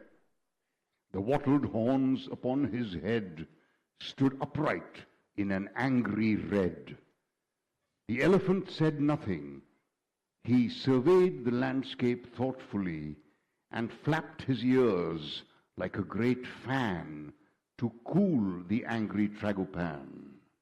"It's infamous, I know," he said, "but we have got to use our head. Praying may help us, who can tell, but they, of course, have gods as well. I would endeavor to maintain our plans on a terrestrial plane. What I suggest is we convoke the beastly board of forest folk for a full meeting to discuss the worst that can occur to us." And so, that evening, all the creatures with tusks or gills or other features met at the river's edge to plan how they might outmaneuver man. Gibbons and squirrels, snakes, wild dogs, deer and macaques, 3 types of frogs, porcupines, eagles, trout, wagtails, civet cats, sparrows, bears and quails, blood-sucking leeches, mild-eyed newts, and leopards in their spotted suits, stated their stances, asked their questions, and made their manifold suggestions. Some predators drooled at the sight, but did not act on appetite. The leopards did not kill the deer. The smaller birds evinced no fear. Each eagle claw sat in its glove. The mood was truce, if not quite love. At meeting of the beastly board, eating each other was outlawed. The arguments grew sharp and heated. Some views advanced and some retreated. Some feared to starve and some to drown. Some said they should attack the town. The trout said they were unconcerned if the whole forest burned, as long as they had space to swim. The miners joked, the boars looked grim. They talked for hours, and at the close, at last the elephant arose, and with a modest trumpet call, drew the attention of them all. O beasts of Bengal gathered round, though in our search for common ground I would not dream of unanimity, I hope our views may reach proximity.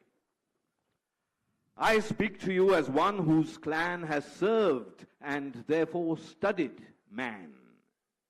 He is a creature mild and vicious, practical-minded and capricious, loving and brutal, sane and mad, the good as puzzling as the bad. The sticky center of this mess is an uneasy selfishness. He rips our flesh and tears our skin for cloth without, for food within. The leopard spots are his to wear, our ivory unknots his hair. The Tragopan falls to his gun, he shoots the flying fox for fun. The black bear dances to his whim, my own tame cousins slave for him. Yet, we who give him work and food have never earned his gratitude. He grasps our substance as of right to quench and spur his appetite. Nor will he grant us truce or grace to rest secure in any place. Sometimes he worships us as gods, or sings of us at iced fods, or fashions fables, myths, and stories to celebrate our deeds and glories. And yet, despite this fertile fuss, when has he truly cared for us? He sees the planet as his fief, where every hair or drop or leaf or seed or blade or grain of sand is destined for his mouth or hand.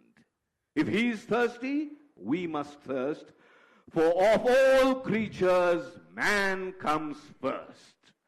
If he needs room, then we must fly, and if he hungers, we must die. Think what will happen when his scheme to tame our valley and our stream begins to thrust its way across these gentle slopes of fern and moss with axe, explosive, and machine. Since rhododendron logs burn green, they'll all be chopped for firewood or logged and smuggled out for good. As every bird and mammal knows, when the road comes, the forest goes. And let me say this to the trout. The bamboo will be slashed, no doubt, and what the Tragopan and I delight to eat will burn and die. But what will happen to your stream? Before the reservoir, your dream of endless space can come about, the soot and filth will snuff you out. What tolls for us is your own bell. And similarly, let me tell the leopards who may fancy here a forest full of fleeing deer, after your happy passing slaughter, you too will have to flee from water. You will be homeless like us all. It is this fate we must forestall. So let me say to every single endangered denizen of Bengal, we must unite in fur and feather, for we will live or die together. All this made such enormous sense that all except the rather dense grey peacock pheasants burst out cheering. The peacock pheasants, after hearing the riotous applause die down, asked with an idiotic frown, "But what is it we plan to do?" "Yes, what is it we plan to do?" A bison calf remarked, "I knew those peacock pheasants were half-witted." And everybody joshed and twitted the silly birds till they were dumb. How typical. How troublesome. A monkey said, "What awful taste! How graceless and how brazen-faced, when all of us are clapping paws to undermine our joint applause." Oddly, the elephant was the beast who of them all was put out least. He flapped his ears and bowed his head. The pheasants have a point, he said. Unfortunately, he went on, The days of beastly strength are gone. We don't have mankind on the run. That's why he's done what he has done. We can't, as someone here suggested, burn down the town. We'd be arrested or maimed or shot or even eaten. But I will not accept we are beaten. Someone suggested that we flee and set up our community in some far valley where no man has ever trod or ever can. Sweet to the mind though it may seem, this is alas an idle dream. For nowhere lies beyond man's reach to mar and burn and flood and leech. A distant valley is indeed no sanctuary from his greed. Besides, the beasts already there will fight with us for food and air. No, we must struggle for this land where we have stood and where we stand. What I suggest is that we go to the great big shot down below and show him how self-interest and what his conscience says is best both tell him, let the valley be. Who knows? Perhaps he may agree, if nothing else, to hear us out. But we must take, without a doubt, firm data to support our prayer. And in addition must prepare some other scheme by which he can ensure more water gets to man. For by the twitching of my trunk, without that we'll be truly sunk. And so it happened that a rally meandered forth from Bengal Valley a few days later, up and down the hills towards the human town. With trumpet, cackle, grunt, and hoot, they harmonized along their route, and long live Bangladesh was heard from snout of beast and beak of bird. Protect our spots, the leopards growled, while the wild dogs and gibbons howled. Redress our sad and sorry tale, the tragedy of Bengal Vale. And there, red-breasted in the van, clucked the gallant Tragopan, raised high upon the elephant's neck and guiding him by prod and peck. The only absentees, the trout, were much relieved to slither out. They asked, how can we wet our gills clambering up and down those hills? The journey will be far too taxing. We'd rather spend the time relaxing. We'll guard the valley while you plead. All right. The other beasts agreed. Meanwhile, from fields and gates and doors, the villagers came out in scores to see the cavalcade go by.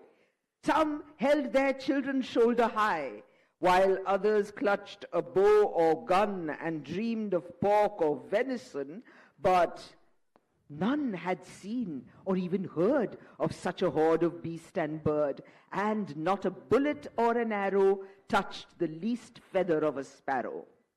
So stunned and stupefied were they even cheered them on the way, or joined them on the route to town, where the big shot with a frown said to his ministers, look here, what is this thing that is drawing near?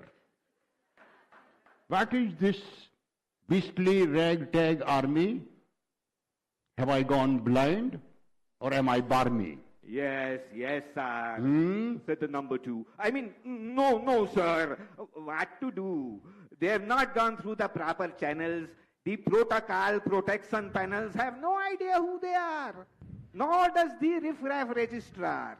It is possible they don't exist. Well, said the big shot, getting pissed, exist or not, they are getting near.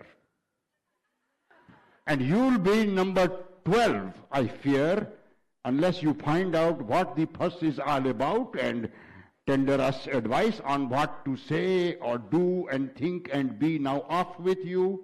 The number two was almost crying. He rushed off with his shirt tails flying, without a cummerbund or hat, and flew back in a minute flat. Oh, big shot, sir. Thanks to your grace by which I am here in second place. Thanks to your wisdom and your power which grows in glory by the hour. Thanks to the faith you've placed in me which gives me strength to hear and see. Thanks to... Yes, the big shot said, thanks to my power to cut you dead. What is it you have come to learn? Sir, They planned to overturn your orders, sir, to tame a Bengal. And, sir, I saw some pressmen mingle with the parade to interview a clouded leopard and a shrew. The beasts are all against your plan. The worst of them's the Tragopan. His eyes are fierce. His breast is red. Red? He wears a wattle on his head. He looks so angry, I have a hunch that he's the leader of the bunch. And when I met them, they weren't far. Oh, sir! Oh, no, sir! Here they are. For now, a hulak gibbon's paw was battering on the big shot's door, and animals from far and wide were crowding in on every side. Rose the cry, for Bengal, let us do or die! Wait! Cried the big shot in a tizzy. You can't come in, I'm busy. I am the great big shot number 1, Sri Padma Bhushan Govardhan. I rule by popular anointment. You have to meet me by appointment. What nonsense, cried the Tragopan. You try to stop us if you can. The big shot sensed their resolution and turned from awe to elocution. Dear friends, he said, regretfully, the matter isn't up to me.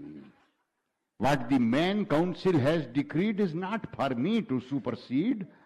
It is true, I, so to speak, presided, but all and none of us decided. That is the doctrine, don't you see, of joint responsibility.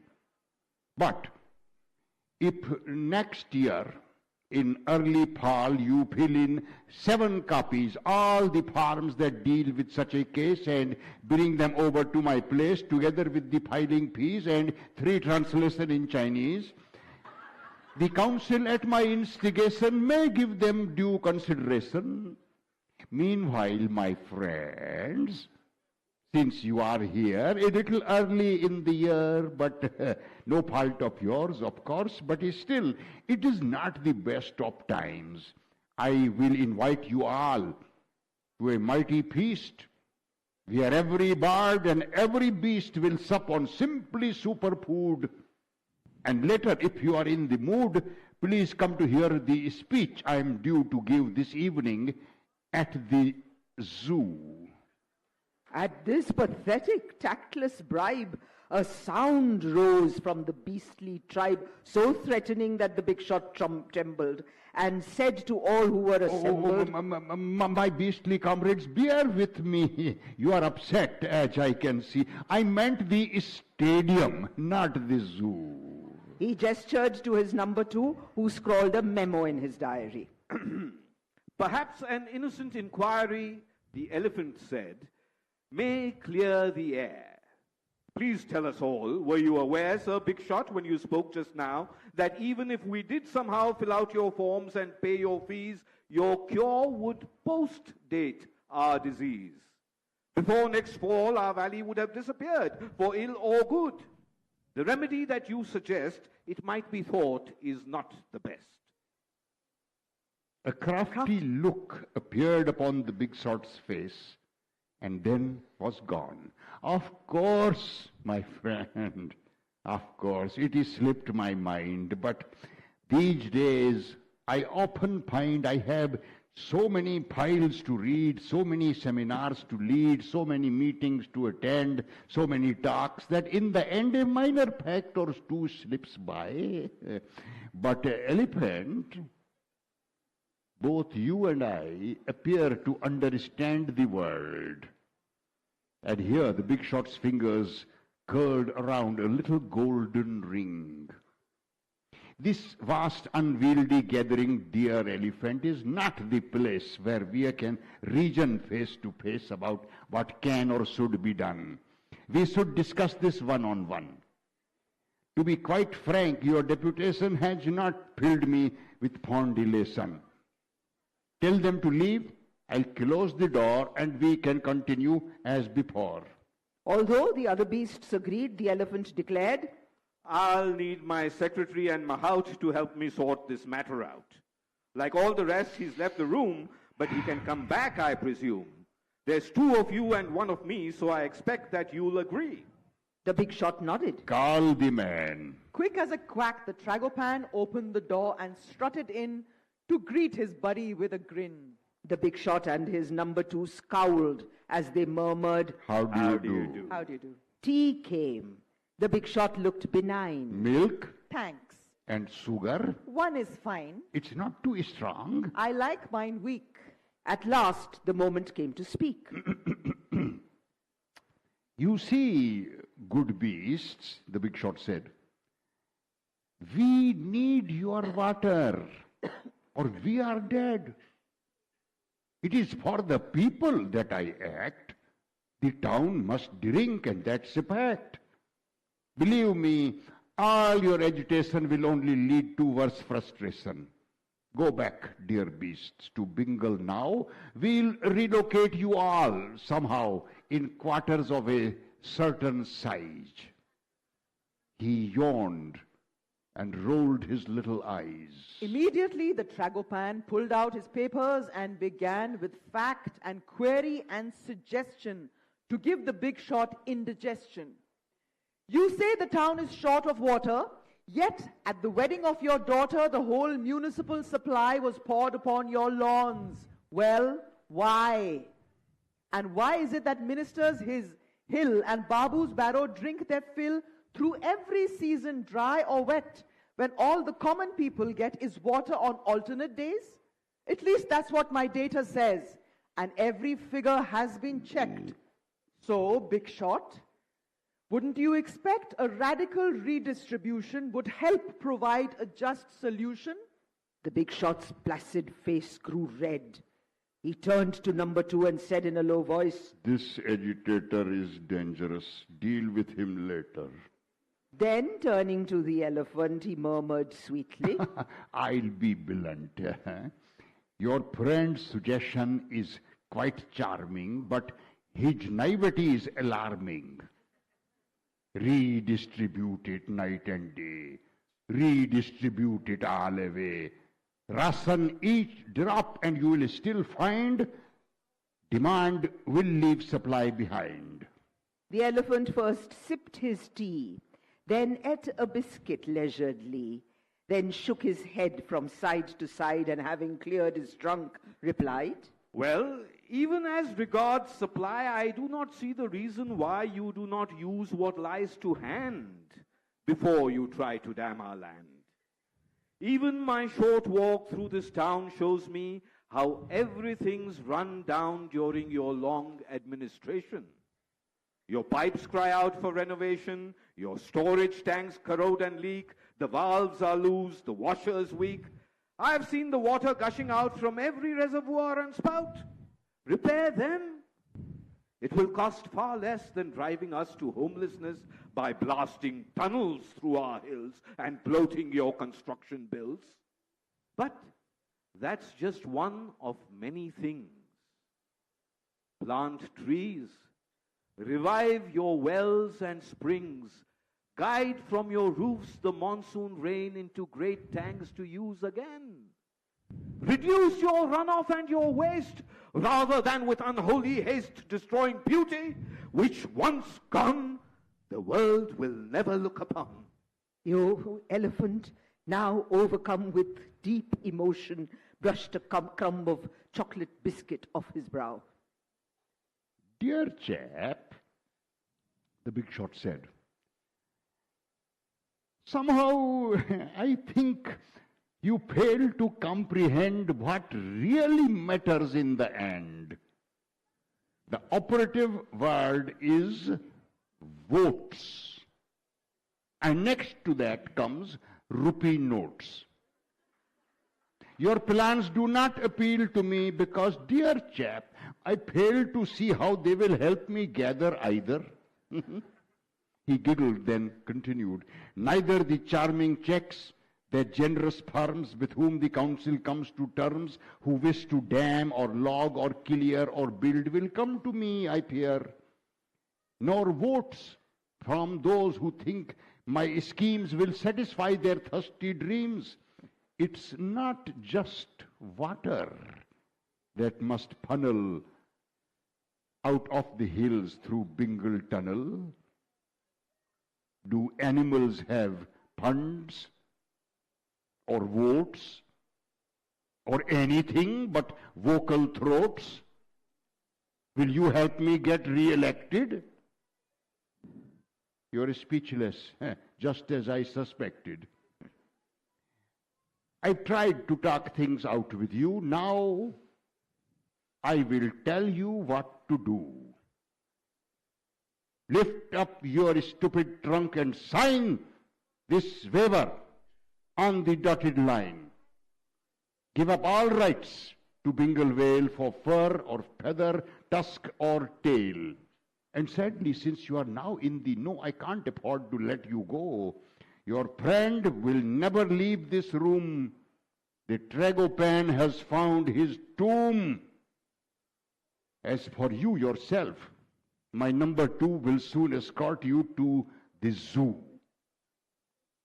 From this, the other beasts will learn. Your lands are ours to slash and burn. And anyone defying man will be a second Tragopan. He giggled with delight, then padded his cheeks with air and gently added, But if you go cahoots with me, I'll spare your friend and set you free. He stroked his ring. And I'll be sure you'll be, let's say, provided for. Before you could say pheasant stew, the servile hands of number 2 grasped the bird's collar in a vice. The elephant went cold as ice to see his friend cry out in terror. He would have signed the form in error had not the Tragopan cried out, "Don't sign, cock, cock!" And at his shout, the big shot's son came running in and struck the henchman on the chin. While the foiled killer squealed and glared for a long time, the small fry stared with indignation at his father. "Papa," he said, "I would much rather give up my place as number 3 than countenance such treachery. Why can't we let the valley live? Those who succeed us won't forgive the rape of Bengal. I recall," the small fry sighed, "when I was small, you used to take me walking there with Mama in the open air. For me, a dusty city boy, it was a dream of peace and joy. Along safe paths we'd walk. A deer might unexpectedly appear among the bamboos and the moss and raise its velvet ears and toss its startled head and bound away. Once I saw leopard cubs at play and heard the mother's warning cough before you quickly marched me off. Until this day, there's not a single house or hut or field in Bengal. How many worlds like this remain to free our hearts from noise and pain? And is this lovely, fragile vision to be destroyed by your decision? And do you now propose to make a tunnel, dam, and pleasure lake with caravans and motorboats and tourists at each other's throats? Loudspeakers, shops, high-tension wires, and Ferris wheels and forest fires? As the roads come, the trees will go. Do villagers round Bengal know what's going to happen to their lands? Are they too eating from your hands? I had gone snorkeling on the day the council met and signed away the Bengal bills. I know you signed, but why can you not change your mind? You talk of sacrifice and glory. Your actions tell a different story. Do you expect me to respect you, or decent folk not to detect you? Where you have crept must mankind crawl, feared, hated, and despised by all? Don't sign, dear elephant, don't sign. Don't toe my wretched father's line. Dear Tragopan, do not despair. Don't yield the struggle in midair. I'll help your cause. And as for you, he turned towards the number 2. This time your chin, next time your head. Rubbing his fists, the small fry said. The number 2 lay on the ground, A sniveling, groveling, snarling sound oozed from his throat. The big shot stood as rigid as a block of wood. He tried to speak. No words came out.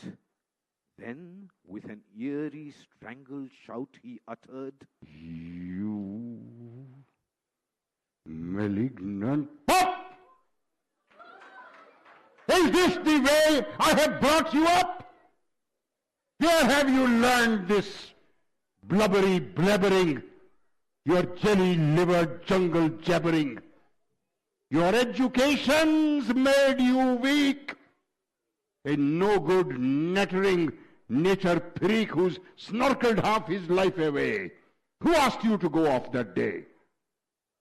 You have been brought up in privilege with Coca-Cola in your fridge and lychees in and out of season. How dare you now descend to treason? One day all this would have been yours.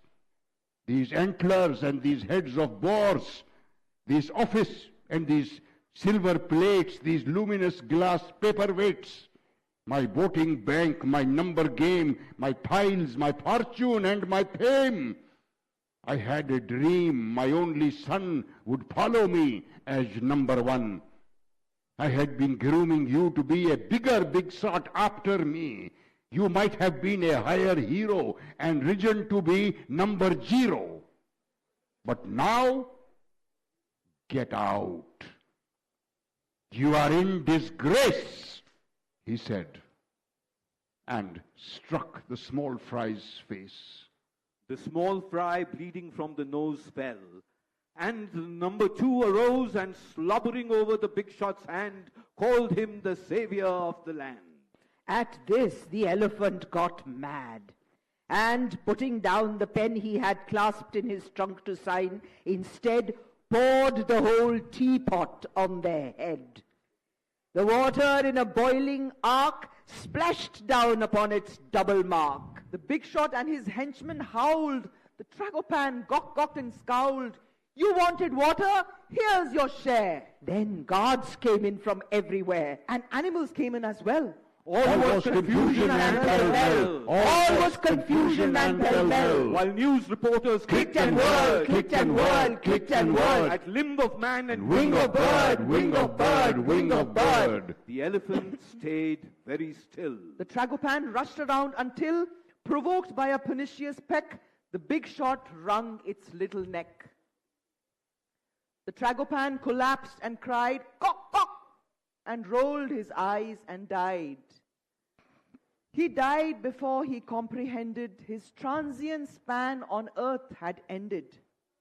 Nor could he raise a plaintive cry to the great partridge in the sky, whose head is wrapped in golden gauze, to take his spirit in his claws.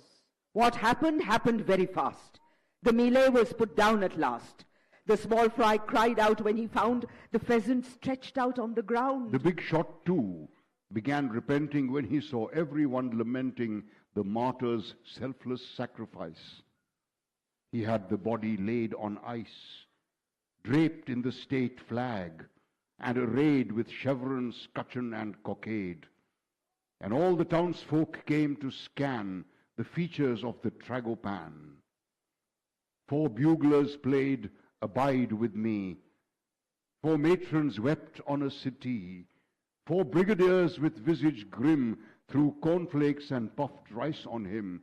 4 schoolgirls robbed the Tragopan of feathers for a talisman.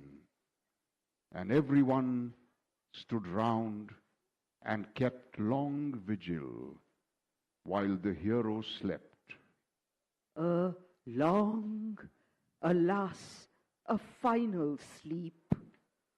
Oh, elephant, long may you weep.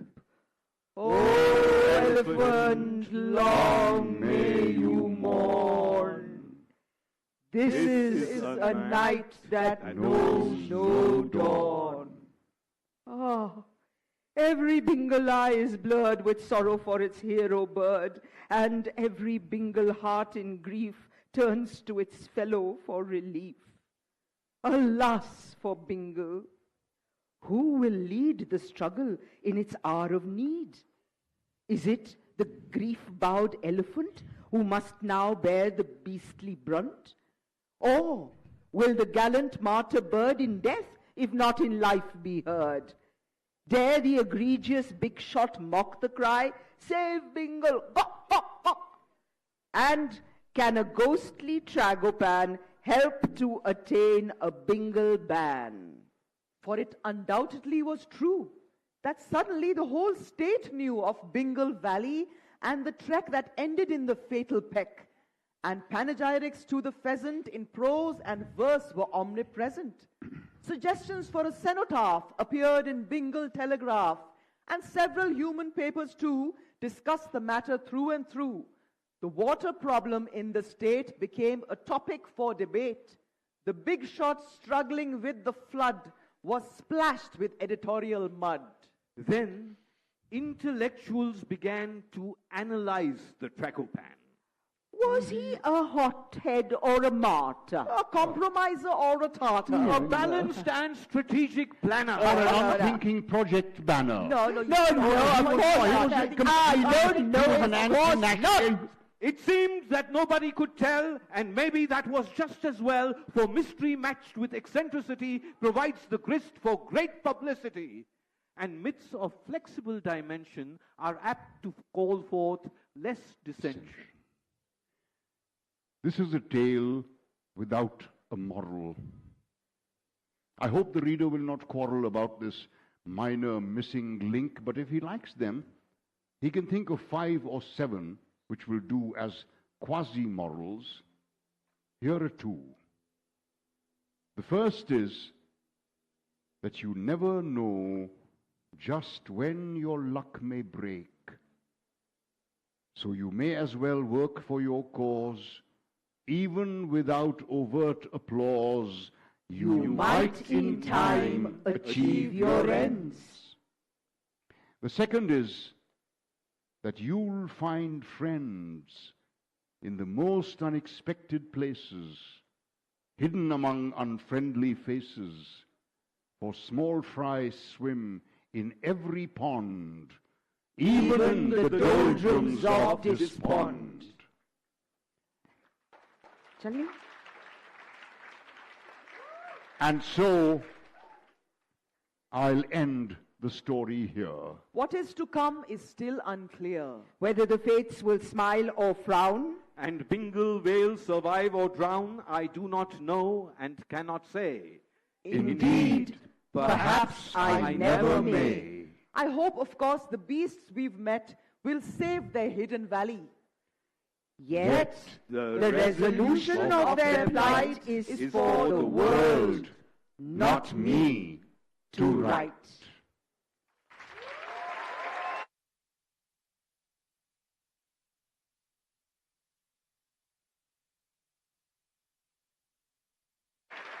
Thank you. Thank you very much.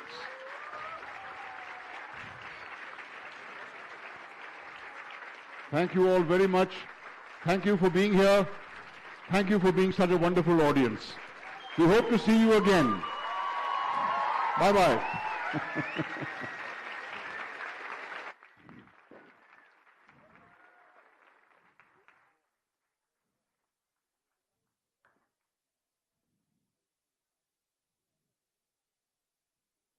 Thank you.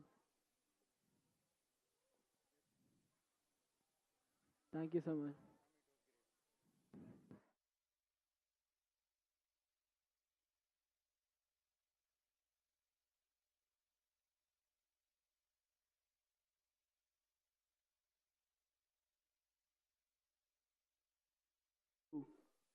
Let's all be great hosts and a great audience, and let our esteemed guests leave in peace.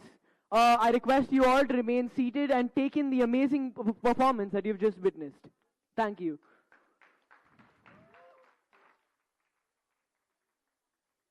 Everyone remain seated, yeah.